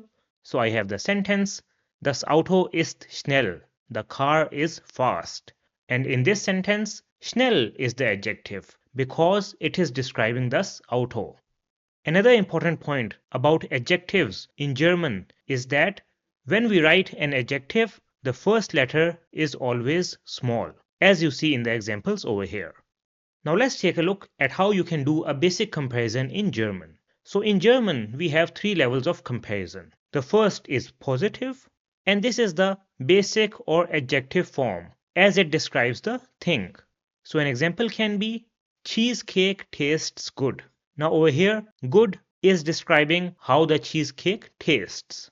The second level of comparison that we have in German is comparative, which is used to compare two things. So an example with the comparative form can be, strawberry cake tastes better than cheesecake. Now you see over here we have compared strawberry cake with a cheesecake. And the third level of comparison is superlative, which is used to do a comparison with all things in a group. So an example can be, chocolate cake tastes the best. Now you see over here we have compared chocolate cake with all the other cakes and we say that it tastes the best. So this is the superlative form. And these 3 levels of comparison are also called the different forms of adjective. And if you remember in the A1 course, we learned the comparative and superlative forms of gut, gern and viel. So let's recap them over here as well. So gut, which means good, is the positive form of adjective. The comparative form of gut is besser. which means better, and the superlative form is am besten, which means the best. Gern, which means gladly, is the positive form. The comparative form of gern is lieber, which means to prefer, and the superlative form is am liebsten, which means most preferred. Viel, which means a lot, is the positive form of adjective. Its comparative form is mehr, which means more, and the superlative form is am meisten, which means the most. Now these were only 3 adjectives that we saw in A1 to do comparisons. However, we can also use other adjectives for comparison, such as klein, schnell, hell, alt, gross, and so on. And as you see, all of these adjectives are in the positive form. So if you want to do comparisons with these adjectives, you need to learn how to create the comparative and superlative forms of adjectives. And that is exactly what we are going to do right now. So we will start by first of all taking a look at how to create the comparative forms of adjectives. So the rule to build the comparative form of an adjective is that for the comparative form, you will take the adjective, which will be in the positive form, and you will add the ending er after it. So let's take an example. So we have the adjective klein, which means small over here in positive form. Then the comparative form of klein will be kleiner, which means smaller. So you see that we have added the er at the end to create the comparative form. Let's take another adjective. So we have the adjective schnell, which means fast. Now if I want to create the comparative form of schnell, then I will add er after it. So the comparative form will be schneller, which means faster. Let's take one more example. So I have the adjective hell over here, which means bright, and the comparative form of hell is heller, which means brighter. And one important thing over here is that in English, we also follow the same rule to create the comparative. As you see over here, that we have added er after the adjective to create the comparative form. Now let's take a look at some examples to understand how to use the comparative form in a sentence. So an example with the positive form can be mein Hund ist klein. My dog is small. Now if there is another dog which is bigger than my dog, then I can compare both of them by saying mein Hund ist kleiner als dein Hund. My dog is smaller than your dog. Mein Hund ist kleiner als dein Hund. So you see, over here I have used the comparative form of klein to do the comparison between two dogs. And als over here means then. Let's take an example with schnell. So a sentence can be Das Auto ist schnell. The car is fast. Now suppose this green car is my car, and if I want to do a comparison with the red car, then I can say Das Auto ist schneller als mein Auto. The car or that car is faster than my car. Das Auto ist schneller als mein Auto. Let's take an example with hell. So I can say Die Lampe ist hell. The lamp is bright. Die Lampe ist hell. And if I am comparing this lamp to a candle, then I can say Die Lampe ist heller als die Kerze. The lamp is brighter than the candle. So die Kerze is candle. Die Lampe ist heller als die Kerze. Now an important point that you have to keep in mind over here is that when making the comparative form, there are some letters that often change. And these are that A in comparative form becomes A umlaut, O in comparative form becomes O umlaut, and U in comparative form becomes U umlaut. Now this is not always the case, but most of the time. And since this is a language, that's why there can be exceptions to these rules. Now let's take some examples in which these letters change. So I have the adjective alt over here in positive form, which means old, and the comparative form of alt is älter, which means older. So you see that the A has changed to A umlaut. So an example can be Mein Vater ist älter als ich. My father is older than I am. Mein Vater ist älter als ich. Now let's take an adjective which has O. So an example can be gross, which means big. So in comparative, the O will be changed to O umlaut. So the comparative form will be grosser, which means bigger. So an example can be, der Elefant ist größer als die Maus. The elephant is bigger than the mouse. Der Elefant ist größer als die Maus. Now let's take an example with U. So we have the adjective gesund, which means healthy. So in comparative, it will be gesunder, which means healthier. So you see that the U has changed to U umlaut. So an example can be, der Salat ist gesünder als die Pizza. The salad is healthier than the pizza. Der Salat ist gesünder als die Pizza. Now these adjectives in which the letters A, O and U change to A umlaut, O umlaut and U umlaut are called irregular adjectives. This is because we cannot create the comparative forms of these adjectives simply by using the rules which I gave you earlier. And we have to do the additional change, which is that the letters A, O and U are changed to A umlaut, O umlaut and U umlaut. So this is also important for you to know. So this is how you can create the comparative form of different adjectives in German. Now let's take a look at how we can create the superlative form. Now this can be done in two ways. Option 1 to create the superlative form is that you write then you take the adjective in the positive form and you add the ending stan to the adjective. Now let's understand this with an example. So we have the adjective klein over here. Now the superlative form of klein will be kleinsten, which means smallest. So you see that we have added at the start, then we have the adjective, and then we have added the ending stan. Let's take another example. So we have the adjective schnell. So in superlative, it will become schnellsten, which means fastest. So again you see that we have added and then we have the adjective and then we have added the ending stan.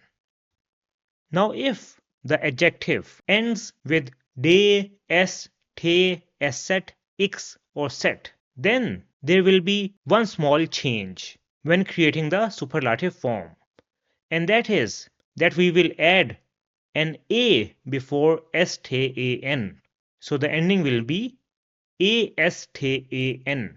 And this will only be the case when the adjective ends with one of these letters. For all the other adjectives, we will use the ending stan. So let's take a look at an example.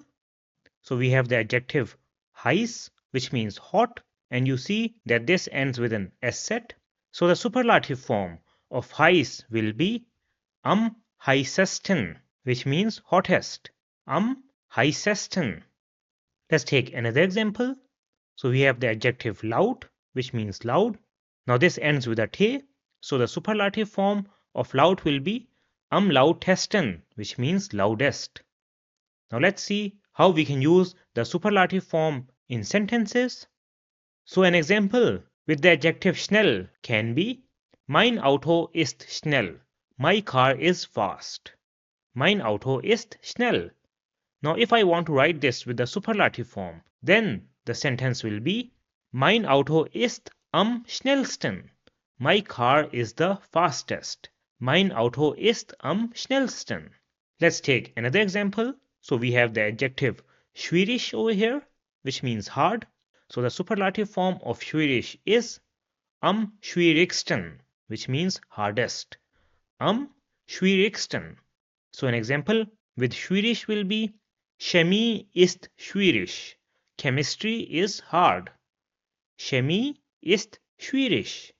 Now a sentence with the superlative form will be Mathematik ist am schwierigsten. Maths is the hardest. Mathematik ist am schwierigsten.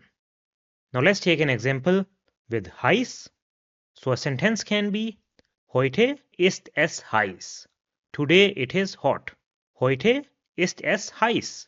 And an example with a superlative form can be Im Sommer ist es am heißesten. In summer it is the hottest. Im Sommer ist es am heißesten. Now let's take an example with the adjective laut. So a sentence will be Thomas spricht laut. Thomas speaks loudly. And with the superlative form, the sentence will be Frank spricht am lautesten. Frank speaks the loudest. Frank spricht am lautesten. So this is one way to create the superlative form of the adjective. Now let's take a look at option number 2 of how you can create the superlative. Now in this case, you will take the article of the noun which is being described, whether it is there, the, or thus. Then you will write the adjective in positive form and you will add the ending sta to make the superlative form. Now in case the adjective ends with de, s, te, set, x, or set, then in this case you will have the article at the start and then you will write the adjective with the ending asta. So this is same as option number 1. And one more important point when you use option number 2 is that after the adjective you also have to add the noun for clarity. Now let's take a look at a few examples in which we will create the superlative using option number 2. So we have the adjective schnell over here. So the superlative form of schnell when we use option number 2 will be there, the, or thus, depending on what the noun is. Schnellste, which means fastest. So you see that we have added the ending sta after the adjective. So an example can be Mein Auto ist schnell. My car is fast. And in the superlative, we can write it as Mein Auto ist das schnellste Auto. My car is the fastest car. Mein Auto ist das schnellste Auto. And you see that we have used the article das over here because Auto is das Auto. Now let's take another example, this time with the adjective schwierig. So the superlative form of schwierig with option number 2 will be schwierigste. So you see that I have added the ending sta and before it you will write the article of the noun which is being mentioned. So let's take a look at an example.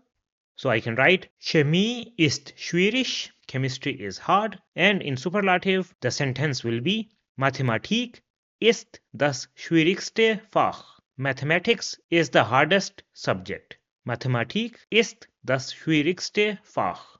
So Fach means subject and it has the article das. That's why I have used das over here. So these are the two options that you have to create the superlative form. Now my suggestion for you for the exam will be that you should use option number 1 because this is easier and you will have less chance of making a mistake because you don't have any article. However, in case of option number 2, you can make a mistake if you don't know what the article of the noun is. So that's why it is better to use option number 1 in the exam. Now another important point related to the superlative form is that in case of superlative, these letters will change. So A will become A umlaut, O will become O umlaut, and U will become U umlaut. And this is the same as in case of comparative. So let's take a look at a few examples where these letters change. So we have the adjective lang, which means long. Then in superlative, it will be am längsten, which means longest.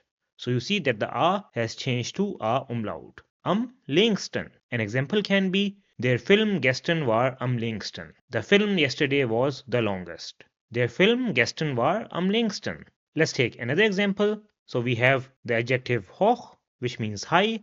So in superlative, it will become am höchsten, which means highest. Am höchsten. So an example can be Thomas springt am höchsten. Thomas jumps the highest.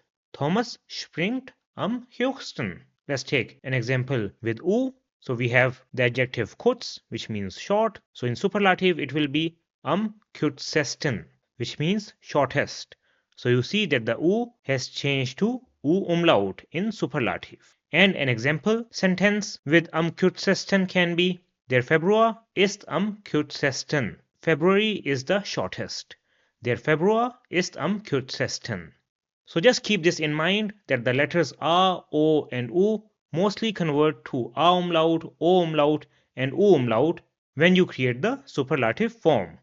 And as you know that these adjectives that we have over here where the letters a, o, and u change to a umlaut, o umlaut, and u umlaut when creating the superlative form or comparative form are called irregular adjectives.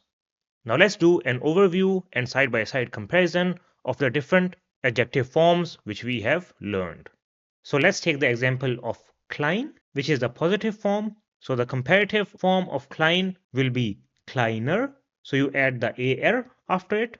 And the superlative form will be kleinsten or kleinste with the article before it. Another adjective that we saw was schnell, which means fast.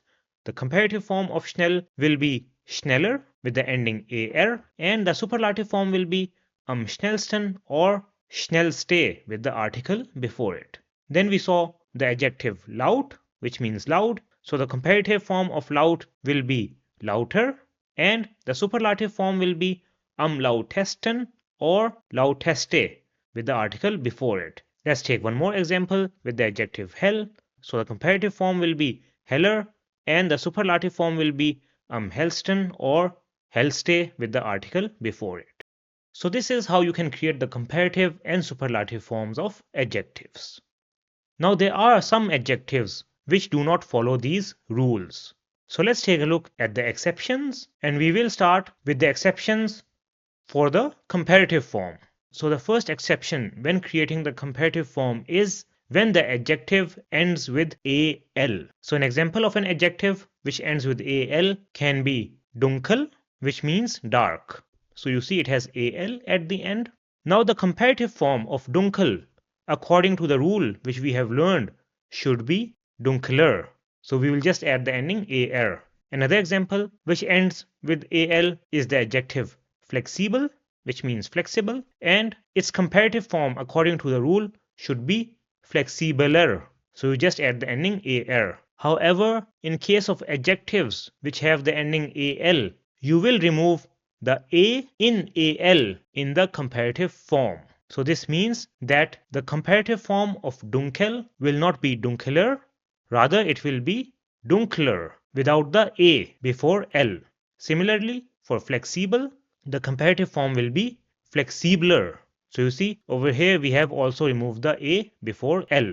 Now this exception is only for the comparative form, because in case of superlative form, for these adjectives there will be no change, and you can create them following the rules that we have learned.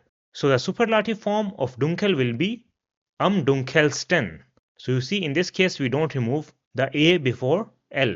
And for flexible, the superlative form will be flexibelsten. So this was the first exception which you have to keep in mind when creating the comparative form. Now the second exception when creating the comparative form is when the adjective ends with ar and a vowel comes before ar. So the letters a, e, o, u are vowels. So I know that this is a little bit complicated, so let me explain it with an example, and we will take the adjective teuer, which means expensive. Now you see over here the adjective ends with ar and it has a vowel which is u before ar. Now according to the rule that we learned earlier, the comparative form of teuer should be teurer. So we just add the ending ar. However, in this case, similar to the first exception, the a in ar will be removed in comparative. Now let's take another adjective which is sauer. This means unhappy. So according to the rule, the comparative form of sauer should be saurer. However, since this is an exception, that's why we will remove the a in ar. So the correct form in comparative for teuer will be teurer, and for sauer it will be saurer. And similar to the first exception, in case of superlative form there will be no change. So the superlative form of teuer will be teuersten, and the superlative form of sauer will be sauersten. Now let me give you another example. So suppose we have the adjective lecker, which means tasty, or the adjective sauber, which means clean. Now both of these adjectives have the ending ar. So the first condition is being met. However, in both of these adjectives there is no vowel before ar. So that's why in this case we will not remove the a in ar when creating the comparative. And we can use the normal rule to create the comparative in this case, which is that we will only add er at the end. So the comparative form of lekker will be lekkerer, and for sauber it will be sauberer. And similarly, the superlative case for lekker will be am leckersten, and for sauber will be am saubersten. So these are the exceptions that you have to keep in mind when creating the comparative form. Now let's take a look at the exceptions for superlative form. So as you know that there are two ways to create the superlative form. Option number one is that you have followed by the adjective and the ending stan or astan. And the second option is that you have the article of the noun followed by the adjective and the ending sta or asta. And after this you also have to add the noun. Now if you have the adjective gross, which means big, then the comparative form of gross according to the rule will be grosser. So you add the ending ar and the o changes to o umlaut. And the superlative form, when we follow one of the rules above, should be am grossesten. However, when creating the superlative form of gross, we will remove as in astan. So the superlative form of gross will be am größten. So you see it will only have the ending tan. And this is the only exception that you have when creating the superlative. Now there is a third type of exception that we also have when creating the comparative and superlative forms, and those are irregular adjectives. And these are adjectives for which we cannot create the comparative and superlative form simply by using the rules which I gave you earlier. And in this case, you will have to memorize the comparative and superlative forms of these adjectives. Now we have already seen some examples of irregular adjectives. So for example, the adjective gut is an irregular adjective because its comparative form is besser and its superlative form is am besten. So you see that this does not follow the rules which I gave you earlier to create the comparative and superlative forms. Another adjective is gern, which has the comparative form lieber and the superlative form am liebsten. And the third one, which we already saw, is viel, which has the comparative form mehr and superlative form am meisten. So these adjectives, as you see, are irregular adjectives. Another example of an irregular adjective is the adjective hoch, which means high. So the comparative form of hoch is höher, and in superlative it is am höchsten, which means the highest. So you see that the adjective hoch does not follow the rules for both comparative and superlative forms. Another example is the adjective nah, which means near. So in comparative it will be near, and in superlative it is am nächsten, which means nearest. And you see in this case as well, the comparative and superlative forms of the adjective nah are different from the rules which we learned earlier. So you see that there are some adjectives which don't follow the rules and you will have to memorize them. Now I know that this can be difficult for you because there are so many adjectives and you might not know which adjective follows the rule and which does not follow the rule, but you don't have to worry because I will show you how you can find the comparative and superlative forms of adjectives online. And for this, we will use the website verbformen.com. So let me show you how you can do this. So here I am on the website verbformen.com, and now let's search for some adjectives. So for this, I can write the adjective over here at the top. So let's write the adjective schnell. So in the first option, you see schnell and then it is written adj. So this means adjective. So I can click on it and I come to this page. Now if I scroll down a little bit, then you see over here, it is written schnell, and underneath it, it has given me the three forms. So schnell, schneller, where they have added the AR at the end and also marked it, as you see over here, and am schnellsten, which is the superlative form. And you also see that at the top, they have written that this is an adjective, and it is also written that this is regular, which means that we can create the comparative and superlative forms using the rules which I gave you earlier. Now let's take another adjective. So I will take the adjective laut, which means loud. And you see over here as well, they have given us the different forms. So laut is the positive form. Then we have lauter, which is the comparative form.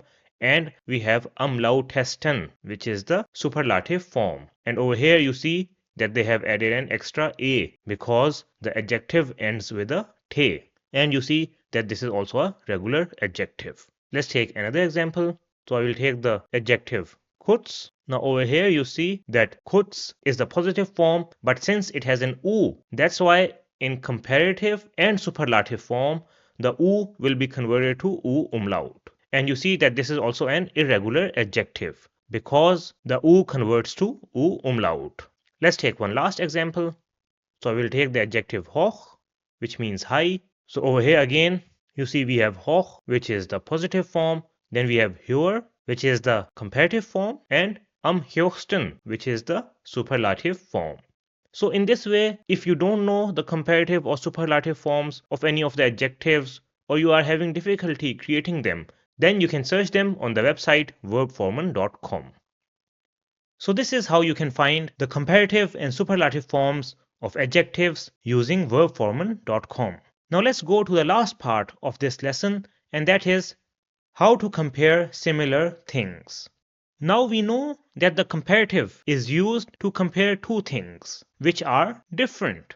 And we saw this in an example earlier where we compared these two cars. So we said, Dein Auto ist schneller als mein Auto. Your car is faster than my car. And you see that we use the comparative over here because both cars have different speed. Now if we have two houses which have different size, then we can say Mein Haus ist größer als dein Haus. My house is bigger than your house. So I have used the comparative over here because both houses have a different size. Now suppose that instead of having different cars, we wanted to compare these two cars which have the same speed. Or instead of comparing two different houses, we wanted to compare these two houses which have the same size.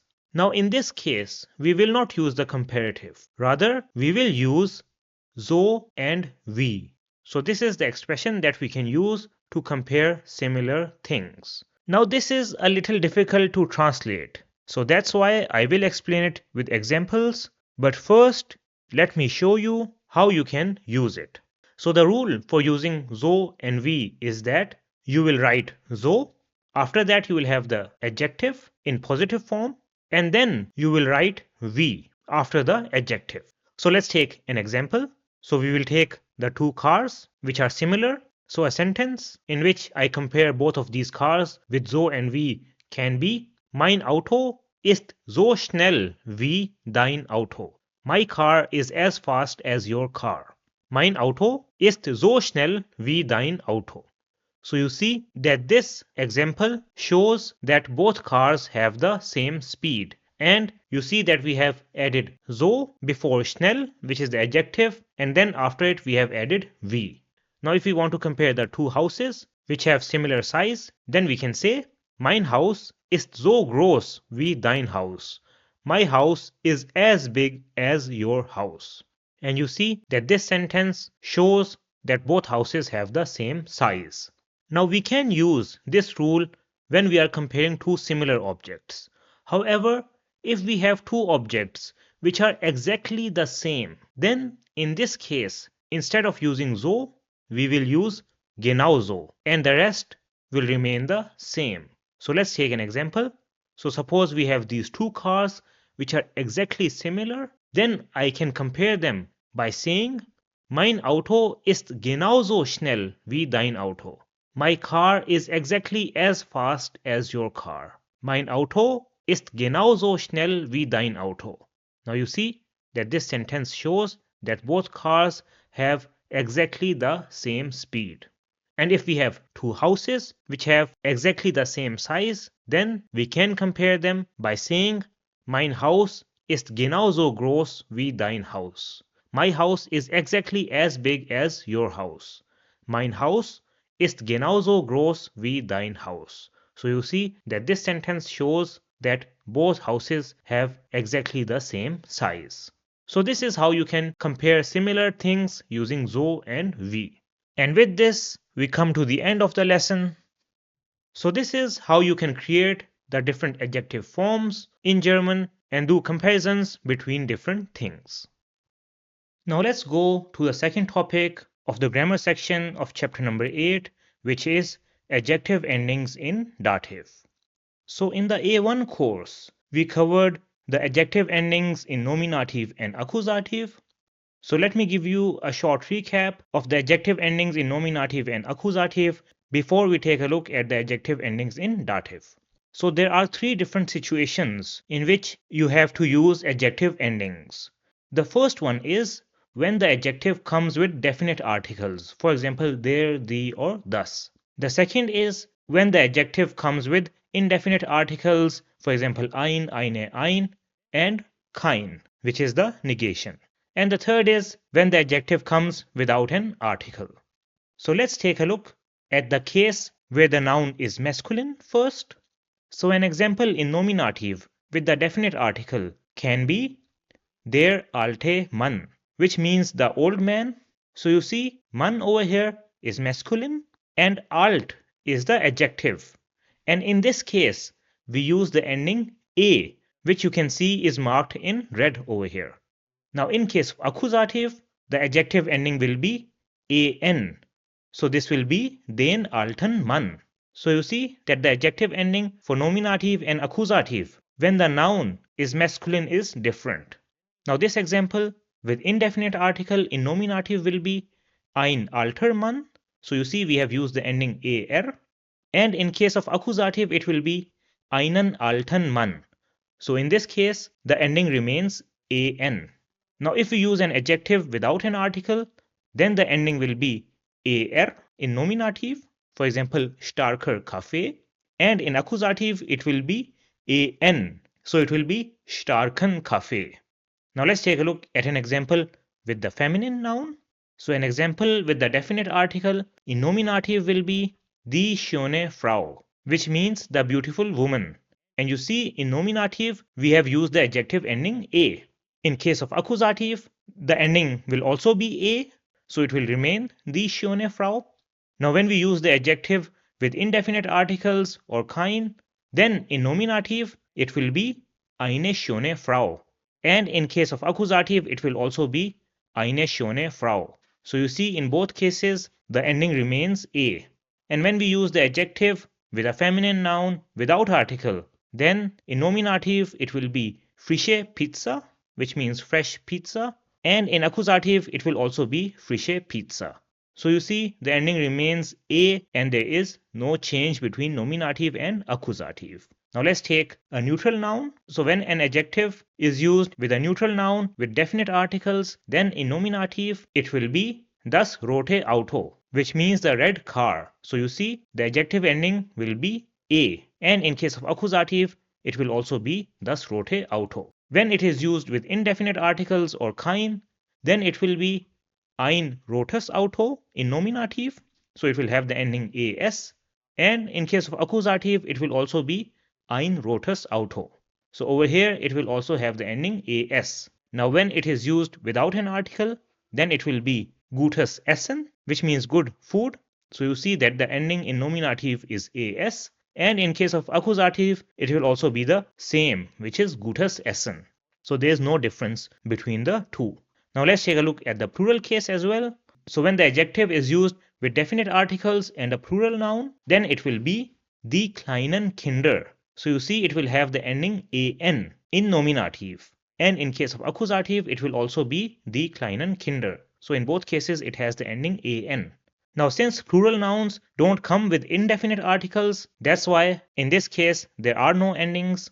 Now let's take a look at the case without article. So in this case, an example can be kleine Kinder in nominative. So you see it has the ending a, and in case of accusative, it will also be kleine Kinder. So both have the same ending.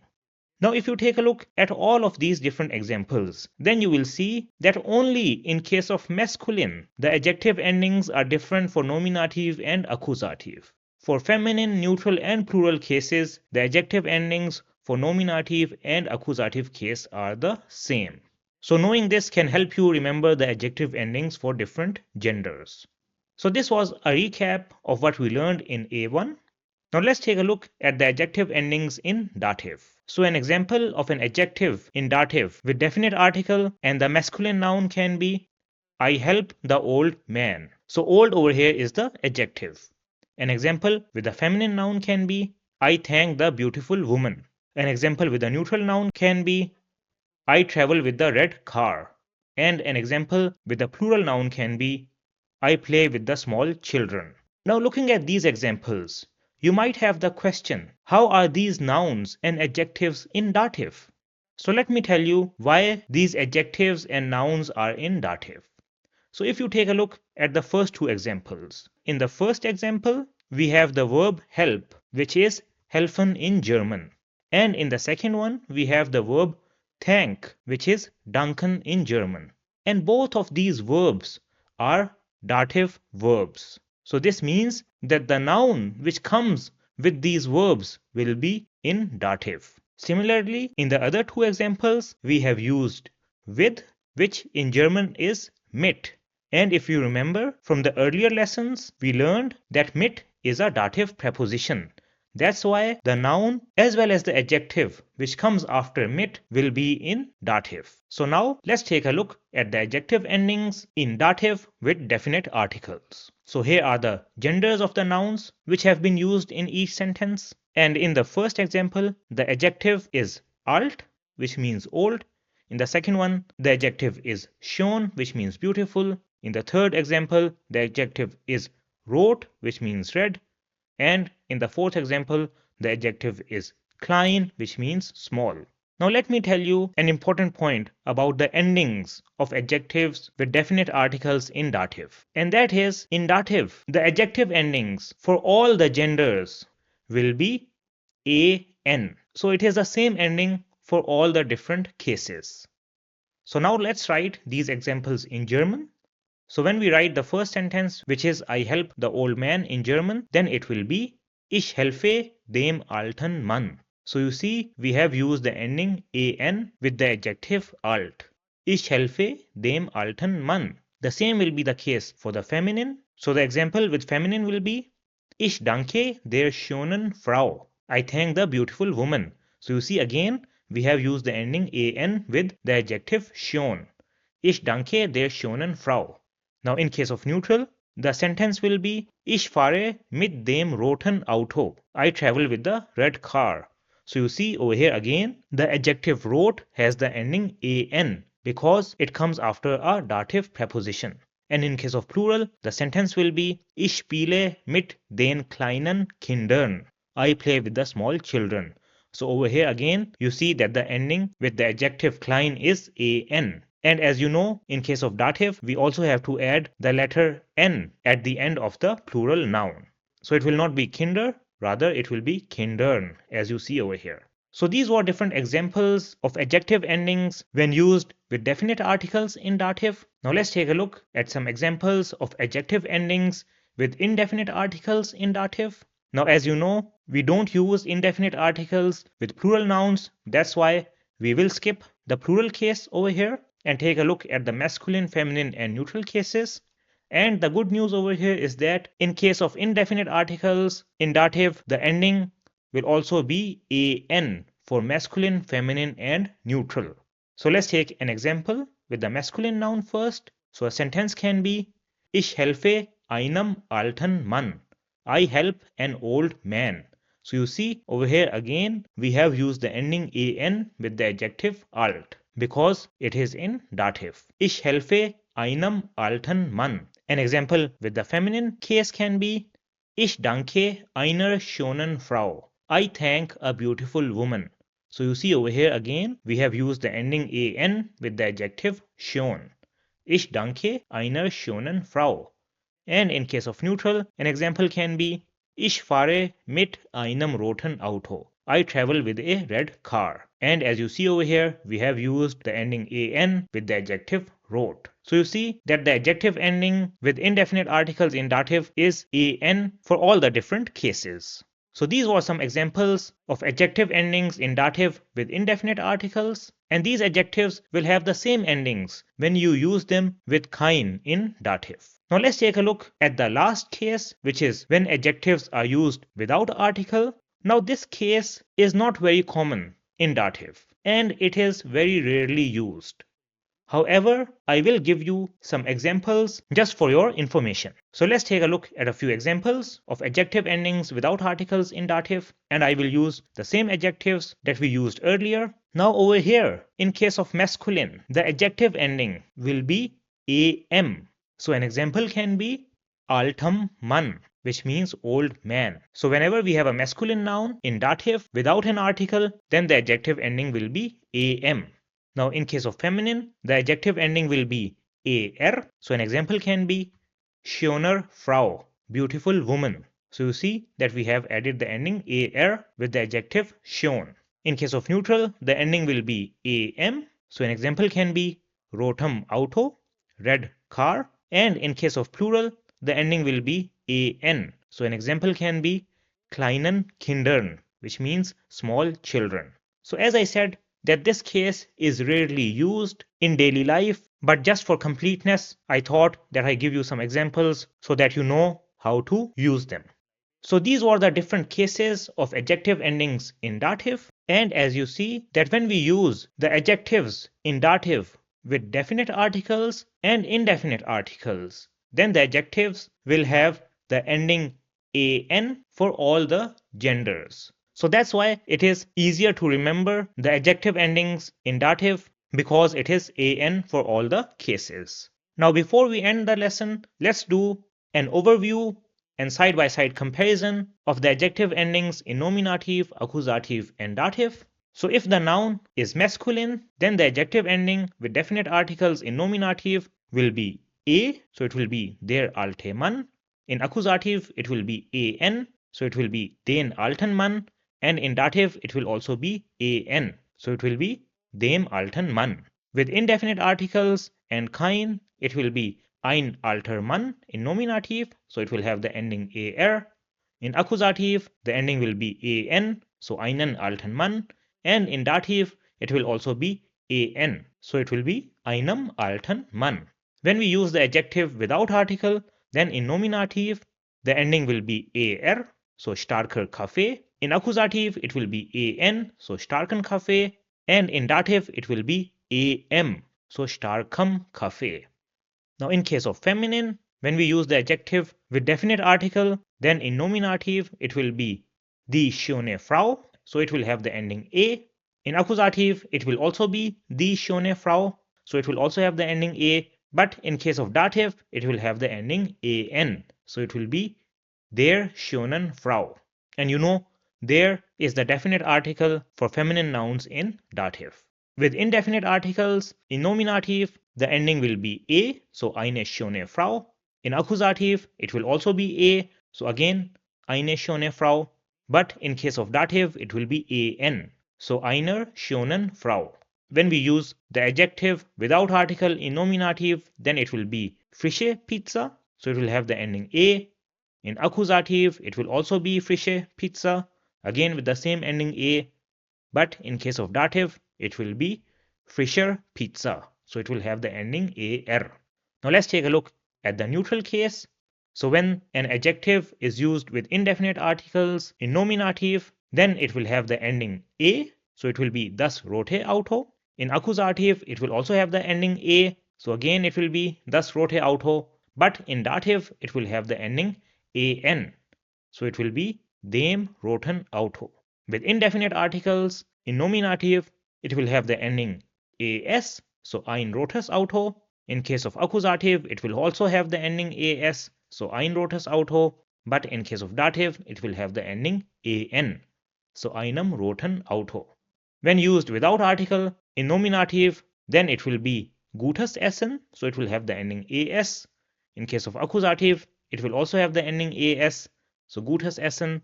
But in case of dative, it will have the ending am, so gutem Essen.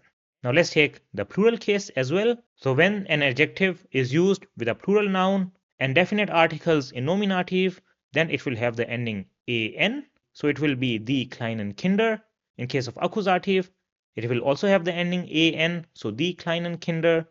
And in case of dative, it will also have the ending an. So it will be den kleinen Kindern. So the only difference is that you have to add the letter n after the noun. Since we don't use the plural with indefinite articles, that's why we will skip this. And without an article in nominative, it will be kleine Kinder. So it will have the ending a. In case of accusative, it will also be kleine Kinder. So the same ending a, but in case of dative, it will have the ending an. So it will be kleinen Kindern. And you see, we also add the letter n after the plural noun in dative. So these were the adjective endings in dative, and along with it, we also did a recap of the nominative and accusative adjective endings. So you can take a screenshot of this slide and the previous one so that you have all the endings together and you can do a quick comparison which can help you in remembering the adjective endings for different cases. And with this, we have completed the topic of adjective endings in dative. Now let's go to the last topic of the grammar section of chapter number 8, which is time adverbs in German. So in order to understand time adverbs, let's first take a look at what is an adverb. So an adverb is a word which gives more information about a verb or adjective. So let's understand this with some examples. So suppose I have the sentence, I wake up early. Now in this sentence, early is the adverb because it gives us more information about the action which is being done, which is waking up. Another example can be, he speaks fluently. Now in this sentence, fluently is the adverb because it tells us how the person speaks, which is the verb in this sentence. Another example can be, she sings beautifully. Now in this sentence, beautifully gives us more information about how she sings. That's why beautifully is the adverb in this sentence. Now adverbs of time are words which tell when, how long, and how often an action happens. And since adverbs tell us about the time, that's why they can be used to tell about die Vergangenheit, which is the past, about die Gegenwart, which is the present, or die Zukunft, which is the future. Now we will cover the topic of Zukunft or future in chapter number 9. That's why in this lesson we will only focus on the time adverbs in Vergangenheit and Gegenwart, which is the past and the present. So let's take a look at the different time adverbs in die Vergangenheit or past. So the first time adverb which is used to tell about the past is damals, which means back then or at that time. Now let's see how it is used in a sentence.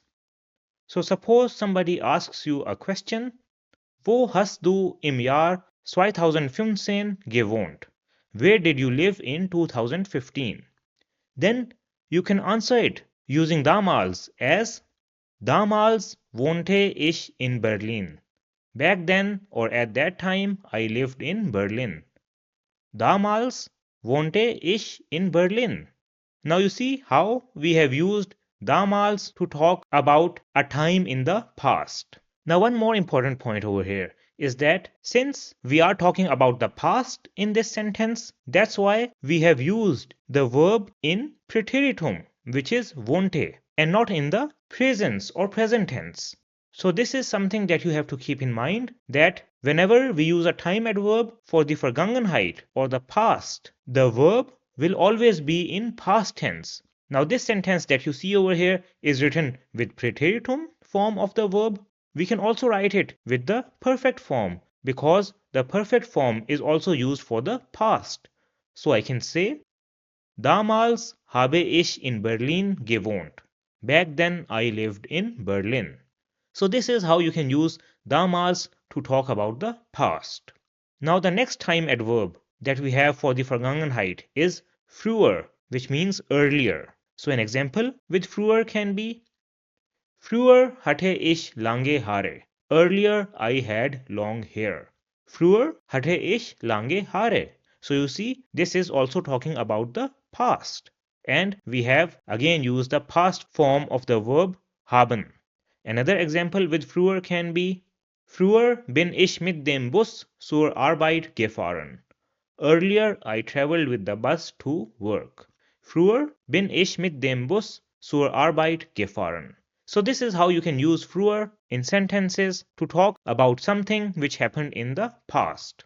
Now there are some other words. For example, gestern, which means yesterday, vorgestern, which means day before yesterday, or letztes Jahr, which means last year, letzte Woche, which means last week, and so on. These words also tell us about the past. So these can also be used as time adverbs for the past. So let's take a look at a few examples. So a sentence with gestern can be Gestern bin ich joggen gegangen. Yesterday I went jogging. Gestern bin ich joggen gegangen. And you see that this sentence is written in the perfect form. Another example can be Letzte Woche waren meine Eltern in Spanien. Last week my parents were in Spain. Letzte Woche waren meine Eltern in Spanien. So these were different time adverbs in German for the Vergangenheit. Now let's take a look at some time adverbs for the Gegenwart or present. So some commonly used time adverbs for the Gegenwart are jetzt, which means now, gerade, which means right now, heute, which means today, and momentan, which means at the moment. So let's take an example with the jetzt, which means now. So an example can be Wir essen jetzt Mittagessen. We are having lunch now. Wir essen jetzt Mittagessen. Another example can be Ich mache jetzt meine Hausaufgaben. I am doing my homework now. Ich mache jetzt meine Hausaufgaben. And you see that when we use a time adverb in the Gegenwart, the verb will also be used in the presence or present form. Let's take a look at the time adverb gerade, which means right now. So an example with gerade can be Er telefoniert gerade. He is on the phone right now. Er telefoniert gerade. Another example can be Mir fehlen gerade die Worte. I don't have words right now. Mir fehlen gerade die Worte. So gerade is used to tell about something that you are doing exactly at this moment. The next time adverb is heute, which means today, and we have already seen many examples with heute. So a sentence with heute can be Heute arbeite ich von zu Hause. Today I am working from home. Heute arbeite ich von zu Hause. Now the last time adverb for Gegenwart or present which we will take a look at is momentan, which means at the moment. So an example with momentan can be Momentan habe ich viel zu tun. At the moment I have a lot to do. Momentan habe ich viel zu tun. Another example can be Ich arbeite momentan an einem neuen Projekt. I am currently working on a new project. Ich arbeite momentan an einem neuen Projekt. So these were the different time adverbs which are commonly used for the Vergangenheit and the Gegenwart. Now another important point is that you can use both time adverbs for the Vergangenheit and the Gegenwart together in a sentence. So let's take an example.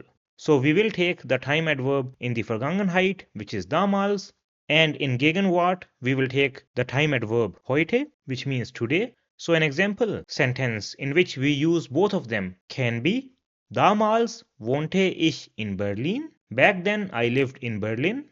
Heute wohne ich in Frankfurt. Today I live in Frankfurt. Damals wohnte ich in Berlin. Heute wohne ich in Frankfurt. So you see how we have used time adverbs for the past and the present together in a sentence to tell about the past as well as the current status. And in the part of the sentence which is written with damals, you see that the verb is in preteritum, whereas in the part of the sentence which is written with heute, the verb is in presence. So this is something that you have to keep in mind. Let's take another example. And this time we will take the time adverb früher for the Vergangenheit and jetzt for the Gegenwart.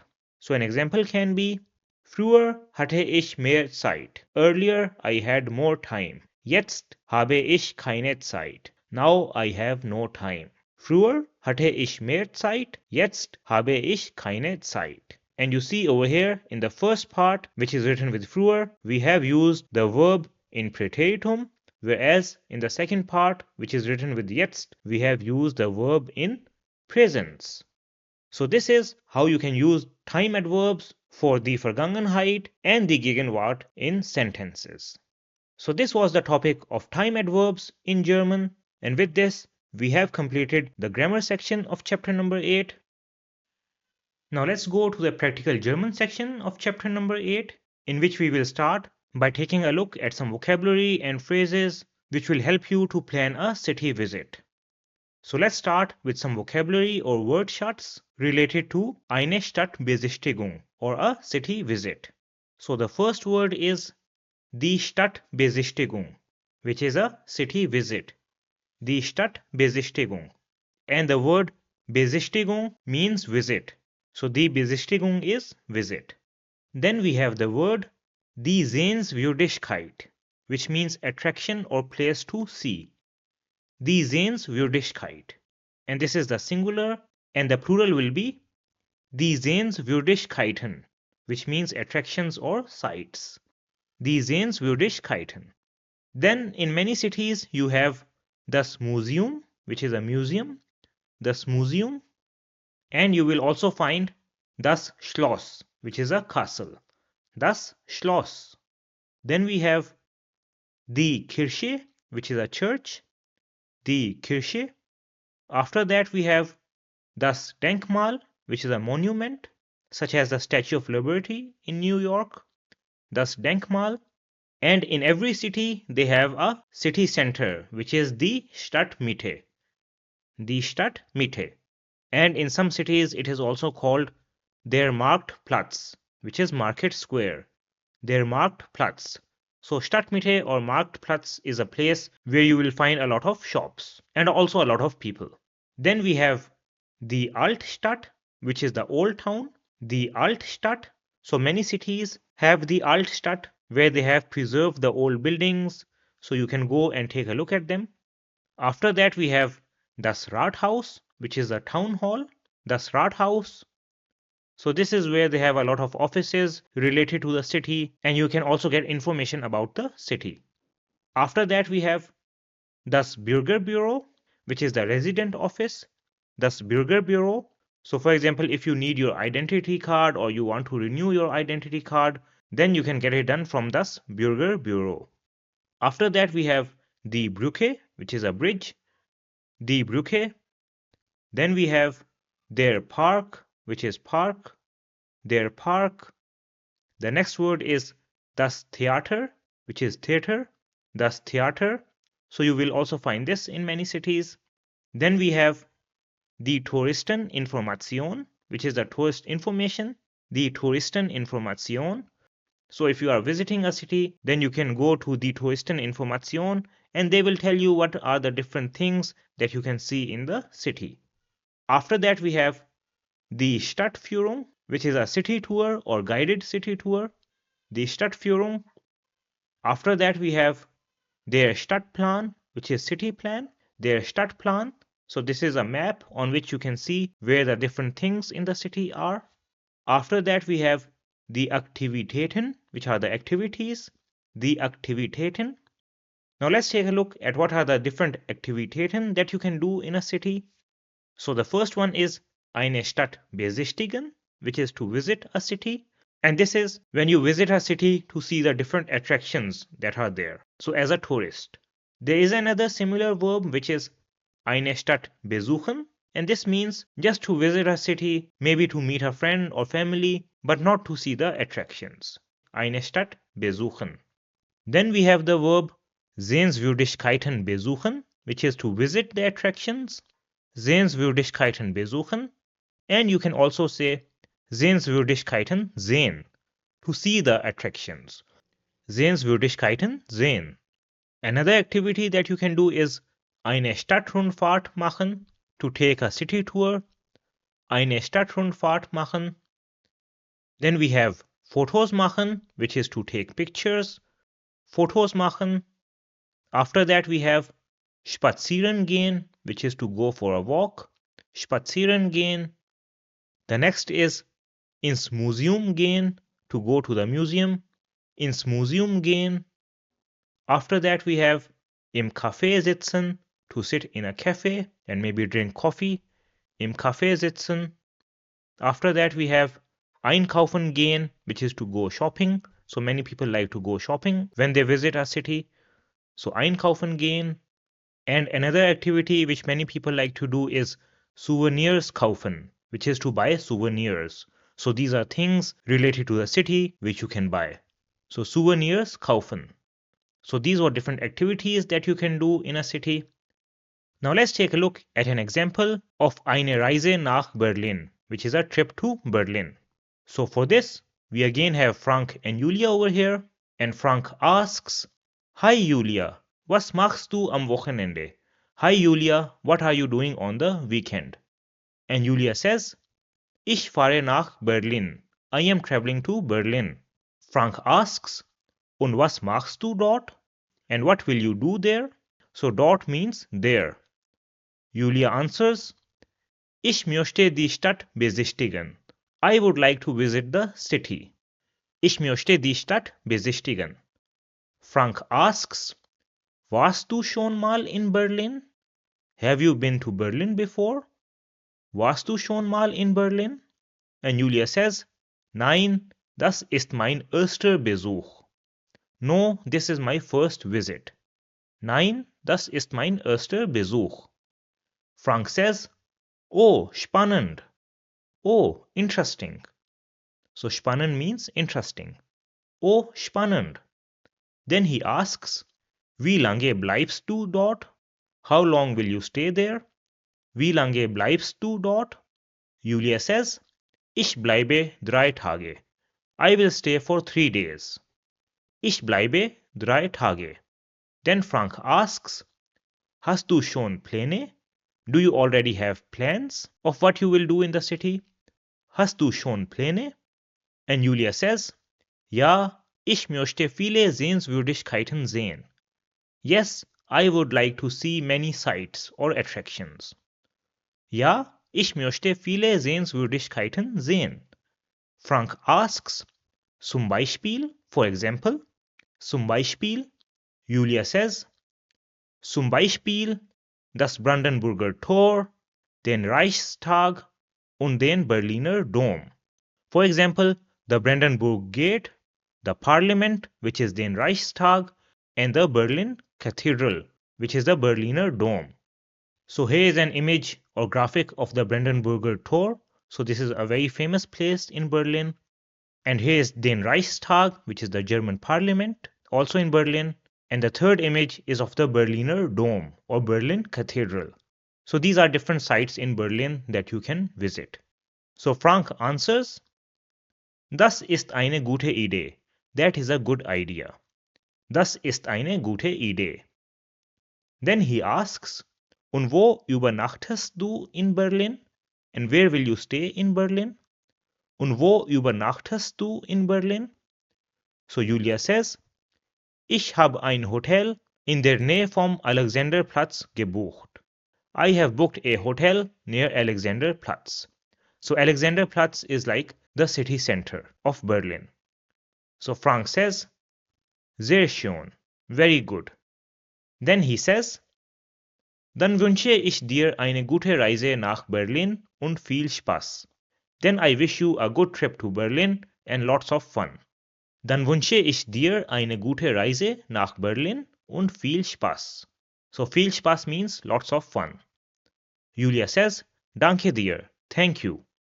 Ich erzähle dir danach, wie es war. I will tell you afterwards how it was. Ich erzähle dir danach, wie es war. And Frank says, Sehr gerne, gladly.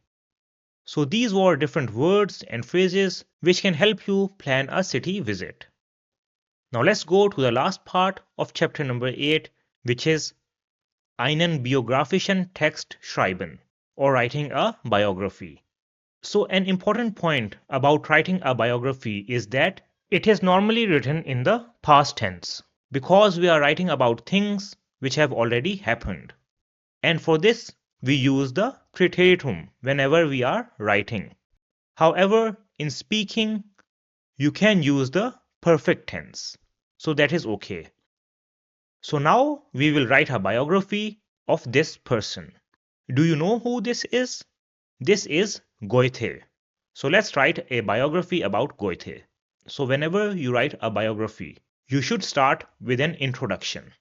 So we can write Johann Wolfgang von Goethe, geboren am 28. August 1749, war ein deutscher Dichter und Schriftsteller.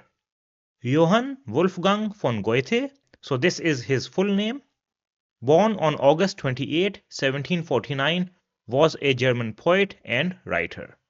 Johann Wolfgang von Goethe, geboren am 28. August 1749, war ein deutscher Dichter und Schriftsteller. So you see over here we have given an introduction about Goethe. After that, we can tell a little bit about his personal life. So we can write, studierte in Leipzig und Straßburg. He studied in Leipzig and Strasbourg. Studierte in Leipzig und Straßburg. Später lebte in Weimar. Later he lived in Weimar. Später lebte in Weimar. Dort arbeitete als Dichter und Politiker. There he worked as a poet and politician. Dort arbeitete als Dichter und Politiker. So Dichter is poet. After that, we can tell a little bit about his work.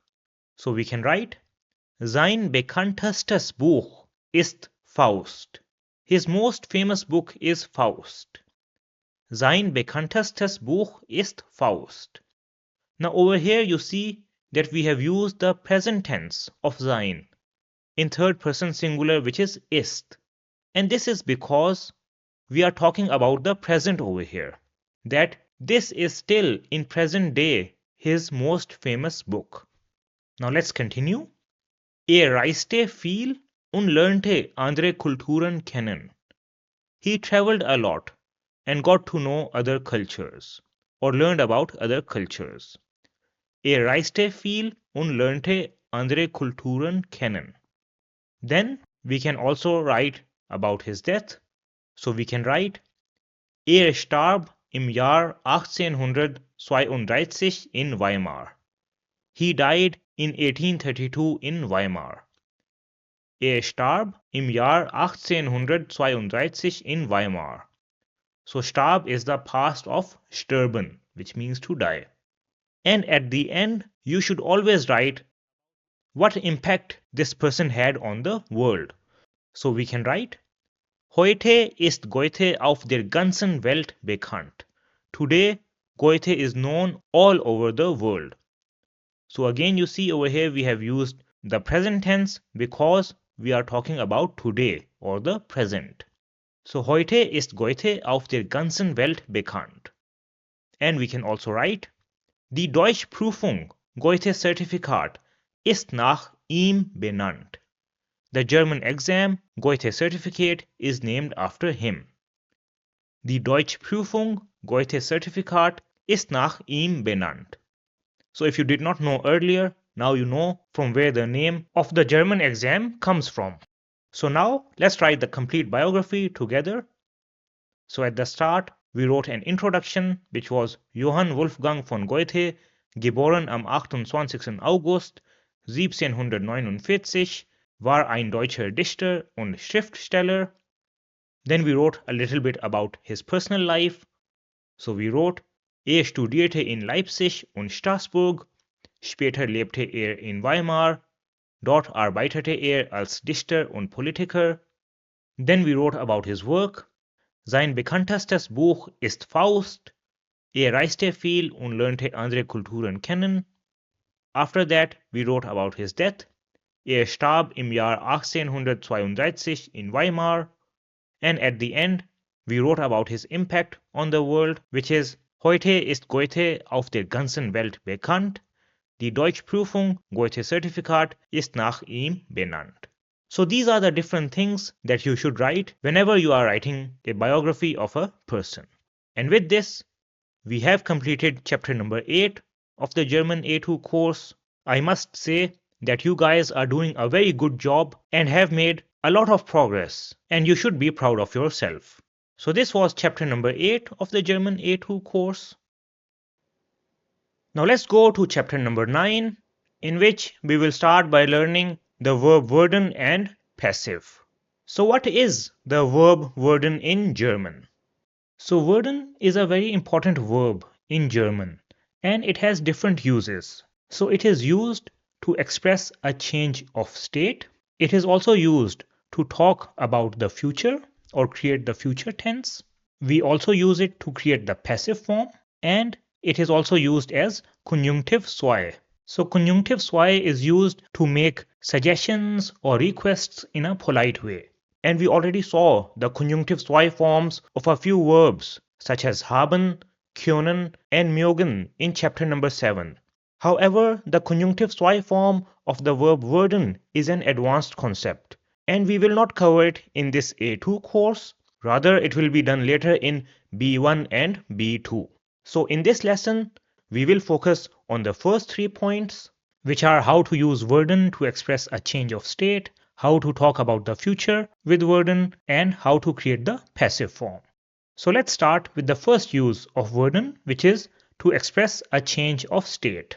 Now when werden is used to express a change of state, then it can be translated in English as to become. And in a sentence, werden is used as the main verb. So this means that it will come at the second position in conjugated form, just like any other verb. So before we take a look at different examples with werden, let's first take a look at the conjugations of werden. So the conjugations of werden in presence or present tense are ich würde, du wirst, es sie wird, wir würden, ihr würdet, sie würden, and sie würden. Now let's take a look at an example with the third person singular, which is es sie wird. Now suppose it is daytime where the sun is shining and it is bright everywhere. And after some time, the sun starts to set. So it is now becoming dark. So this is a change of state which is happening from light to dark. So we can describe this change of state using werden as es wird jetzt dunkel. It is getting dark now. Es wird jetzt dunkel. So you see that we have shown a change of state in present tense over here, which is currently ongoing. So it is not completely dark, but it is still in process of getting dark. Let's take another example. So we have the sentence, Dein Deutsch wird besser. Your German is getting better. Dein Deutsch wird besser. So you see over here, we have again expressed a change of state using the verb werden, and that is that your German was not very good before, but now it is getting better. Another sentence which is commonly used when somebody is not feeling well is es wird besser. It will get better. Es wird besser. So you see this sentence also shows a change of state, that maybe things are not so good right now, but they will get better. And this sentence shows a change of state which will happen in the future. So you see that we can use werden to express a change of state which is currently happening or something which will happen in the future as well. Now let's take a look at another example. So suppose that yesterday or gestern it was really hot, and today or heute the forecast is that it will get cold. So this is again a change of state. So we can describe this with werden as es wird heute kalt. It will get cold today. So you see how we have used werden again to show the change in temperature. We can also use the verb werden in questions. So suppose that somebody asks, wann wird 18? When will he be 18? So this is also a change of state, that he is maybe 17 years old right now, and somebody asks that when will he be 18? And we can answer this with werden as wird im August 18. He will be 18 in August. So this is also a change of state which will happen in the future. Now all the examples that we have seen up till now have been with the third person singular case, which is er SZ vid. And the reason for this is that this form is the most commonly used in daily life. So you will see a lot of sentences with the third person singular form, which is vid. Now let's take another example. So suppose that there is this little girl and her dream is to become a doctor. So this is also a change of state. So she can express this using worden as well. So she will say, Ich werde Ärztin. I will become a doctor or female doctor. Ich werde Ärztin. We can also write this with modal verbs as well. So with the modal verb wollen, the sentence will be Ich will Ärztin werden. I want to become a doctor. And over here we have followed the rules of the modal verb, that is that the modal verb comes at second position in conjugated form and the main verb goes to the last position in infinitive form, which in this case is werden. So you see that you can use the verb werden to express what your dreams are or what you want to become when you grow old. So now we have learned that we can use the verb werden to express a change of state which is currently ongoing or in the present as well as in the future. Now if you want to express a change of state which happened in the past, then you can also use the verb werden. However, for the past, you will not use the conjugations of werden in presence or present tense. Rather, you will use the conjugations of werden in praeteritum or past tense. So let's take a look at the conjugations of werden in praeteritum. So the conjugations in praeteritum for werden are Ich wurde, du wurdest, SZ wurde, wir wurden, ihr wurdet, sie wurden, and sie wurden. Let's take a look at an example. So we have the sentence wurde gestern 18. He became 18 yesterday. Wurde gestern 18. So you see that this is a change of state which has already happened in the past. Another example can be Meine Großmutter wurde alt. My grandmother became old or has gotten old. Meine Großmutter wurde alt. So this means that she was young before and now she has already become old. Now suppose that the young girl that we saw earlier has already become a doctor. Then we can express this as Sie wurde Ärztin. She became a doctor. Sie wurde Ärztin. So you see that we have shown the change of state which has already happened. So using the conjugations of werden in praeteritum is one way to express a change of state which happened in the past. Another way to express this is using the perfect form, for which we need the participe zwei form. And the participe zwei form for werden is geworden. So an example can be Meine Großmutter ist alt geworden, which also means my grandmother became old. Meine Großmutter ist alt geworden. So you see that this sentence is in the perfect form and we have used the participe zwei form of werden over here. And one thing to keep in mind is that when we create the perfect form with werden, then we will use sein as the helping verb and not haben. So this is something which I also mentioned in the A1 course, but since werden is not part of the A1 course, that's why I did not go into too much detail. But just keep in mind that in the perfect form, we will always use sein as the helping verb with werden. Let's take another example. So I have the sentence, Ich bin müde geworden. I have gotten tired. Ich bin müde geworden. So you see that this is also how you can express a change of state in the perfect form. So these are the different conjugations for the verb werden. Now one important point that you have to keep in mind when using werden to express a change of state is that it is only used with a noun or adjective. And if you take a look at the examples that we have seen until now, you will see that we have used werden only with adjectives or nouns and not with other verbs. This is because werden in these sentences acts as the main verb, and that's why we don't use any other verb. So this is how you can use the verb werden to express a change of state, and as we just saw that in this case it is only used with nouns or adjectives. Now let's take a look at the second use of werden, which is to talk about the future. Now, when we use werden to talk about the future, then it can be translated as will in English. So an example of this can be, I will learn German. So this means that I will learn German in the future. And you see how will is used in this sentence. So in German, the verb werden is also used similar to will to talk about the future.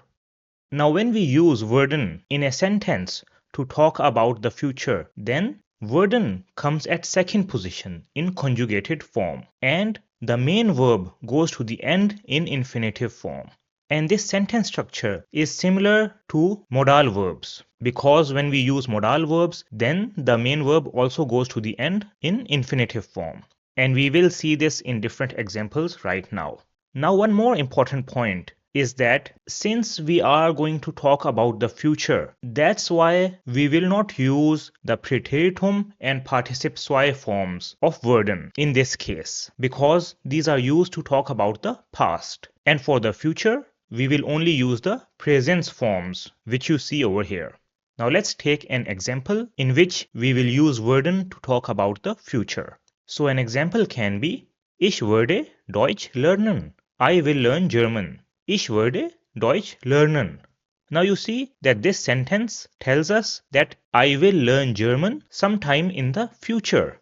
It can be tomorrow, next week, next month, or even next year. So no time is specified, but it will be in the future. And you see that in this example, the verb werden comes at second position in conjugated form and the main verb, which was lernen, goes to the end in infinitive form. Now we can also write this sentence in another way. So suppose that somebody asks you the question, Ab wann wirst du Deutsch lernen? From when will you start to learn German? Now in this question, you are also being asked about something that you will do in the future. So that's why we have again used the second person singular form of werden, which is wirst.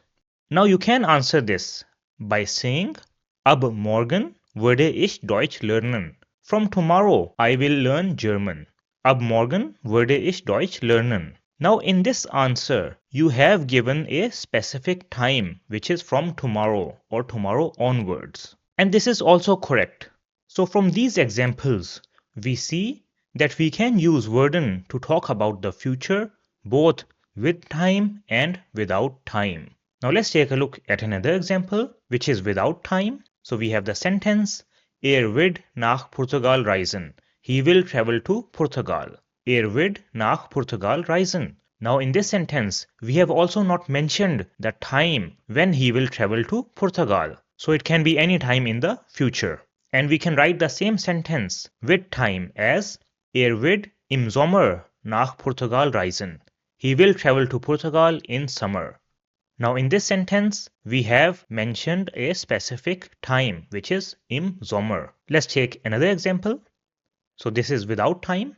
Wenn du Hilfe brauchst, würde ich dir helfen. When you need help, I will help you. So in this sentence, we are also talking about the future without giving any specific time. So whenever you need help, I will help you.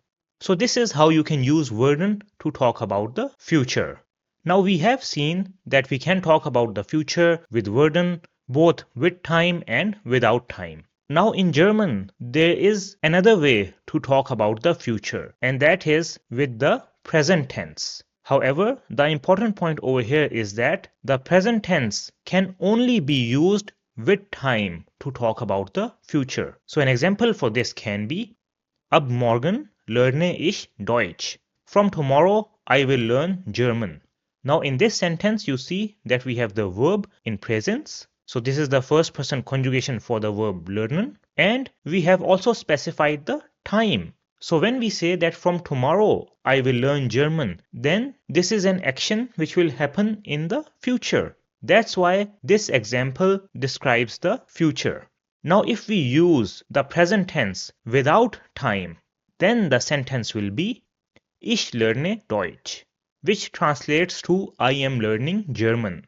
So this is not the future. This is an activity which is currently ongoing. So it is in the present tense. Let's take another example. So let's take an example without time first. So I have the sentence, Ich werde das Buch lesen. I will read the book. So you see we have the verb werden at second position and the main verb which is lesen goes to the end in infinitive form. And the same example with time can be Ich werde das Buch nächste Woche lesen. I will read the book next week. So both of these sentences talk about the future. In one, we have given a specific time, which is nächste Woche, and in the other, we don't have any specific time. Now, if we want to talk about the future with present tense, then it will be liest das Buch nächste Woche. He will read the book next week. So again, you see that we have the conjugated form of the verb lesen in presence or present tense, and we have also given a specific time, which is nächste Woche. And because of this time, this sentence describes the future. Now, if I write the same sentence without time, then it will be liest das Buch, he reads the book, and this describes an activity in the present tense. So from these examples, we see that the difference between talking about the future with present tense and talking about the future with the verb werden are that if we use the present tense, then we need to give time information. And if we use werden, then time information is not mandatory. So we can also use it without time. And the present tense is used only for scheduled events, whereas werden can be used for uncertain events as well. So keep this in mind whenever you want to create the future tense. So this is how you can use werden to talk about the future. Now let's see how we can create the passive form with werden. But before we create the passive form, let's first take a look at what is the passive form. And we will understand this with an example. So suppose that somebody asks you, Was machst du? What are you doing? And suppose that you are cooking food, then you can answer this by saying, Ich koche das Essen. I am cooking the food. Now another question can be, Wer kocht das Essen? Who is cooking the food? And you can also use the same answer for this question as well, which is Ich koche das Essen. Now in these sentences that you see over here, the focus is on the person who is doing the action. So in the first question, we said, Was machst du? We want to know what you are doing. In the second question, it was asked, Wer kocht das Essen? Who is cooking the food? And in the answer, we said that Ich koche das Essen. So you see that the focus was more on the person who was doing the action. And sentences in which the focus is on the person doing the action are called active voice. So all of these sentences that you see over here are in active voice. And we have learned these kind of sentences until now in both A1 and A2. Now let's take a look at another example. So suppose that you are very hungry and you order some food online. And after ordering, you are now waiting for your food to arrive. But it has already been 15 minutes and the food has not arrived. So you decide to call the restaurant to ask them about the food. So you call them and you say, Where is my food? So the person from the restaurant answers your call and says, The food is being prepared. It will be delivered in 10 minutes. Now you have all the information that you needed, so you say, Okay, thanks. Now let's take a look at these two sentences over here because these are a little bit different.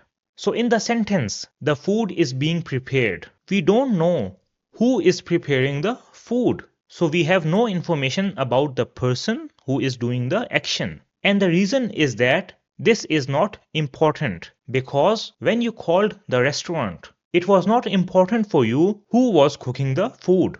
The thing which was important for you was the food. Similarly, in the other sentence, we know that the food will be delivered in 10 minutes, but we don't know who will deliver the food. And this was also not important for us. For us, it was important that the food be delivered. So you see that in both of these sentences, the focus is on the object and the subject is not important. So such kind of sentences in which the focus is on the object are sentences which are in the passive voice. So let's do a side-by-side comparison of active voice and passive voice. So we saw that in active voice, the focus is on the subject. For example, I am preparing the food, whereas in passive voice, the focus is on the object and the subject is not important. And we saw the example, the food is being prepared. So in this sentence, we don't know who is preparing the food because it is not important. The only thing which is important is that the food is being prepared. So I hope that now the difference between active voice and passive voice is clear. Now let's take a look at the sentence structure of passive in German with the verb werden. So whenever you want to create a sentence in the passive voice, then the object usually comes at position number 1. But the important thing over here is that the object will come with the nominative article. And I will explain this to you with some examples as well. Then at position number 2, we will have the conjugated form of the verb werden. After that, we will have some other information if needed. So this is optional. And at the end, we will have the participe zwei form of the verb. This is the form which you also used when you want to create the perfect form. Now, one more important point over here is that in case of passive, the verb werden is used as a helping verb.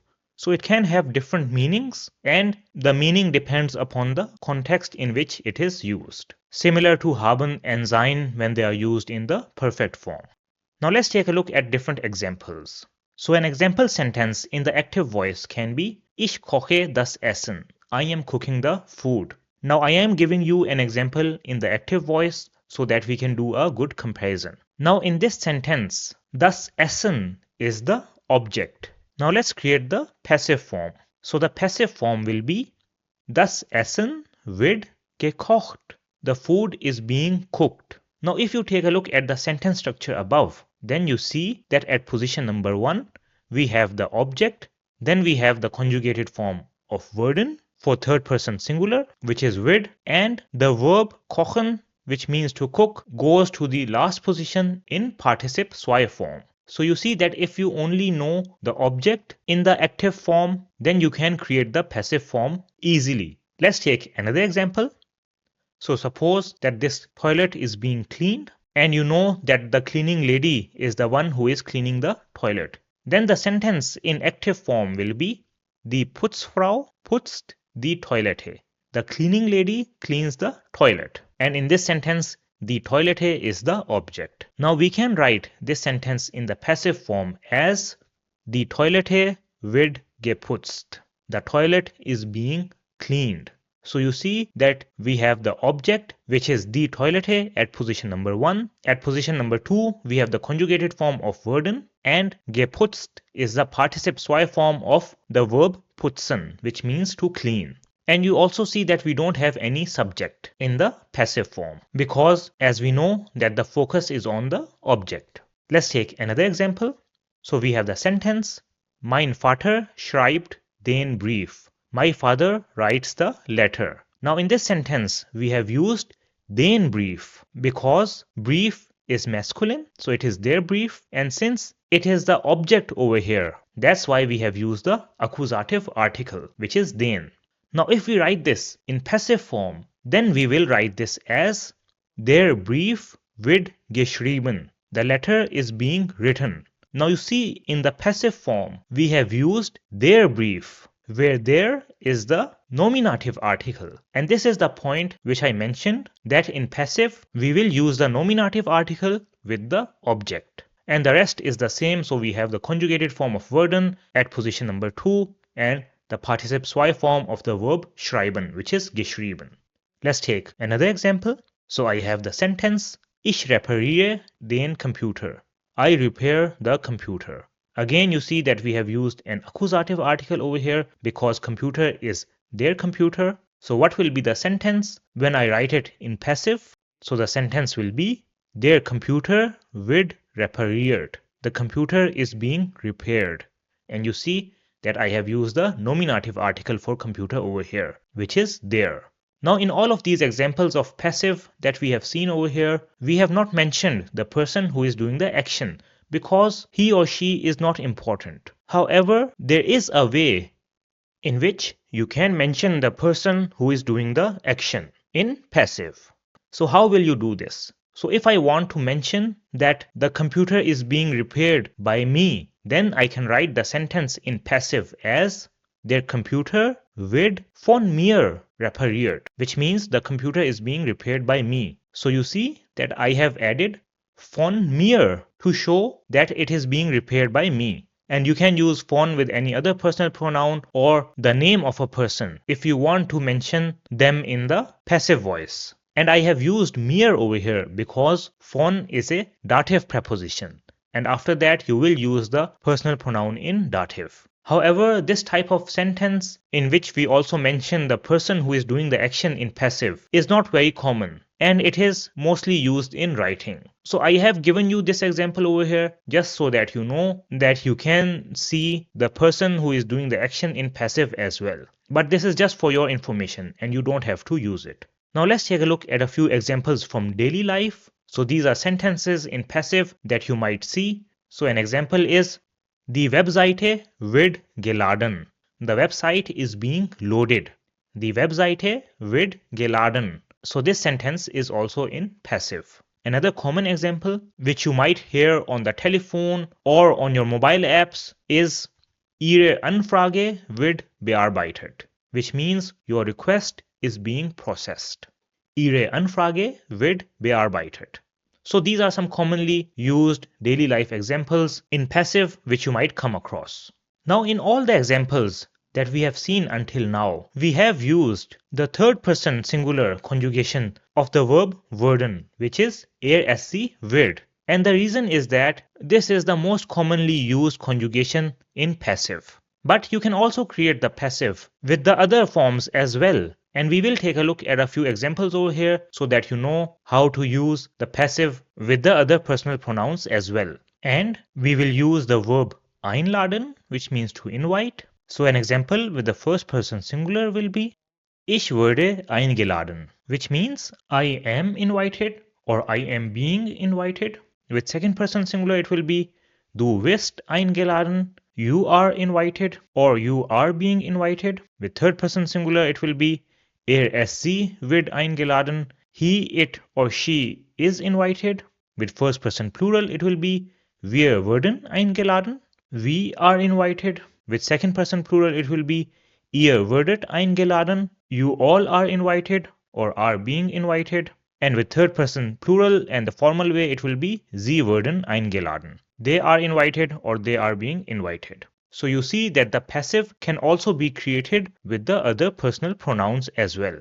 Now you can also create the passive in preteritum or in the past. And for that you will use the conjugation of werden in preteritum, which are the ones that you see over here. Now the participe zwei form of werden when it is used for passive is worden. However, this is an advanced topic and not part of the A2 course. That's why we will not take a look at it right now. Now let's take a look at some examples of passive in preteritum. So an example can be Das Auto wurde repariert, which means the car was repaired. We don't know who repaired it, but we know that the car was repaired. Another example can be Der Brief wurde schon geschickt. The letter was already sent. Der Brief wurde schon geschickt. So this is also an example in the past. And we have used the third person singular conjugation of werden in the past, which is wurde. Let's take another example. Das Auto wurde in Deutschland hergestellt, which means the car was manufactured in Germany. So hergestellt is the participe zwei form of herstellen, which means to manufacture. Das Auto wurde in Deutschland hergestellt. Let's take an example with the plural. So an example can be Die Pakete wurden gestern geliefert. The packages were delivered yesterday. Die Pakete wurden gestern geliefert. So you see that the passive form in preteritum is very easy. You just need to know the conjugations and the rest of the sentence structure remains the same as it was for presents. Now let's take a look at how we can create the passive with modal verbs. Now whenever we use a modal verb in a sentence, then we know that the modal verb comes at second position in conjugated form and the main verb goes to the last position in infinitive form. So let's see what happens in case of passive. So a sentence in passive without a modal verb can be Das Fenster wird geöffnet. The window is being opened. Now when we write this sentence with the modal verb können, then it will be Das Fenster kann geöffnet werden. The window can be opened. Now you see that the modal verb können comes at second position in conjugated form, and the verb werden, which was at second position in the original sentence, will go to the last position in infinitive form. Let's take another example. So we have the sentence, Das Auto wird repariert. The car is being repaired. Now if we write this with the modal verb müssen, then it will be Das Auto muss repariert werden. The car must be repaired. Now in this sentence as well, the modal verb comes at second position in conjugated form, and the verb at second position goes to the end of the sentence in infinitive form. So wird becomes werden. Another commonly used sentence with the modal verb dürfen, which you might come across, is Der Fehler darf nicht wiederholt werden. The mistake must not be repeated. Der Fehler darf nicht wiederholt werden. Now this is also a sentence in passive, and since we have used the modal verb at second position, that's why the main verb goes to the last position in infinitive form. So this is how you can create the passive with modal verbs. Now let's take a look at a few examples of how we can create the passive with Nebensatz connectors. So we have already taken a look at different Nebensatz connectors in A2, such as while, thus, when, and so on.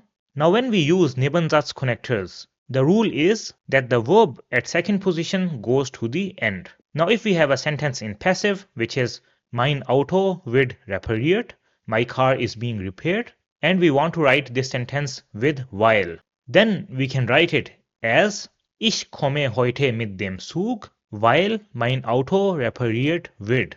I will come with train today because my car is being repaired. Now you see that in this sentence we have used while in the Nebensatz. That's why the verb wird goes to the last position. Let's take another example. So we have the sentence, the email wurde schon geschickt. The email has already been sent. Now over here we have the verb wurde at second position. Now if we write this sentence with thus, then it will be Ich weiß, dass die E-Mail schon geschickt wurde. I know that the email has already been sent. Now because we have thus in this sentence, that's why wurde goes to the last position.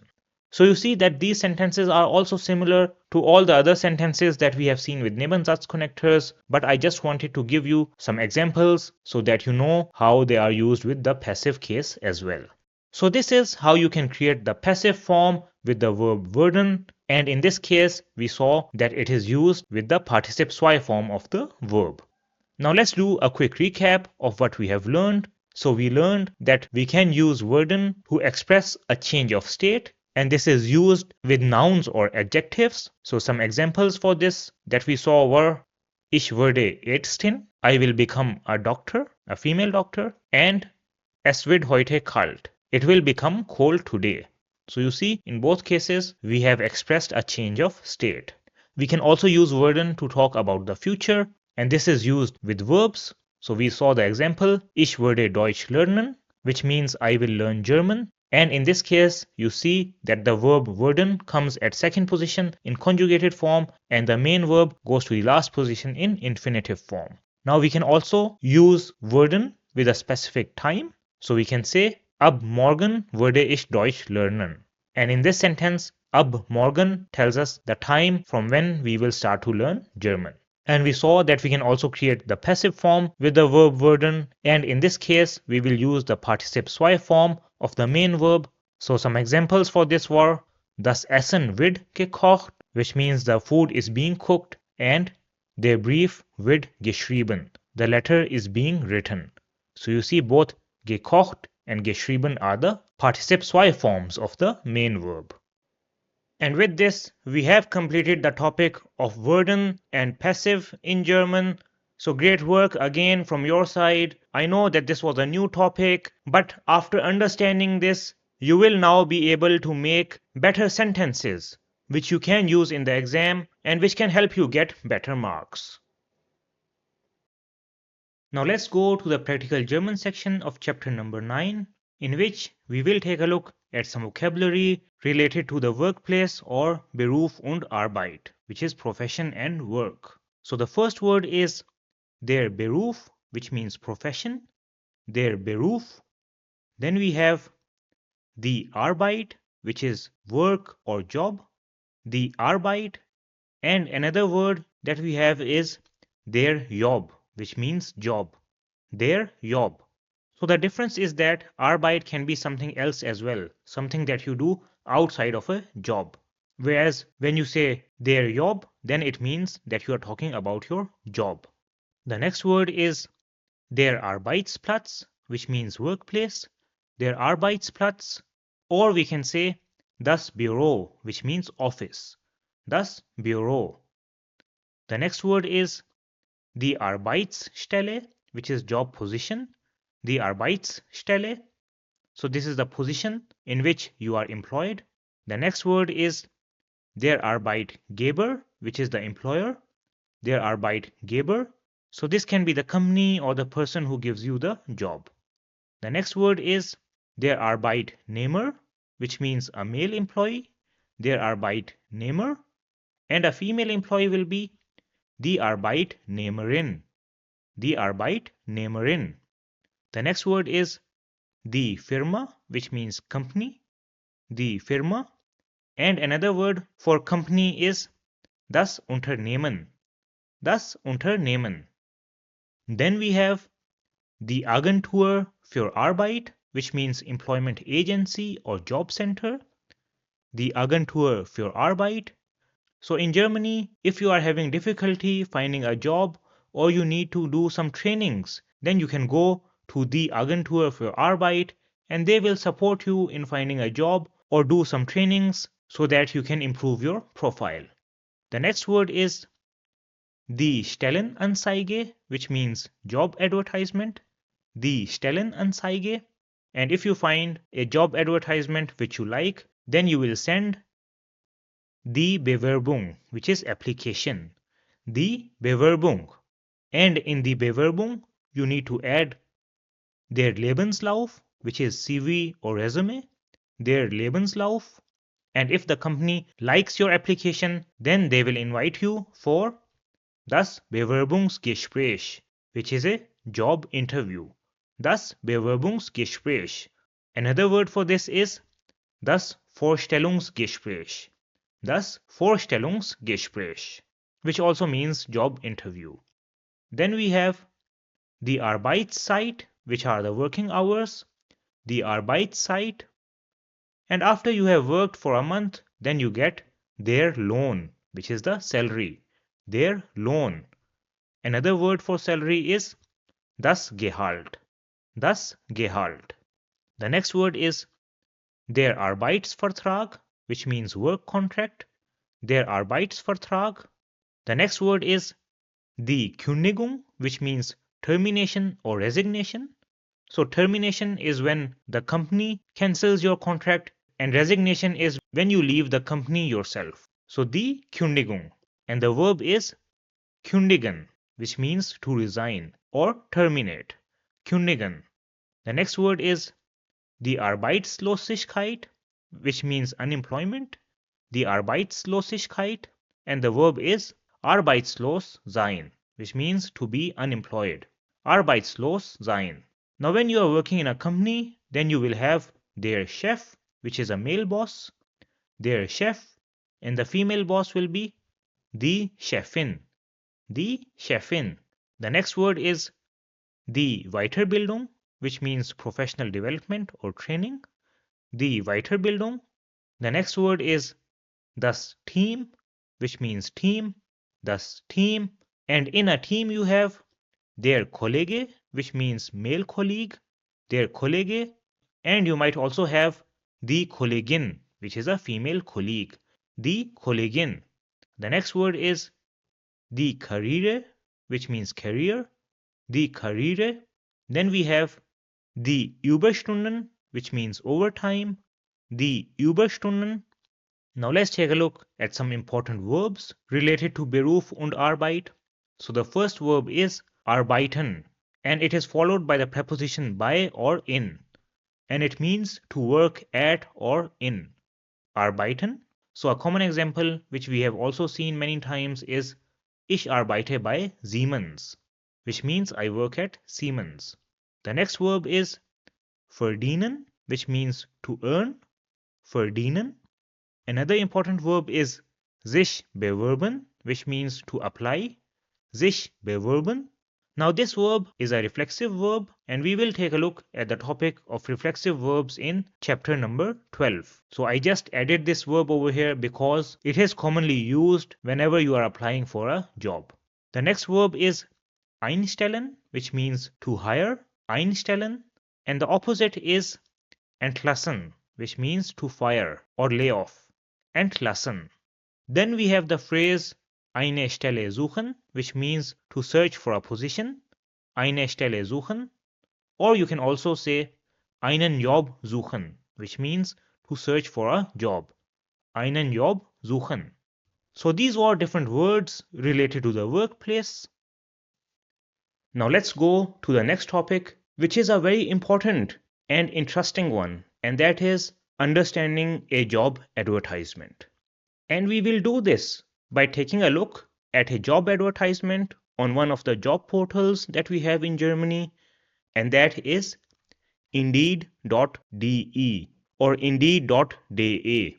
So let's go to Indeed and take a look at some job advertisements and try to understand them. So here I am on the indeed.de website. So let's search for some jobs.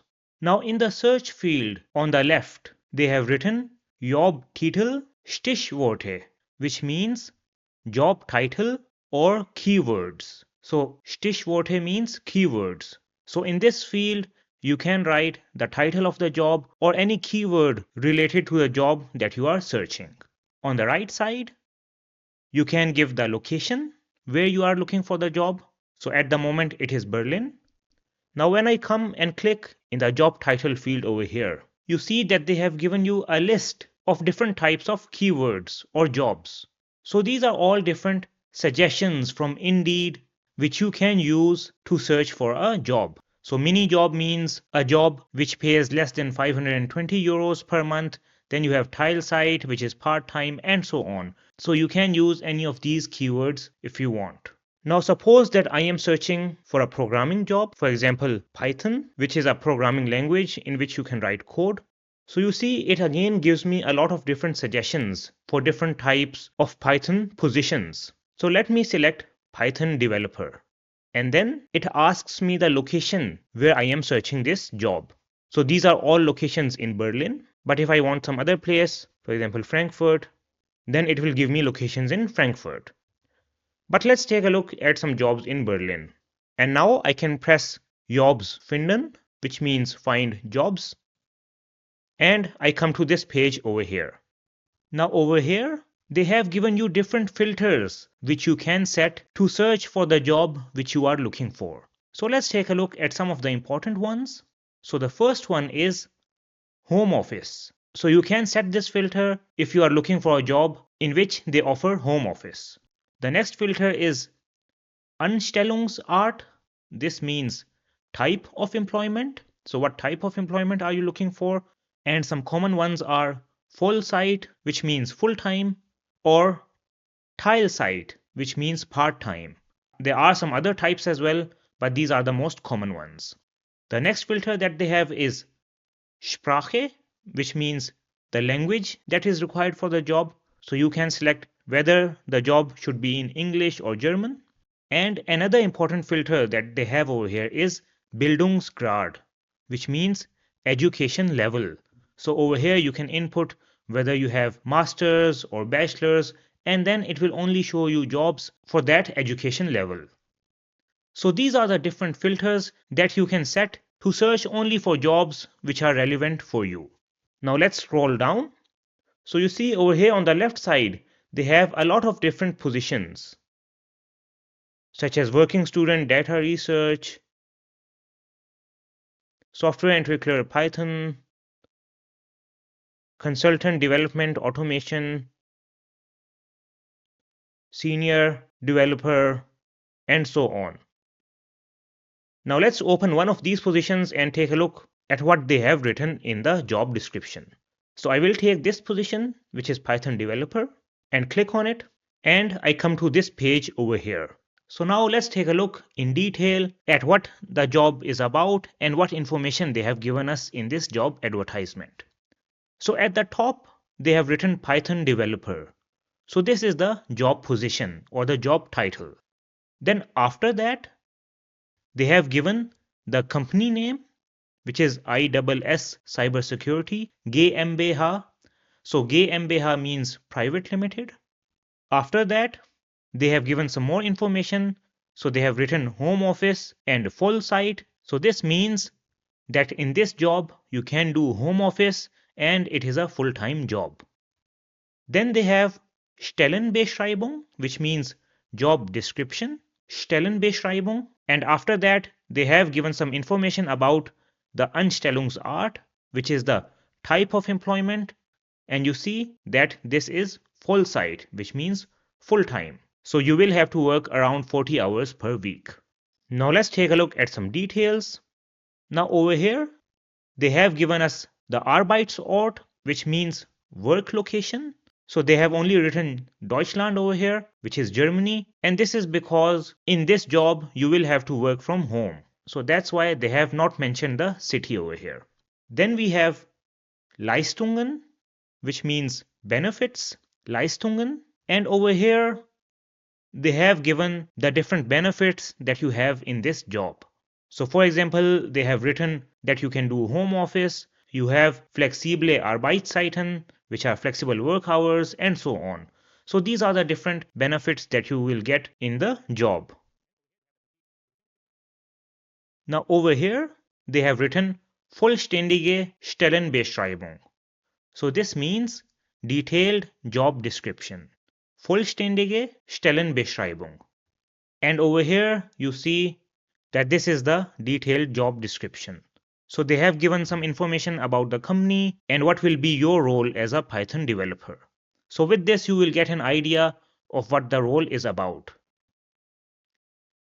Now over here, they have written, das sind Ihre Aufgaben, which means these will be your tasks.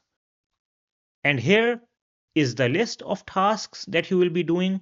So for example, they have written Entwicklung von Python scripts in SOAR-Systemen, which means development of Python scripts in SOAR systems. So maybe this is a specific system for which you will be developing Python scripts. So from this part, you will get some information about what will be your concrete tasks. And below it, they have written Sie bringen folgendes Profil mit. So this means that to apply for the job, you should have this profile or these required qualifications. Now let's take a look at what they have asked in this section. So the first point is abgeschlossenes Studium in der IT-Sicherheit, Wirtschafts, Informatik oder eine vergleichbare Qualifikation. So this means completed studies in IT security, so Informatik is IT or computer science, or comparable qualifications. So this means that if you have a degree in some other field which is comparable to these ones, then you can also apply. Then the next point is also an important one. So they have written, Sie haben mindestens 3 Jahre Berufserfahrung in der Python-Entwicklung. So this means that you have at least 3 years work experience in Python development. Now one more important point in the qualifications is the last one. So these are the language requirements, and they have written fließende Deutsch C1, so fluent German C1 und Englischkenntnisse B1 and English knowledge B1 in Sprache und Schrift, in speaking and writing. So they have a very high German language requirement for this job. So this part is one of the most important parts of the job description, because after looking at this, you can decide whether this job suits your profile or not. And then they have also written was wir Ihnen bieten, which means what we offer you, and these are the benefits. So they have written them again over here. Then the next part is Beginn der Tätigkeit, which means start of activity or job. Beginn der Tätigkeit. So from when you can start the job. And they have written ab sofort, which means immediately or as soon as possible. Then in the next section, they have given some more information about the job location, and they have written that this job is remote, as well as you will have personal customer contact on location in Germany. So since you will be dealing with customers, that's why they have asked for a C1 level of German language. Then they have some more information over here as well, which is required for the job. Now over here, they have a section Bewerbungsfragen, which are questions related to the application. So these are some important requirements that you have to fulfill so that you can get the job. So let's take a look at a few of them. So the first one is, sind Sie rechtlich dazu berechtigt, in Deutschland zu arbeiten? So this means, are you legally allowed to work in Germany? So do you have a work permit? So you have to answer this, because if you are not legally allowed to work in Germany, then they cannot offer you the job. Another important question that they have over here is related to German language, and they have written, verfügen Sie über Sprachkenntnisse auf dem Niveau C1 in Deutsch, which means, do you have C1 level German? So as we saw earlier, that in this job you will have customer contact. That's why this is very important. And if you don't have C1 level, it is highly likely that they will not offer you the job. Then over here, they have written about Python again. So they have written Python 3 Jahre erforderlich. So erforderlich means required. So this is also a very important requirement for them, that you have at least 3-year experience in Python. So these were some important requirements that they have for the job. So if you have all of these requirements, then you can apply for the job. So this was the job advertisement for Python developer. Now let's quickly take a look at one more job position. So maybe I will take this job position, which is software developer. So I will click on it and I come to this page over here. Now over here again, you see at the top, we have the job position, which is software developer. After that, we have the company name over here, which is Pexon Consulting GmbH. And then they have also given the address of the company. So it is in Berlin, Friedrichshain. Now after that, you see that they have also written the type of employment, which is also full-time. So this is also a 40-hour per week job. Now let's take a look at what the description is.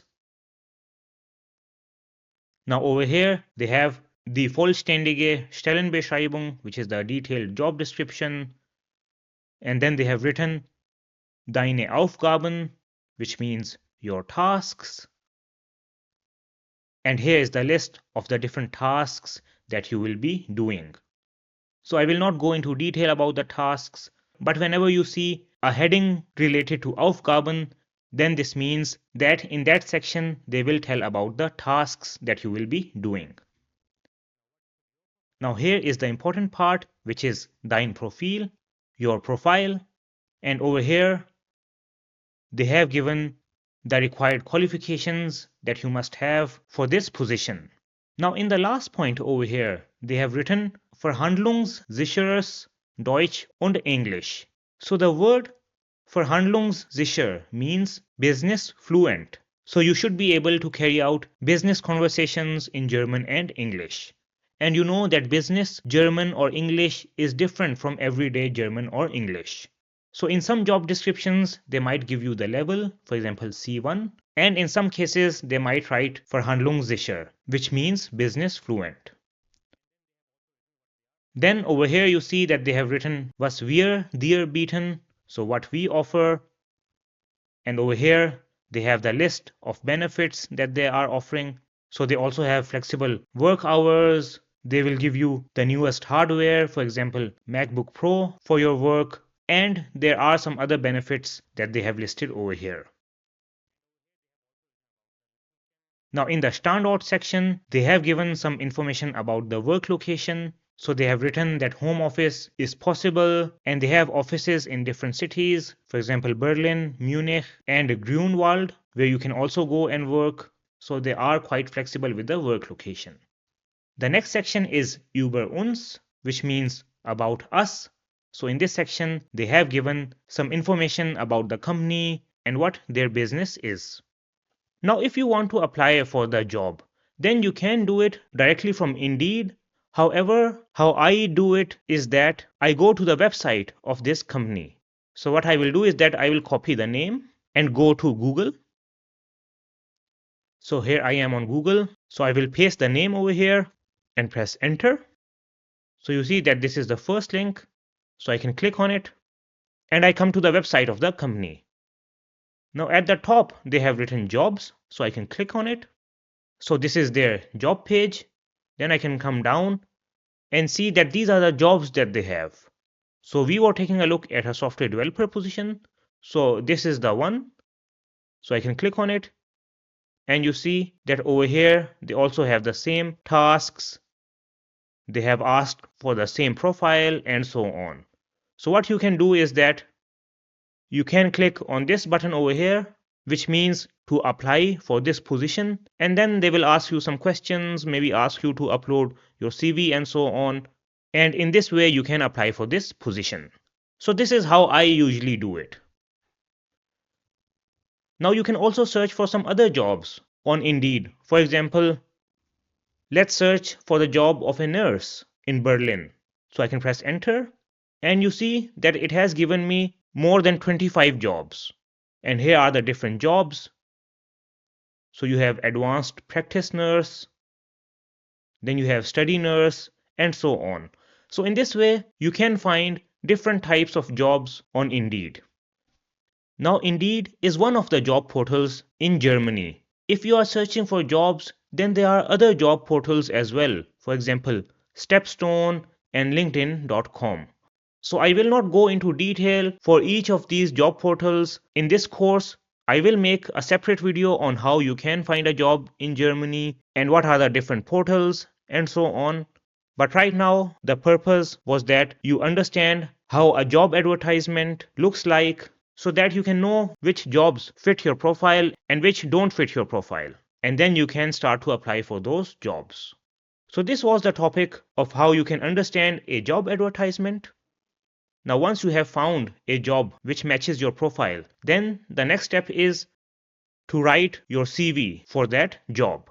And in Germany, it is preferred to write the CV in German. So that's why we will take a look at how you can write a basic CV and what are the different things that are required. So this will be a basic introduction on how you structure your CV in German. And for that, I will show you my CV, which I used earlier to find student jobs as well as a full-time job. So now on the screen, you see my CV. So this CV is written in the Europass format. So this is a format which is commonly used in Germany. And in this format, on the left side, you have the dates, and on the right side, you have the details about the tasks that you have done. Now let's take a look at the different sections of this CV. So let's start from the top. So at the top, you see that I have written some personal information. So over here, I have my name, my address, my telephone number or handy number, which is mobile number. I have also written my email and my Geburtsdatum, which is the date of birth. So the personal information should be at the top because the company will use this information to contact you if they want to talk with you or schedule an interview. That's why it is important that this personal information is correct, especially the telephone and email. Now on the right side, I have a picture of myself, which is a professional photo. Now in some countries, you don't have to add a picture.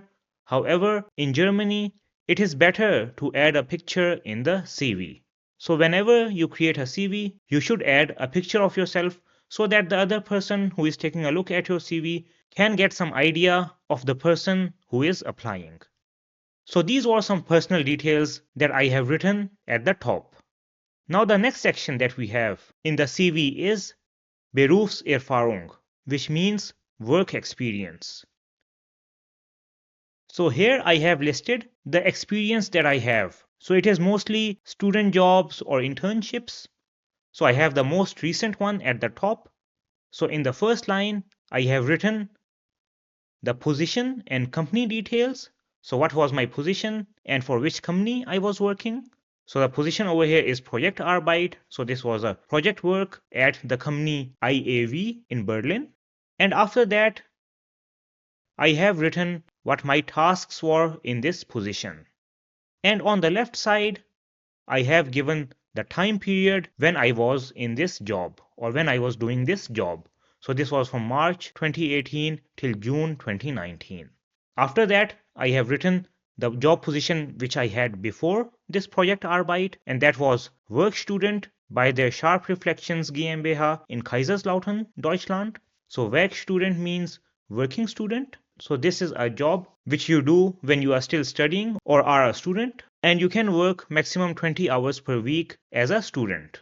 And after that, you see, similar to the previous position, I have given details about my tasks and what I did in this position. Now before that, I also did a practicum by their Intech Process Automation Limited.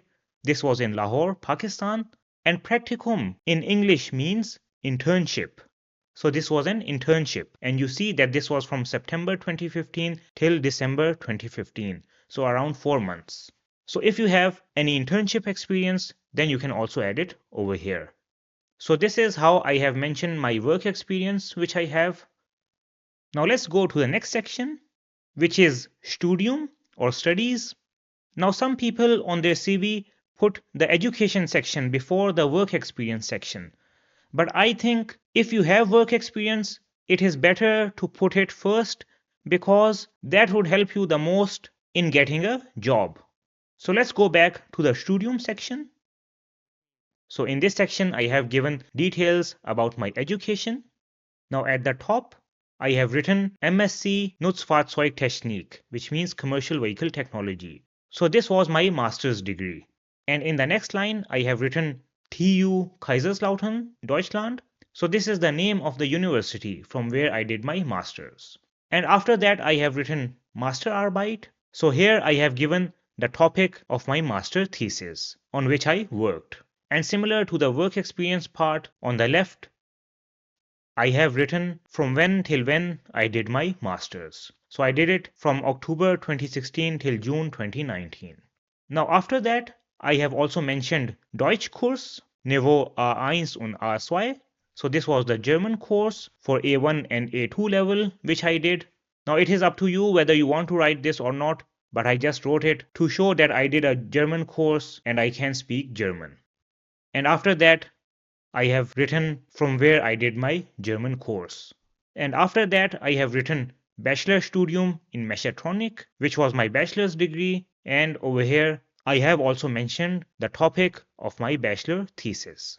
So this was the education section in which you can mention your degrees and relevant courses that you have done. So this was page number 1 of my CV. So you see at the top the personal information, then the Berufserfahrung, and then the Studium or education. Now let's go to page number 2. Now this is the second page of my CV. Now usually people say that a CV should only be of 1 page. However, if you have work experience, then it can also be of 2 pages. Now let's take a look at the different sections that I have on this page. So the first section is Projekte, which means projects. And over here I have mentioned the different projects which I have done, and you see that I have written the project titles and given some details about the projects.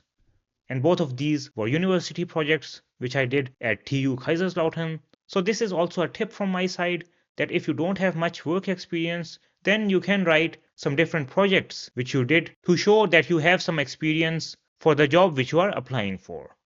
Now let's go to the next section. Now the heading of this section is Besondere Kenntnisse, which means other qualifications. Now let's take a look at what I have mentioned over here. So the first point is Sprachkenntnisse, which means language skills. So over here I have mentioned my language skills. So I have written Muttersprache Urdu. So this is my mother tongue or native language. After that, I have written Fremdsprachen, which are foreign languages.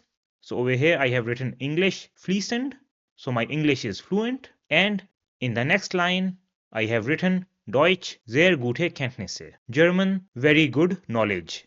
And after that, I have mentioned my German level as well, which is DSH2. So this is a level of German that you need to have if you want to do your degree in German language in Germany. And DSH2 is equivalent to C1 or C1. Although my master's was in English, but I still did this level so that I can improve my German. But it was not required for my master's degree. Now after that, I have written Programmiersprachen, which means programming languages.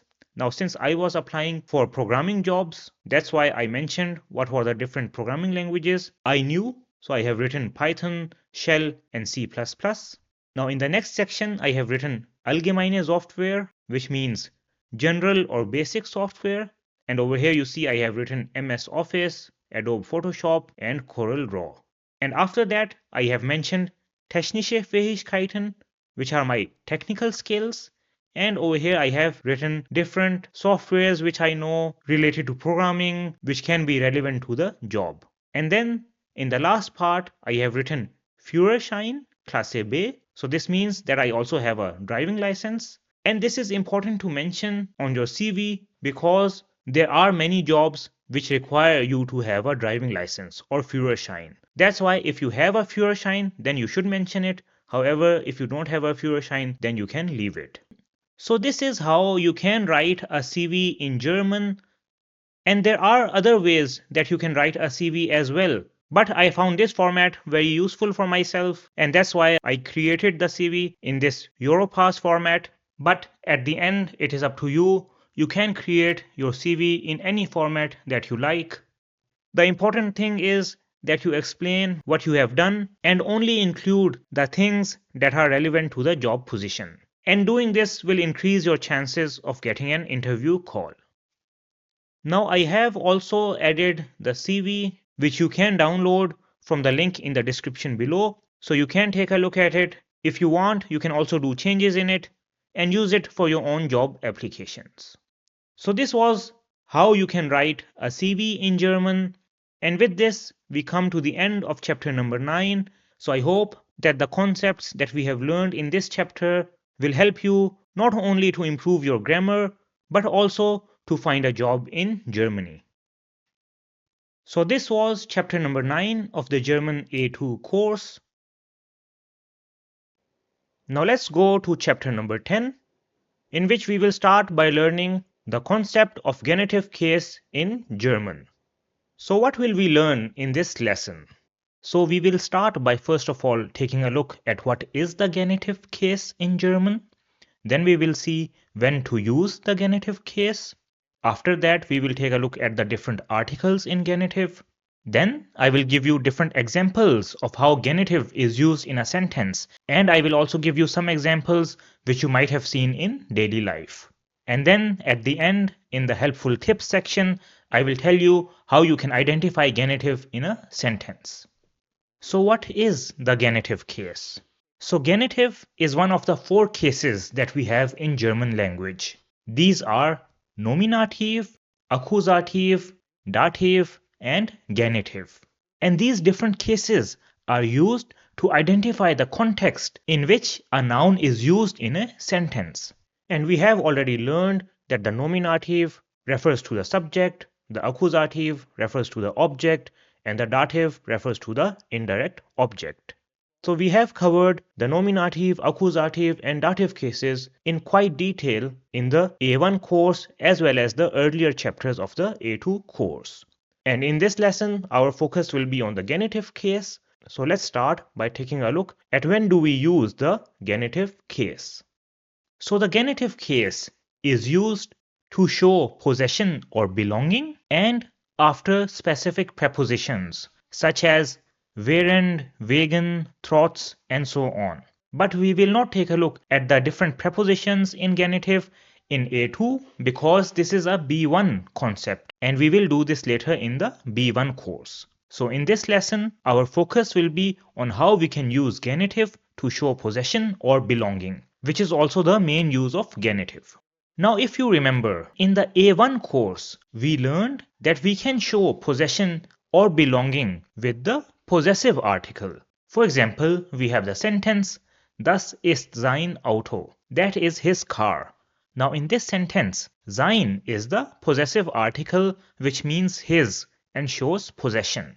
Let's take another example. So we have the sentence, Das ist ihre Tasche. That is her bag. So over here, ihre is the possessive article, which means her and shows possession.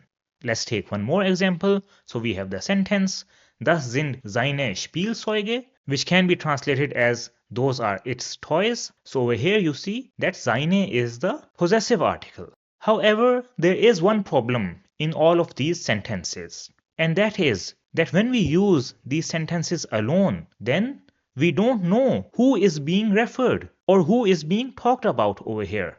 And for this, we need some more information so that these sentences make more sense. Now let's add some more information so that we know who is being referred. So for the first sentence, I can write, Das ist der Mann. That is the man. And then I can say, Das ist sein Auto. That is his car. For the second case, since it is ihre, which means her, so I can say, Das ist die Frau. That is the woman. And then, Das ist ihre Tasche. That is her bag. For the third sentence, I can say, Das ist das Kind. That is the child. Das sind seine Spielzeuge. Those are its toys. Now you see that all the sentences on the left side tell about the person. And when we use these before the sentences with possessive pronouns, then we know who is being referred or who is being talked about. And we can write these sentences together by connecting them with und as Das ist der Mann und das ist sein Auto. That is the man and that is his car. Das ist die Frau und das ist ihre Tasche. That is the woman and that is her bag. And lastly, das ist das Kind und das sind seine Spielzeuge. That is the child and those are its toys. But if you take a look at these sentences, then you might notice that all of these sentences are too long. And this is not the best way to express possession. Now let's write these sentences in another way. And I will write them in English first so that you understand the concept. So the first sentence, which is, that is the man and that is his car. This can be written as, that is the car of the man. So you see that this sentence also shows possession, but it is written in a shorter way. For the second sentence, which is, that is the woman and that is her bag, I can write it as, that is the bag of the woman. So again you see that I have written the sentence in another way, but the meaning remains the same. And for the third sentence, which is, that is the child and those are its toys, I can write it as, those are the child's toys. Now you see that this also has the same meaning. And you see that the sentences on the right show a better and more efficient way to express possession or belonging. And these sentences that I have written on the right hand side are in the genitive case. So in simple terms, we can say that genitive is a better and efficient way to show possession as compared to possessive articles. Now let's take a look at the different articles in genitive, and then we will take a look at different examples. So here are the articles in nominative, accusative and dative, which we have already learned. Now let's make some space for the genitive case. So the bestimmter or definite article for genitive in masculine is des, for feminine it is der, for neutral it is des, and for plural it is der. Now let's take a look at the unbestimmte articles or indefinite articles in genitive. So the unbestimmte article for masculine in genitive is eines, for feminine it is einer, and for neutral it is eines. Now these articles in genitive can also be translated into English. So the translation of the genitive bestimmte articles in English will be of the. So an example can be, that is the car of the man. So you see, in place of the, we will use the genitive article. Similarly, the unbestimmte articles in genitive can be translated to of a. And an example can be, that is the car of a man. Now let's take a look at different examples with genitive. So we will first of all take a look at some examples with the masculine case. So we have the sentence, that is the car of the man. Now man is der Mann in German, so it is masculine. So this sentence in German will be, das ist das Auto des Mannes, which means that is the car of the man. So you see that we have used the genitive bestimmte article in masculine over here, which is des. Now the same sentence with an unbestimmte article in English is, that is the car of a man. So in German we will write this as, das ist das Auto eines Mannes. That is the car of a man. So you see, we have used eines over here because this is the genitive unbestimmte article for masculine nouns. Now you might have noticed one difference over here, and that is that we have added the ending as after the noun man. And we have done this because whenever we have a masculine or neutral noun in genitive, then we will add the ending as or s after it. So since man is masculine, so it is der Mann, that's why I have added the endings as. Let's take another example. So I have the sentence, that is the car of the teacher. So teacher over here is a male teacher, which is der Lehrer. So this sentence will be written in German as, das ist das Auto des Lehrers. That is the car of the teacher. So you see, I have used des over here, which is the genitive bestimmte article for masculine, and I have also added the ending s over here, which is what I told you earlier, that for masculine and neutral nouns in genitive, we will add the ending as or s. Let's write the same sentence with an unbestimmte article. So it will be, that is the car of a teacher. And in German, this will be, das ist das Auto eines Lehrers. That is the car of a teacher. Again, you see, I have added the ending s. And don't worry, I will tell you for which nouns you have to add the ending as and for which you have to add the ending s in a moment. Now let's take a look at an example with the feminine noun. So I have the same sentence, this time with a woman instead of a man, which is, that is the car of the woman. So woman in German is die Frau. And this sentence can be written in German as, das ist das Auto der Frau. That is the car of the woman. So you see that we have used der over here because there is the genitive bestimmte article for feminine nouns. Now the same sentence with the unbestimmte article will be, that is the car of a woman. So in German we will write this as, das ist das Auto einer Frau. That is the car of a woman. So we have used einer over here because einer is the genitive unbestimmte article for feminine nouns. And you might have noticed that we have not added any endings over here after Frau as we did for Mann. And this is because for feminine and plural nouns in genitive, we don't add any ending.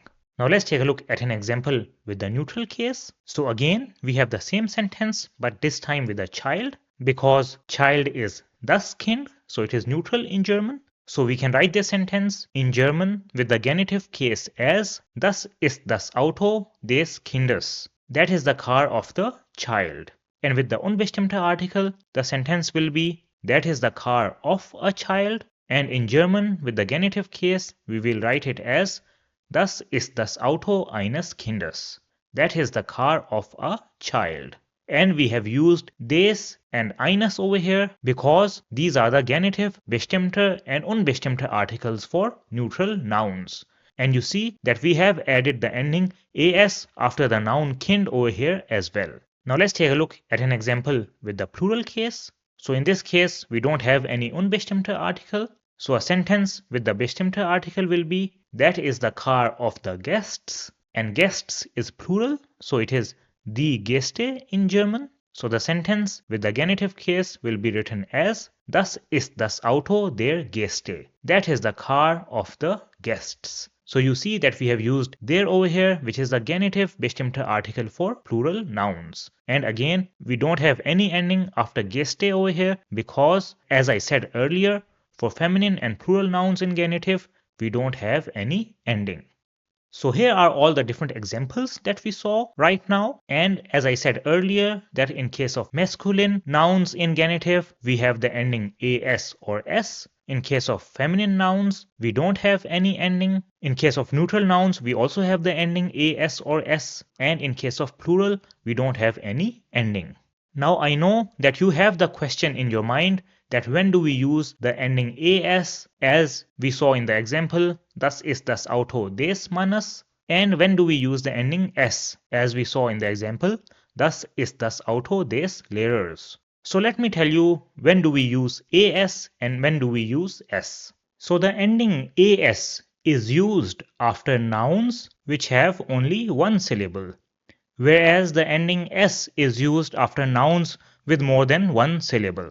Now let's understand this with a few examples. So we have the noun over here, which is das Auto. Now the word auto is a noun which has two syllables. This is because when we pronounce it, then we pronounce it in two parts. The first is au and the second is to. So this is why it is a two-syllable word. And when it is used in genitive, it will have the ending s, so it will be des autos. Similarly, the word Lehrer is also a noun which is composed of two syllables which are le and rer. So this will also have the ending s, so it will be des Lehrers. Now let me give you an example of a noun which has three syllables. So this noun is der Computer. So you see, we pronounce it in three parts. And this will also have the ending s, so it will be des Computers. So these were examples of nouns with more than one syllable. Now an example of a noun with only one syllable is das Kind. So when we pronounce kind, then we only pronounce it in one go. We do not break it down into multiple parts. That's why it is a one syllable noun. And it will have the ending as. So it will be des Kindes in genitive. Another example is der Mann. This is also a one syllable noun. So it will also have the ending as. So it will be des Mannes. Another example is der Hund, which is also a one syllable noun. So in genitive it will be des Hundes. So you see that in case of one syllable nouns we will use the ending as. Now there is one more case where we will use the ending as, and that is for nouns with the endings s, set, x and set. So an example will be der Bus. So this noun has the ending s. So in genitive it will be des Busses.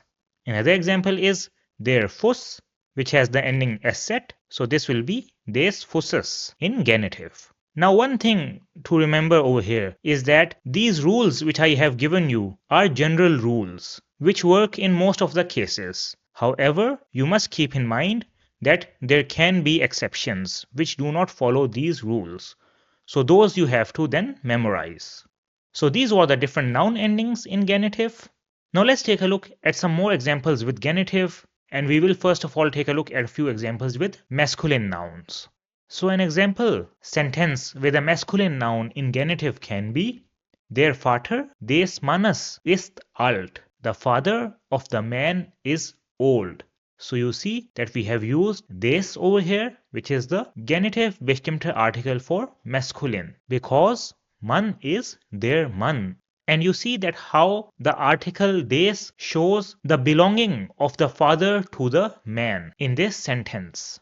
Now let's take a look at another example. So I have the sentence, Das Haus des Vaters ist groß. The house of the father is big. Now you see that Vater is der Vater. That's why I have used the article des over here, which is the genitive bestimmte article for masculine noun.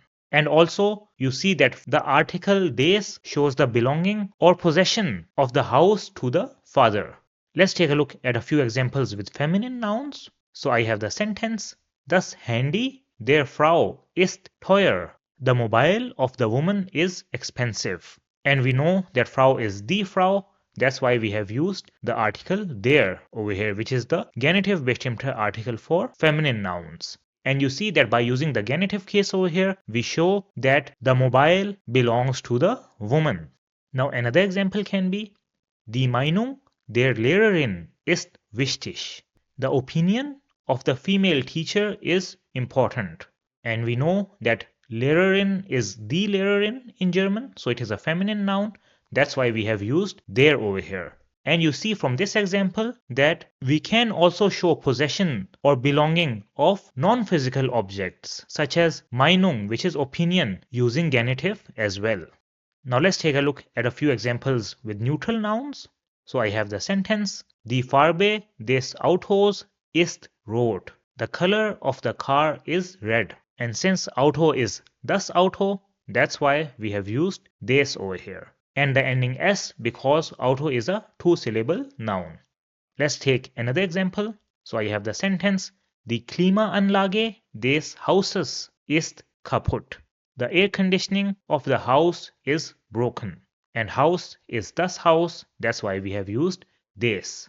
Now let's take a look at an example with the plural noun. So I have the sentence, Die Spielsachen der Kinder liegen überall.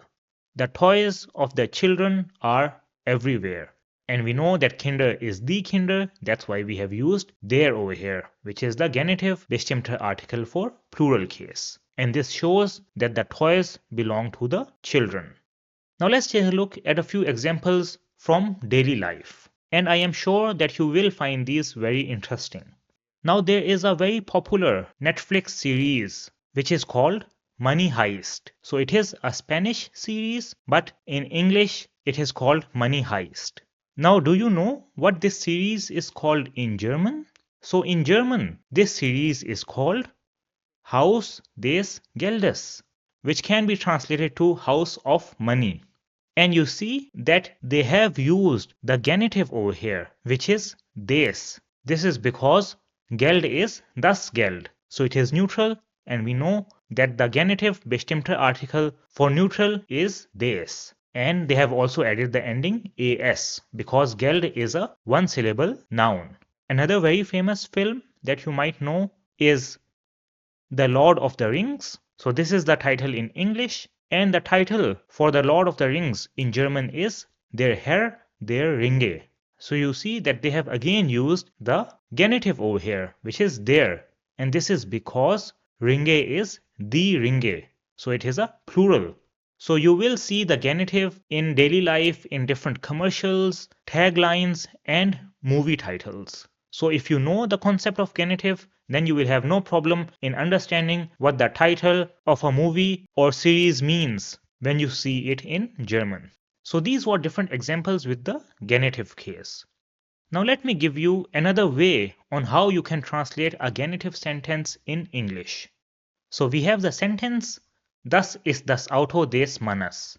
And up till now, I have translated this sentence in English as that is the car of the man. So I have translated this as of the. I use this translation because I personally feel that this is simpler and easier to translate from German into English. However, we can also translate this sentence in another way, and that translation is that is the man's car. So you see that instead of using of the, I have used an apostrophe with s after it. And in one case, I feel that it is better to use this translation. And that is when we use genitive with names. So we saw an example earlier which was Der Vater des Mannes ist alt. The father of the man is old. Now suppose that their Mann who is being mentioned over here has a name and his name is Peter. Then the sentence when written with a name in German will be Peters Vater ist alt, which means Peter's father is old. So you see that we only add an s after the name, and the rest of the structure is similar to as we write it in English. Now another example which we saw earlier was Das ist das Auto der Frau. That is the car of the woman. Now if the name of the Frau was Anna, then we will write this sentence in genitive as Das ist Annas Auto, which means that is Anna's car. So you see again we have added an s after the name without any apostrophe as we do it in English. Now let's take one more example. So we have the sentence Das ist das Auto des Kindes. That is the car of the child. Now suppose that the name of das Kind was Thomas. Then in this case, we will write the sentence in genitive as Das ist Thomas' Auto, which can be translated as that is Thomas's car. So in this case, you see that we have only added an apostrophe at the end because the name already ends with an S. So it does not make sense to add another S after it. So in English, we do add another S, but in German, we don't add an extra S, and we only add an apostrophe. And we don't have to pronounce the apostrophe as well. So let me explain this a little more. So whenever we use the genitive with names, and the name has the ending S as set, X, or Z, then we will only add an apostrophe, which is this high comma at the end. So that's why Thomas in genitive will be Thomas with an apostrophe at the end, and it will be pronounced simply as Thomas. If we have the name Max, then it will be Max with an apostrophe at the end. And the name Moritz, which ends with an set, will also have an apostrophe at the end to show possession. And with all the other endings that we have, we will add S at the end. So for example, the name Peter in genitive will be Peters. Anna will be Annas. And Frank, which has the ending ka, will be Franks. So this is something that you have to keep in mind. And this is why I gave you the second translation as well, because this is easier to use with names.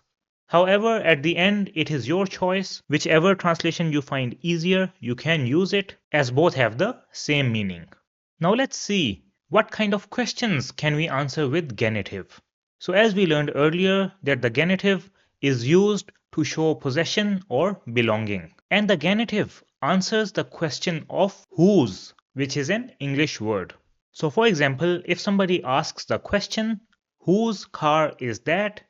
Then we can answer it with the genitive as Das ist das Auto des Mannes. That is the car of the man. And for whose, we have the German word which is wessen. So this is a W-Frage which means whose. So we can write the question whose car is that in German as Wessen Auto ist das? Whose car is that? And we can answer it by saying Das ist das Auto des Mannes.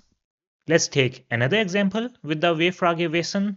So we have the question Wessen Tasche ist das? Whose bag is that? And we can answer this with the genitive as well by saying Das ist die Tasche der Frau. That is the bag of the woman. So whenever you have a question with the W-Frage wessen, you can use the genitive to answer it. Now I know that genitive is a new concept and many students find it confusing. However, there is also an alternative to the genitive with which you can make the same sentences. And that is the preposition von, which is a dative preposition, which we already learned. So as you see over here, von has two translations in English. The first is from and the second is of. So whenever we want to show possession, then we will use the translation of. Now let's do a comparison of a sentence written in genitive and with the preposition von. So in genitive, we have the sentence Das ist das Auto des Mannes, which means that is the car of the man. Now we can write the same sentence with von as Das ist das Auto von dem Mann, which also has the same meaning, which is that is the car of the man. The only difference is that when we use von, then there is no ending after the noun, as we do it in case of genitive. And you know we can also write this sentence as Das ist das Auto vom Mann, because vom is a combination of von and dem. Now let's take a look at some more examples. So we saw the sentence Das ist das Auto der Frau in genitive. So this can be written with von as Das ist das Auto von der Frau, which also means that is the car of the woman. So we have used der over here because there is the bestimmte article in dative for feminine nouns. And both of these sentences have the same meaning. Another example can be Der Vater des Kindes ist alt. The father of the child is old. And this can be written with von as Der Vater von dem Kind ist alt, which also has the same meaning. And a sentence with the name which we saw was Das ist Thomas Auto. This can be written with von as Das ist das Auto von Thomas. And both of them also have the same meaning. So from the exam point of view, it is important that you understand the genitive and are able to identify when the genitive is used in a question so that you can understand it properly. But if you have any problems using the genitive in a sentence, for example in writing, then my suggestion would be that you use von because it is easier, and by using von you have a less chance of making a mistake. So now let me give you some tips on how you can identify the genitive. So the first tip to identify the genitive in a sentence is that the articles des or eines are always genitive. And these are the bestimmter and unbestimmter articles for masculine and neutral nouns. So for example, if you see the sentence, Das ist das Auto des Mannes, then since we have used the article des over here, so with this you can identify that this noun is in genitive. Similarly, in the sentence, Das ist das Auto des Kindes, again you see that we have used des, so you can use this to identify the genitive. An example with the unbestimmter article which we saw was Das ist das Auto eines Mannes. So over here, since we have used eines, so with this you can identify that this is the genitive. And similarly, for neutral nouns, we again use eines, so das ist das Auto eines Kindes. So this can help you to identify the genitive case. So whenever you see des or eines in a sentence, then you can use it to identify the genitive case. But this is only used for masculine and neutral nouns. What about feminine and plural nouns? So for this, my tip is that if two nouns with articles come together without a connector or comma, then the second noun is usually in genitive. So I know that this was a long sentence, so let me explain this with an example. So I have the sentence, Die Farbe der Sonne ist gelb. Now in this sentence, Die Farbe is noun 1, and then immediately after it we have der Sonne, which is also a noun. So it is noun number 2. And there is no comma or connector such as und, oder, etc. between them. So that's why the second noun, which is der Sonne, will be in genitive. And in German, Sonne is die Sonne. So you see over here we have used the genitive bestimmter article for feminine nouns. So this sentence can be translated as the color of the sun is yellow. Let's take another example. So I have the sentence, Das Auto der Gäste ist neu. Now over here again you see that we have noun 1, which is das Auto. After that we don't have any comma or connector, and we immediately have the second noun, which is der Gäste. So this shows that the second noun, which is der Gäste, is in genitive. And this sentence means the car of the guests is new. So using these tips, you can identify the genitive in a sentence. And this is important for you because in the A2 exam, it is possible that they use the genitive in the question. So if you know how to identify the genitive case, then you will be able to understand the question properly and also answer it. So keep these tips in mind so that you don't make a mistake in the exam. So this was the genitive case in German. So great work on completing this lesson because this is a very important topic, and in the exam it is possible that you will get questions which are written in the genitive case. So if you understand them, only then you will be able to answer them correctly.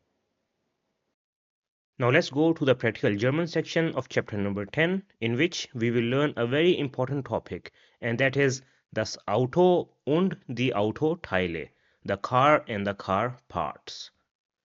So we will start by learning different vocabulary related to the car. So the first word is das Auto, which is car. Das Auto. Then we have the word der PKW. Der PKW, which is personal car. And PKW is in fact an abbreviation. So the full form of PKW is der Personenkraftwagen, which also means personal car. der Personenkraftwagen. However, on the street signs and many other places, usually the short form, which is PKW, is used. That's why whenever you see PKW, you should know that it means personal car. Then the next one is der LKW, which means truck or large vehicles. Der LKW. And this is also the abbreviation or the short form, and the full form is der Lastkraftwagen. Der Lastkraftwagen, which means truck or any large vehicle. After that, we have der Fahrer, which is a male driver, der Fahrer, and a female driver is die Fahrerin. Die Fahrerin. Then we have der Mitfahrer, which is passenger, and this is the person who is traveling with you. For example, this woman over here. Now, Mitfahrer is a general term, but nowadays you can also use the term die Mitfahrerin for a female passenger if she is traveling with you, but Mitfahrer is also okay. So in many dictionaries you might only see Mitfahrer. Now another word for a person traveling with you is der Beifahrer, and this means front seat passenger, someone who is sitting with you at the front. Der Beifahrer. Then we have the word der Führerschein. This is the driver license which you need to drive a car. Der Führerschein. Then we have die Autoteile, which are the car parts. Die Autoteile. Now let's take a look at the different Autoteile. So the first one is das Kennzeichen, which is the number plate. Das Kennzeichen. Then we have der Reifen, which is the tire. Der Reifen. So Reifen is only this part, the black part of the tire. But if you also have the rim with the tire, then it is called das Rad, which means wheel.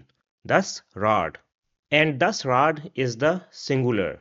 So the plural for wheel will be die Räder, which means wheels. Die Räder. And the metal part that you see over here, which is the rim, is called die Felge. Die Felge. And this is the singular, and the plural will be die Felgen, which means rims. Die Felgen. Now let's move on. So suppose we have this car over here, then the front wheel of the car will be called das Vorderrad, which means front wheel. Das Vorderrad. And the back wheel will be called das Hinterrad, which means back wheel. Das Hinterrad. Then we have der Autoschlüssel, which is the car key. Der Autoschlüssel.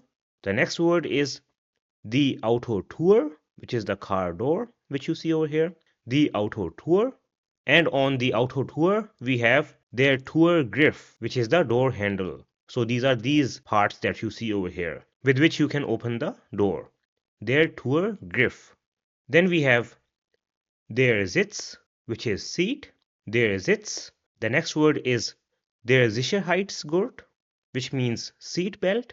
So this is this part over here. Der Sicherheitsgurt. Then we have der Rückspiegel, which is the rear view mirror, in which you can see what is behind you. Der Rückspiegel. And the side mirror is called der Außenspiegel. Der Außenspiegel. Then we have der Kofferraum, which is a trunk or boot, which is at the back, in which you can put your luggage. Der Kofferraum. And the front part, where we have the engine, is called die Motorhaube, which means bonnet or hood. Die Motorhaube. Then we have die Windschutzscheibe, which is the windshield. Die Windschutzscheibe. And on the Windschutzscheibe, we have der Scheibenwischer, which is the wiper. So these are these parts that you see over here. Der Scheibenwischer. Then we have der Scheinwerfer, which is the front light or headlight. Der Scheinwerfer. And the backlight or tail light is called das Rücklicht. Das Rücklicht. The next word is die Hupe, which is the horn. Die Hupe. Then we have der Auspuff, which is the exhaust. Der Auspuff. The next is der Motor, which is the engine. Der Motor. After that we have der Tank, which is the fuel tank. Der Tank. The next one is das Lenkrad, which is the steering wheel, das Lenkrad. Then we have das Gaspedal, which is the gas pedal, das Gaspedal, and this is the one on the right that you see over here. Then we have the Bremse, which is the brake, so this is usually in the middle, the Bremse, and the one at the left is called the Kupplung, which is clutch, the Kupplung. After that we have das Getriebe, which is the transmission, das Getriebe, and this Getriebe or transmission can either be manual or Schaltgetriebe, which means manual drive, in which you have to set the gear yourself, manuell or Schaltgetriebe, and the other variant is automatic, which means automatic. Automatic. And this gear stick is called der Schalthebel. Der Schalthebel. Then we have their blinker, which is the indicator, their blinker. The next one is their tacho, which is the speedometer, their tacho. Then you have das Handschuhfach, which is the glove compartment at the front of the car in which you can put your car documents, for example. Das Handschuhfach. Then we have the Stoßstange. This is the bumper. The Stoßstange. The next word is der Kühler, which is radiator, which maintains the temperature of your car so that it does not get too hot. Der Kühler. Then we have das Navi, which is navigation. Das Navi. So these were different Autoteile. Now let's take a look at some words related to Autopflege, which means car maintenance. So a very important word that you should know if you want to drive a car is die Tankstelle, which means petrol pump. Die Tankstelle. And earlier we learned the word der Tank, which is the fuel tank. And if you want to add fuel to your car, then for this we have the verb tanken, which means to refuel. Tanken. Then we have das Benzin, this is petrol. Das Benzin. The next word is das Motoröl, which is engine oil. Das Motoröl. The next word is the Ölwechsel, which is oil change. The Ölwechsel. And this is something that you have to do after a certain amount of kilometers or maybe once a year so that your car does not have any problems. The next word is the Werkstatt, which is workshop, where you can take your car if you have any problems. The Werkstatt. And at the Werkstatt, you will find der Mechaniker, which is a male mechanic. Der Mechaniker. Or if it is a female mechanic, then it will be die Mechanikerin. Die Mechanikerin. The next word is die Reparatur, which is repair. Die Reparatur. And at the Werkstatt, you can also get the Inspektion, which is an inspection, so that you know if everything is okay in your car or not. The Inspektion. Then we have the Autowäsche, which is car wash. The Autowäsche. The next word is the Panne, which is breakdown. The Panne. Or you can also say the Autopanne, which is car breakdown. The Autopanne. So this is if you are driving your car and there's some problem, then it is called the Panne or the Autopanne. The next word is der Unfall, which is accident. Der Unfall. And in Germany, if you buy a car or drive a car, then you need the Kfz-Versicherung, which is car insurance. The Kfz-Versicherung. So this is very important, and without this, you cannot drive a car in Germany. Now let's take a look at some useful phrases related to car. So the first one is Ich fahre Auto, which means I drive a car. Ich fahre Auto. Then we have Mein Auto ist kaputt. My car is broken. This is if you have a problem with your car. Mein Auto ist kaputt. And if that is the case, then you can say Ich muss zur Werkstatt fahren. I must go to the repair shop. Ich muss zur Werkstatt fahren. Or another way to say this is Ich muss mein Auto ins Werkstatt bringen. I must take my car to the repair shop. Ich muss mein Auto ins Werkstatt bringen. Another phrase is Ich muss mein Auto tanken. I must refuel my car. Ich muss mein Auto tanken. And if you are looking for your next petrol station, then you can say Wo ist die nächste Tankstelle? Where is the next petrol pump? Wo ist die nächste Tankstelle? The next phrase is Das Auto startet nicht. The car is not starting. Das Auto startet nicht. And in case you have an accident, which I hope you don't have, then you can say Ich hab einen Unfall gehabt. I had an accident. Ich hab einen Unfall gehabt. So this phrase is written in the perfect form. And then we have the phrase Ich hab einen Platten, which means I have a flat tire or a puncture. Ich hab einen Platten. So these were different words and phrases related to car and car parts in German. And with this, we have completed chapter number 10. So again, very well done.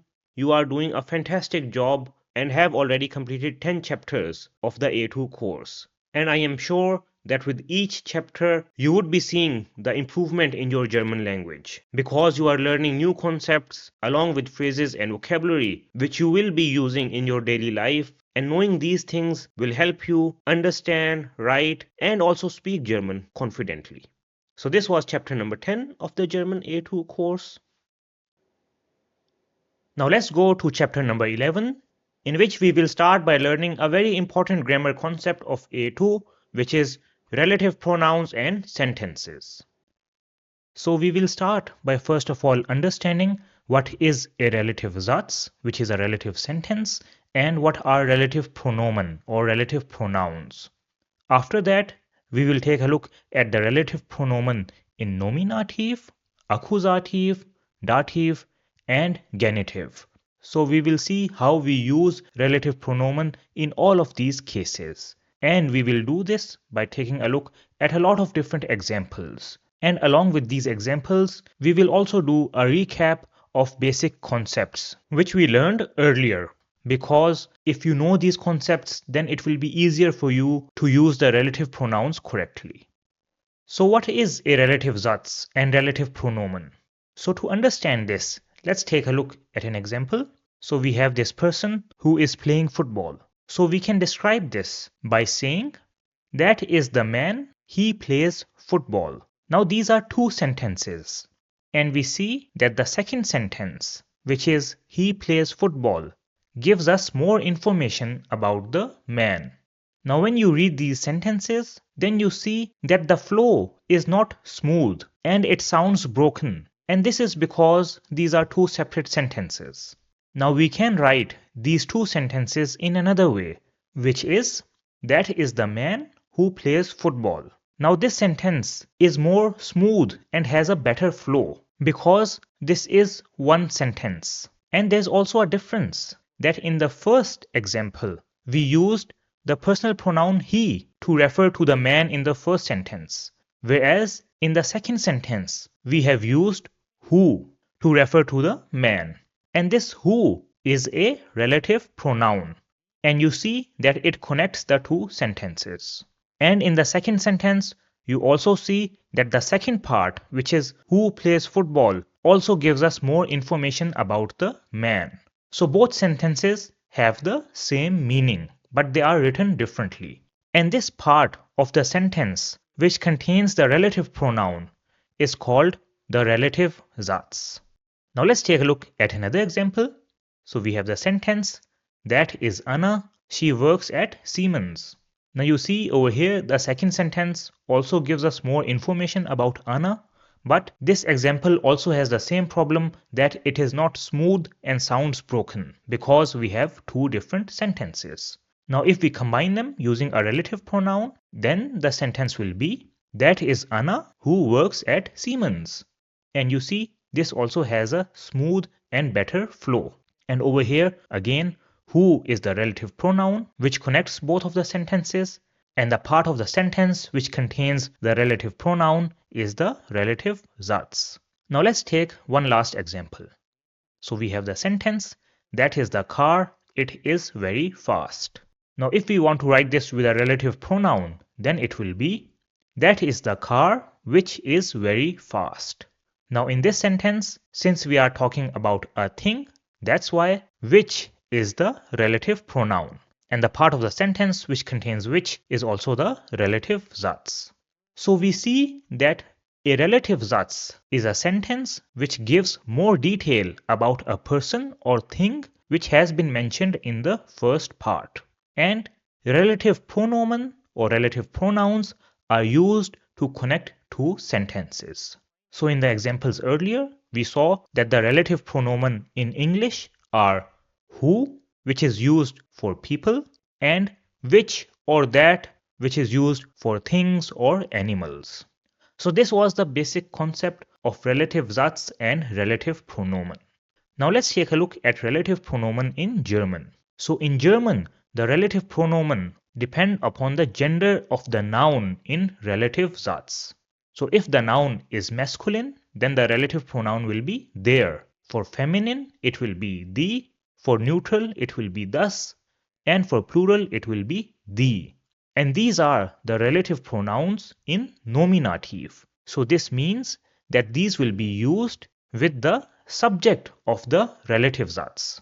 And as you know, that subject is the person or thing who does the action. And if you take a look at these relative pronouns, then you will see that these are the same as the definite articles that we have in nominative. So there is no difference.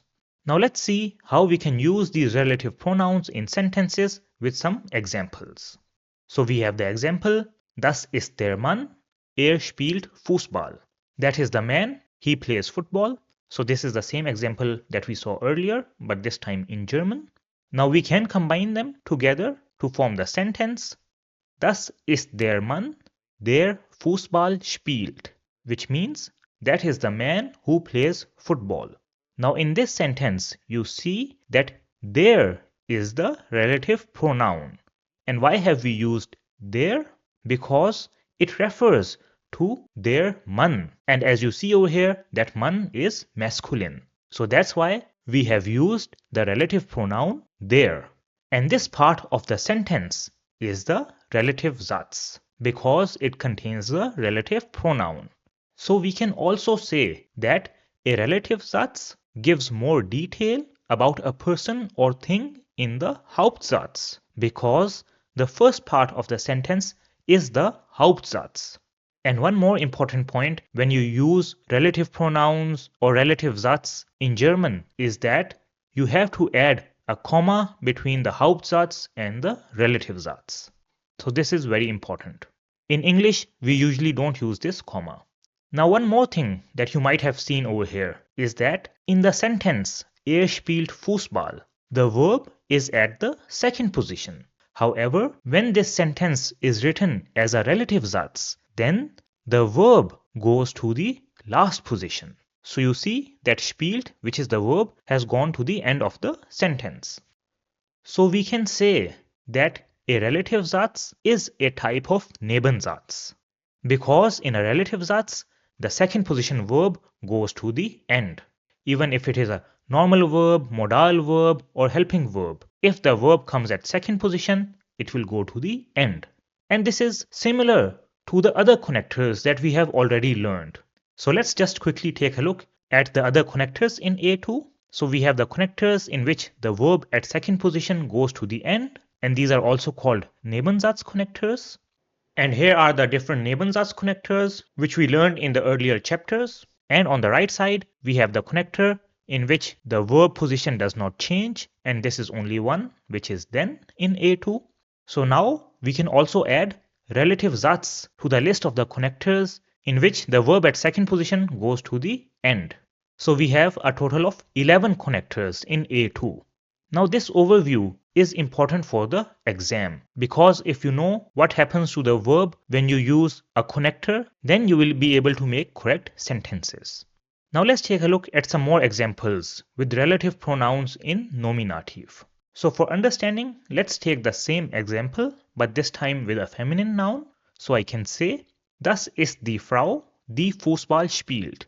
That is the woman who plays football. Now you see over here, I have used the relative pronoun in feminine, which is die, because it is referring to die Frau, which is a feminine noun.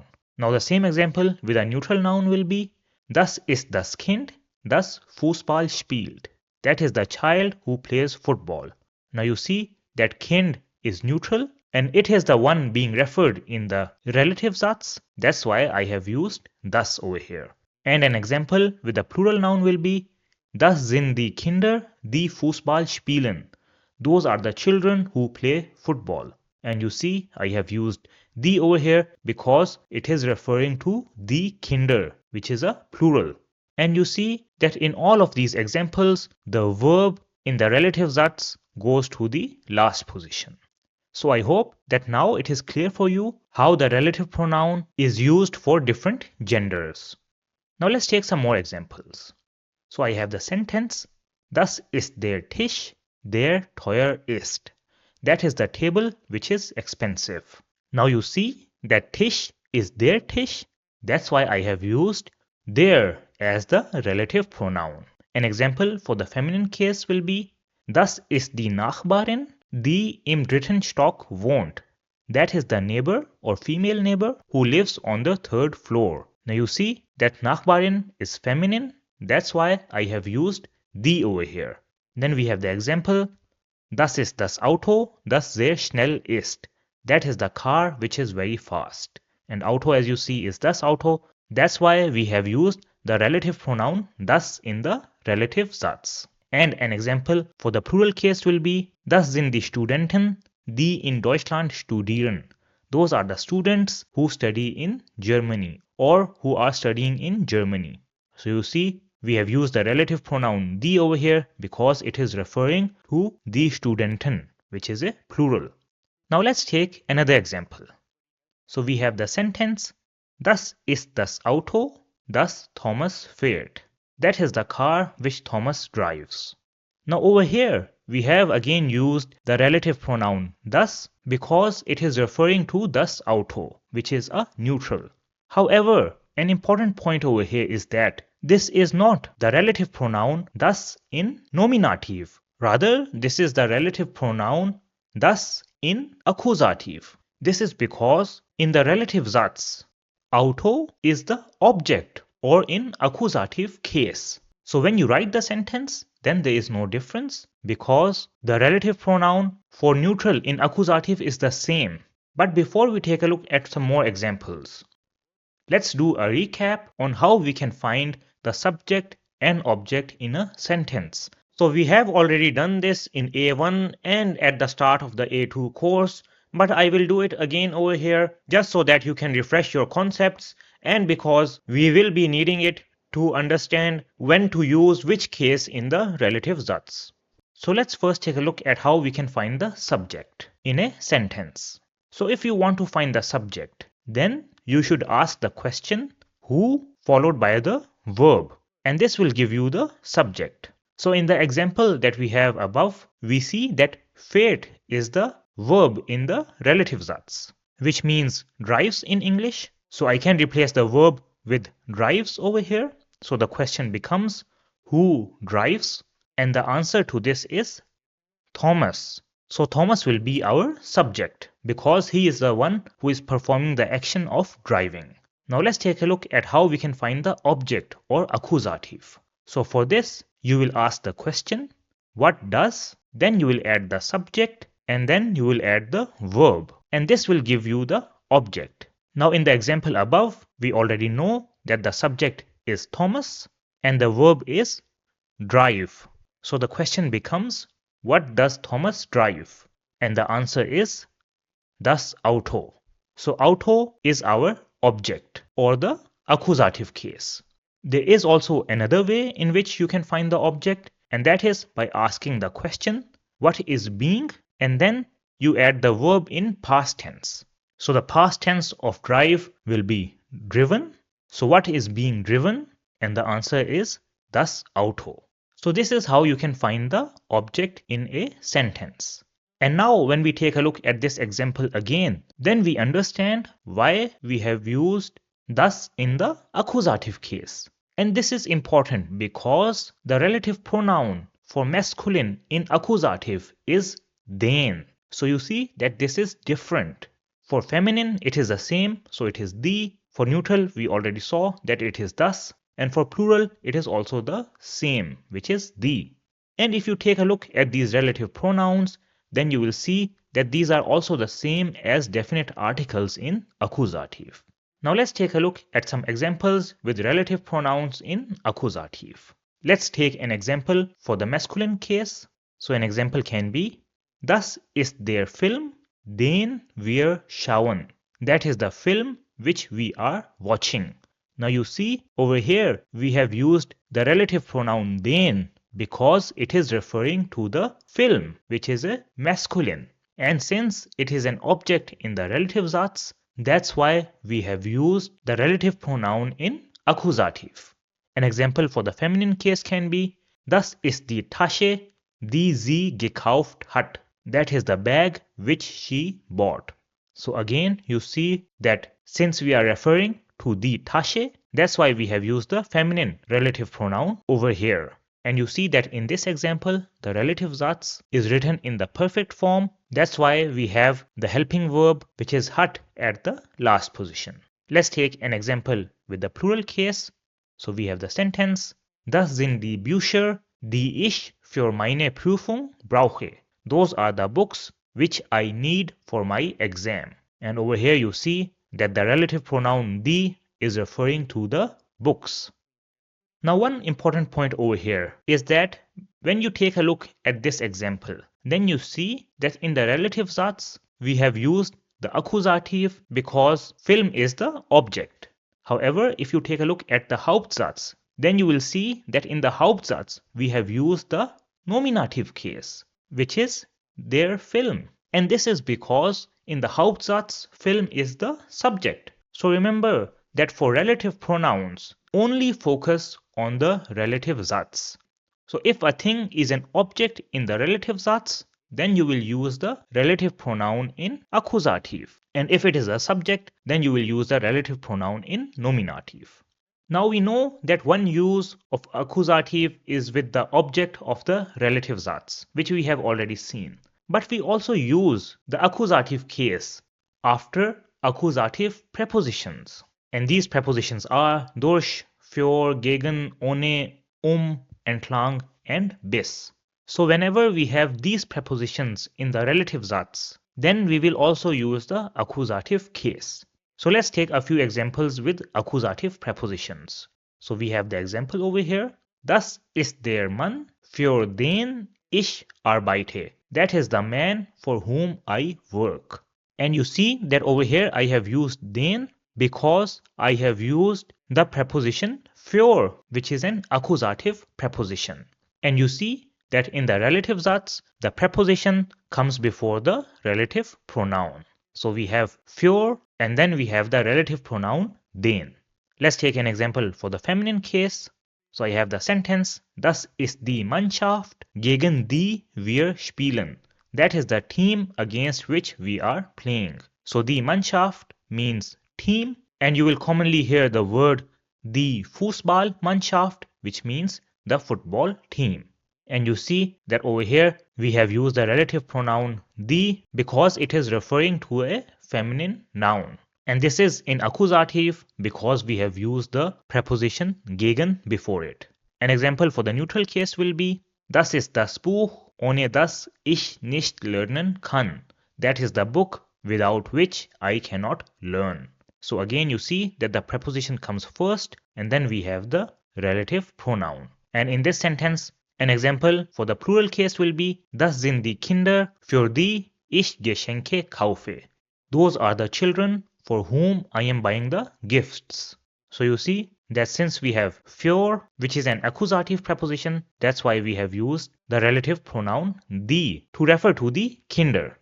So this is how you will use the relative pronouns in accusative. Now let's take a look at the relative pronouns in dative. So in dative, the relative pronoun for masculine will be dem, for feminine it will be der, for neutral it will be dem, and for plural it will be denen. So you see that the relative pronouns for masculine, feminine, and neutral are the same as definite articles in dative, whereas the relative pronoun for plural is different. And we will use the relative pronouns in dative with indirect objects, with dative verbs, and after dative prepositions. However, out of these three uses, the most used one is after dative prepositions. So we will take a look at this first. So here is a list of all the different dative prepositions that we have in A2. So we have already covered these in an earlier lesson. Now let's take a look at different examples with these dative prepositions. So an example for the masculine case will be Das ist der Mann, mit dem ich arbeite. That is the man with whom I work. So you see, since we have used the dative preposition mit over here, that's why we have used dem, which is the relative pronoun for masculine in dative, to refer to their Mann. Let's take an example with the feminine case. So we have the sentence, Das ist die Frau, mit der Frank spricht. That is the woman with whom Frank is speaking. So you see, we have again used the dative preposition mit over here. That's why we will use the relative pronoun der to refer to the Frau in the Hauptsatz. An example with the neutral case will be, Das ist das Kind, mit dem ich spiele. That is the child with whom I play. Again, you see we have used the dative preposition mit. That's why the relative pronoun is dem, which is used to refer to das Kind. An example with the plural case will be, Das sind die Kollegen, von denen ich viel gelernt habe. Those are the colleagues from whom I learned a lot. So you see we have used the dative preposition von over here. That's why the relative pronoun will also be in dative, which is denen for plural nouns. So this is how you can use the relative pronouns in dative after dative prepositions. Now let's see how we will use these relative pronouns with dative verbs, which are also called Verben mit dative. So before we take some examples, let's do a quick recap of what are the Verben mit dative. So the Verben mit dative can be divided into three major categories. So the first category of verbs which require the dative case are the verbs for giving. So some examples of these verbs are geben, which means to give, bringen, which means to bring, helfen, which means to help, schenken, which means to gift, and schicken, which means to send. The second category of verbs are the verbs for sharing information or feelings. Some examples of these verbs are sagen, which means to say, danken, which means to thank, antworten, which means to answer, gratulieren, which means to congratulate, and empfehlen, which means to recommend.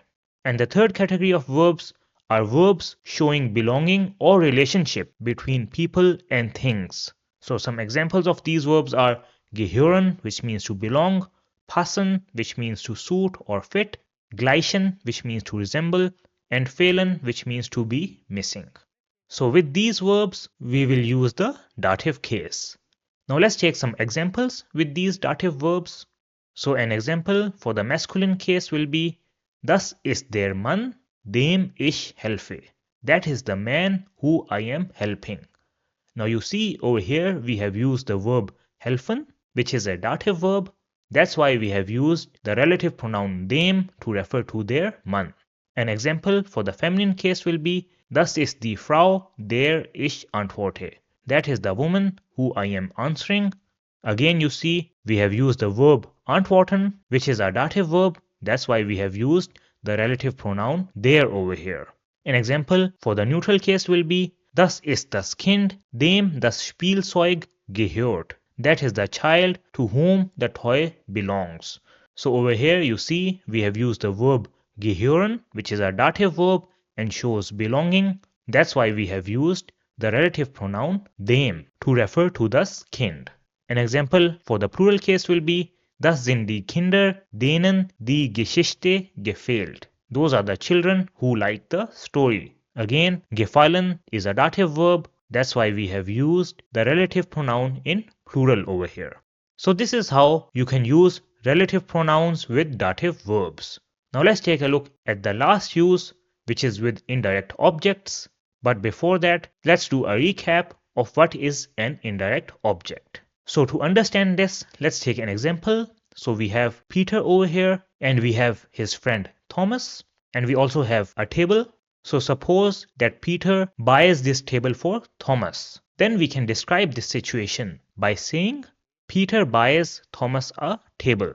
Now in this sentence, Peter is the one who is doing the action. So he is the subject and the table is the object.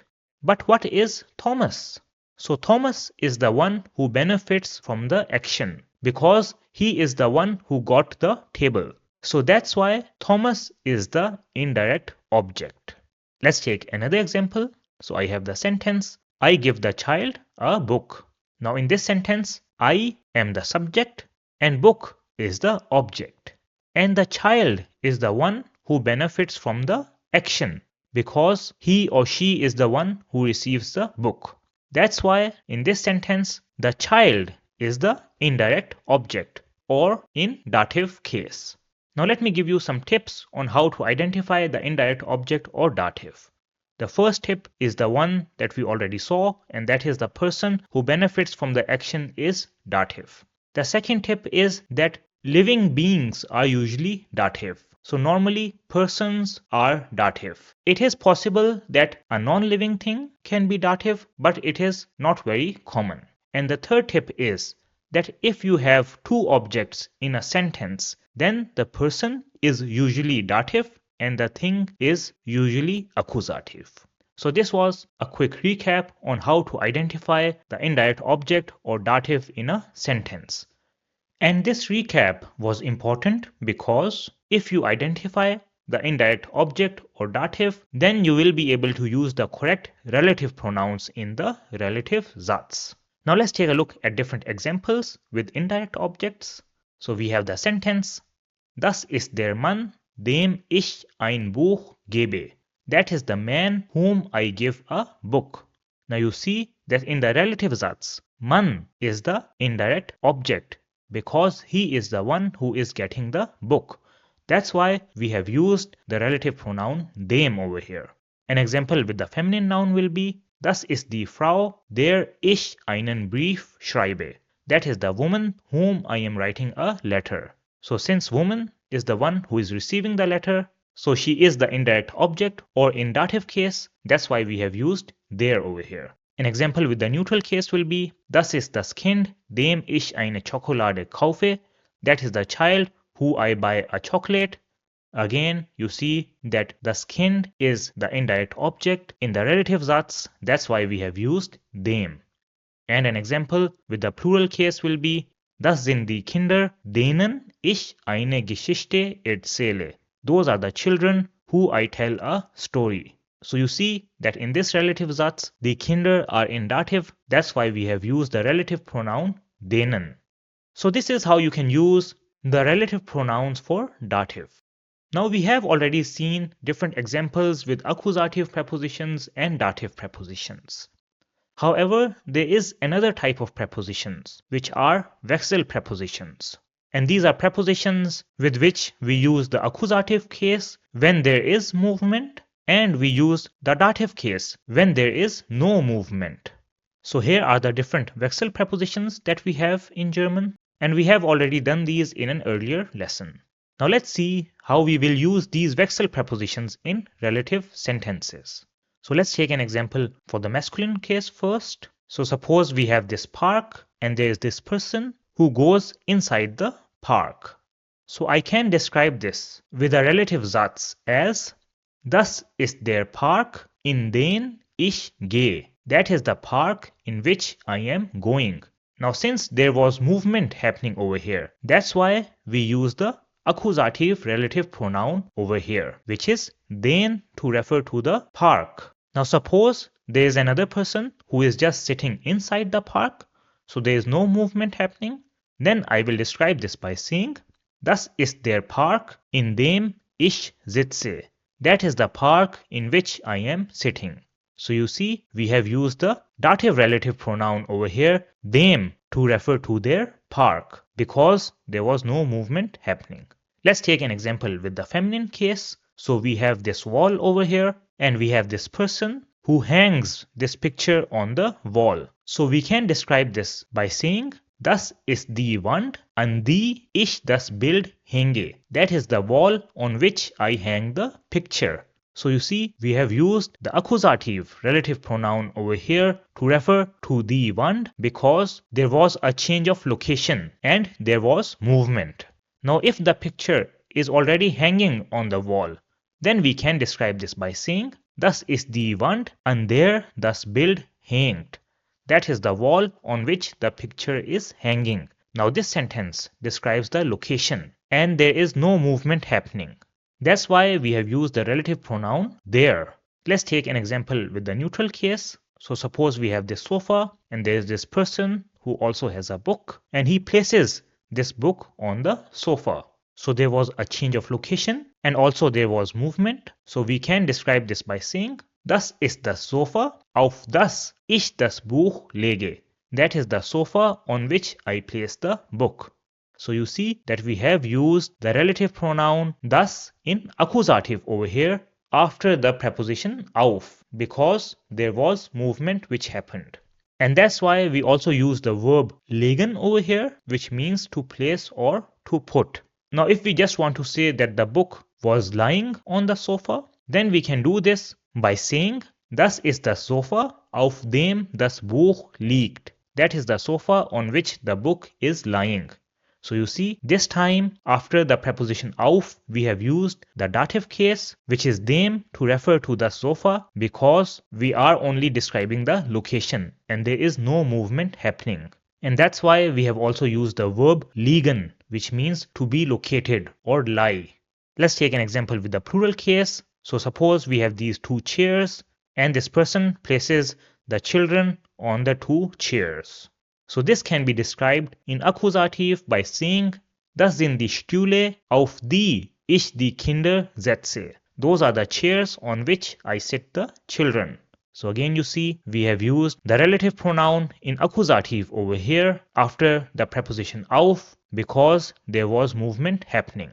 And that's why we have also used the verb setzen, which means to sit something. Now since the children are already sitting on the chairs, then we can describe this by saying, Das sind die Stühle, auf denen die Kinder sitzen. Those are the chairs on which the children are sitting. Now you see, over here we have used denen, which is the relative pronoun for plural in dative after the preposition auf, because in this sentence there is no movement happening. And the verb sitzen also shows this, as sitzen means to be sitting or to sit. So these were different examples with relative pronouns in dative and different situations in which they are used. Now let's take a look at the last case for relative pronouns, which is the genitive case. Now relative pronouns in genitive is usually a topic for B1, but I have included it over here in A2 because it is not very difficult and follows the same structure as we have seen for the other cases of relative pronouns. So that's why we will take a look at it right now. So the relative pronoun for masculine nouns in genitive is dessen. For feminine nouns, it is deren. For neutral nouns, it is also dessen. And for plural nouns, it is deren. Now you see that the relative pronouns in genitive are different from the definite articles that we have in genitive. And as we have already learned in an earlier lesson, that the genitive is used to show possession or belonging. And all of these relative pronouns in genitive can be translated to whose in English. Now let's see how we can use these genitive relative pronouns in sentences.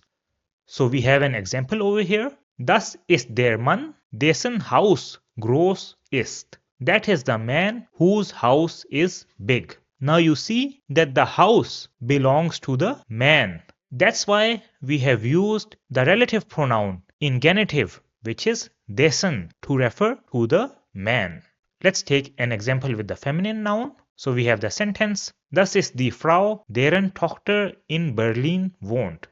That is the woman whose daughter lives in Berlin. So you see, we have used the feminine relative pronoun in genitive because we are referring to the Frau. Let's take an example with the neutral case.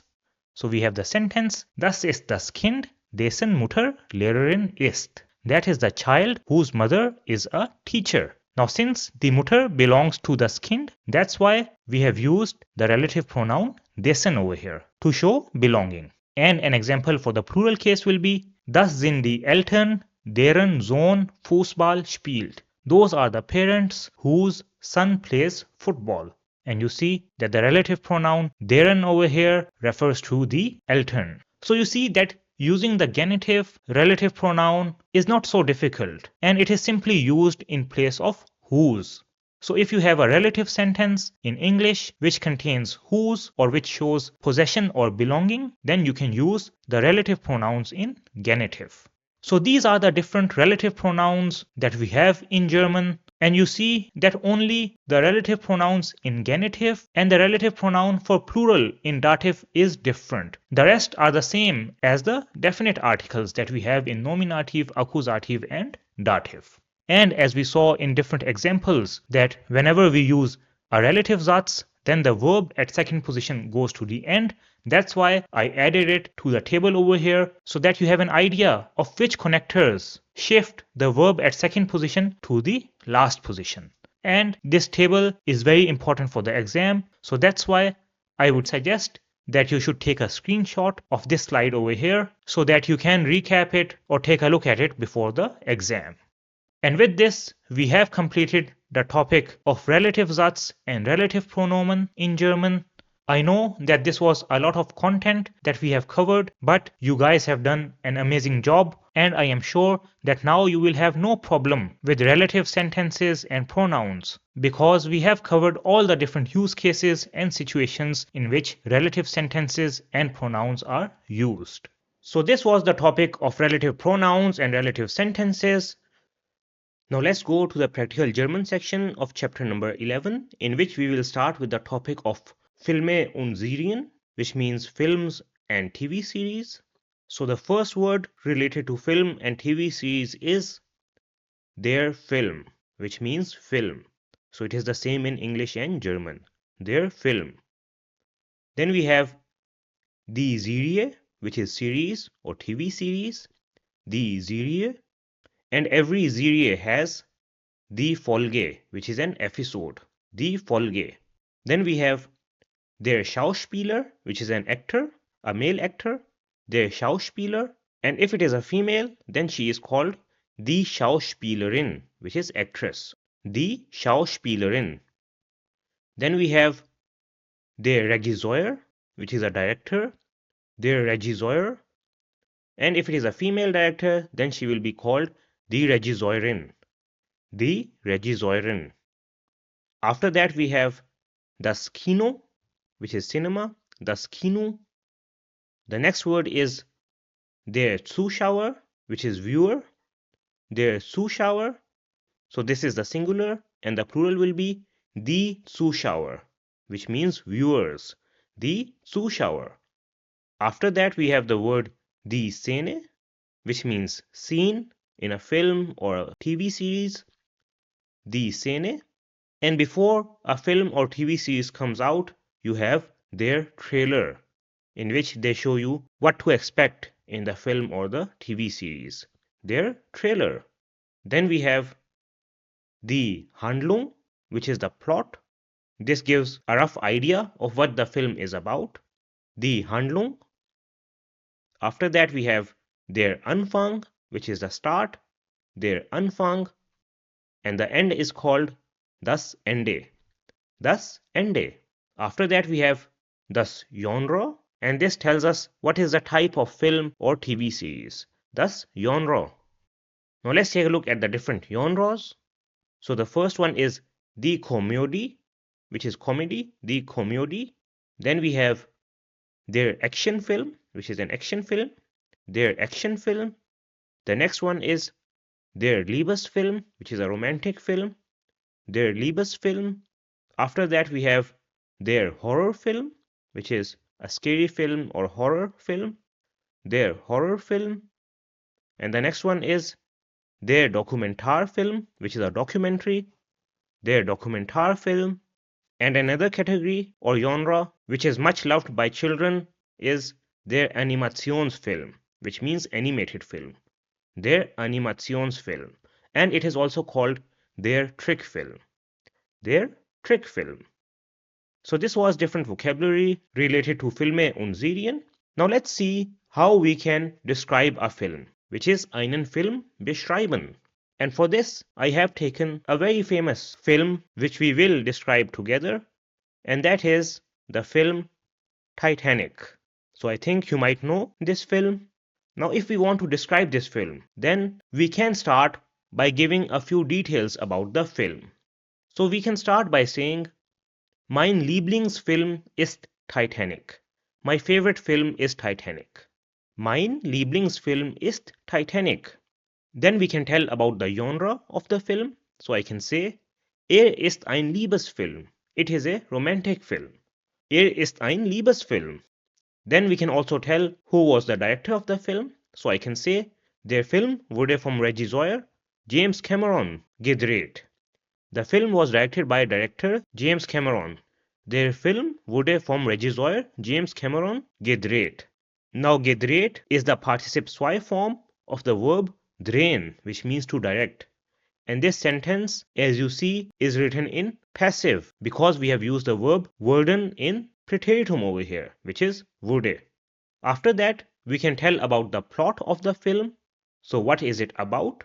So I can say, der Film erzählt die Geschichte von Jack und Rose auf der Titanic. The film tells the story of Jack and Rose on the Titanic.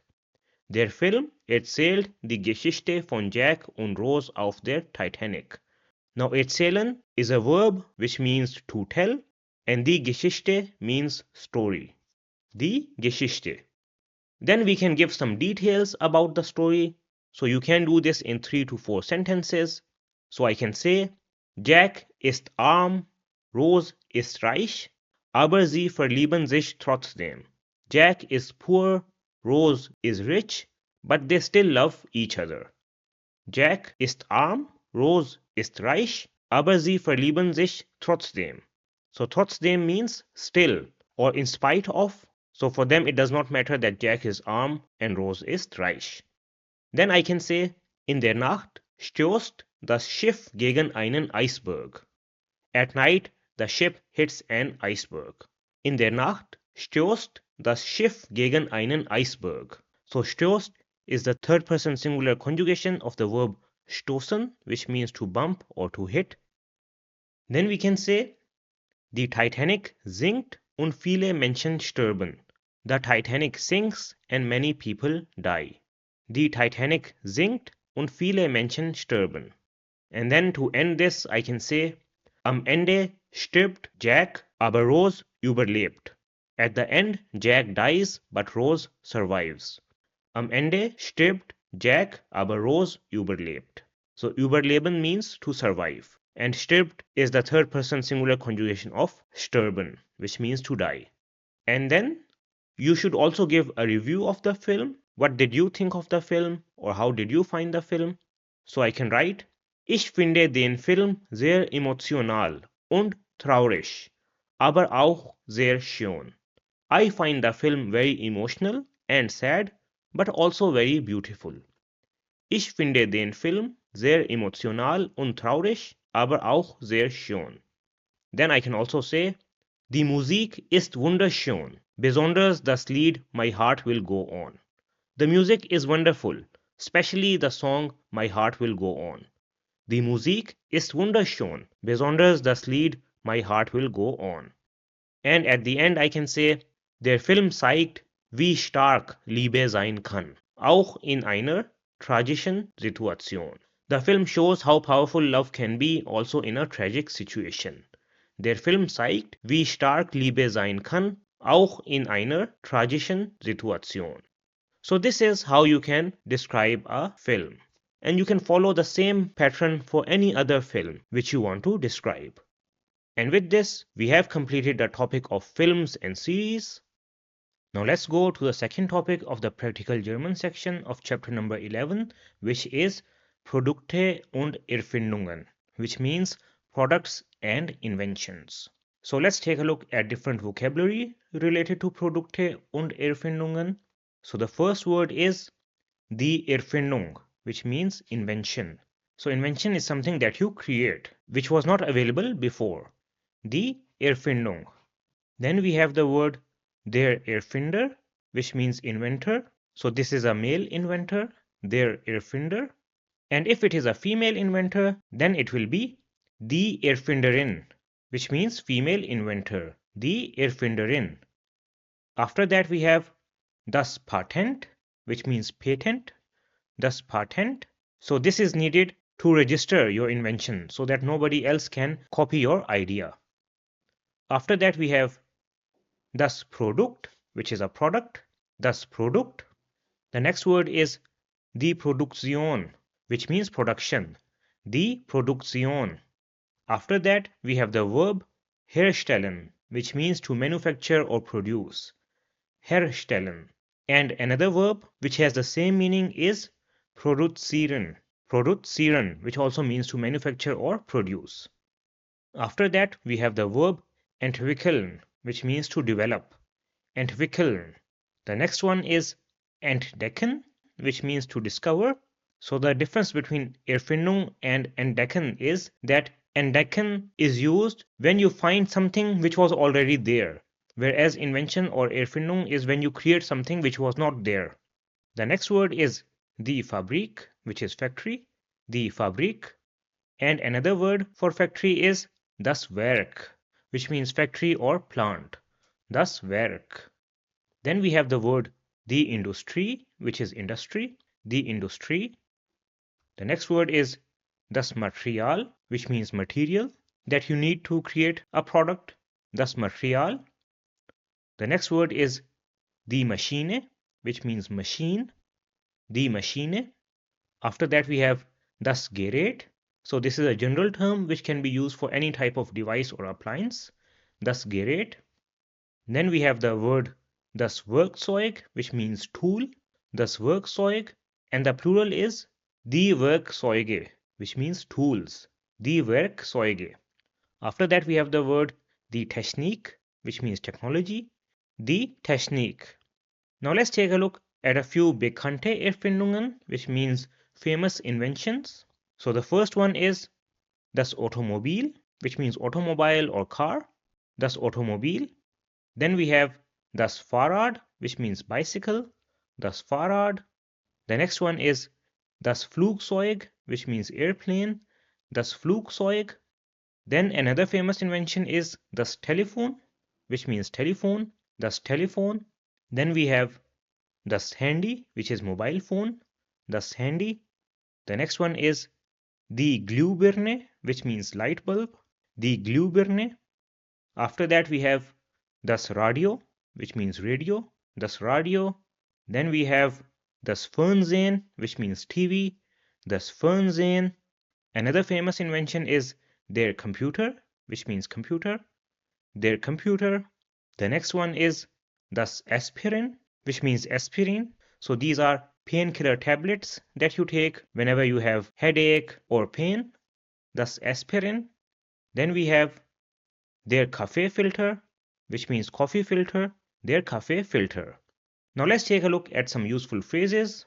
So the first one is eine Idee haben, which means to have an idea. Eine Idee haben. After that we have etwas erfinden, to invent something. Etwas erfinden. The next one is ein Problem lösen, which means to solve a problem. Ein Problem lösen. After that we have etwas entdecken, which means to discover something. Etwas entdecken. Then we have eine Erfindung anmelden, which means to register an invention. Eine Erfindung anmelden. And a similar phrase is ein Patent anmelden, to file a patent. Ein Patent anmelden. After that we have ein neues Produkt entwickeln, which means to develop a new product. Ein neues Produkt entwickeln. And the last phrase is die Welt verändern, which means to change the world. Die Welt verändern. So these are different words and phrases related to Produkte und Erfindungen. Now let's take a look at different product descriptions or Produktbeschreibungen so that you know how you can describe a product to someone. So the first product that we will describe is das Telefon. So you can start by telling something about the inventor. So I can write, das Telefon wurde von Graham Bell erfunden. The telephone was invented by Graham Bell. Das Telefon wurde von Graham Bell erfunden. And you see I have marked the grammar concepts which we have learned until now in red so that you can see how they are used in sentences. And as you see that this sentence has been written in the passive. After that, you can tell a little bit about the use of the product. So I can write, Man benutzt es, mit anderen Menschen zu sprechen. Man uses it to speak with other people. Man benutzt es, mit anderen Menschen zu sprechen. So you see over here, I have used the connector zu. Now after this, you can tell about the current state of this product. Is it the same or has it changed? So I can write, Früher war es ein Gerät mit Kabel, aber heute gibt es Handys. Earlier it was a device with cable, but today there are mobile phones. Früher war es ein Gerät mit Kabel, aber heute gibt es Handys. And you see over here I have used the time adverb in past. Then you can also tell about the effect that this product had on the world or on daily life. So I can write, Das Telefon hat die Kommunikation zwischen die Menschen verändert. The telephone has changed the communication between people. Das Telefon hat die Kommunikation zwischen die Menschen verändert. And you see that this sentence has been written in the perfect. So this is how you can describe a product. Now let's go to the second product, which is the Glühbirne or light bulb. So again, I can start with the inventor. So I can say, Die Glühbirne wurde von Thomas Edison erfunden. The light bulb was invented by Thomas Edison. Die Glühbirne wurde von Thomas Edison erfunden. Then I can tell how it works. So I can say, Sie funktioniert mit Strom. It works with electricity. Sie funktioniert mit Strom. So Strom is electricity. Then I can tell about its use. So I can write, Man benutzt sie, Licht zu machen. Man uses it to make light. Man benutzt sie, Licht zu machen. And then at the end, I can tell about its effect. So I can write, Sie ist eine der wichtigsten Erfindungen der Welt. It is one of the most important inventions of the world. Sie ist eine der wichtigsten Erfindungen der Welt. And you see that in this sentence, I have used the genitive case. So this is also an example of where you can use the genitive. Now let's take a look at one more product, which is their computer, also a very important invention. So if you don't know who invented the computer, then you can tell when it was invented. So in this case, I can write, Der Computer wurde im 20. Jahrhundert entwickelt. The computer was developed in the 20th century. Der Computer wurde im 20. Jahrhundert entwickelt. And 20. Jahrhundert means 20th century. Then I can tell about its use. So I can say, mit dem Computer kann man viele Aufgaben schneller erledigen. With the computer, man can complete many tasks faster. Mit dem Computer kann man viele Aufgaben schneller erledigen. Then I can also tell where it is used. So I can say, wird in der Arbeit und auch zu Hause benutzt. It is used for work and also at home. Wird in der Arbeit und auch zu Hause benutzt. And then I can tell about the current state. So I can say, heute gibt es auch kleine Computer, zum Beispiel Laptops oder Tablets. Today there are also small computers, for example laptops and tablets. Heute gibt es auch kleine Computer, zum Beispiel Laptops oder Tablets. So this was the topic of products and inventions in German. And with this, we have completed chapter number 11 of the German A2 course. Now you are only one step away from your goal, and you should be proud of what you have achieved so far and what you have learned since chapter number 1. So again, great work, and I really appreciate the effort that you have put in until now. So this was chapter number 11 of the German A2 course. Now let's go to chapter number 12, which is the last chapter of the German A2 course. And in this chapter, we will start with the topic of reflexive verbs and pronouns. So in this lesson, we will start by understanding what are reflexive verbs and pronouns. Then we will take a look at the different types of reflexive pronouns and verbs in German, along with different examples. And then we will also see at what position do the reflexive pronouns come in a sentence. And in the helpful tips section, I will show you how you can find reflexive verbs with an online dictionary, and I will also give you a PDF with a list of common reflexive verbs which are used in daily life. I know that this topic of reflexive verbs and pronouns causes a lot of confusion among students, but I will explain it to you step by step in very simple terms so that you understand it and have no problem using it in writing or speaking. So let's start by understanding what are reflexive verbs and pronouns. So let's take an example of a normal sentence first. So an example can be, I wash the car. Now in this sentence, I is the subject, wash is the verb or the action which is being done, and car is the object. So the car is being washed. Let's take another example. So we have the sentence, she washes the dog. Now in this sentence, she is the subject, washes is the verb, and dog is the object because it is being washed. Now there is one similarity in these two examples, and that is in both of these examples, the subject and object are different. So in the first sentence, the subject is I and the object is car, whereas in the second example, the subject is she and the object is dog. Now let's take a look at another example. So I have the sentence, I wash myself. Now in this sentence, I is the subject, wash is the verb, and myself is the object. So this sentence describes an action which is being done to the same person. Let's take an example in third person. So I have the sentence, he washes himself. Now over here, he is the subject and himself is the object. And over here you see the action is also being done to the same person because himself refers to he. So we see that in these examples, the subject and object are the same. Now the words myself and himself, which are used in these examples, are called reflexive pronouns. And the verb, which is wash or washes, which comes together with the reflexive pronoun, is called the reflexive verb. Now let's take a look at another example. So I have the sentence, she sees the house. Now in this sentence, she is the subject and house is the object. So we see that both subject and object are different. Now if we had the sentence, she sees herself, then in this sentence, she is the subject and herself is the object. So we see that the action is being done to the same person because herself refers to she and the subject and object are the same.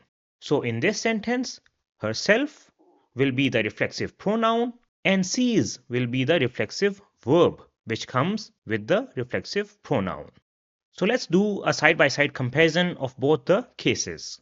So we have seen that when the subject and object are different, then we don't need the reflexive pronoun. However, when the subject and object are the same, then we need to use a reflexive pronoun for clarity. So this makes it clear for us that the action is being done to the same person, and the verb which comes with the reflexive pronoun is called the reflexive verb. Now in the examples that we have seen until now, we use the words myself, himself and herself, and these are reflexive pronouns in English. Now these are not the only reflexive pronouns that we have in English. So before we take a look at the reflexive pronouns in German, let's take a look at the reflexive pronouns in English because you might know many of them already. So the reflexive pronoun in English for first person singular is myself. So we have already seen this in an example. For second person singular, it is yourself. For third person singular, male, female, or neutral, it is himself, herself, or itself, depending on the gender of the person. For first person plural, it is ourselves. For second person plural, it is yourselves. For third person plural, it is themselves. And for the formal way, it is yourself if it is singular and themselves if it is plural. Now let's take a look at the reflexive pronouns in German. So in German, the reflexive pronoun for first person singular is mich. For second person singular, it is dich. For third person singular, it is sich. So it does not matter whether it is masculine, feminine or neutral. In all of these cases, we will use the reflexive pronoun sich. For first person plural, it is uns. For second person plural, it is euch. For third person plural, it is sich. And the formal way is also sich. Now, as we have seen in the examples earlier, the reflexive pronoun is used to refer to the object in the sentence. And that's why we can say that these are the reflexive pronouns in Akkusativ because they are used for the object. Now let's take a look at some examples.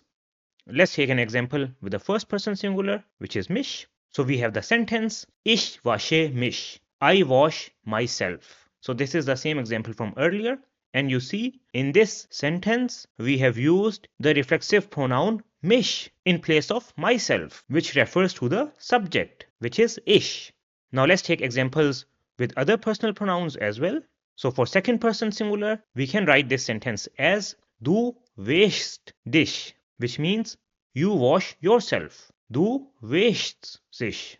For third person singular, it will be es or sie wäscht sich. So sich is the reflexive pronoun over here, which means he, she or it washes himself, herself or itself. For first person plural, it will be wir waschen uns, we wash ourselves. For second person plural, it will be ihr wäscht euch, you all wash yourselves. For third person plural, it will be sie waschen sich, they wash themselves. And the formal way will also be the same, sie waschen sich, which means you or they wash themselves. So you see, this is how we can use the reflexive pronoun in different cases to show that the action is being done to the same person. Now let's take a look at some more examples. So we will take an example with the first person singular. So a sentence can be Ich sehe mich, which means I see myself. So you see, in this case, the action is being done to the same person. And since it is in first person singular, that's why we have used the reflexive pronoun mich over here. Let's take the same example in third person singular, which is es or sie. So in this case, the sentence will be Sie sieht sich. She sees herself. And you see that we have used sich in place of herself because it refers to the subject, which is sie. Let's take another example, which is also commonly used. So the example is Ich entschuldige mich für die Verspätung. I excuse myself for the delay. Ich entschuldige mich für die Verspätung. So you see, over here we have used the reflexive pronoun mich, which refers to the subject. Now the same sentence with first person plural case will be Wir entschuldigen uns für die Verspätung. We excuse ourselves for the delay. Wir entschuldigen uns für die Verspätung. And you see, over here we have used the reflexive pronoun uns, which refers to the subject, which is wir. Now let's take an example with the second person plural. So you can use reflexive in questions as well. So an example will be Stellt ihr euch vor? Can you all introduce yourselves? So over here you see that we have used euch in place of yourselves to refer to the subject, which is ihr. And we can answer this using the first person plural as Ja, wir stellen uns vor. Yes, we will introduce ourselves. Ja, wir stellen uns vor. And as you see over here, we have used the reflexive pronoun uns to refer to the subject. So this is how you can use the reflexive pronoun when the subject and object are the same. Now let's take a look at another example. So we have the sentence, I buy myself a table. Now this sentence is a little different. This is because in this sentence, I is the subject and table is the object or in accusative. But we still have myself over here, which is a reflexive pronoun. So what is myself over here? So myself in this case is the indirect object or in dative because I myself am the person who is benefiting. So when we want to write this sentence in German, we will have to use a reflexive pronoun. But this reflexive pronoun will be in dative and not in accusative. So now let's take a look at what are the reflexive pronouns in dative.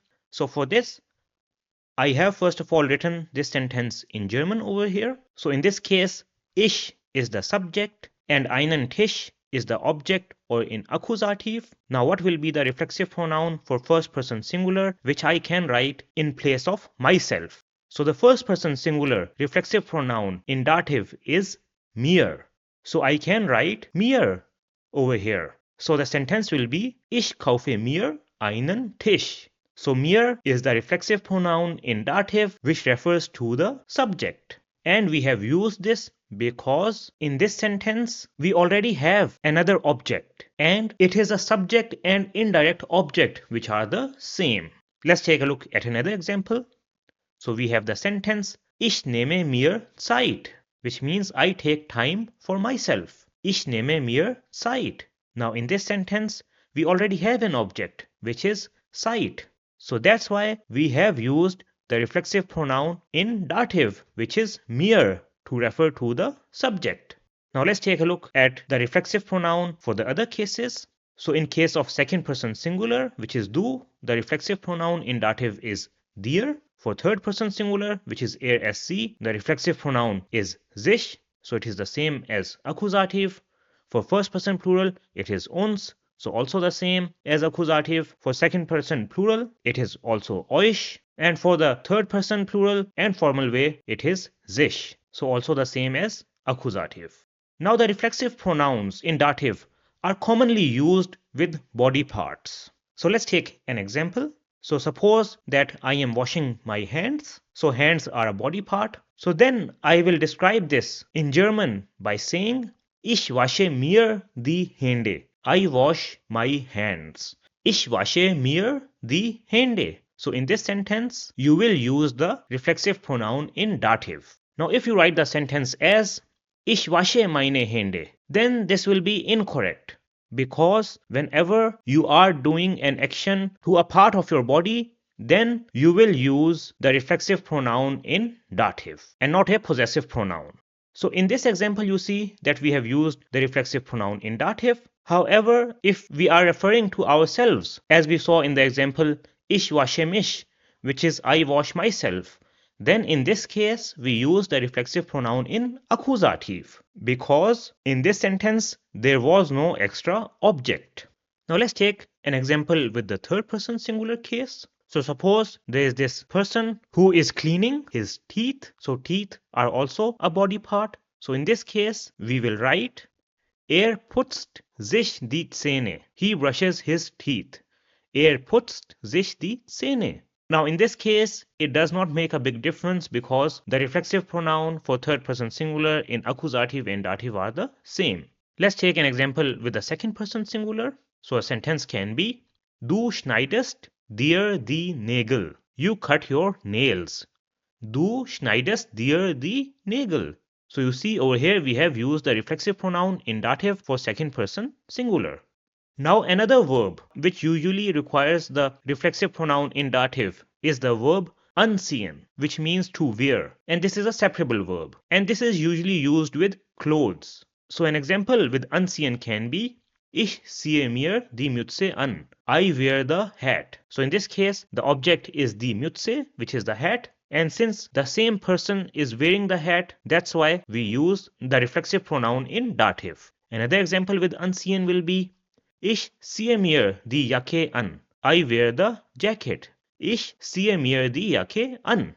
Now let me give you some tips which will help you identify when to use the reflexive pronoun in dative. So the first tip is that if there is another object in the sentence, for example, a body part, clothes, or something else, then you will use the reflexive pronoun in dative. And the second is that if the subject is also the indirect object in the sentence, then in this case, you will also use the reflexive pronoun in dative to refer to the indirect object.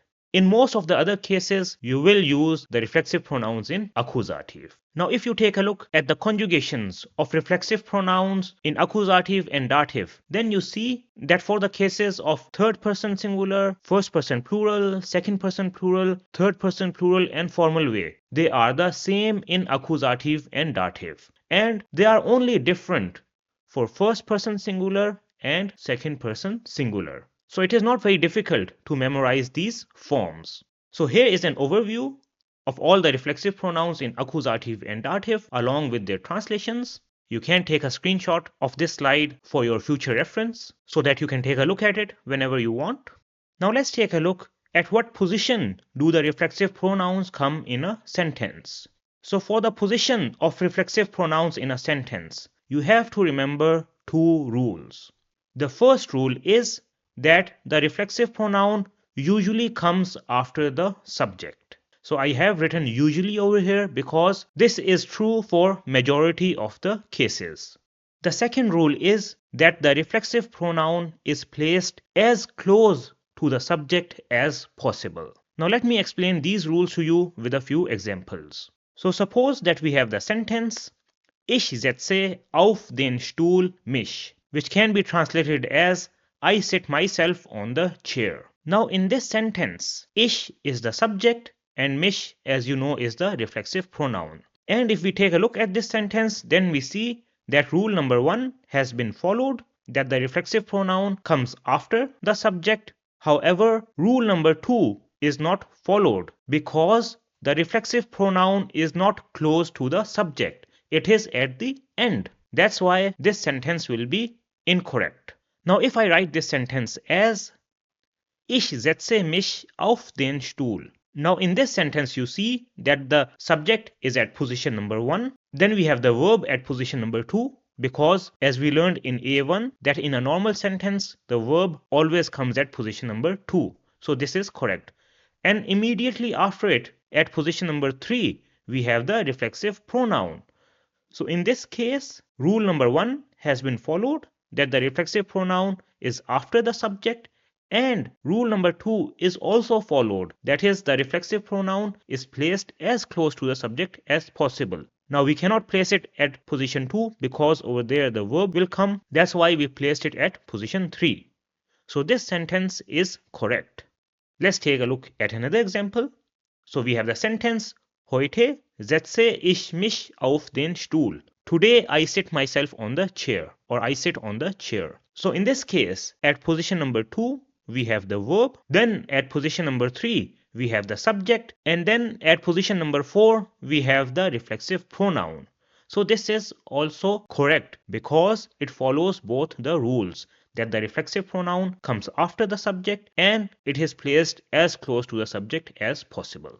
Now let's take a look at an example with a W-Frage. So an example can be Wo setzt du dich hin? Where do you sit down? So since this is a W-Frage, that's why we have the W-Frage or W word at position 1. Then at position 2 we have the verb. Then after it we have the subject at position 3, and immediately after it we have the reflexive pronoun. So this sentence is also correct because it follows both the rules.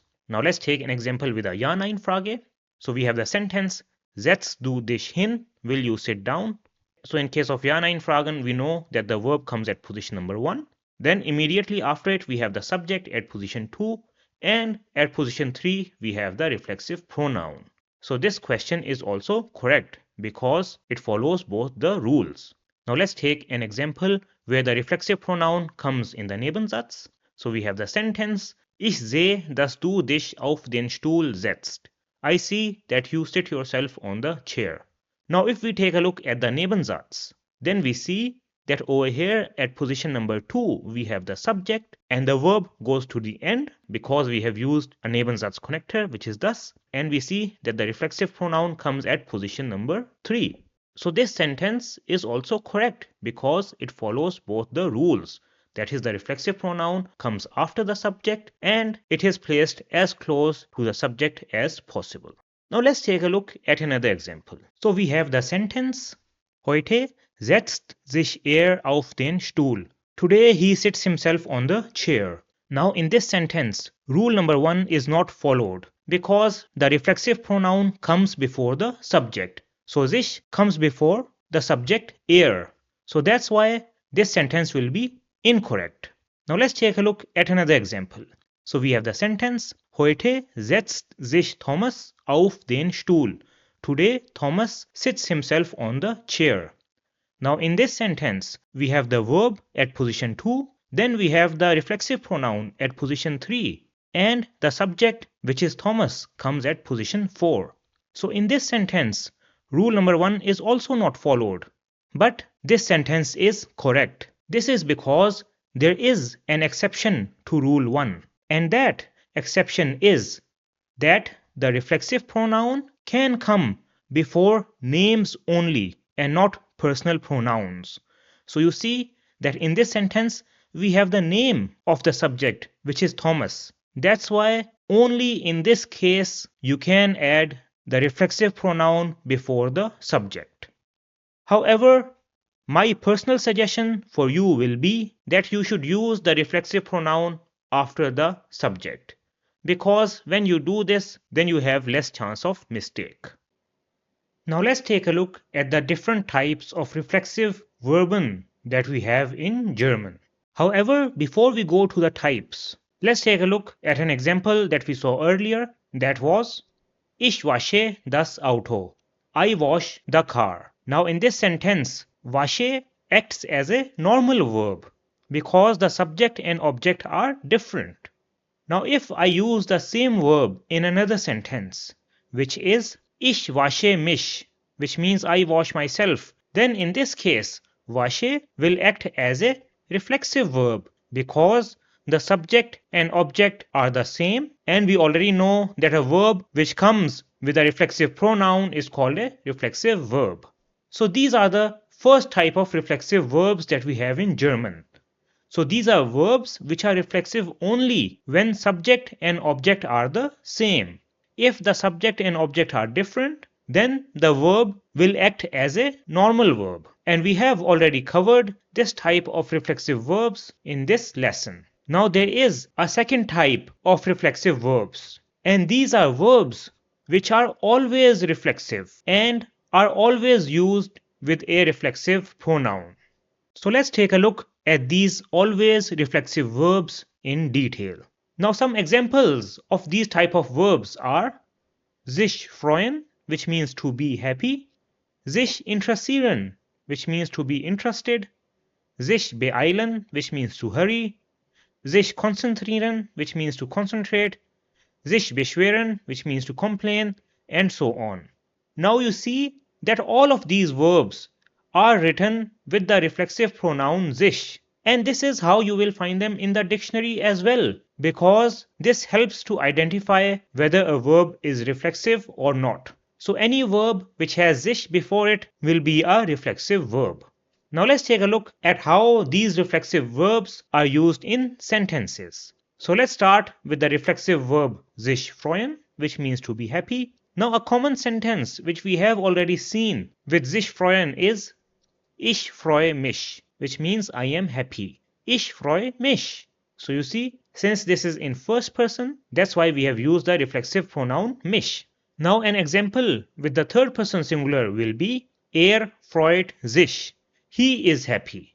Freut sich. So you see, in this case we have used the reflexive pronoun for third person singular, which is sich.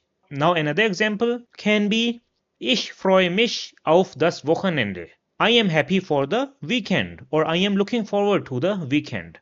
Ich freue mich auf das Wochenende. Now if you write a sentence with the verb freuen without a reflexive pronoun, such as Ich freue auf das Wochenende, then this will be incorrect because you need to use a reflexive pronoun whenever you use the verb freuen.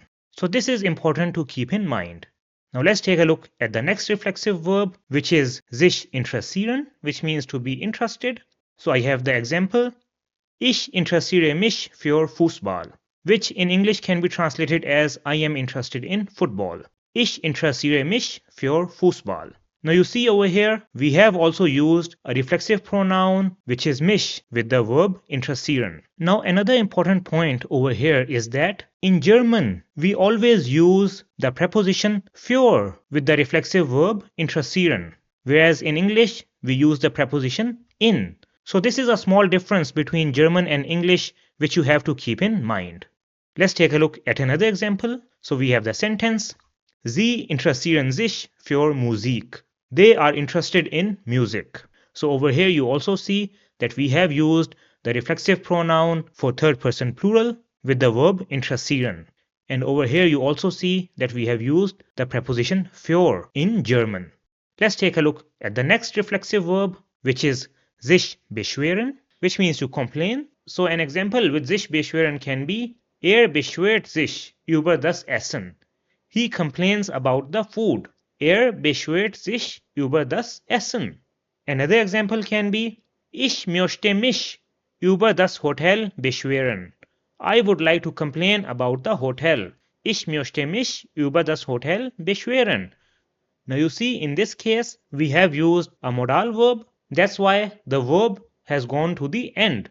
But still, we have placed the reflexive pronoun as close to the subject as possible, which is at position 3, because at position 2, we have the modal verb. Now let's take a look at another reflexive verb, which is sich beeilen, which means to hurry. So an example can be Ich beeile mich, weil der Bus gleich kommt. I hurry because the bus is coming, or the bus is coming right now.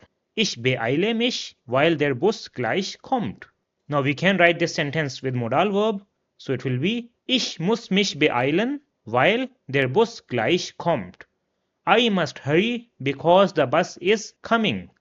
Ich muss mich beeilen, weil der Bus gleich kommt. Now if I had written the second sentence without the reflexive pronoun as Ich muss beeilen, weil der Bus gleich kommt, then it does make sense, but from a grammatical point of view, this will be incorrect because beeilen is always a reflexive verb. That's why we need to use a reflexive pronoun with it. Let's take a look at one more reflexive verb, which is sich konzentrieren, which means to concentrate. So an example with sich konzentrieren can be Ich konzentriere mich auf meine Arbeit. I concentrate on my work. Ich konzentriere mich auf meine Arbeit. Another example can be Die Kinder konzentrieren sich auf die Hausaufgaben. The children concentrate on the homework. Die Kinder konzentrieren sich auf die Hausaufgaben. So in this case, you see, we have used the third person plural, which is die Kinder. That's why we have used the reflexive pronoun, which is sich. So these were some examples with the second type of reflexive verbs, which are always reflexive and always used with a reflexive pronoun.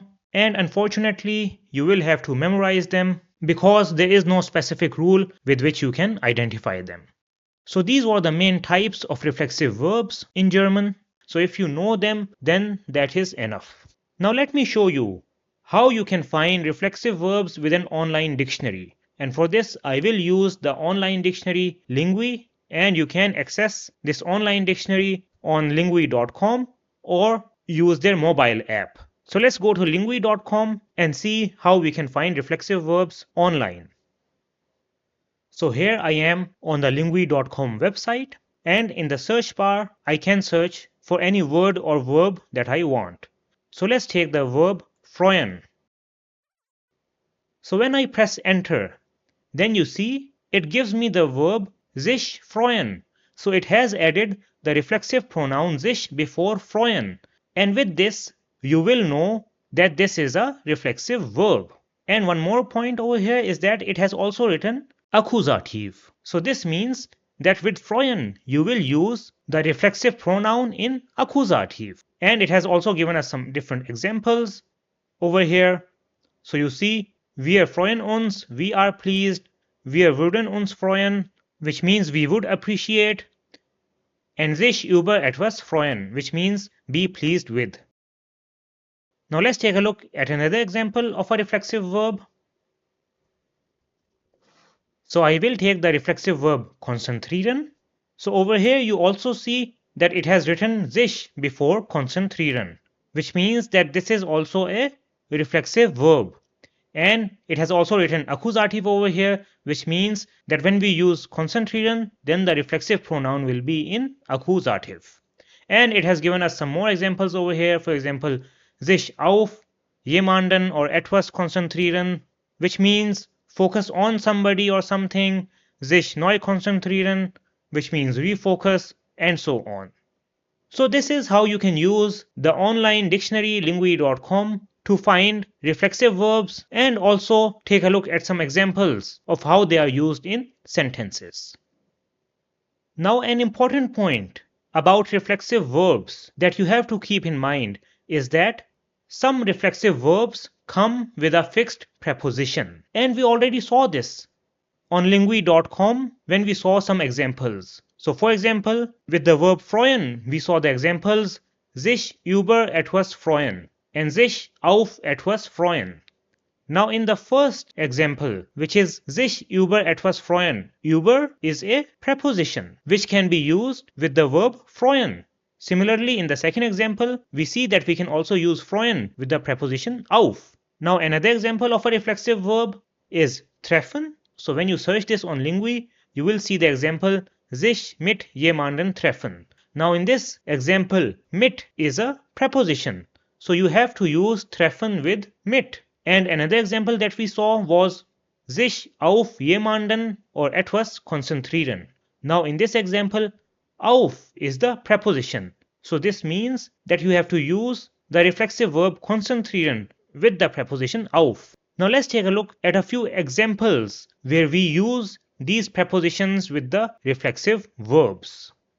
So suppose we have the reflexive verb sich interessieren, and this verb is used with the preposition für. So an example with sich interessieren will be ich interessiere mich für Fußball. I am interested in football. And this is what I also told you earlier when we saw this example, that in English the verb interested is used with the preposition in, whereas in German you can only use it with the preposition für. Now another reflexive verb is sich konzentrieren, which means to concentrate, and the reflexive verb sich konzentrieren is used with the preposition auf.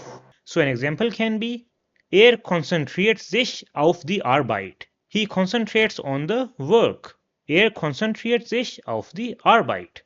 Now another reflexive verb was sich freuen, and we can use this with the preposition auf or the preposition über, so both are fine. So an example can be ich freue mich auf das Wochenende. I am happy for the weekend. Ich freue mich auf das Wochenende. Now let's take one more reflexive verb, which is sich treffen, which means to meet, and the preposition that comes with sich treffen is mit. So an example can be ich treffe mich mit meinem Freund. I am meeting with my friend. Ich treffe mich mit meinem Freund. Now I know that it can be complicated to know what the preposition is for a certain reflexive verb. So my suggestion for you would be that whenever you learn a reflexive verb, then you should learn the verb together with the preposition. Because if you learn it together, then you will remember it for a longer time. Now in order to make things easier for you, I have created a list of important reflexive verbs with examples which you can get from the link in the description below. So this was the topic of reflexive verbs and pronouns in German. I know that this was a long topic, but still you completed it. That's why I must say that you are awesome, because you did not give up. And with this, we have completed the grammar section of chapter number 12, which was also the last grammar section of the German A2 course. Now let's go to the practical German section of chapter number 12, which is emotions and feelings, or Emotionen und Gefühle. So let's take a look at some vocabulary related to emotions and feelings. So the first word is das Gefühl, which means feeling. Das Gefühl. After that we have the word die Laune, which means mood. Die Laune. Then we have die Freude, which means joy or happiness. Die Freude. Another emotion that we have is die Wut, which means anger. Die Wut. And the adjective for anger is wütend, which means angry. Wütend. Then we have die Traurigkeit, which means sadness. Die Traurigkeit. And the adjective which you can use in a sentence is traurig, which means sad. Traurig. Then we have die Angst, which means fear. Die Angst. The next word is das Glück, which means luck or happiness. Das Glück. And the adjective for Glück is glücklich, which means happy. Glücklich. After that we have das Pech, which means bad luck. Das Pech. The next word is die Zufriedenheit, which means contentment. Die Zufriedenheit. And the adjective for Zufriedenheit is zufrieden, which means satisfied or content. Zufrieden. The next word is die Enttäuschung, which means disappointment. Die Enttäuschung. And the adjective is enttäuscht, which means disappointed. Enttäuscht. After that, we have the word die Überraschung, which means surprise. Die Überraschung. And the adjective is überrascht, which means surprised. Überrascht. The next word is die Langweile, which means boredom. Die Langweile. And the adjective is langweilig, which means boring. Langweilig. I hope that you don't have this langweilig feeling as you see this course. The next word is die Sorge, which means worry. Die Sorge. The next word is die Liebe, which means love. Die Liebe. After that, we have der Ärger, which means annoyance. Der Ärger. Then we have another word which is used as an adjective, and that is nervös, which means nervous. Nervös. The next one is entspannt, which means relaxed. This is also an adjective. Entspannt. After that, we have stolz, which means proud. Stolz. Now let's take a look at some useful phrases. And the first phrase will be with the verb sich freuen. So this is a reflexive verb.